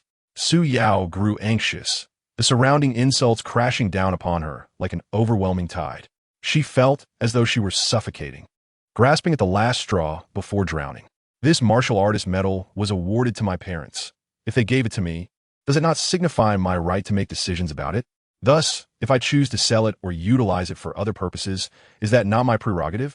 Furthermore, this is merely a medal, an inanimate object. I understand it symbolizes honor, but can honor be consumed or used as a resource for cultivation? If I exchange it for money to procure cultivation resources, enhance my strength, hunt monsters, and safeguard the citizen's safety, is that not maximizing its value? On the contrary, I am not insulting it. I am affirming its worth. Those who have been condemning Su Yao were momentarily stunned. It can indeed be explained this way. Remarkably, this woman who had seemed so foolish just moments ago now displayed such cleverness. Bayu snorted coldly. The martial artist medal cannot be given or sold. This is an ironclad decree of the Martial Artist Association. Furthermore, the recipient of the medal may seek assistance from our Martial Artist Association using the medal. Are you unaware of this? Seeing the coldness in Bayu's gaze, Su Yao lowered her head. Moreover, what evidence do you possess to prove this was a gift from your adoptive parents? Is your talent truly exceptional? Are you truly outstanding? Or is it that you possess a kind heart, grateful and appreciative? With 3 pointed questions, Su Yao was utterly defeated. The only possibility now lay with Su Mo, unless he admitted that this was indeed a gift from their adoptive parents. But would he truly agree to do so? Brother, just say a word, that this was a gift from our parents. Please tell them, I beg you. Tears welled in Su Yao's eyes as she looked at Su Mo, her expression pitiful and pleading. Previously, when she had gazed at him with such eyes, he would agree to any request. She sought to evoke a trace of tenderness within him. Such shamelessness. Just moments ago, she claimed it had nothing to do with Su Mo. And now she calls him brother. I feel she has insulted the very term. Earlier, she had stated that her adoptive parents had taken her in merely to exploit her due to her talent. Yet now she faced a slap in the face. Their son possessed even greater talent, and in comparison to Su Mo, she was nothing. The city lord was correct. She was a wolf-hearted and ungrateful person, a despicable individual, selfish and self-serving. Throughout this ordeal, she had never admitted her faults. Such a person always placed the blame on others, absolving herself of any responsibility. Now, feigning pity was merely a tactic to navigate this crisis. Afterward, she would revert to her old ways, unworthy of forgiveness. One must ensure to educate their children well, lest they become like her. Ignoring the surrounding accusations and insults, Su Yao gazed weakly at Su Mo. Brother, I beg you, please say something. Chapter 56. You do not possess my household registration. Su Yao's lips trembled, her demeanor exuding extreme grievance, a sight that could evoke sympathy. You do not have my household registration. With those few words from Su Mo, the entire assessment arena fell silent, as if a pin could be heard dropping. Well done, Chief Examiner Su Mo. I adore you. This is how it should be. Do not let such a person escape unscathed. TSK, TSK, TSK. Now it was theft coupled with trafficking. The offense was grave. She might as well sit in prison indefinitely, not to mention being imprisoned. Who in the entire Northern District would dare associate with such a person? Let her fend for herself. Su Yao's heart plummeted to the depths of despair. How could he be so heartless? Why? Why could he be so unfeeling? Su Yao gazed at Su Mo with tear-filled eyes. Why can you be so heartless? Is it merely because I accepted 1,000 yuan from someone that led to your expulsion? I was only trying to help you. Even finding you a job with a monthly salary of 4,000. After selling our parents' house, I still offered you 2,000 to rent a place. How could you be so heartless towards me when I have treated you with such kindness? The moment these words escaped her lips, the fury of many was ignited. Truly despicable, foolish. I am utterly astounded. To secretly sell someone else's parents' home, leaving them homeless, and then to claim that giving them 2,000 yuan is an act of kindness? Is it akin to selling you into a brothel and then spitting in your face, asserting it is for your own good? How dare she utter such things, claiming it was for the benefit of others? Su Yao paid no heed to the accusations hurled at her. You have become such a powerful warrior, yet I asked you to earn money from me, and you refused. You simply cannot stand me. You are doing this intentionally. You seek to exact revenge upon me, do you not? Now, seeing me scorned by others brings you satisfaction. Su Yao sank to the ground, her lips moving in a continuous, murmured monologue.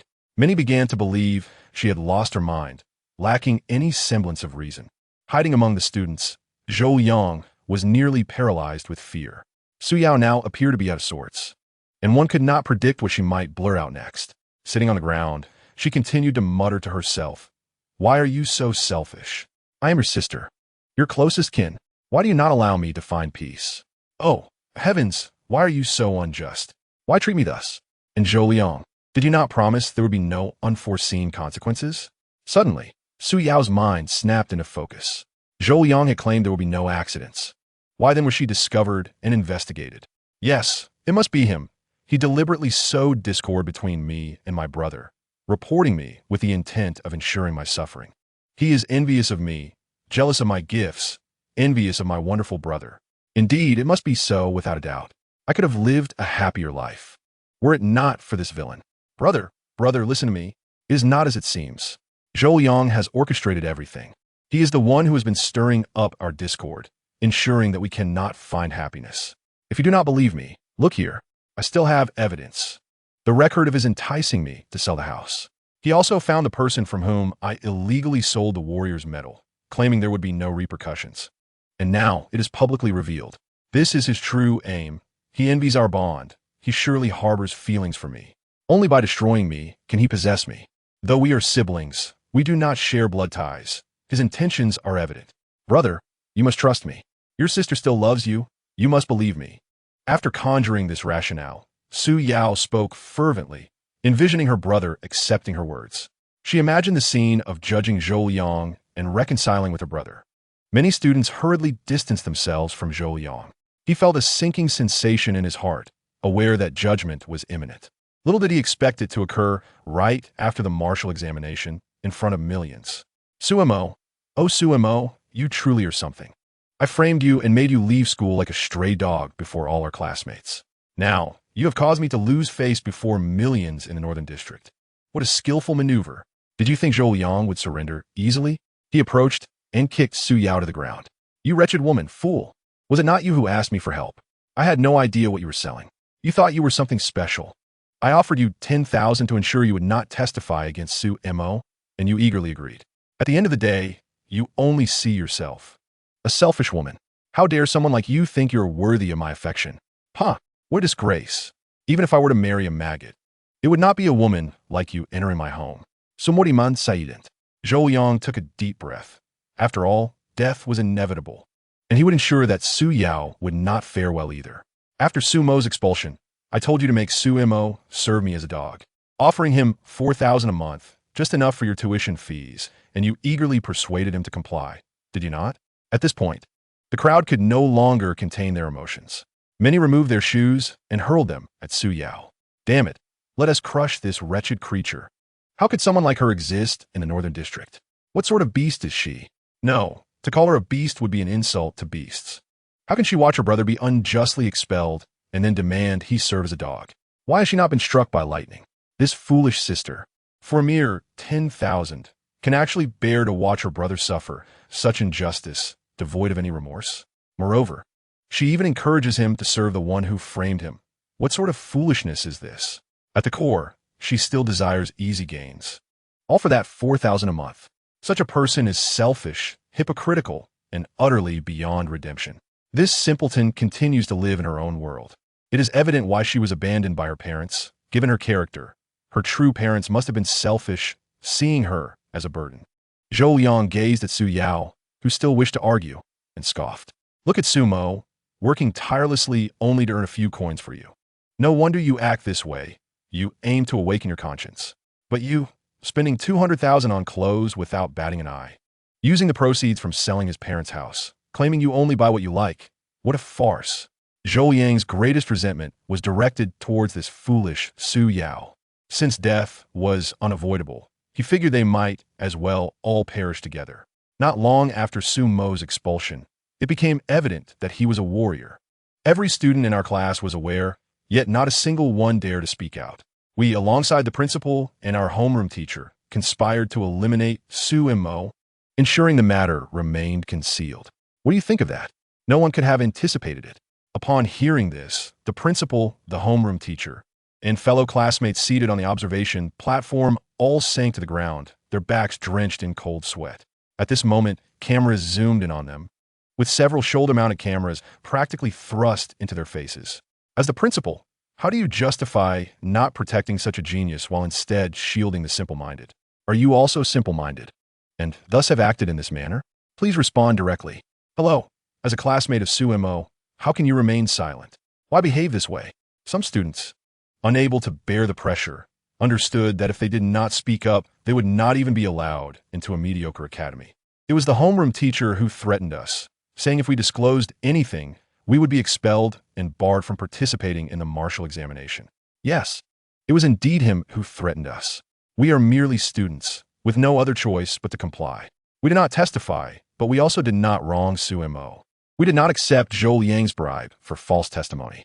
This was all orchestrated by the homeroom teacher, Zhou Liang, and Su Yao, especially since the homeroom teacher has long regarded Su Mo as an eyesore, believing him to be a waste. It was Zhou Liang who provoked Su Mo, leading him to confront the homeroom teacher, who then expelled Su Mo. Chapter 57. I have knelt before you. What more do you desire from me? Some students began to spill the entirety of the events as if pouring out beans. At this moment, many eyes turned towards Wang Yang. Teacher Wang, is this true? Wang Yang opened his mouth, unable to refute the truth of the matter. Even the principal could not provide an explanation. What could he possibly say? At this moment, Zhou Yang laughed maniacally. Since death was inevitable, why bother with trivialities? He was destined for demise, and yet Su Yao still harbored hopes of escape. Such foolishness. Upon discovering that Su Mo was a martial artist, she became the most fervent in plotting against him, eagerly participating in any schemes to frame him. The onlookers of the assessment had grown weary of casting insults. Such scum were hardly worth their breath. This is not how it is, not at all. Su Yao, having glimpsed a glimmer of hope, hurriedly rose and knelt at Su Mo's feet. Brother, you must believe me. It is not as it seems. I have truly been deceived by him. He orchestrated all of this. You must trust your sister. We have lived together for over a decade. How could I ever wish you harm? Please, believe me, I genuinely love you. Su Mo merely cast a glance, and the guards promptly hurled Su Yao away. Such a person was unworthy to approach Su Mo. They would not tolerate the disgrace of their pride from Z City. I have knelt before you. Why do you not believe me? What more must I do? Su Yao Kuraith. I understand now. If you care for me, just say it. We are not bound by blood. We could marry, and I shall never consort with another man. We could have many children together. Please forgive me. I truly regret my actions. After uttering these desperate words, she rose once more and attempted to embrace Su Mo's arm. Baiyu's face flushed with anger, her eyes glinting with murderous intent. In the crowd, Yi Xiaoxi's eyes mirrored that same deadly fervor. With a forceful kick, Su Mo sent Su Yao tumbling away like a rolling gourd. Baiyu inhaled deeply, satisfaction gleaming in her eyes, a sentiment echoed by Yi Xiaoxi. At that moment, Lu Yaoyao approached Yi Xiaoxi. Do you harbor feelings for him? Yi Xiaoxi turned to Lu Yaoyao, her gaze flickering. Who wouldn't he admire such an exceptional individual? Lu Yaoyao, do you intend to contend with me? Why not? Very well. Let us see who can win his heart. The two whispered, their discussion unnoticed by others. Meanwhile, the astonished crowd stood petrified. What astonishing declarations were these? No wonder the chief examiner Su Mo had previously stated he would prefer for Su Yao to perish at the hands of a demonic beast. What manner of individual could produce such a dimwit? With a mind like hers, who would ever be drawn to her? After over 30 years of life, I find myself contemplating murder for the first time. My blade, too, yearns for her blood. At that moment, Zhou Yang's gaze flickered as he witnessed the unfolding scene. After all, death was certain. Su Mo, do you truly believe you'll fare better? Wu Qiu is already dead. Now, everyone knows his words to be the truth. He is now raising this matter again. Su Mo, do others still think highly of you? Zhou Yang approached Su Mo, confronting him. Do you genuinely believe you are as you appear? Regarding Wu Qiu, do not think that your self-directed play will convince anyone. As Zhou Yang's words hung in the air, the crowd fell silent. Wasn't Wu Qiu already imprisoned? Why bring her up again? Could it be that? Many recognized this as Zhou Yang's final act of desperation, especially since it had already been confirmed that someone had framed Su Mo. Principal Fang Jingyu grasped at this last straw. Thank the heavens he remained wary of the Zhou family, refraining from announcing Wu Qiu's death. In this moment, he felt a surge of relief for his own cleverness. I am aware of Wu Qiu's situation. She has already passed.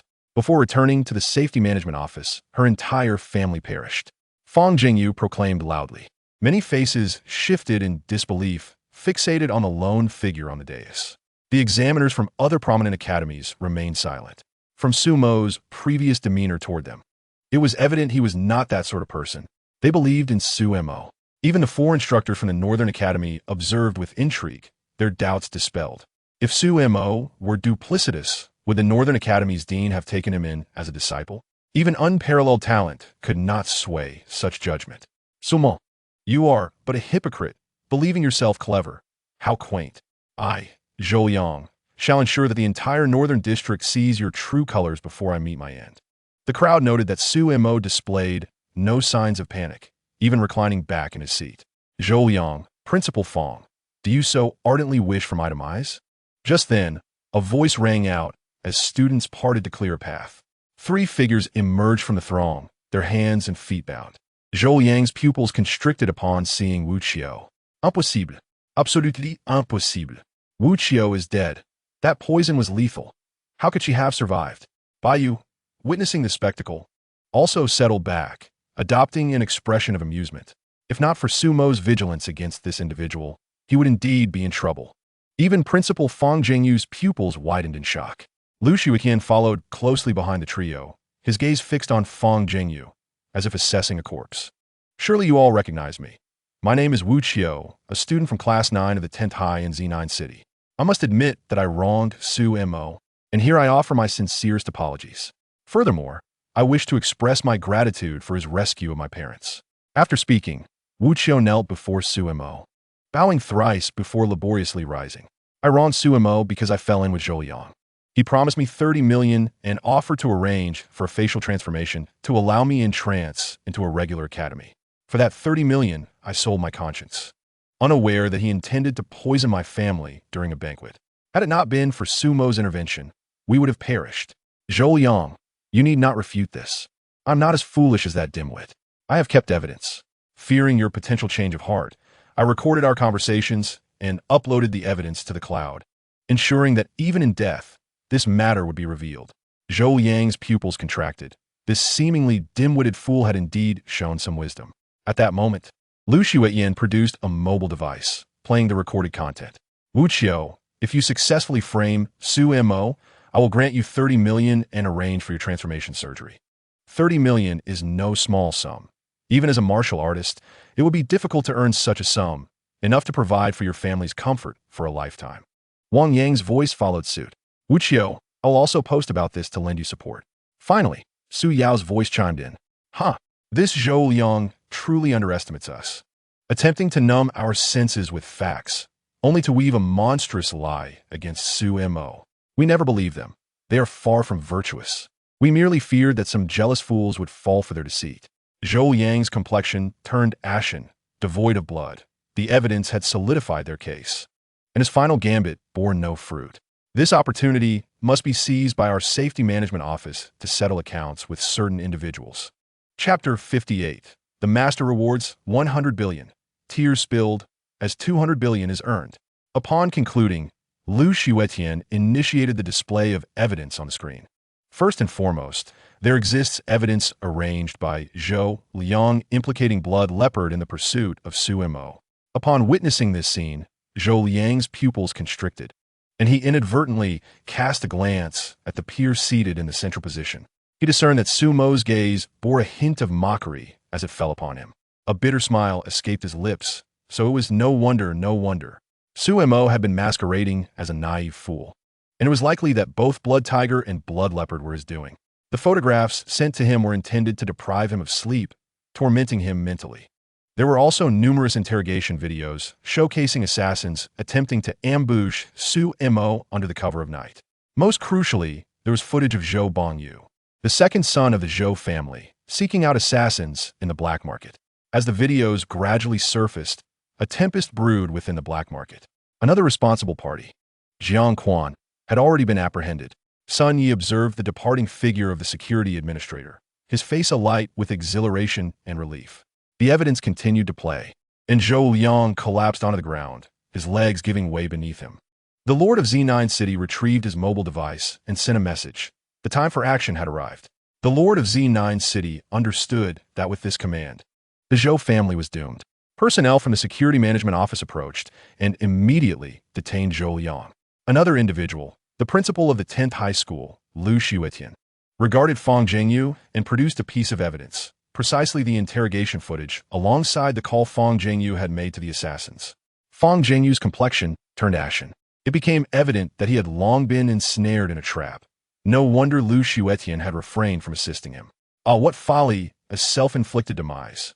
It was no surprise that exceptional martial artists seldom emerged from Z City's 10th High, given the nature of its leadership.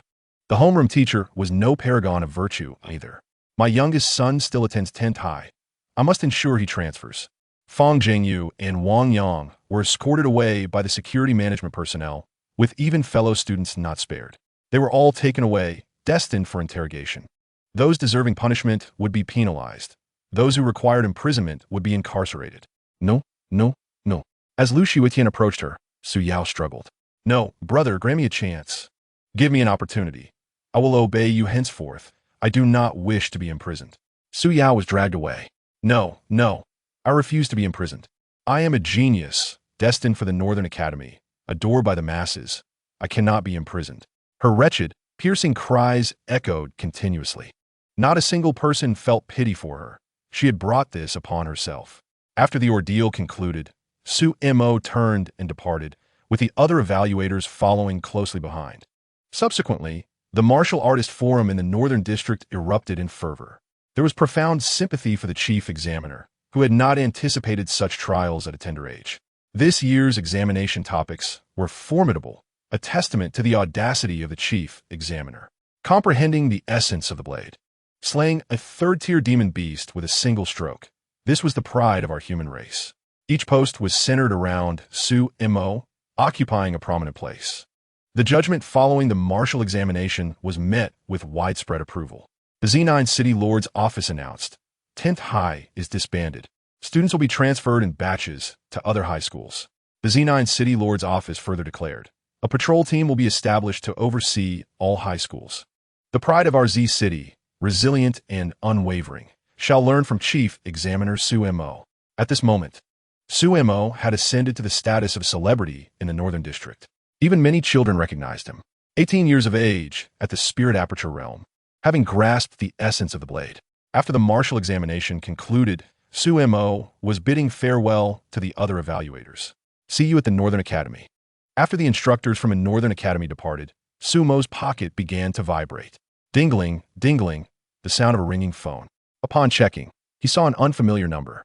Upon answering, a robust voice resonated from the other end. Well done. I did not expect you to have comprehended the essence of the blade. Keep up the good work. Thank you, Master. You executed the task admirably. It appears I chose wisely in employing you to drive the reform. I shall deposit 100 billion into your martial artist badge. These next few months will be your easiest. Take the time to rest, and I look forward to our next meeting. Thank you, Master. After hanging up, Sumo took a deep breath. 100 billion. His master was indeed generous. He appreciated such a master, not solely for the sum. Upon his return to the Martial Artist Association, Sumo's eyes lit up. As the weather grew increasingly warm, Bayu had donned a fitted black dress. The hem grazing her knees, slightly curled. Her voluminous hair cascaded down naturally. Upon seeing Sumo, Bayu covered her mouth and laughed. Look at your naive expression. Bayu wore an air of pride. Isn't it because Sister Bayu is stunning? Sumo, in a buoyant mood, was more than willing to indulge her. You know just what to say to please your sister. What are your plans next? Bayu observed Sumo's relaxed demeanor, secretly pondering whether this fellow would continue living like a wild man. I think I'll rest for a few days.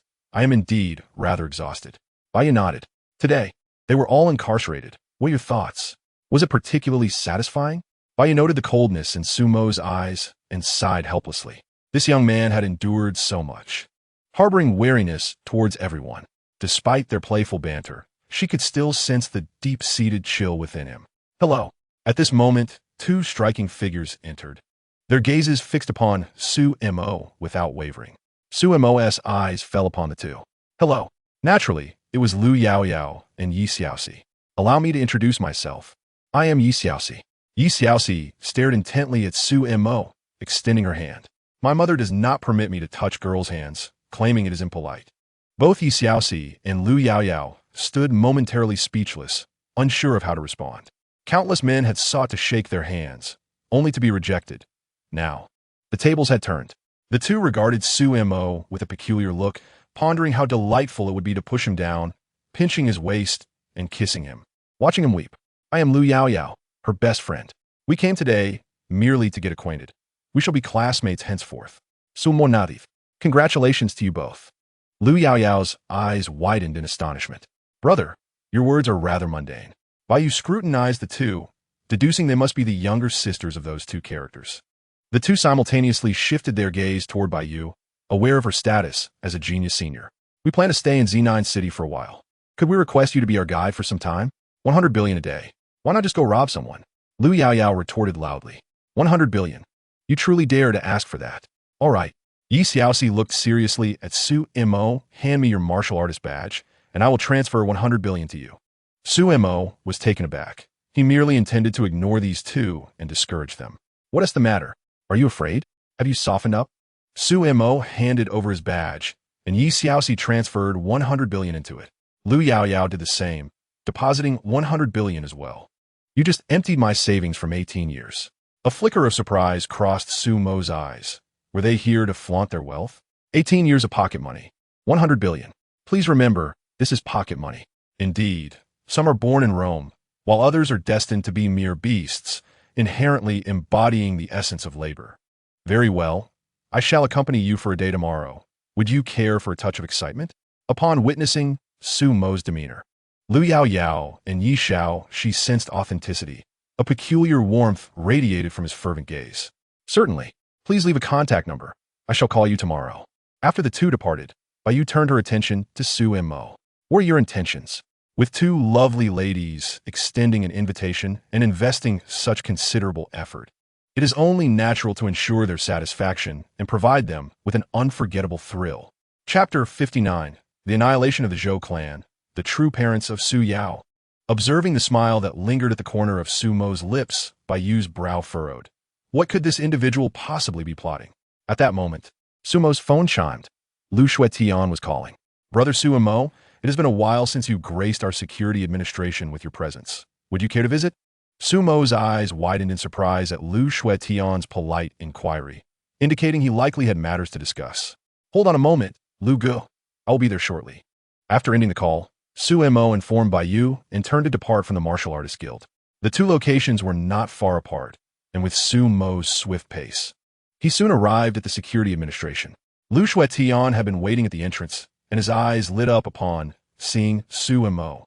"Ah, my young brother has arrived. Follow me." Once settled in the vehicle, Lu Shuetian escorted Su Mo to a specific location. Upon sighting the building, Su Mo's expression shifted. He recognized it as the city lord's mansion. Lu Shuedao had been awaiting Su Mo's arrival. "You have truly given me a tremendous surprise, my young brother." "You flatter me, Lu Dege." Entering the city lord's mansion, Lu Shuedao led Su Mo into a hidden chamber beneath the ground.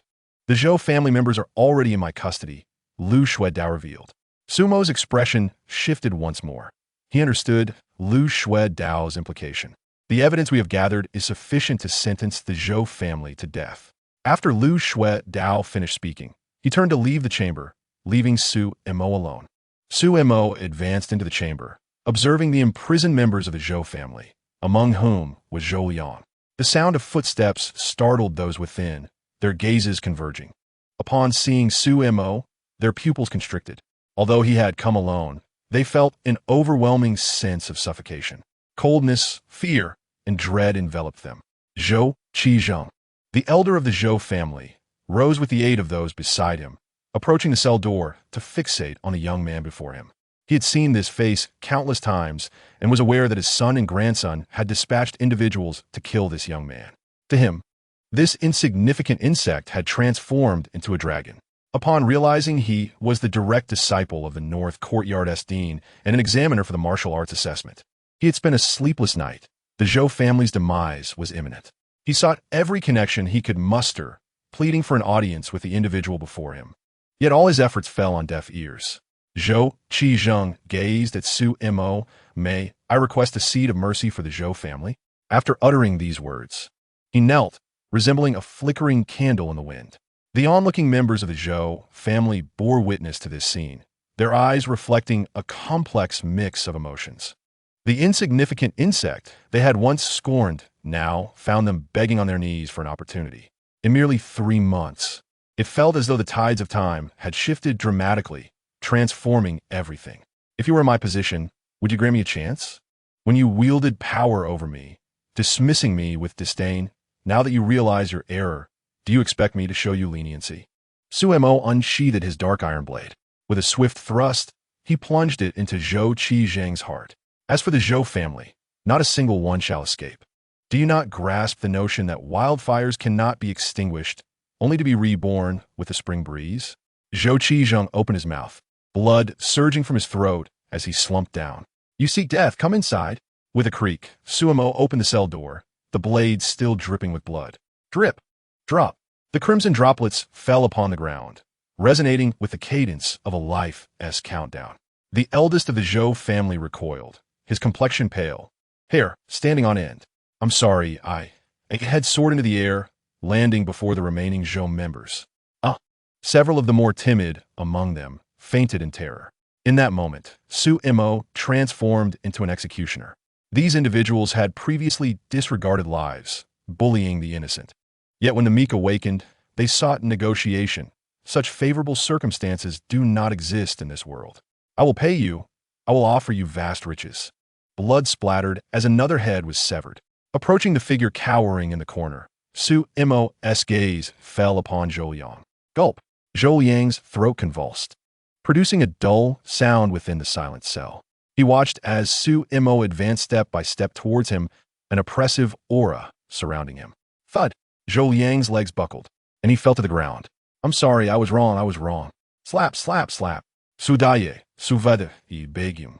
I implore you for another chance." Zhou Liang's slaps echoed, quickly swelling his cheeks. "I will be your dog. Sudiyi, I will be your dog. Whoever you command me to bite, I shall obey. Please grant me a chance." Su Mo regarded Zhou Liang with cold eyes, having witnessed the slaughter of the Zhou family. Zhou Liang was now utterly terrified and incoherent. "Zhou Liang, we bore no grievance against one another. Truth be told, I owe you my gratitude. Were it not for you, I would not have seen through Su Yao's true nature," Su Mo stated, looking down upon Zhou Liang. No. Assisting you is my honor. Grant me a chance. I have wealth. I can offer you money. Just give me one opportunity. I swear to be the most loyal dog. The dark iron blade hovered at his brow. Zhou Yang's body weakened, collapsing to the ground, devoid of color, beads of sweat cascading down. He could sense the murderous intent emanating from blade. With a swift turn, Su Mo exited the hidden chamber, making his way outside. At that moment, Lu Shuetian and Lu Shuedao were at the entrance, smoking. One was the city lord, the other the captain of the security administration, both akin to gatekeepers. Upon seeing Su Mo emerge, neither of them cast a glance inside. As the three departed, a sound echoed behind them. The hidden chamber collapsed. Exiting the city lord's mansion. Sue Moved Liu Shvedao. Brother, feel free to call me if you need anything. I am always at your service. Su Mo nodded, and the two men drove away. Lu Shuetian glanced at Su Mo in the passenger seat. Brother, let us return to the security administration. Zhang Dehai just called. Su Yao's parents have arrived. Su Mo, upon hearing this, displayed an expression of surprise. Prepare yourself. Do not allow the foolish to agitate you. When the two arrived at the security administration, a frantic voice echoed within. When will my son return? Stop spouting nonsense. Do not disgrace Su Mo and get out immediately. Upon Su Mo's entrance, he beheld a young couple, their eyes reflecting astonishment upon seeing him. Son, you have returned. Quickly, demand an apology from them. Su Mo narrowed his gaze, a palpable aura of menace beginning to emanate from him. The couple's faces drained of color as they regarded Su Mo with a hint of trepidation. Should you dare utter another disrespectful word, I shall take your lives. Chapter 60. Did Su Yao commit suicide? Su Mo harbored a deep disdain for those who insulted his parents. A man clad in a suit stepped forward. Do not misunderstand. We are Su Yao's parents. You are her brother, which makes you akin to our son. We are aware of the troubles surrounding Su Yao. It is unfortunate she has made such grave errors. A daughter like her is not worth keeping. We have come to offer you compensation. Your parents have passed away, yet we remain alive. We can assume the role of your guardians. Rest assured, we shall treat you well. Zhang Dehai, Li Wuyo, and Lu Shuetian stood aghast, pondering the nature of these individuals. It became evident why Su Yao possessed such a character. It was indeed inherited. Su Mo's lips curled into a sardonic smile. His gaze fixated upon the couple as an oppressive force enveloped the room like a tempest. I do not doubt your identity. You may indeed be Su Yao's parents, but your shamelessness mirrors hers. I advise you to leave swiftly before my wrath is unleashed. The young couple, hearing this, became frantic. We sincerely wish to recognize you as our son. We harbor no ulterior motives. You must believe us. Zhang Dehai and Li Wuyo approached and promptly handcuffed them. Come along. You shall spend a few days inside. To insult the direct disciple of the North Courtyard's dean. If released, do you think others wouldn't tear you to shreds? Upon hearing this, their faces turned ashen. Su Mo is our son. Who dares treat us this way? With a thud, they collided against the rear wall, blood spewing forth as they crumpled to the ground. Su Mo withdrew his foot, brandishing a black iron knife, and advanced step by step towards them. The couple huddled together, cowering in the corner. Wait, little brother. Allow me to shut off the cameras here. The young couple, drenched in cold sweat, trembled in fear at the treatment they were receiving. In truth, Zhang Dehai had already turned off the cameras, intending solely to intimidate them. The simplest approach to dealing with fools is often the most effective. We were wrong. We are sorry, truly sorry. The couple, their throats constricting under Su Mo's murderous gaze, pleaded. If given the choice, they would never have come. They were uncertain if they would survive this encounter. Especially under Su Mo's fierce glare, they felt a prickling fear. Su Mo thrust the knife before them, gradually gliding it across their bodies. I shall not kill you, but should I hear even a whisper about my affairs from you, I will cast you outside the city to feed the beasts, allowing them to devour your flesh piece by piece without granting you death. The couple, upon hearing this, turned pale and fainted. Li Wuyo, witnessing the scene, approached and dragged them away, a glimmer of satisfaction in his eyes. Earlier, he had been exasperated by their foolishness. Let them stew for a few days. I shall ensure they are thoroughly subdued.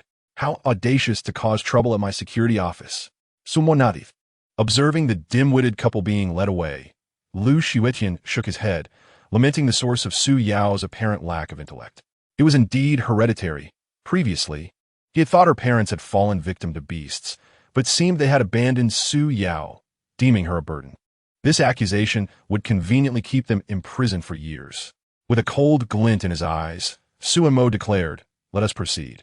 It's time to check on my foolish sister." Lu Shiwetian escorted Su Mo to a secluded holding area. At that moment, Su Yao's pallid face betrayed her unease as she paced within her cell, intermittently banging on the door and shouting, "Release me. I refuse to remain in this wretched place. My brother is Su Mo, a prodigious warrior and the direct disciple of the North Courtyard's dean. I am his sister, destined to bear his children. How dare you treat me this way? Let me out. When my brother arrives, you shall see his wrath upon you." In the midst of her hysterical screams, upon spotting Su Mo, her eyes sparkled with surprise, excitement, and joy. "My brother has come. I knew you would not abandon me. I knew you still cared. Hurry. Take me away from this dreadful place. I repent. I understand my mistakes. Just forgive me, and I shall heed your every command henceforth. I knew you still had feelings for me, brother. Rest assured, I shall never act foolishly again. I will be the obedient sister you deserve, ready to bear children for you. Just take me away." Sumoriman Saident. As he regarded her with a gaze devoid of emotion, Su Yao fell silent. Ceasing her cries, observing such a foolish individual, Su Mo felt no desire to acknowledge her. Even now, she remained selfish. Without a word, Su Mo turned to leave. As for Wang Yang and Fang Zhengyu, there would certainly be repercussions for them. Such scum were not worth even a glance from him. "No, don't leave. Please. I was wrong. Take me with you." "No, no." Su Yao's hands reached through the bars, desperately waving as if to grasp at Su Mo. As his figure faded from view, she collapsed onto the ground, despair consuming her. Why was she not afforded another chance? Why? She had apologized. Why must she be treated in such a manner? Why was she denied even the opportunity to atone? Even if Su Mo were to strike or scold her, it would bring her some solace. This utter disregard was far more devastating. Lu Shiuyin shook his head, bemused by her continued fantasies. Those young couple were indeed Su Yao's parents. After granting them the opportunity to meet their daughter, they had refused. "Director Lu, I beg you, please let him return. I understand my mistakes now. Be silent. Your noise is more irritating than a fly." Su Yao lay crumpled on the floor, murmuring to herself, "You only know how to bully me, to take advantage of me, as if I am easy prey." Hearing this, Lu Shiuetian scoffed derisively. "Your biological parents have come to find you." Despair flickered in Su Yao's eyes, momentarily igniting a glimmer of hope. "Are they here to rescue me? Please, tell me they have come to take me away." Lu Shiuetian shook his head. Their intention was to forge a connection with Su Mo, much like you, lacking in intellect. When they spoke of you, disdain flickered in their eyes. They came only to acknowledge their relationship as your parents due to Su Mo's influence. They wouldn't even spare you a glance. Su Yao, encountering such parents is your misfortune, yet fate offered you a chance for a fresh start, which you have now squandered. You have not absorbed the integrity, sincerity, and kindness of Su Mo's parents in the slightest. The hypocrisy, foolishness, and selfishness of your biological parents is evident. Yet you have become self-taught and wielded this knowledge against those closest to you, those who care for you. I believe that the spirits of Su Mo's parents in the heavens do not regret saving you due to their benevolence, but rather lament having raised you, which ultimately led to you inflicting pain upon Su Mo. Su Yao collapsed onto the ground, her mind flooded with memories of past events. After a while, Lu Shiuetian departed. Pulling out his phone, "Sumo, Su Yao was committed suicide." Su Mo's eyes widened in disbelief. Such a foolish person would take their own life. Lu Shiuetian indeed possesses something. However, Su Mo refrained from probing further. Sometimes, the truth is not as paramount, is it not? After hanging up, a smile crept across Su Mo's lips. Everything had come to an end, and he was ready to embark on a new journey. With that thought, he retrieved his phone and dialed a number. Chapter 61. The Mysterious Figure. Su Yao's Corpse, the Beast's Siege. The following morning, Yi Xiaoxi and Lu Yaoyao appeared before Su Mo, as previously arranged. Yi Xiaoxi, adorned in a billowing white gown that cascaded past her knees, her hair gently curled, wore a faint smile. Lu Yaoyao, clad in a white qipao with a cutout at the collar revealing a crystal gem, held an umbrella, exuding the gentleness of the Jiangnan water town. Su Mo gazed at the two with an expression of bewilderment. I advise you both to change your outfits. What's wrong? Don't you like it? Yi Xiaoxi's gaze was fixed intently on Su Mo. This is an outfit I meticulously selected. I won't be changing. Su Mo nodded. Let us proceed. I have made arrangements. Are you ready? I will take you to a place brimming with excitement, passion, and an irresistible allure that will leave you yearning for more. Lu Yaoyao and Yi Xiaoxi exchanged expectant glances at Su Mo's enigmatic demeanor.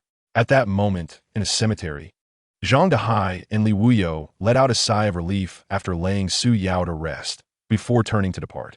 Just as their figures faded from view, a man clad in a black trench coat appeared, observing the grave before him.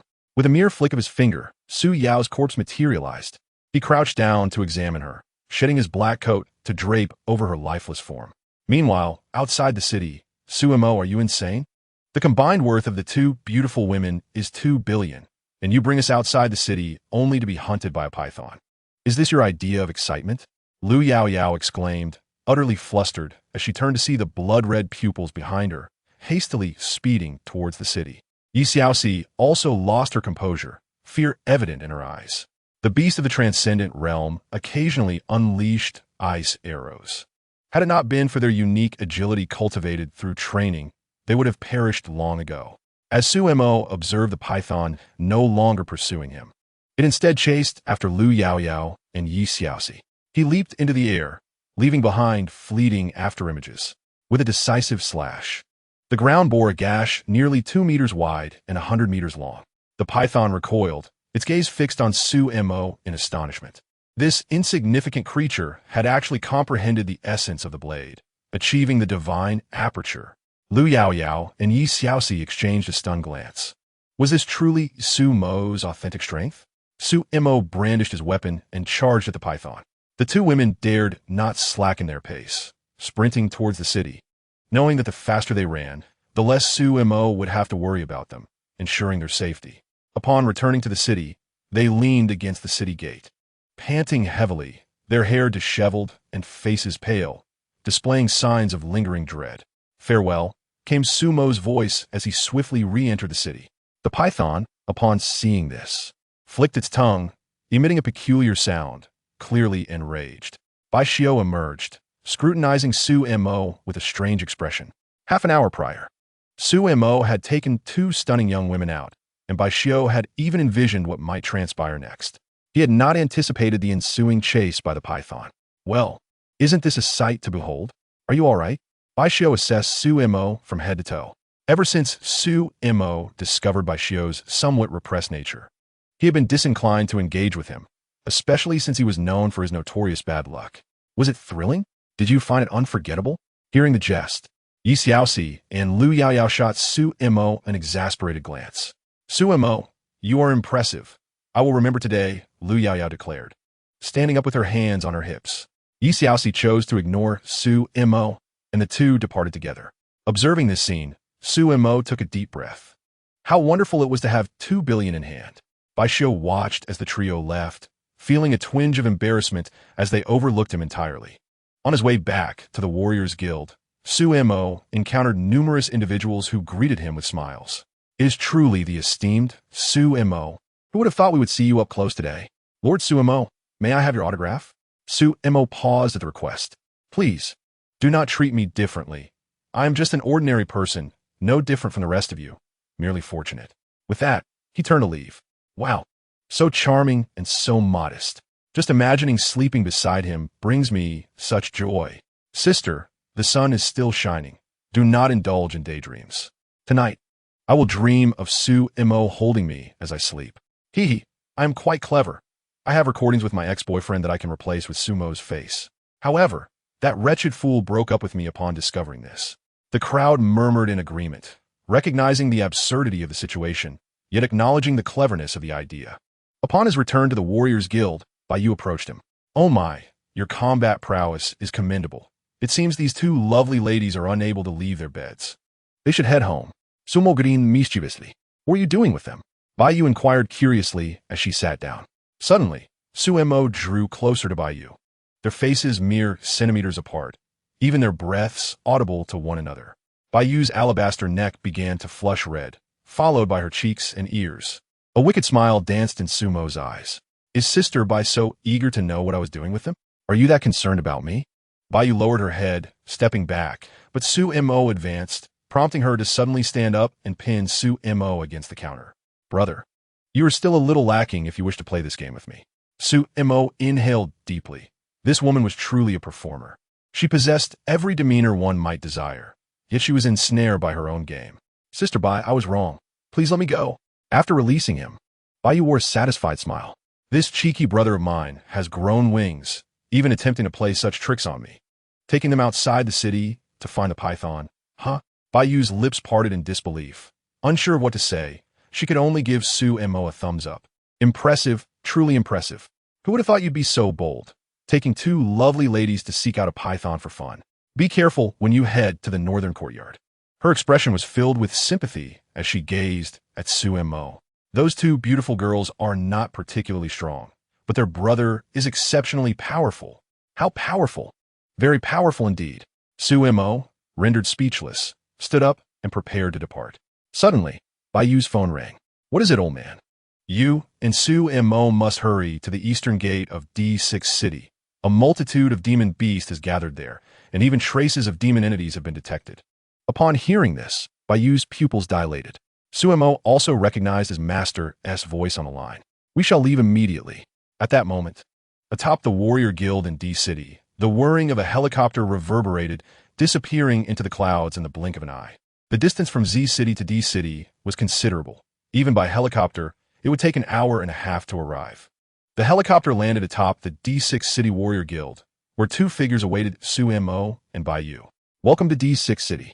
Formalities can wait. We must proceed to the eastern gate. Baiyu wore an expression of indifference. Chapter 62. A single individual slaughters thousands of beasts, the mysterious bone flute. Su-mo had grown accustomed to Baiyu's demeanor. Upon reaching the eastern gate of D6, they beheld a sea of blood-red eyes glimmering ominously within the mist outside the city, causing their hearts to tighten. Baiyu. At that moment, a voice resonated, prompting Baiyu to glance towards the watchtower. Lu Bai, I never anticipated you would be guarding D6 City. After a brief exchange of pleasantries, Lu Bai shifted his gaze to Su-mo. Greetings. Greetings, they both acknowledged before falling silent. How long have these demon beasts been gathering? Lu Bai inquired. A small group appeared at 7 this morning, without any disturbance, but their numbers have steadily increased. I even caught a glimpse of a demon entity. Lu Bai's expression grew grave as he surveyed the demon beasts outside the city. Su-mo remained silent. These beasts were not particularly formidable. They stood there, fixated on the eastern gate, resembling well-trained soldiers in a standoff. Could they be a feint, intending to attack another gate? As soon as Su-mo's words left his lips, a shadow soared overhead. A celestial realm demon beast has appeared at the southern gate. Baiyu and Lu Bai exchanged astonished glances at Su-mo. Su-mo, at a loss for words, realized he had merely spoken offhandedly, undoubtedly influenced by Baishio. If that's the case, I shall guard this location while you assist elsewhere. Su-mo proposed tentatively. Baiyu and Lu Bai nodded in agreement, and in a flash, their figures vanished. After Lu Bai departed, numerous individuals remained stationed at the eastern gate, alleviating Su-mo's concerns. Observing the demon beasts outside the city, Su-mo turned to one of the guards. I shall return shortly. With that, he exited the city. The guards at the eastern gate could only perceive a fleeting light. Outside the city, a cacophony erupted. The scent of blood began to permeate the air. The slaughter had commenced. These first-tier demon beasts posed no threat to Su-mo, especially after comprehending the essence of the blade. Amidst the mist, pairs of blood-red eyes emerged, growling softly in rage. The horde of demon beasts lunged at Su-mo. Gripping his Xian iron blade, his eyes narrowed. Wave of the blade. With a single swing, he unleashed a torrent akin to a vast river, waves surging forth. Wherever it passed, a vacuum formed. Boom! Boom! The explosions of the demon beasts echoed incessantly. Slain 2,000 first-tier demon beasts, earning 204 slaughter points. Su-mo moved like a specter through the swarm of demon beasts, as if traversing an uninhabited realm. Heavenly slash. As he beheld a stampede of mammoths charging towards him, Su-mo executed a technique he had mastered. With a single stroke, a radiant light surged forth. Cleaving through the onrushing herd of mammoths, cleaving them in twain. The pale mist had already transformed into a deep crimson. The guard stationed at the D6 city gate stood in stunned disbelief. Is this the caliber of the North Courtyard's headmaster's disciple? Just now, there appeared to be a third-tier demon beast among the mammoths, and it was dispatched without the slightest resistance? Hiss, I thought it was an exaggeration. But it seems to be true. He has genuinely grasped the essence of the blade. Slain 300 second-tier demon beasts, earning 400 slaughter points. Slain 3 third-tier demon beasts, earning 15 slaughter points. Slain 2,000 first-tier demon beasts, earning 202 slaughter points. The system's notification echoed in his mind. Sumo felt as though he were an inexhaustible machine. This was an exceptional opportunity to enhance his strength. The hordes of demon beasts from Z9 City had already been completely eradicated by Sumo, and the serpent continued to fixate on him, causing him some discomfort. He would not let this opportunity slip away. Suddenly, 2 beams of light shot forth from the mist. Sumo's body flickered, vanishing from sight. The beams struck the ground, releasing hissing black smoke. Sumo moved, charging into the mist. Boom! Boom! A flash of brilliance erupted within the fog. Sumo, holding the severed head of a demon entity, slain a third-tier 5th-stage demon entity, earning 3.5 slaughter points. Sumo shook his head, his gaze falling upon the bone flute in his hand, an expression of surprise crossing his features. The demon entity had been playing this instrument to control the demon beasts. What origins do these demon entities possess to be able to manipulate even the demon beasts? As the demon entity fell, the minds of the demon beasts gradually returned to normal. Sumo stowed the demon entity's head and wielded his Xian iron blade. The wave of the blade had reached its zenith. The scent of blood was palpable even from a distance. Once all the demon beasts had dispersed, Sumo ignited the corpses of the demon beasts. These creatures harbored spiritual energy within, igniting rapidly. Moreover, these carcasses held little value. With so many bodies piled up too close to the city gate, the risk of a plague outbreak was high. Flames soared into the sky as Sumo stood before the inferno, quietly observing the scene. The guards at the eastern gate of D6 City recorded the spectacle. Once the flames extinguished, Sumo turned and re-entered the city. Impressive, truly living up to the reputation of the North Courtyard headmaster's disciple. Faced with tens of thousands of demon beasts, you remain unfazed, capable of vanquishing them with ease. We are no match for you. You flatter me, Sumo replied courteously. With the demon beasts vanquished outside the city, the guards at the gate finally relaxed, having remained tense since the morning. After halting, Sumo glanced at his system interface. Name, Sumo. Age, 18. Strength, 4th stage of divine aperture, 04000. Heart method, sculpting Dao technique, 3rd stage, 103,000. Martial skills, wave of the blade, Xian grade high tier, perfected. Treading on snow, Xian grade high tier, perfected. Concealment technique, earth grade high tier, perfected. Slaughter points, 4633. In the 2 weeks leading up to the martial examination, his strength had risen to the 4th stage of divine aperture, with each breakthrough resetting his slaughter points to 0. This unexpected occurrence caught Sumo off guard. It was only by slaying such a multitude of demon beasts that he could elevate his rank. Sumo chose not to allocate points. The environment was crowded and fraught with risks. He would wait until he returned to make further advancements. Oh, the demon beasts outside have vanished. Upon Baiyu and Lu Bai's return, they were taken aback to find the outside world empty. The air was permeated with a faint aroma of meat. It had not vanished. Rather, it had been entirely obliterated by Sumo. Lu Bai and Baiyu simultaneously cast their gazes upon Sumo, who was sitting nearby to rest, still bearing traces of blood. Baiyu approached Sumo and playfully kicked him. You truly are unafraid of death. Sumo produced a corpse from his ring. This is the demon, the one who controlled those beasts. He then unveiled a bone flute, intricately engraved with a myriad of runes. Upon receiving it, Baiyu glanced at it. This is the first time I have encountered such an artifact. It felt cool to the touch, occasionally shimmering with flickering light. She handed it back to Sumo. Since it's your acquisition, you should keep it. Show it to the old man later. He might recognize its significance. It might prove invaluable to you down the line. After saying this, Baiyu pulled Sumo to his feet. Let us depart. Sumo was taken aback. Is it all resolved? The teachers from the North Courtyard have arrived. They will certainly manage it. That beast at the Ascendant Realm has already been slain. It was merely a false alarm. The beast must have escaped from elsewhere. Sumo nodded. Farewell. See you at school then. Baiyu grasped Sumo's arm and turned towards the warrior guild. Baiyu, you may release me now. Once Baiyu let go, her expression transformed into one of mischievous glee. Chapter 63. Breakthrough in Power, spending 200 billion in a minute. TSK, TSK, TSK. You ought to thank me quickly. Liu Bai happens to be Liu Yaoyao's brother. Sumo was momentarily stunned. I didn't see that coming. He nodded. The two bore no resemblance at all. His sister has already lodged a complaint. So petty. You find him petty? When you deceived her of her pocket money and took her to confront a python, you were not so magnanimous. Liu Bai also possesses the Transcendence Realm. You should tread carefully. Sumo's expression shifted. You all have reached the Transcendence Realm? Can you guess? Little brother, you still need to strive harder. Sumo took a deep breath, secretly setting a goal for himself, to break through to the Transcendence Realm by the time the North Courtyard commenced its new term. Upon returning to Z9 City, the first post on the Northern District Warrior Forum was about the North Courtyard teachers slaying the Ascendant Realm beast.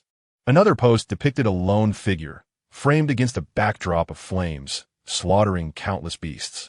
Just 5 succinct words. The Backshadow brother Sumo is still magnificent, slaying thousands of beasts alone. Truly remarkable. One man slaying thousands of beasts, indeed the pride of Z City, still that familiar silhouette. My husband remains so formidable. The last time I saw him, I noticed his legs were exceptionally long.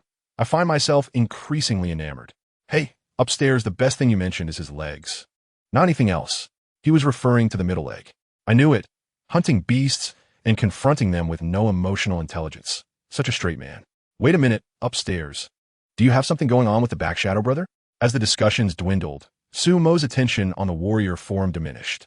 After returning from other cities, Sumo sneaked home to make a breakthrough, reveling in the exhilaration brought on by his growing power. As the 4,000 slaughter points dissipated, he felt his internal acupoints pulsating. In no time, 40 acupoints were opened, and his realm ascended to the 5th stage of divine acupoints. Name, Sumo. Age, 18. Power, 5th stage of divine acupoints, 05000. Mental method, path-shaping formula, 3rd stage, 103,000. Martial skills, layered wave blade, Xian grade, upper grade completed, snow treading, Xian grade. Upper grade completed, concealment technique, earth grade, upper grade completed. Slaughter points, 633. Soon, I believe it won't be long before I break through to the Transcendence Realm. That will be a whole new metamorphosis. The mortal body gradually transforms into a spiritual one, becoming more suitable for cultivation. At that time, I can awaken my own attributes: metal, wood, water, fire, earth, wind, thunder, and the exceedingly rare space and time attributes. For instance, a spatial ring is crafted by a forger who has awakened the space attribute. Such individuals are exceedingly rare. Otherwise, spatial rings would not be so scarce. Recalling the spatial ring, Sumo hurriedly made his way to the warrior guild. Upon seeing Sumo return, Baiyu displayed a look of confusion. Why have you come back again? Sister Yu, what is the largest spatial ring you have? 50 cubic meters. Sumo's eyes dimmed with disappointment. He had hoped for one exceeding 100 cubic meters. What else with that expression? This 50 cubic meter ring might not even sell once a year. It costs 200 billion. The 100 cubic meter spatial ring the old man gave you is worth 1,000 billion. Each additional cubic meter requires an immense amount of effort from the forger and the rare space stones. Acquiring them is quite challenging. So, do you wish to purchase one? There's one left, which hasn't sold for 2 years. Sumo pondered and decided against it. Speaking of rings, that reminds me, wait a moment. Baiyu turned and shortly returned with an exquisite box. This is a protective garment that can withstand dozens of attacks from beasts below the 9th stage of transcendence. Would you like it? Baiyu gazed at Sumo with enthusiasm. Though I'm about to leave, who would turn down an overachieving offer? How much? Not expensive. Quite reasonable, 90 billion. You call 90 billion cheap? Is it too much? I think it's quite fair. Sumo smacked his forehead. What was he doing haggling with a wealthy woman? Back in school, he firmly believed the universe is yet undecided. We are all dark horses. Yet upon leaving school, the universe seemed determined. They were all mere cattle and horses. I'll buy it. Watching 90 billion vanish from his account, leaving him with just over 200 billion. Suemo felt a pang of regret. Look at you, still planning to leave the city. How about purchasing an upgraded monitoring radar that detects up to 200 meters? It's not expensive. Sumo's previous radar had broken. He indeed needed a new one. Let me explain. This 200-meter radar can detect all beast levels within the Transcendence realm. No deceit involved, fixed price, 50 billion. Suemo pinched his nose. 50 billion? I'll buy it. Another 50 billion vanished from his account, causing his heart to bleed. Just moments ago, a woman had tricked him out of several million, and now, within a minute, that same woman had made him spend 150 billion. Do you need any elixirs? You are currently at the divine acupoint realm, and the recovery elixirs are not too pricey. I have only 5, totaling 50 billion. What do you think? Buy. Suemo gritted his teeth. Another 50 billion disappeared from his account. Look at this. Hey, don't run away. Suemo, come back. This child, I'm doing this for your own good. After leaving, Suemo took a deep breath. 200 billion had vanished. If he lingered any longer, he might need to take out a loan. Had he known better, he would not have treated Yi Xiaoxi and Lu Yaoyao that way. After all, they were both wealthy women. Once ready, he headed towards the city gates. Suemo, are you really going out again? Of course. Your sister just conned me out of 200 billion. I've become a pauper. Silence. You're hardly a paragon yourself. Baishio opened his mouth to retort, yet before he could utter a word, Suemo had already vanished without a trace. Could it be that he was truly unwell? My sister has deceived you. What concern is it of mine? She has tricked even me. Baishio muttered under his breath, resigning himself to his post at the gate. He recalled the time during the grasping the first birthday ceremony when he had seized the nameplate, and the entire family had rejoiced, believing he would ascend to great heights in the future.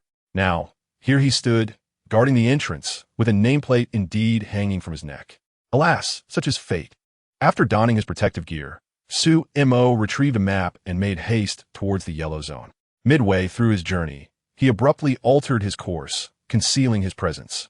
His previous encounter with the serpent outside the city had granted him substantial insights.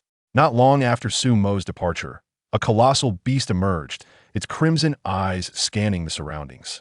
Saturated with the scent of its adversary, the serpent felt a twinge of frustration.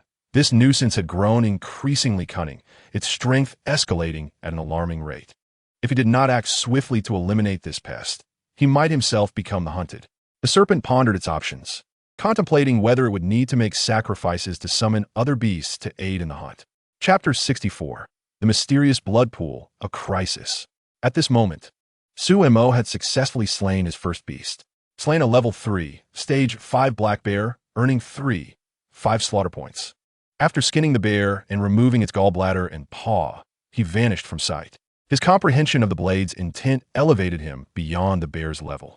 Such was the disparity that even an equal-ranking opponent could not withstand a single strike from him. Regrettably, the system did not permit enhancements to the blade's intent, and Suemo could only imagine the joy it would bring him. Having hunted a few more beasts, Suemo suddenly recalled something. He produced a bone flute from his spatial ring. That previous fiend had used it to control beasts. He wondered if he could do the same. If so, he could summon the beasts and make a swift escape. Sumo's eyes sparkled with excitement. With a series of awkward sounds escaping his lips, he felt a wave of embarrassment, relieved that no one was around to overhear him. Otherwise, he would have been humiliated. But there were a few beasts eavesdropping. Slain 3 level 1 beasts, earning 1 slaughter point. Suemo meticulously recalled the methods employed by the fiend during their encounter. He placed his fingers upon the holes, and a melodious sound resonated forth. As he varied his finger placements, a rumbling echoed through the mist. Numerous crimson eyes emerged.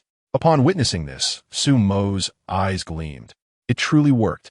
With a decisive slash, Suemo unleashed his blade's intent, a brilliant white light flashing forth.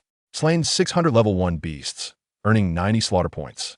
Slain 150 level 2 beasts, earning 200 slaughter points.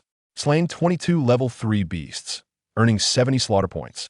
After gathering the materials from the level 3 beasts, Suemo moved like a specter, his form elusive and untraceable. When the serpent arrived, it beheld the ground littered with corpses. Its gaze pierced the fog, detecting Sumo's lingering presence. Uncertain if it was merely a smoke screen intentionally released by Suemo, it decided to retreat in the opposite direction. Unaware that it was distancing itself from him. Occasionally, the haunting sound of Su-mo playing the flute could be heard through the mist, followed by the anguished cries of the beasts. After relocating, Su-mo was about to play again when a sudden tension seized him. A roar reverberated through the air, shaking the very ground. Su-mo stared at the bone flute in his hand, which began to crack, fissures spreading across its surface until it shattered completely. Damn it! Could it refrain from producing such horrendous sounds? The sonic waves threatened to pierce his eardrums. Realizing the peril, he transformed into a wraith, disappearing into the fog. Shortly after Su-mo's departure, the place he had just vacated was engulfed in destruction as a massive black tiger appeared, adorned with 2 pairs of wings. The surrounding winds swirled violently, sending debris flying. Its blood-red eyes fixated on the shattered remnants below, and it let out another furious roar. A shock wave emanated forth, obliterating everything in its path. Today, it was determined to capture that fool who had disturbed its slumber. Once or twice might have been forgivable, but the incessant cacophony was unbearable, akin to the sound of flatulence. Su-mo suddenly halted, his pupils constricting as his heart raced uncontrollably, and he swallowed hard. The approaching black tiger, upon spotting Su-mo, focused its blood-red gaze intently, cautiously drawing near. Just as it was about to devour Su-mo, it caught sight of something unusual ahead and promptly shut its jaws. Su-mo, startled by the shadow looming behind him, was even more terrified by what lay before him. The black tiger stood beside him, its blood-red eyes fixated on the distance.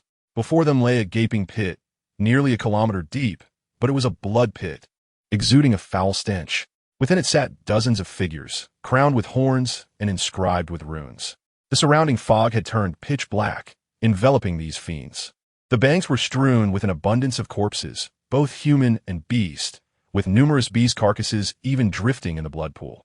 The black tiger extended its claws, lifting Su-mo into the air, flapping its wings to make their escape. After fleeing a considerable distance, the black tiger set Su-mo down. Human, shall we collaborate? Su-mo inhaled deeply. He could sense that the situation with those fiends was dire, as if they were trapped in a deep slumber, surrounded by an impenetrable barrier. He turned to assess the black tiger, its massive body stretching 100 meters, with 2 pairs of wings unfurled. Human, I am addressing you. The black tiger growled when Su-mo failed to respond. How do you propose we cooperate? Su-mo was reluctant to ally with the beast, considering the blood pool far too perilous to approach, yet he lacked the authority to dictate terms. Eliminate them. You must be the ruler of this region. Why must you partner with me? Refusal shall result in your demise. The black tiger's eyes locked on his Su-mo as it spoke. Your reasoning has swayed me. Very well. How shall we cooperate? Su-mo, resigned, agreed, recognizing his inferiority in this situation and understanding the black tiger's ulterior motives. I encountered a layer of restrictions that hindered further progress. Those fiends have surely detected our presence. There are several fiends of the divine soul realm hiding in that direction. I will hold them off. You must slay the fiends in the pool. The ones lying in the pool are not exceptionally powerful, but their bloodlines are extraordinary. If you eliminate those fiends, I shall spare you, the black tiger stated, its gaze flickering as it growled softly. Agreed. After Su-mo's acquiescence, the black tiger flapped its wings, transporting him back to the previous location in an instant. 3 fiends emerged from the mist, their greedy eyes locked onto the black tiger. Did you dare return, seeking death? The 3 fiends lunged at the black tiger. With a flap of its wings, a tempest erupted, shattering the surroundings. Su-mo was swept up into the chaos. The black tiger soared into the sky, creating colossal tornadoes with each flap of its wings. The speed of the 3 fiends began to wane. Seeing this unfold, Su-mo felt a wave of relief as several fiends began to awaken from the blood pool. Su-mo wielded the mysterious iron blade, executing a strike known as Heaven's Sever. A radiant beam surged forth, and with a soft thud, he eliminated 3 6-tier demons, earning 8 points of slaughter. And you seek your demise. The 3 demons, possessing the realm of divine souls, were taken aback by Su-mo's display of sore intent, their astonishment swiftly giving way to fury. Even the black tiger's eyes flickered with surprise. The tempest grew ever stronger. A roar thundered, the king of beasts bellowing, resonating across the wilderness. The storm transformed into a colossal tornado, and one demon, caught unawares, was swept away. The sound of bones shattering echoed, and a head tumbled from the vortex, landing beside the other two demons. "How dare you wreak havoc in my territory? You demons possess audacity beyond measure. Do you wish to wage war against our beastkin?" The two demons froze upon hearing this. He had slain 8 fifth-tier demons, garnering 68 points of slaughter. A sudden disturbance rippled through the blood pool. Bubbling sounds emerged as enormous blood bubbles erupted. Chapter 65, 8th Tier Divine Aperture. For celestial beasts of heaven's tread, golden dragon fruit. Observing this scene, Su-mo swiftly moved, transforming into an ethereal specter, hastily making his escape. The black tiger, sensing the urgency, its blood-red eyes flashing, flapped its wings to flee. A dark mist flickered, followed by a heart-rending roar. The sounds of tearing flesh echoed as 2 pairs of wings were brutally ripped away. The black tiger lay on the ground, fear of impending death reflected in its blood-red gaze. A hand gripped the tiger's head. Crack! Crack! The skull was crushed, revealing a blood-red crystal. The blood bubbles surged, and the figure vanished. A massive carcass now lay atop the blood pool. The two demons, previously kneeling, dared to rise. The demonic energy flickered as they pursued the direction Su-mo had fled. One mere ant at the divine aperture realm foolishly thought to escape under their very noses. Upon catching up, they discovered that Su-mo's presence had completely vanished. Exchanging glances filled with disbelief, they then parted ways, searching the surroundings. When they met again, there was still no trace of Su-mo. Reluctantly, the demons returned to their post to guard the blood pool. Concealed underground, Su-mo did not dare to breathe a word. It wasn't until midnight that he emerged, inhaling deeply. Transforming once more into a specter, he sprinted into the distance. Uncertain of how long he ran, he eventually found a hidden spot and retrieved his phone. He realized he had only captured a fleeting shadow, unable to discern any details. The black tiger was likely dead. Su-mo had never anticipated that one day he would escape due to his weakness, overlooked by the demons. The malevolent entity in the blood pool probably coveted the tiger's corpse, its blood, and the blood crystal. The tiger had urged him to act, fearing some danger lurking in the blood pool, using him as bait. Little did they know that the entity deemed him unworthy. Su-mo silently rejoiced. Furthermore, it seemed that the malevolent entity could not stray far from the blood pool. Even with this knowledge, Su-mo dared not return. That thing was too powerful and perilous. He had to inform his master that the being within the blood pool must never be allowed to revive. Yet now, he had no idea where he was. The mist enveloped him, obscuring the sky. He could only rely on instinct to find his way back. After resting for a moment, Su-mo changed direction, now hoping that the python might find him. If the python could locate him, it would mean he wasn't too far away. However, the black tiger had moved with such swiftness that in the blink of an eye, it had covered dozens of kilometers. Coupled with its reckless flight, who knows where it had gone? Fortunately, he had purchased protective gear and recovery elixirs before venturing out. Activating the radar, he scanned the vicinity within a 200-meter radius. Su-mo once again drew his mysterious iron blade. He slayed a 7th-tier beast, earning 7 points of slaughter. Su-mo transformed into a specter, relentlessly hunting down the beasts detectable by his radar. The surrounding area was teeming with 3rd-tier beasts, with not a 2nd-tier beast in sight. He exterminated 23rd-tier beasts, accumulating 80 points of slaughter. After gathering the materials, he drifted toward the distance. Before long, the radar was flooded with red dots. Su-mo's heart raced. The ground trembled with a rumbling akin to an earthquake. Having identified a spot with fewer beasts, Su-mo charged forth, only to find that the beasts were all fleeing in another direction. Minutes later, panting heavily, he realized the herd had vanished, primarily consisting of 3rd-tier beasts.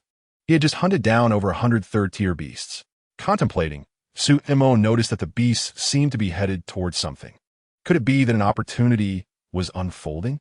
With that thought, Su-mo morphed into a specter and stealthily followed. He eventually caught up with the herd, observing that these beasts appeared to be under some form of control, like mindless puppets racing forward. Su-mo took a deep breath. It was no fault of his. Wiping his mysterious iron blade clean, he thought, "Slaughter points, I am coming for you." He killed 10 3rd-tier beasts, earning 45 points of slaughter. He eliminated 30 third-tier beasts, gaining 120 points of slaughter. He defeated 9 fourth-tier beasts, acquiring 35 points of slaughter. After initially slaying a few, Sumo vanished, transforming into a specter. With the overwhelming stench of blood, the beasts would surely surround him, leading to his demise. Yet those beasts seemed completely oblivious. Naturally, Sumo did not hold back. This time, he followed closely behind, ensuring that any lagging beasts met their end, their materials collected. He even took down several fourth-tier beasts. Sumo consumed a recovery elixir, feeling his vitality swiftly restored. He pressed on to hunt down those beasts. This was a golden opportunity he could not afford to miss. Moreover, accumulating more slaughter points would enhance his strength far beyond the benefits of these elixirs. The beasts continued their frantic dash for several hours, leaving a trail of carcasses in their wake. Pausing to assess the radar, Sumo retreated. The stampede of beasts had dispersed the fog, allowing him to glimpse several colossal figures in the distant sky. Their eyes were fixated on the ground, where a rare spiritual herb bore a golden fruit, shimmering with radiant light and emitting an enticing aroma. These beasts had been drawn in by the fragrance. Hiding in the shadows, Sumo dared not advance. The arriving beasts lay prostrate on the ground, equally hesitant to move. Sumo licked his lips. Name: Sumo. Age: 18. Strength: 5th tier divine aperture, 05000. Cultivation method: shaping Dao technique, 3rd level, 103,000. Martial skills: layered wave blade, upper tier Xian, perfected. Snow treading, upper tier Xian, perfected. Hidden concealment technique, upper tier earth, perfected. Slaughter points: 28469. It was time to enhance his strength. The points of slaughter diminished by 5,000, then continued to disappear by 6,000, followed by 7,000, and finally by 8,000. Within Sumo's body, 160 acupoints unfurled, accompanied by the crackling sound reminiscent of beans popping in a pan. His physical strength surged in tandem with his prowess, continuously intensifying. The dense mist enveloping the area was brimming with spiritual energy, allowing his physique to absorb it like a sponge. After half an hour had elapsed, Sumo's taut nerves finally began to relax. Name: Sumo. Age: 18. Strength: 8th level of divine acupoint, 09000. Mental cultivation: threefold path of sculpting, 103,000. Martial techniques: layered waves blade, Xian grade, upper grade, perfected. Treading snow, Xian grade, upper grade, perfected. Concealment technique, earth grade, upper grade, perfected. Slaughter points: 2469. His strength had indeed reached the 8th level of divine acupoint. Sumo exerted himself to circulate the concealment technique, stealthily advancing towards the distance. For colossal demonic beasts, their massive forms spanning thousands of meters occupied the cardinal points, casting shadows that obscured the sun. Their gazes were fixed intently on that golden fruit. As a glimmer of gold flashed, the 4 formidable beasts stirred with excitement. The golden dragon fruit, it shall be mine, declared a blood-red tiger, its body pulsating with fervor as it greedily eyed the fruit. Let us see who has the prowess to claim it, retorted a black-feathered eagle, its voice infused with a human-like eloquence. Only by securing benefits can one achieve maximal gain, spoke the golden giant, ape hovering in the skies. Then let it be decided by skill. Let us see who reaches it first, chimed in a fox, its third eye quietly opening, also fixated on the golden dragon fruit. Chapter 66. The golden dragon fruit acquired. Swarm of golden corpse insects. Sumo's figure gradually melded into the earth. There was no alternative. These demonic beasts were overwhelmingly powerful, compelling him to diligently utilize the concealment technique to mask his presence. Master, I used the path of sculpting and the Xian iron blade to dig a tunnel. You won't blame me when you find out, will you? Sumo felt a wave of gratitude wash over him for having perfected the concealment technique. He remained undetected by the formidable 4 beasts. Otherwise, he would undoubtedly meet his demise. The 4 titanic beasts exuded an aura reminiscent of an abyss, their movements stirring the air, causing the golden dragon fruit to undergo a slight distortion. As they shifted their massive forms, they vanished from above the golden dragon fruit. A cacophony of thunderous collisions erupted, dispersing the mist within a radius of several kilometers. The residual shock waves sent countless demonic creatures soaring. Several beasts of the soul realm squinted, their bodies inching towards the direction of the golden dragon fruit. The four colossal beasts understood that their strengths were relatively equal, leaving them to merely hold each other at bay. The next phase would reveal the capabilities of their subordinates. The battle above continued unabated. As Suemo sensed an enticing fragrance drawing nearer, his expression brightened. Even from several hundred meters underground, he could perceive the ongoing struggle above. With his augmented strength, burrowing through the earth was a swift endeavor. Time elapsed without notice. Dozens of soul realm beasts had approached the golden dragon fruit, their murderous intent coalescing as they leaped towards it, clawing for possession. Those lagging behind, witnessing the advance of their peers, resorted to biting at their hindquarters in a desperate bid to urge them forward. A cacophony of anguished roars reverberated around. What beastly decorum! If the leader fails this task, our lives are forfeit. Some beasts directly sprawled atop the golden dragon fruit, akin to stacking layers of human figurines. Instantly, the battle above came to a halt. Fools! Fools! For enraged voices rang out. The sound of bodies being flung away echoed as the four beasts' pupils dilated in shock. The golden dragon fruit had vanished without trace. Which of our subordinates claimed it? Each beast harbored hopes that it was their own. Meanwhile, Suemo had long since utilized the concealment technique to disappear amidst the throng of beasts. Since the golden dragon fruit has vanished, disperse. The four beasts, wary of combat, refrained from engaging. Being wounded would only benefit others. Regardless of who had acquired it, their strength would increase, and it would not advantage the humans. After Suemo departed, he sprinted for an indeterminate distance, displacing an inconspicuous stone to dig a burrow and conceal himself within. Thankfully, he had transcended to the divine acupoint realm, allowing him to absorb some spiritual energy. Suemo retrieved the golden dragon fruit and consumed it whole. Such an item, once ingested, belonged solely to him. Golden light erupted from within him, his meridians swirling like a true dragon. A tearing sensation rippled through his flesh as he bit down on a piece of demonic beast material, stifling any sounds of discomfort. The pain began like needles, transitioning to the sensation of being sliced by a blade. Even his bones emitted cracking sounds.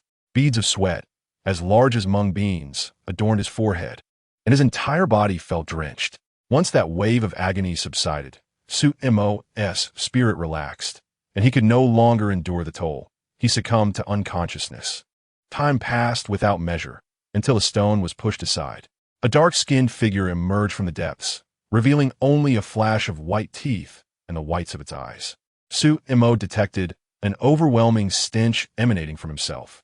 After locating a nearby pond devoid of formidable beasts, he jumped in to cleanse himself and donned a fresh set of black attire. Taking the Shin iron blade, he drew it across his arm, leaving only a faint white mark. Suemo inhaled deeply, a smile gradually spreading across his face. Were he not in the wilderness, he would have erupted in laughter. The Shin iron blade could not pierce his skin. Truly, it was an object coveted even by sixth-grade demonic beasts. Above the transcendence lay the soul realm, followed by the step into the heavens. The step into the heavens was on par with sixth-grade beasts. Human cultivation realms are divided into chi blood, martial artist, meridian prowess, divine acupoint, transcendence, soul realm, step into the heavens, creation, destiny, and sacred realm. In contrast, demonic beasts are classified as ferocious beasts, ranging from 1st to 9th grade. Although his strength had not augmented, his meridians had widened, and his physical power had increased exponentially. The spatial ring could not contain the power emanating from the golden dragon fruit, prompting Suemo to consume it urgently. Had the beast not claimed it as the golden dragon fruit, he would not have recognized it. Next, he needed to amass sufficient slaughter points to break through the transcendence realm and enhance the path of sculpting. Following that, he would return to inform his master of the sorceress affairs. As Suemo regained his senses, dizziness overwhelmed him, and his stomach growled audibly. He produced a bare paw, and moments later, a delectable aroma wafted through the air. After consuming it, an insatiable hunger still lingered. Suemo's body moved, and he began hunting demonic beasts once more. The aroma rose again, and after consuming it, he extinguished the fire. With a swift movement, he drifted in a particular direction, activating the concealment technique mid-journey, transforming into a specter and vanishing from sight. His objective was to prevent other beasts from detecting his trail. Heavenly Slash. A voice echoed amidst the mist. Slain a level 3, 9th-stage demonic beast, earned 9 slaughter points. Thus commenced Su-Mo's life of slaughter anew. Before long, he observed a cluster of densely packed red dots on his radar, causing the corners of his mouth to curl upwards. A swarm of golden light, each the size of a human head, emerged, emitting peculiar sounds. Their blood-red eyes fixated on Su-Mo, enveloping him as if a golden veil had descended.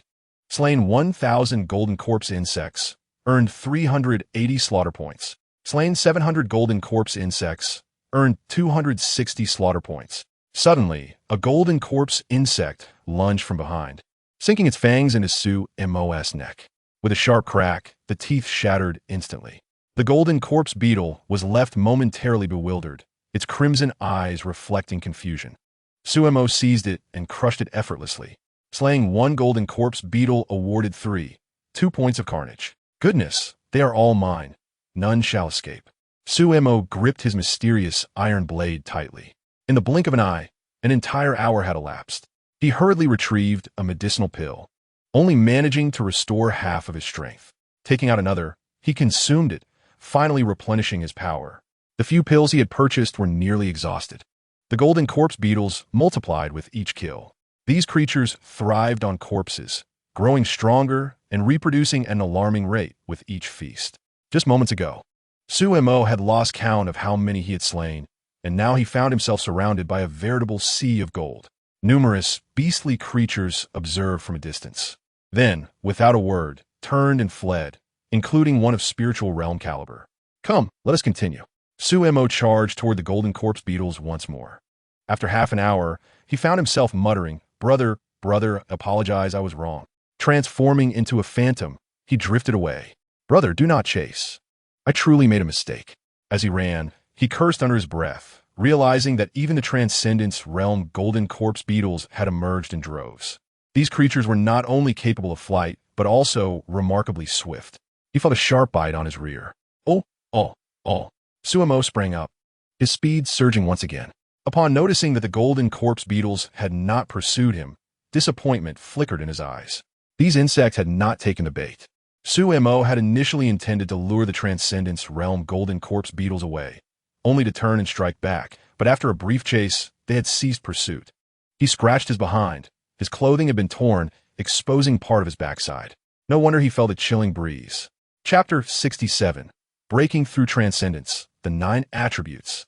After changing into fresh attire, Su-Mo dared not seek out the golden corpse beetles any longer. The glimmering gold in the distance had vanished. Redirecting his course, he continued to drift onward. This place seems somewhat familiar. Hours later, Su-Mo gazed upon the mountain peaks before him. Was this not the very location the gorilla had brought him to previously? He had finally found his way back home. He had lost track of time. His phone was out of battery, and the dense mist obscured the sky. Moreover, after consuming the golden dragon fruit, he had fallen unconscious for a spell. Seeing the familiar surroundings allowed his mind to relax. Su-Mo was no longer the same Su-Mo from before. Name, Su-Mo. Age, 18. Strength, 8th level of Divine Aperture, 09000. Mental Technique, Shaping Tao Technique, 3rd level, 103,000. Martial Skills, Layered Wave Blade, High-Grade Mysterious, Perfected. Treading Snow, High-Grade Mysterious, Perfected. Concealed Presence Technique, High-Grade Earth, Perfected. Carnage Points, 28779. I must break through, Su-Mo thought, glancing at his carnage points. He sought out a secluded spot to commence his breakthrough. As he allocated his points, a soft white light emerged within him. The final 40 apertures unlocked, propelling him to the 9th level of Divine Aperture.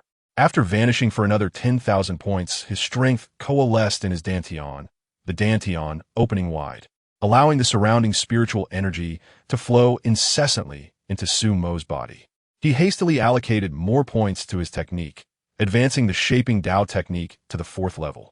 The surrounding spiritual energy rapidly gathered, all surging into him. An hour later, Su-Mo opened his eyes. He extended his hand, feeling a power levitating above it, radiating a spectrum of colors. The most prominent among them was a brilliant gold. Could it be the golden dragon fruit? Suemo sensed that the fruit was far from ordinary. During his breakthrough to the transcendence realm, he had merely opened his dantian. This meant that even within the divine aperture realm, his physique had undergone a transformation. He had not realized this until now, post-breakthrough.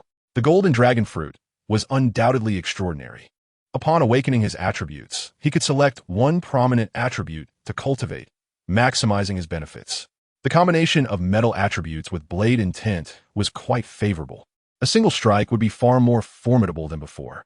As he examined his panel, Suemo's pupils constricted. Name: Suemo. Age: 18. Strength: first level of transcendence, 020000. Mental technique: shaping Dao technique, 4th level, 015000.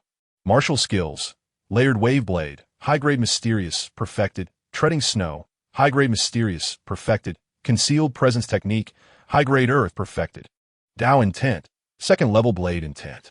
Spiritual energy attributes: metal, affinity, 93-09300. Wood affinity, 300-3000. Water affinity, 280-2800. Fire affinity, 530-5300. Earth affinity, 290-2900. Wind affinity, 640-6400. Thunder affinity, 130-1300. Space affinity, 33,000. Time affinity, 101,000. Carnage points, 6789. The panel had undergone a significant transformation. His blade intent had reached the 2nd tier.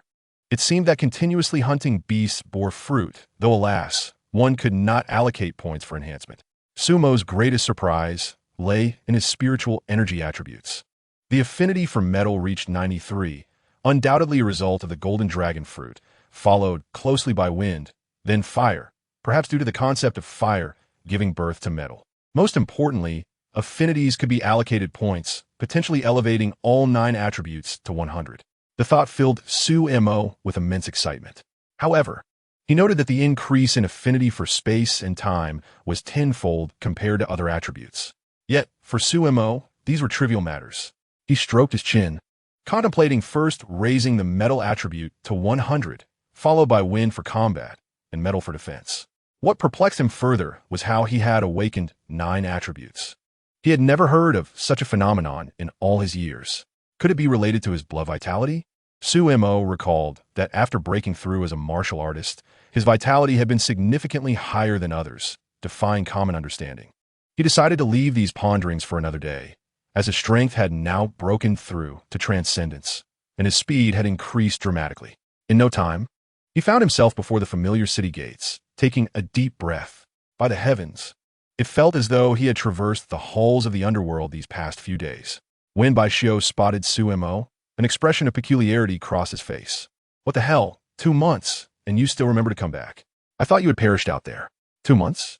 Suemo exclaimed in shock. Indeed, it's been 2 months. I thought you had turned into a lump of dung, Baishio replied. Wait, what level are you at now? This time, he felt no trace of malevolent energy emanating from Suemo. His aura was subdued, unlike before when it had been so overt. Why should I tell you? Suemo waved dismissively, making his way toward the Martial Artists Guild. It had been 2 months since he had seen those colossal, thunderous figures, and he found himself quite nostalgic. Upon arriving at the Martial Artists Guild, Suemo plopped down onto a seat. Sister Baiyu, long time no see. Baiyu lifted her head to gaze at Suemo, rubbing her eyes in disbelief. You actually remembered to return. Do you have any idea how many times I called you? I had thought you had perished outside, even speculating that you had been devoured by a python and transformed into a mere pile of waste. Suemo, speechless, remarked, You are a girl. Could you not speak with a touch more elegance? Quickly, assist me in calculating the amount of money. Suemo produced the cubic meter spatial ring and the 10 cubic meter spatial ring, her eyes glimmering with anticipation. If one were unaware, they might genuinely believe you had gone to procure goods. Baiyu summoned an individual to commence the tally. Suemo, do you have a girlfriend? Suemo shook his head. How about coming to my house today? My cat can perform handstands, splits, backflips, and even eat ice cream. My cat, on the other hand, uses its left paw to signify 6, its right paw for 7, circles with its left foot, and kicks with its right. The beautiful waitress hesitated. Is there truly a cat like that? Bayu pondered carefully and recalled, I don't have any cats like that. The two exchanged gestures, mimicking Sumo's actions before realizing the absurdity of the situation. It turned out Sumo had been toying with them like fools. After their playful banter subsided, Sumo noticed that his phone was operational and promptly sent the captured images to his master. What did you send to the old man? Let me see. Upon viewing the blood pool, Bayu's expression turned grave. It was also her first encounter with such a sight. After sending it to the old man, a call from him ensued. Sumo, in which location did you discover this? Outside of City Z9. I encountered an anomalous black tiger of the Soul Realm, which was killed before it even had the chance to resist. Additionally, there were several Soul Realm demons guarding the blood pool. These are the blood demons among the demons. They can absorb blood to enhance their power. They are a special kind of demon and must not be allowed to recover. I will dispatch someone to ensure this creature is eliminated. Shortly thereafter, Sumo's phone chimed with an incoming number, which he saved. What is your current strength? Bayu felt a pang of anxiety upon hearing that Sumo had encountered a beast equivalent to the Soul Realm, but was relieved he was still fortunate. Guess? Bayu scoffed. There are only half a month until school resumes. I hope you'll still be so cocky by then. The following day, Sumo's phone rang. Young master, hurry outside. Sumo stepped out to find 3 familiar figures approaching, including an instructor from the Northern Academy. Young master, it has been a long time. Chapter 68, Slaying the Blood Demon, The Secrets Hidden in District 10. Sumo greeted them with a smile. Let us go. We depart now. Sumo nodded. One of the instructors lifted Sumo and soared into the sky, heading outside the city. This was Sumo's first experience of flying in the sky. Only by becoming a Skywalker could one soar through the air. Upon seeing Baishio, the instructors nodded and vanished beyond the city gates. Sumo was taken aback to witness Baishio bowing so respectfully. Relying on familiar memories, he guided the 3 instructors to the well-known blood pool. After setting Sumo down, the instructors gazed at the blood pool, their pupils dilating. Do you dare to return? 2 demons appeared, but upon seeing the 3 individuals standing behind Sumo, their expressions shifted dramatically. They were astonished to find he had brought reinforcements. Ignoring the 2 demons, Sumo focused on the black tiger's corpse still floating in the blood pool. One of the instructors stepped forward and pointed. Lightning flickered, and the 2 demons, unable to evade, were sent flying, their bodies charred. Sumo advanced, wielding his Xian iron blade to deliver the final blow to the 2 demons. The 3 instructors were momentarily stunned, but quickly redirected their attention to the blood pool. 2 Soul Realm demons slain, earning 2 kill points. Sumo, blade in hand, continued to fixate on the blood pool. Gurgle, gurgle. Enormous blood bubbles surfaced within the pool. Boom, boom, boom. The blood transformed into flying swords, raining down upon Sumo and his companions. Sumo, moving like a specter, evaded the blood rain and positioned himself behind the 3 instructors. Crackle, crackle. The instructor who had just acted conjured a lightning barrier, which repelled the blood rain, causing it to vanish without a trace. Treading snow has evidently reached perfection. Impressive. The instructor regarded Sumo, his eyes reflecting pride and satisfaction. Sumo was speechless. Brother, we are in the midst of battle. Do you still have a leisure to jest? He is attempting to flee. The instructor, previously an examiner, stepped forward, radiating golden light. A golden wall materialized around the blood pool, encasing it entirely. Where do you think you're going? Gurgle, gurgle. A figure emerged from the blood pool, seemingly composed of liquid blood with no definitive form. The instructor, enveloped in lightning, stared intently at this demon. He has sustained severe injuries, no wonder. Upon uttering those words, a surge of lightning erupted from him, densely packed, resembling a plow breaking the earth. The entire surface of the blood pool was engulfed in lightning. Do not kill me. I possess the secret of District 10's disappearance. As the demon spoke, the lightning intensified, becoming more frenzied. Boom, boom, boom. The blood pool erupted, and with the lightning's disappearance, tranquility returned. Sumo was left in a state of astonishment. It was resolved so swiftly. However, he was puzzled by the mystery surrounding the vanished District 10. Why did the instructors react so strongly upon hearing about it, hastily eliminating the demon? Young master, there are still many treasures inside. Would you care to take a look? Sumo, of course, would not decline. As the blood pool rapidly descended, it soon revealed dozens of monster crystals, red, black, white, purple, and a variety of others. Suemo collected them into his spatial ring. "This is my first gift to you." Suemo gave a thumbs up. The instructor laughed heartily. Suemo had not anticipated that the blood demon would be so easily vanquished. No, it was the instructor's strength that overshadowed the demon's weakness. The instructor who had previously co-hosted the martial examination with Suemo approached him. This one was indeed a vice president of the Northern Academy. Suemos gaze sharpant. He had not expected this. "Let's return." The instructor lifted Suemo, his body moving as he soared back toward the city. After setting Suemo down within the city, the three instructors vanished from sight. Suemo arrived at the Martial Artists Guild and sought out by you. "Why are you here again?" "The money has already been transferred to your badge. It's regarding something else." After 2 arduous months outside the city, the materials I gathered only sold for 18 billion. Sigh, making money is truly difficult. Suemo produced the monster crystals, causing Bayu's pupils to constrict. "Where did you acquire these?" "Today, instructors from a Northern Academy came by and swiftly dispatched that blood demon. All these items are now mine." Upon hearing this, Bayu's gaze reflected jealousy. Why had she not been afforded such treatment? "Let me calculate. The power loss within these is too severe, rendering them less valuable. I'll round it up to 12 billion. Suemo handed over his martial artist badge, and upon seeing the additional 12 billion, a smile spread across his face. "By the way, I Haven T inquired which instructor assisted you in resolving this matter. One utilized the lightning, while another claimed to be the vice president, yet left no name." Vice Dean Lei surprisingly made an appearance. Suemo nodded, confirming his identity. Among the 4 vice deans, he held the esteemed position of first, also being the mentor of my intellectually challenged brother. Sumo's expression momentarily faltered. No wonder Baishio held him in such high regard. With merely half a month remaining, it would be prudent to rest well.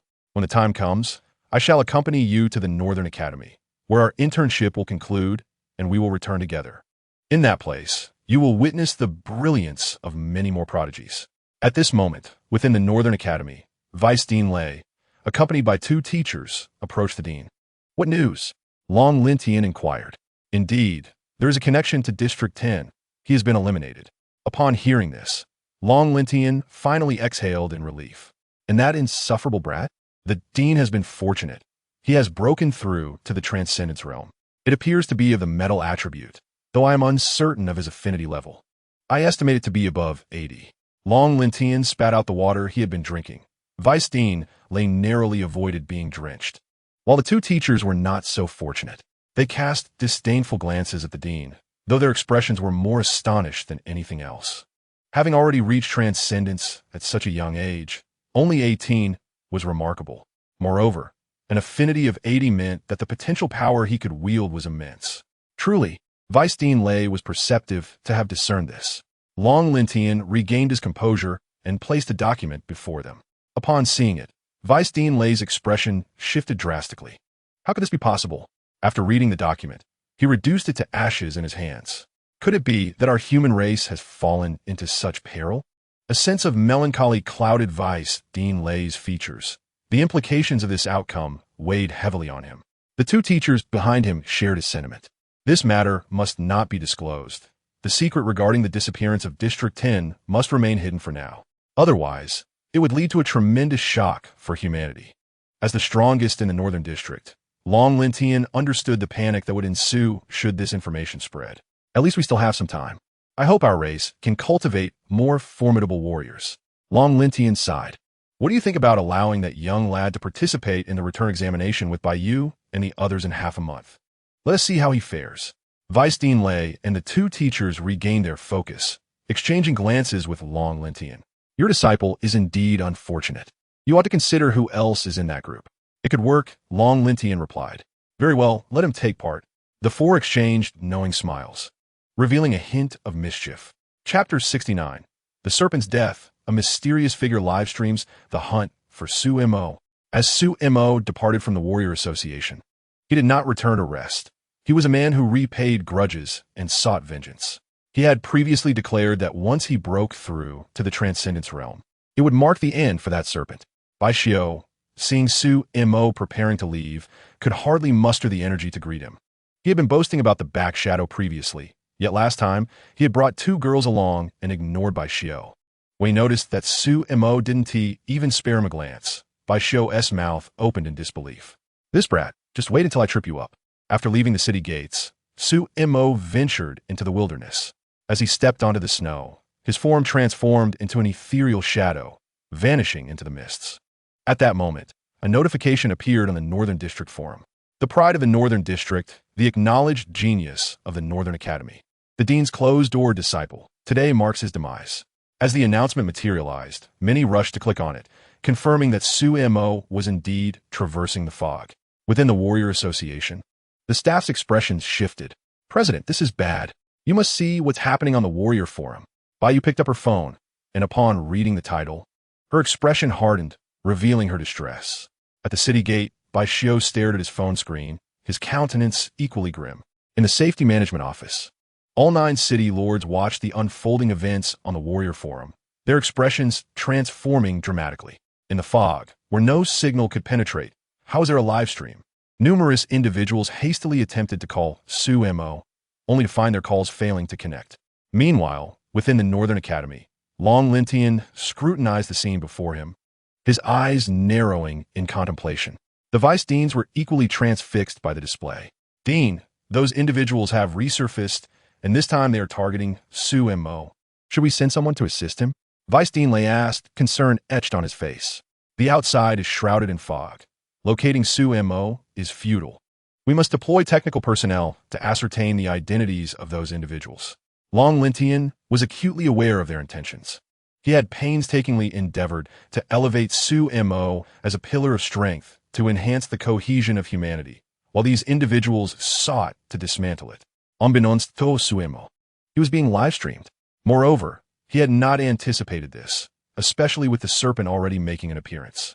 Beside the serpent lurked a black eagle, its gaze fixed hungrily upon Su-mo. "Human, I never imagined you would dare to show yourself." The serpent snarled, its scarlet eyes blazing with fury and excitement. At that moment, the live stream erupted with chaos. A beast capable of human speech, classified as a level 4 beast, equivalent to the Transcendence realm. Why was Su-mo seeking it out? How was this even possible? Did you not notice the title? It calls for Su-mo's death. Speculations flooded the chat. Su-mo has the potential to become a formidable warrior for our race. He cannot be hunted down. Could it be that he offended someone during the martial examination? This is dire. Su-mo cannot truly perish, can he? He is merely at the spirit aperture realm, facing a level 4 beast. I cannot bear to watch. Has anyone informed Su-mo? He must return immediately. The Northern Academy must act. Someone intends to kill him. Hurry. Within the Warrior Association, Baiyu received a call from Long Lintian. Baiyu, set aside your current tasks and rush to save Su-mo. After hanging up, she turned back to her room, donned her combat attire, and headed toward the outskirts. At this moment, Su-mo had already engaged in battle with the serpent. Dozens of ice arrows floated in the air, aimed directly at him. Su-mo moved like a specter, leaving behind a flurry of afterimages as he dodged the ice projectiles. He leapt forward, swinging his blade. The black eagle spread its wings, its feathers resembling steel needles, descending like blades to cleave Su-mo in two. Su-mo's expression hardened as he retreated, his body propelled backward. The power of metal surged through his blade. With a resounding clash, sparks flew as Su-mo swung his weapon, sending the black eagle reeling away, blood spraying forth. This scene left the livestream audience in shock. The elemental power he wielded, was he not at the spirit aperture realm, but rather a transcendence? The very notion was unfathomable. Why else would they seek to eliminate Su-mo? This threatens the very foundation of our race. The chat was filled with outrage and disbelief. The black eagle struggled to regain its footing, its eyes wide with disbelief as it stared at Su-mo. This young man was indeed a transcendence. How could this be? Hadn't he just been at the Meridian opening stage? How much time had elapsed since then? Even the serpent was taken aback, fear flickering in its crimson gaze. This young man was extraordinarily formidable. His growth in strength was alarmingly rapid. Do not act alone, the serpent warned, its voice tinged with trepidation. The comprehension of blade intent and the enhancement from the metal attribute could easily inflict severe injuries upon them, especially considering the caliber of the weapon Sumo wielded. The icy power began to emanate from the serpent, and simultaneously, numerous ice spheres, each the size of a human head and covered in sharp spikes, manifested. Floating ominously toward Sumo. The black eagle soared above Sumo's head, its predatory gaze fixed upon him, poised to strike. Upon witnessing the black eagle's descent, the serpent began to join forces with it. Sumo let out a cold snort, channeling his energy through the snow, transforming into an elusive specter, rendering his movements nearly undetectable. In his hand, the black iron blade, imbued with golden energy, swiftly shattered the icy sphere before him. Seeing this, the black eagle swooped down from the heavens, its claws glinting like iron, radiating a dark luminescence. Simultaneously, a gust of wind surged from its wings, creating two powerful currents aimed directly at Sumo. Undeterred, Sumo charged towards the serpent. The serpent, sensing the impending threat, coiled its body, its tail enveloped in icy power, descending like a heavy hammer upon Sumo. With a sudden spark in his eyes, Sumo halted abruptly, casting his blade into the air. In a fluid motion, he positioned himself atop the black iron blade, harnessing the power of the wind to lift himself into the air. The black eagle and the serpent, witnessing this astonishing feat, widened their eyes in disbelief. How could this be possible? Even the viewers of the live broadcast were left dumbfounded. Had they heard of sword manipulation? Was this a technique of blade mastery? Goodness, could it be that Sumo was a reincarnated celestial being? Why was his 18 so different from theirs? At the city gate, Shio abruptly stood, recognizing that only those at the pinnacle of the heavenly realm could soar through the skies, or by employing the art of artifact manipulation, a feat that was exceedingly rare. Even those who had grasped the essence of the Tao could not achieve this. How could Sumo? At the safety management office, Zhang Dehai, Li Wuyo, and Lu Shiweqian were utterly astonished. How many hidden cards did Sumo possess? The ability to fly with an artifact was indeed remarkable. Within the northern courtyard, Long Lintian's eyes flickered with satisfaction, excitement, and pride. The four vice deans snapped back to reality, their gazes filled with envy as they looked at the dean. Sumo, soaring on his blade, leapt into the air, descending with purpose. The black eagle abruptly halted, attempting to alter its trajectory. With a single slash, the blade cleaved through the air, a radiant arc descending from above. Crack! Crack! The black eagle's body was severed in twain by Sumo's strike. The serpent, witnessing this scene, recoiled in fear, hastily retreating into the mist. It dare not linger. Attempt to flee? You shall perish. With a swift stroke, Sumo directed his blade towards the serpent's escape route, creating a deep chasm that forced the serpent to a standstill. Its body twisted, its pupils dilating in terror. With another strike, the blade soared down, unleashing its full power. Chapter 70. The Martial Artists Conference. Will you shine again this time? Sumo unleashed his strength to the utmost. Recalling the previous ambush by the beasts, had it not been for the black gorilla, he would have met his demise. Each time he ventured beyond the city to hunt, he had to remain wary of the serpent. Icy forces manifested, forming walls of ice. Crack! Crack! The ice wall shattered layer by layer. With a sudden pop, a head flew high into the sky, slayed 2 level 4, second-tier demon beasts, earning 4 points of slaughter. The announcement rang out, and Sumo took a deep breath, finally ridding himself of this adversary. At that moment, the live broadcast exploded with excitement. Incredible! He has slain 2 extraordinary demon beasts. It will be much safer for him to venture outside the city now. Truly, he is the esteemed disciple of the Northern Courtyard Esteen, wielding the extraordinary heavenly blade technique. Surely a manifestation of his own comprehension of the blade. Gasp! At 18, he had reached the extraordinary realm, comprehended the essence of the sword, created his own techniques, and could even manipulate blades to fly. Was he truly human? The elder, at 70 years of age, had never witnessed such prodigious talent emerging from the Northern District. If only I possessed a fraction of Sumo's gifts, I would not be merely tightening screws. Meanwhile, outside the city, Sumo unearthed 2 demon cores, a smile gracing his lips. He began to pack the corpses. The extraordinary demon beasts were laden with treasures. Suddenly, an ominous sensation enveloped him, and the hairs on the back of his neck stood on end. With a swift motion, he took to the skies. Bang! Bang! Bang! Arrows suddenly emerged from the mist, striking the ground where Sumo had just stood, leaving the earth scorched and reeking. Sumo held his breath and retreated. The live chat erupted with crimson letters. Is this the moment of Sumo's demise? Are you all prepared? The blood-red text twisted across the screen like a malevolent specter, causing many viewers to nearly drop their phones in terror. This is bad. Someone truly intends to assassinate Sumo. I wish to exchange my roommate's 20 years of life for Sumo's safety. No. Why can't the Northern Courtyard's people see this? Why aren't they rushing to rescue him? Look, who are those figures in the mist? Sumo's gaze fixed on 5 shadowy silhouettes in the distance, veiled and armed with bows. Each emanated a powerful aura. The viewers could sense the palpable malice through the screen. This is dire. 5 masked individuals of the extraordinary realm. Are they truly here to kill Sumo? Why are they masked? Who are they? They must be traitors of our kind. The heavens should smite them. Sumo narrowed his eyes, transforming into a fleeting shadow, vanishing into the mist. Simultaneously, he activated the concealment technique, masking his presence. He deftly changed directions, but as he came to a halt, the sound of slicing air rang out. Arrows came hurtling from the mist towards him. Sumo's expression tightened as he quickly retreated, his mind racing with questions. Why had the concealment technique failed? How could they track his movements? In the Northern Courtyard, Long Lintian's eyes narrowed, exuding a dangerous light. If even the concealment technique is ineffective, have these individuals truly reached such a level of skill? The 4 vice deans wore grim expressions. To think that signals could still be transmitted outside the city. These individuals had developed their technology to such a terrifying extent. Perhaps they had long since achieved this.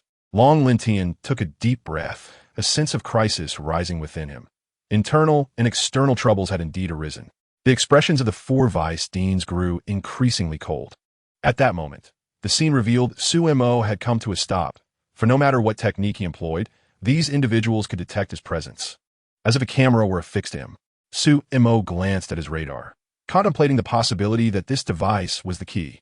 Could it be that the radar, a pinnacle of human scientific achievement, had been repurposed? If so, the implications were beyond imagination. How many martial artists would find themselves under surveillance, at the mercy of those who could strike whenever they wished? Fleeing was not a viable option. Sumo moved onward into the mist, deliberately discarding the radar watch and stowing his phone in his storage ring. He hurled the radar watch away. Suddenly, the live broadcast shifted dramatically. Many viewers broke into a cold sweat upon witnessing this scene. Could the radar have become a tool for those individuals?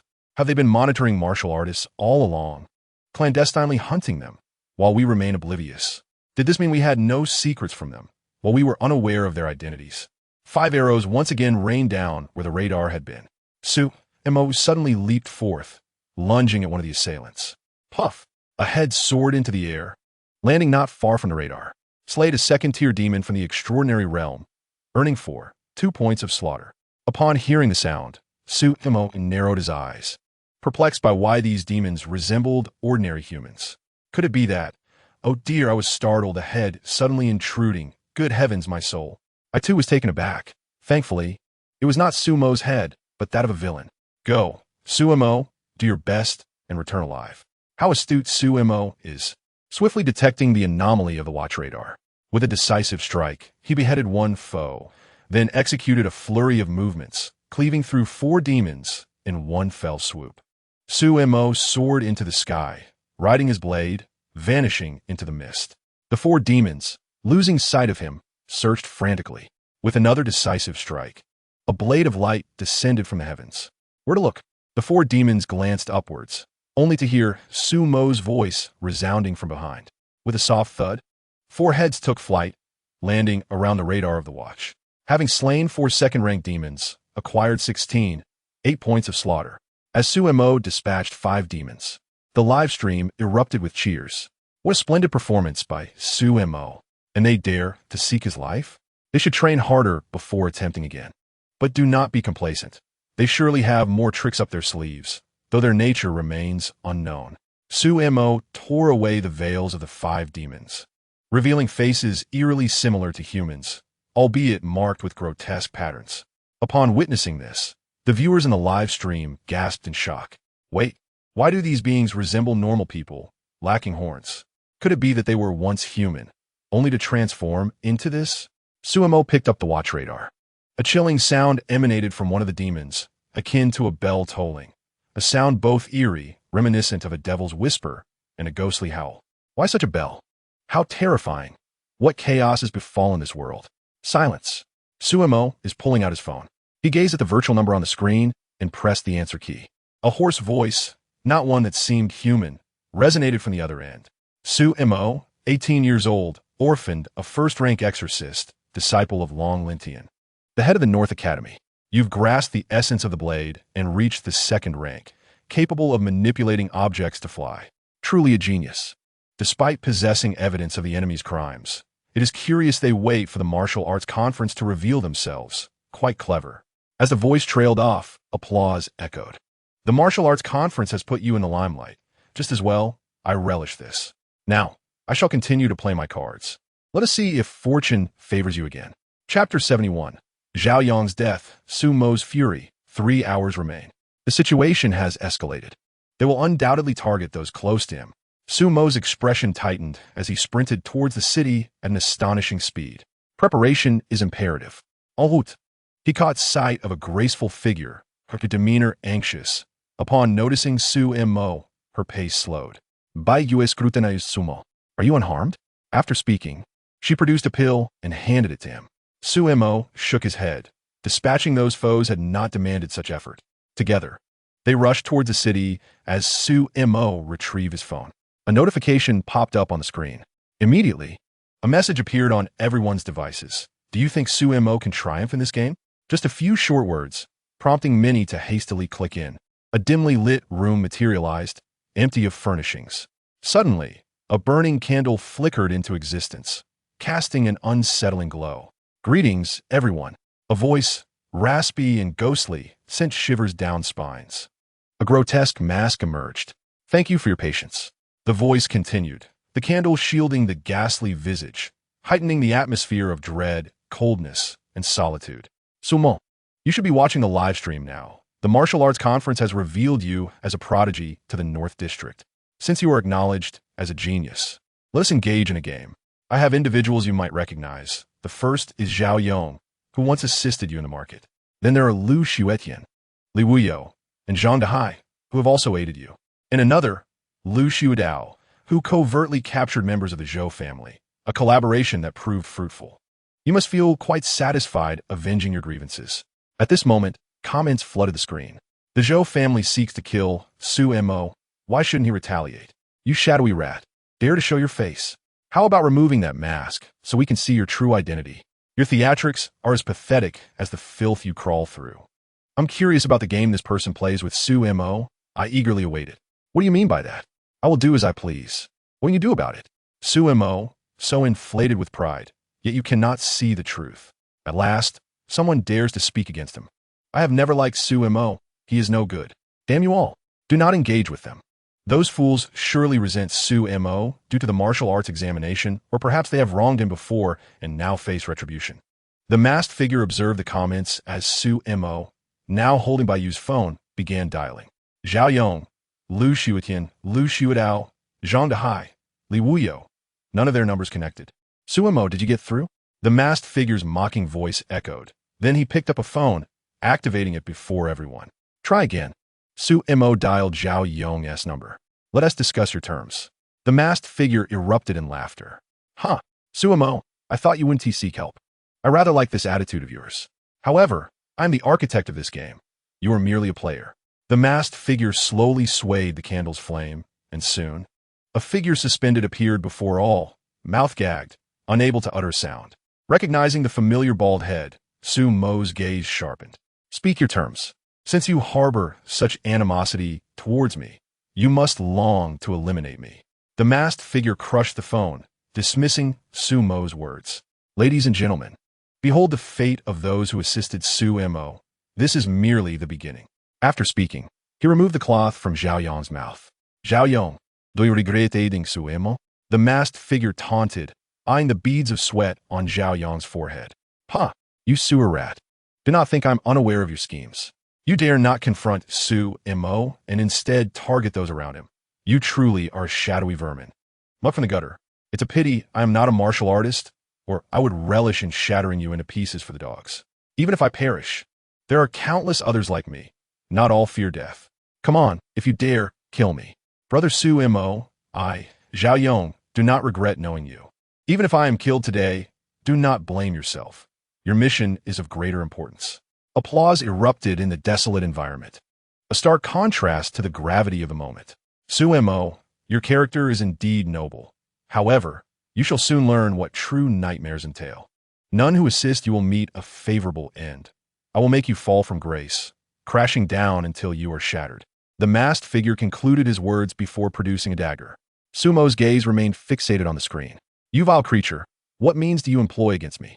Spare them. Cease this. A piercing sound emanated from the phone. With a sickening thud, the dagger plunged into Zhao Yong's neck, blood splattering across the camera lens. At this moment, the barrage of comments was equally filled with outrage. Scum, vermin, show your face, you dog. The fervor escalated. How utterly deranged these individuals are. Does the North District not intervene? Such is the fate of those who dare assist Su-mo. You up there, just wait. I shall uncover your identity, you wretch. I am keen to know who you truly are. Such a person is undoubtedly a traitor to humanity, attempting to undermine our unity. Do not be deceived. At this moment, Sumo's vision blurred, his lips whispering, No, stop, please stop. Cease this at once. In a live stream, the masked figure had already severed Zhao Yong's head and presented it to the camera. Those eyes, brimming with rage, fixed intensely on the screen, sending shivers down the spines of many viewers, some even fainting from fear. Sumo, do you see clearly now? This is the fate of those who assist you. Do not despair. 4 others await your rescue, and there are still 3 hours until dusk. Should you fail to locate them within this time, I shall commence a live stream to sever each of their heads one by one. After speaking, the masked figure turned and departed. Sumo's gaze remained locked on that retreating figure, a sense of absurdity swelling within him. That silhouette seemed oddly familiar. He must have encountered it before. Who could it be? Su-mo continued to stare at the screen, wishing to rend this person into 1,000 pieces. The live stream abruptly cut off. The phone rang. Seeing his master's call. Su-mo, my people could not ascertain the precise location. That masked figure must be well acquainted with you. The organization is called Eternal Life. This is all I can divulge for now. This game can only be played by you. If we intervene, Eternal Life will likely retaliate. I can only inform you that the disappearance of the 10th District is also linked to them. After hanging up, Su-mo clenched his fists, his body trembling with intensifying murderous intent. Baiyu stepped forward, embracing Su-mo and gently stroking the back of his head. Do not be this way. It is not your fault. You have more pressing matters at hand. Baiyu, fearing Su-mo might act rashly, hurried to comfort him. Sister Baiyu, let go of me. I will not do anything foolish. I still have 3 hours. Chapter 72. You wretch, you possess quite the ability. I have found you. Seeing Su-mo regain his composure, Baiyu felt a sense of relief. I will seek assistance to investigate for you. Baiyu understood that relying solely on Su-mo would make uncovering the truth exceedingly difficult. No, do not involve anyone else. This is my game with him. Su-mo suppressed the rage within him, his mindset gradually returning to tranquility. These individuals sought to bring him down. They would inevitably lead him to a gradual collapse. This was akin to the tactics he employed against Su Yao and Zhou Liang, indicating that this person had long been aware of his actions. With this thought, Su-mo made his way to the security management office, his mind already formulating hypotheses. The next step was to verify the truth of the matter. Baiyu watched as Su-mo departed, shaking her head. He had just begun to find solace, only for such events to unfold. He was merely 18 years old. Eternal Life, do not let me discover your hiding place, or I, Baiyu, shall ensure your demise. In the blink of an eye, 10 minutes had elapsed, and Su-mo arrived at the security booth of the security management office. Are you certain they left together? I am certain. The 3 of them left together, but they did not disclose their intentions. The personnel at the booth appeared anxious, their leader having been captured, leaving them in disarray. Usually, Lu Shuetian treated them well, and the prospect of a new leader was fraught with uncertainty. He desperately hoped Su-mo would locate Lu Shuetian and rescue him. I understand. Thank you. Sumo responded before heading inside to Lu Shuetian's office. It was just as it had been before, devoid of any signs of disturbance. Sumo sat down, striving to maintain clarity of mind. The more anxious one became, the more prone to errors they were.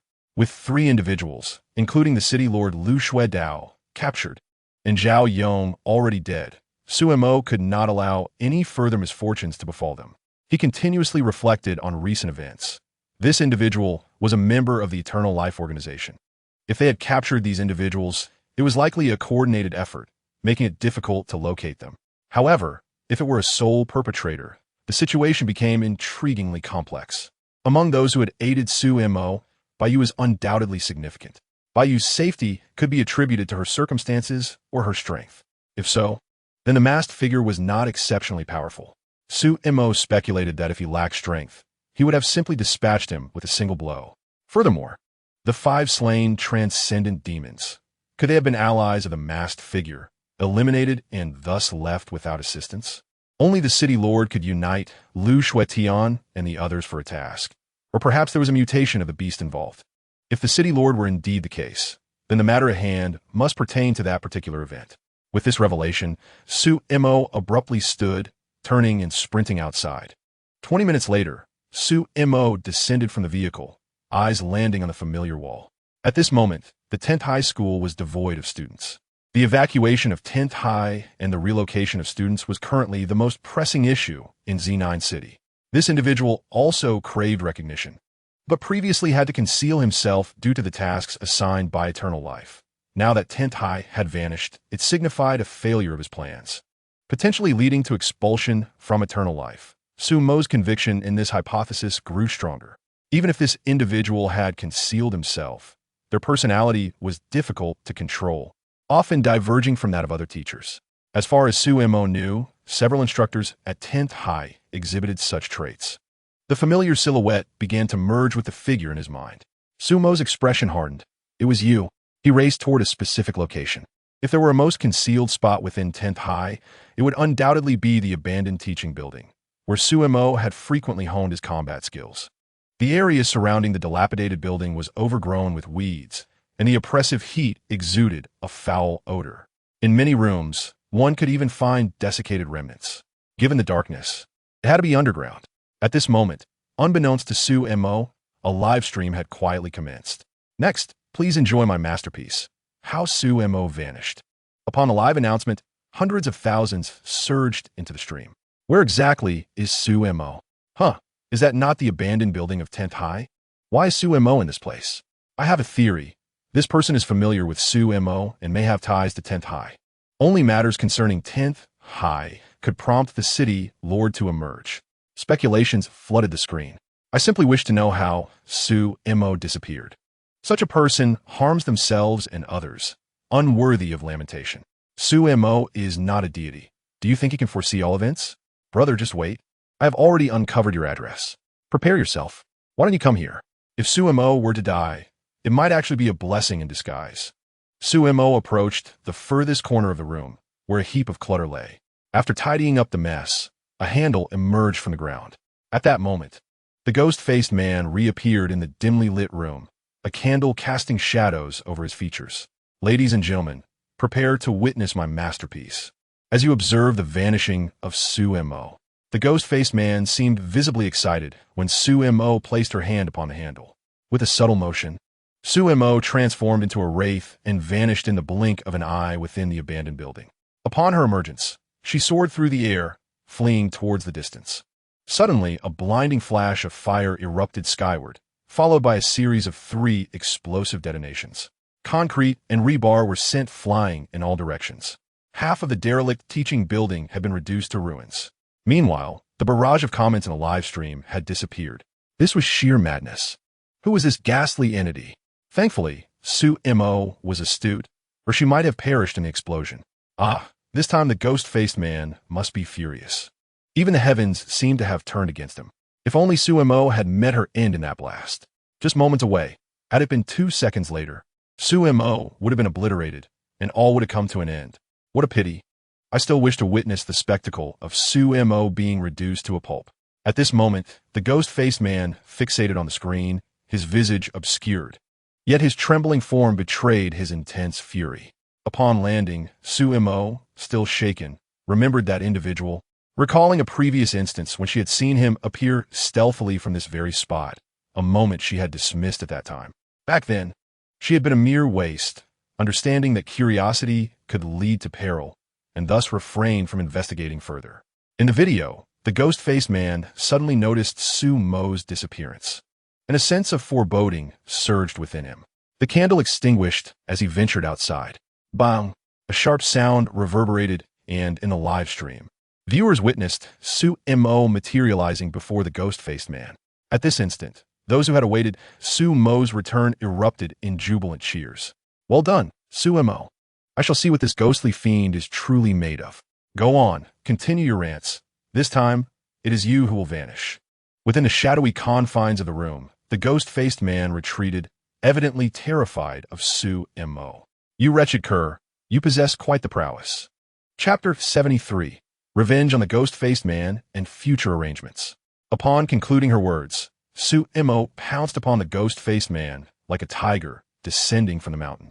The ghost-faced man attempted to resist, but was swiftly kicked against the wall by Sumo. Bang. A resounding crash echoed. With a swift motion, Sumo tore down the black cloth in the room, allowing sunlight to flood in and illuminate the ghost-faced man's face. In the corner of the room lay 4 unconscious figures, and beside them, a lifeless body, its neck stained with congealed blood. The head lay grotesquely at the corner of the table. Sumo's eyes turned crimson. Damn you! Sumo advanced, her fists raining down like a tempest. The sound of bones shattering emanating from the ghost-faced man. Once again, the comments in the live stream surged. Well struck. Such a vile creature deserves to be obliterated. Sumo, unmask him. Let us behold his true visage. Such brutality. It would be better if he perished. I dare say I wish for the ghost-faced man to emerge victorious. I share that sentiment. What a farce this is, believing humanity has roots. As if the Northern District could thrive without him. You two wretches, await your reckoning. I shall crush you both when I find you, for you possess no courage. After nearly pulverizing the ghost-faced man's bones, Sumo's fury began to subside. The ghost mask was removed, revealing a face familiar to many. What? Teacher Qianming? How could it be him? Impossible. How could the ghost-faced man be Teacher Qianming? The students of Qianming's class flooded the comments with disbelief. After the mask was lifted, Qianming exhibited no signs of panic. When Sumo found him, it was already his time of reckoning. Sumo, you are quite clever. However, it is a pity that Zhao Yong still met his demise. Ha ha ha. Qianming's demeanor turned deranged, recalling that he had first learned of Sumo through Wang Yang's phone. That same Wang Yang had deceived him, claiming it was a video to motivate students. Truly believing he was naive, who did not know that Sumo was a mere waste. Sumo delivered another punch to Qianming, fracturing his eye socket, causing him to gasp in agony. Sumo brandished a dark iron blade, intent on ending this wretched creature. Wait, I wish to know how you discovered my identity?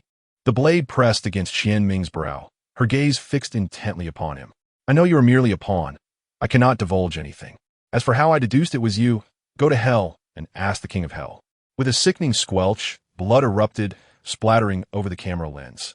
Indeed, such a beast ought to be slain. I never expected such talent to emerge from a mere 10th grade. The previous students of Qianming's class now faced a grave predicament. Sumo approached the corner, retrieving a pill and placing it into the mouths of the 4 individuals. Before long, they began to stir and, upon seeing Sumo, felt a sense of calm. Let us go. After Sumo spoke, she wrapped Zhao Yong's head in cloth and secured it to the corpse. Uncle Zhao, I have avenged you. Do not worry about matters at home. At that moment, above the 10th grade, several helicopters suddenly appeared. 2 figures descended and hurried towards Sumo. Others entered the room, swiftly removing equipment. Sumo recognized the 2 individuals. Auntie, Xiao Montak, I'm sorry. Zhao Yong's wife shook her head, tears streaming down her face as she gazed at Zhao Yong's lifeless body, her complexion pale, nearly collapsing to her knees, but by Yu's swift reflexes saved her. Sumo, my father said he holds no grudges against you. Thank you for avenging him. My father said knowing you was his greatest joy, and he wished for me to learn from you. Su Mo lifted her head, her eyes glistening with moisture, ultimately allowing tears to cascade down. Let us grant Uncle Zhao a peaceful rest. Returning to her senses, Su Mo held Zhao Yong and boarded the helicopter, which roared to life and gradually ascended. 3 days passed after burying Zhao Yong, and Su Mo remained vigilantly by his side. Su Mo, do not grieve. You still have more important tasks ahead. There are many evildoers awaiting your reckoning. Xiao Mo whispered beside. Su Mo gently patted Xiao Mo's head. Auntie, Xiao Montak. Someone will come to escort you back to the vicinity of the Northern Academy. Preparations have already been made. Shun Chunli gazed at Su Mo. Thank you, Su Mo. Had it not been for you, I truly would not have known what to do. Su Mo produced a card. No, I cannot accept this. You have already avenged Uncle Zhao. I cannot take more from you. Before Shun Chunli could finish her sentence, Su Mo pressed the card into her hand. The password is Xiao Mo's birthday. This is my token of gratitude. With Uncle Zhao's passing, it will be arduous for you to look after Xiao Mo. This is all I can offer. Shun Chunli understood the heavy burden Su Mo bore. Su Mo, you are not much older than my son. You are my junior. In the face of danger, prioritize your own safety. Should the sky fall, let someone taller bear the weight. Do not let anger cloud your judgment. Su Mo quietly listened to Shin Chunli's instructions. After several hours had passed, he gazed at the vanishing helicopter, unable to regain his composure. Bai Yu stood silently beside him. Let us depart, return home. The living must continue to look ahead. Bai Yu took Su Mo's hand and they walked into the distance. Upon returning to their dwelling, both of their expressions hardened as they noticed 2 paper boxes on the table, the contents obscured from view. Just as Bai Yu was about to approach, Su Mo grasped her hand and shook his head. A trickle of crimson began to seep from the boxes, the metallic scent of blood assaulting their senses. Drops of blood dripped from the edge of the table onto the floor, forming a small stream that snaked its way across the ground like a serpent of blood. Su Mo stepped forward to unveil the packages, his demeanor shifting dramatically. Within each box lay a severed head, 2 individuals he recognized all too well, Su Yao's biological parents. The realization struck him, and his complexion altered as he hastily retrieved his phone. Su Mo, my brother, Lu Shuetian's excited voice crackled through the line. Are you certain Su Yao is dead? Su Mo's inquiry left Lu Shuetian momentarily stunned. I'm certain she has perished, and that Zhang Dehai and Li Wuyo have buried her in the cemetery. Come and fetch me. We must go to the graveyard. Half an hour later, the group stood before the desolate cemetery, their expressions vacant. Zhang Dehai and Li Wuyo leaped in a grave, desperate to find Su Yao's body. No need to search. She is not dead, Su Mo interjected from the side. We did indeed bury her. The body had already stiffened, and we can assure you she was dead. You two may exit. This matter is not your fault. It is possible Su Yao had long been targeted by certain individuals, and thankfully, she took her own life beforehand. You buried her. The fact that those individuals could find her body means they did not fixate on you. Otherwise, you would be the ones lying there. A chill of dread crept down the spines of Zhang Dehai, Li Wuyo, and Lu Shuetian. Despite it being a sweltering day, they felt a sudden chill. It was a perplexing contradiction. Su Yao was presumed dead, her body cold. Yet now Su Mo informed them she was alive, resurrected. What manner of sorcery was this? Let's proceed. On the way, Lu Shuetian could not suppress his curiosity. Brother, how do you know Su Yao is not dead? You will find out when we reach my home, Su Mo replied enigmatically. Upon arriving at Su Mo's residence and witnessing the heads within the boxes, realization dawned upon them. Zhang Dehai and Li Wuyo hastily carried the boxes outside and began to clean the premises. Su Mo made no attempt to stop them. Instead, he sat on the sofa in silence. Lu Shuetian remained quiet as the atmosphere grew increasingly tense. So that is it. Su Mo finally exhaled deeply, as if grasping the gravity of the situation. You should leave now and focus on your training. It is unlikely any incidents will arise in the near future. As night fell, Bai Yu returned from the Martial Artists Association. Upon entering, she was greeted by the enticing aroma of food, which brought her a sense of comfort. It appeared that Su Mo had recovered significantly. After they sat down, Bai Yu regarded Su Mo. There are only 2 weeks left before school starts. Are you prepared? Su Mo lifted his gaze to meet hers. Do you believe the beast attack in D6 City was merely a coincidence? Bai Yu, taken aback by the sudden inquiry, set down her chopsticks and began to ponder. Initially, a beast of the sky-treading realm had appeared, having come from elsewhere. Are you suggesting the purpose of that beast attack was to draw the attention of the Northern District, allowing others to infiltrate? This is just one hypothesis. After speaking, he produced a dismantled watch radar. This device could be utilized by those individuals. Researching it demands considerable manpower and resources. The Northern Academy and the 5 major institutions have their share of talents.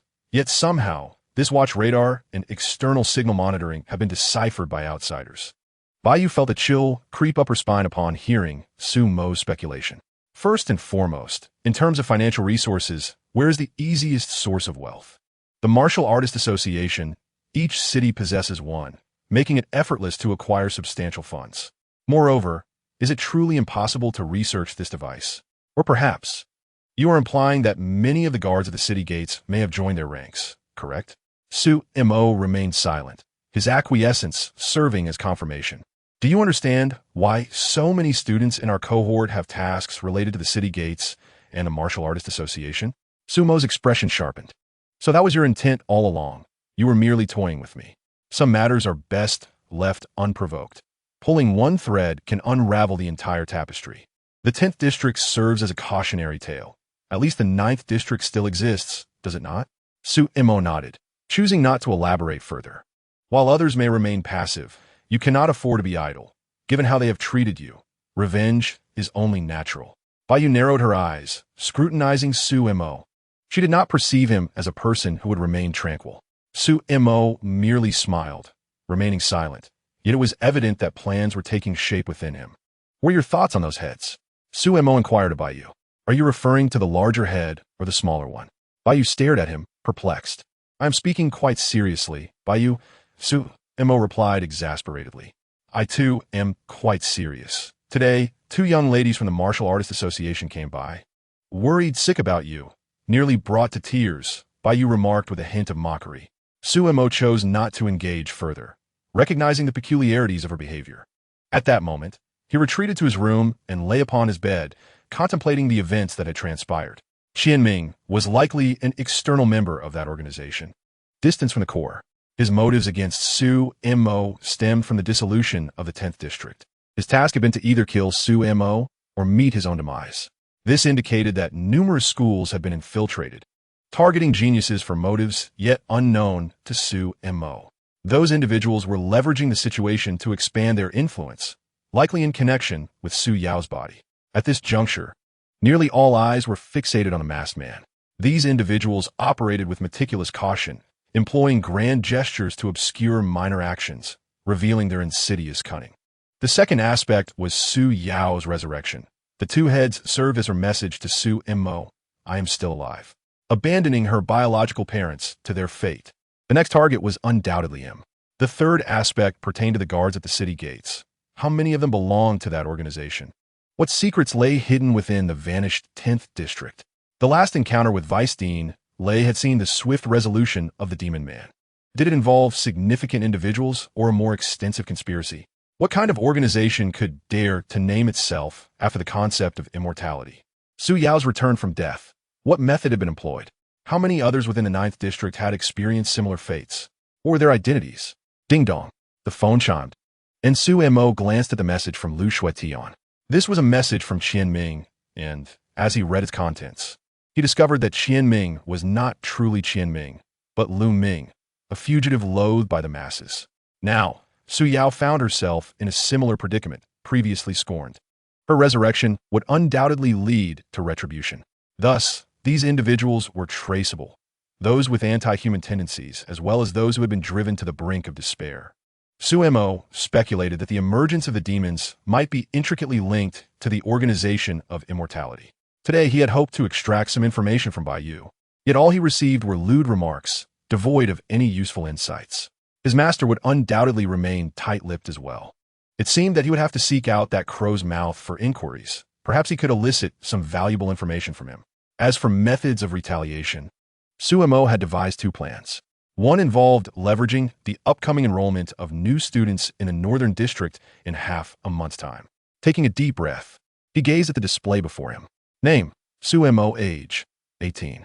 Strength, Transcendence, Level 1, 020000.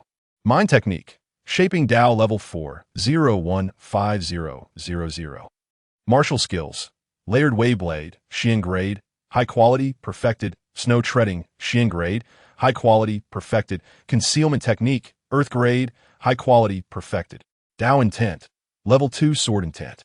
Spiritual Power Attributes, Metal, Affinity 930-9300, Wood Affinity 30-03000, Water, Affinity 280-2800, Fire Affinity 530-5300, Earth Affinity 290-2900, Wind Affinity 640-6400, Thunder Affinity 130-1300, Space Affinity 303000. Time Affinity 101000. Slaughter Points 6843. Strength is one aspect, and spiritual power attributes are another. Should his attributes reach 100 by the time of enrollment? And not just one, Sumo was acutely aware of the risks involved. This was merely the simplest of methods. Of course, there was another approach. By immersing himself in the fray, he would shoulder even greater burdens. Sumo hesitated between the two choices. Having gone a night without sleep as dawn approached, he retrieved his phone and dialed a number. Master. As Sumo began to speak, a robust voice resonated from the other end. Kid, follow your instincts. This old man can still endure for a while. A wave of warmth surged within Sumo, for he had yet to reveal his plan. Master. My plan may. Before Sumo could finish his sentence, he was interrupted by Long Lintian. Go ahead and act. In special times, special measures are required. Do not be constrained by the present. As long as I draw breath, the Northern District shall not descend into chaos. I will bear any consequences.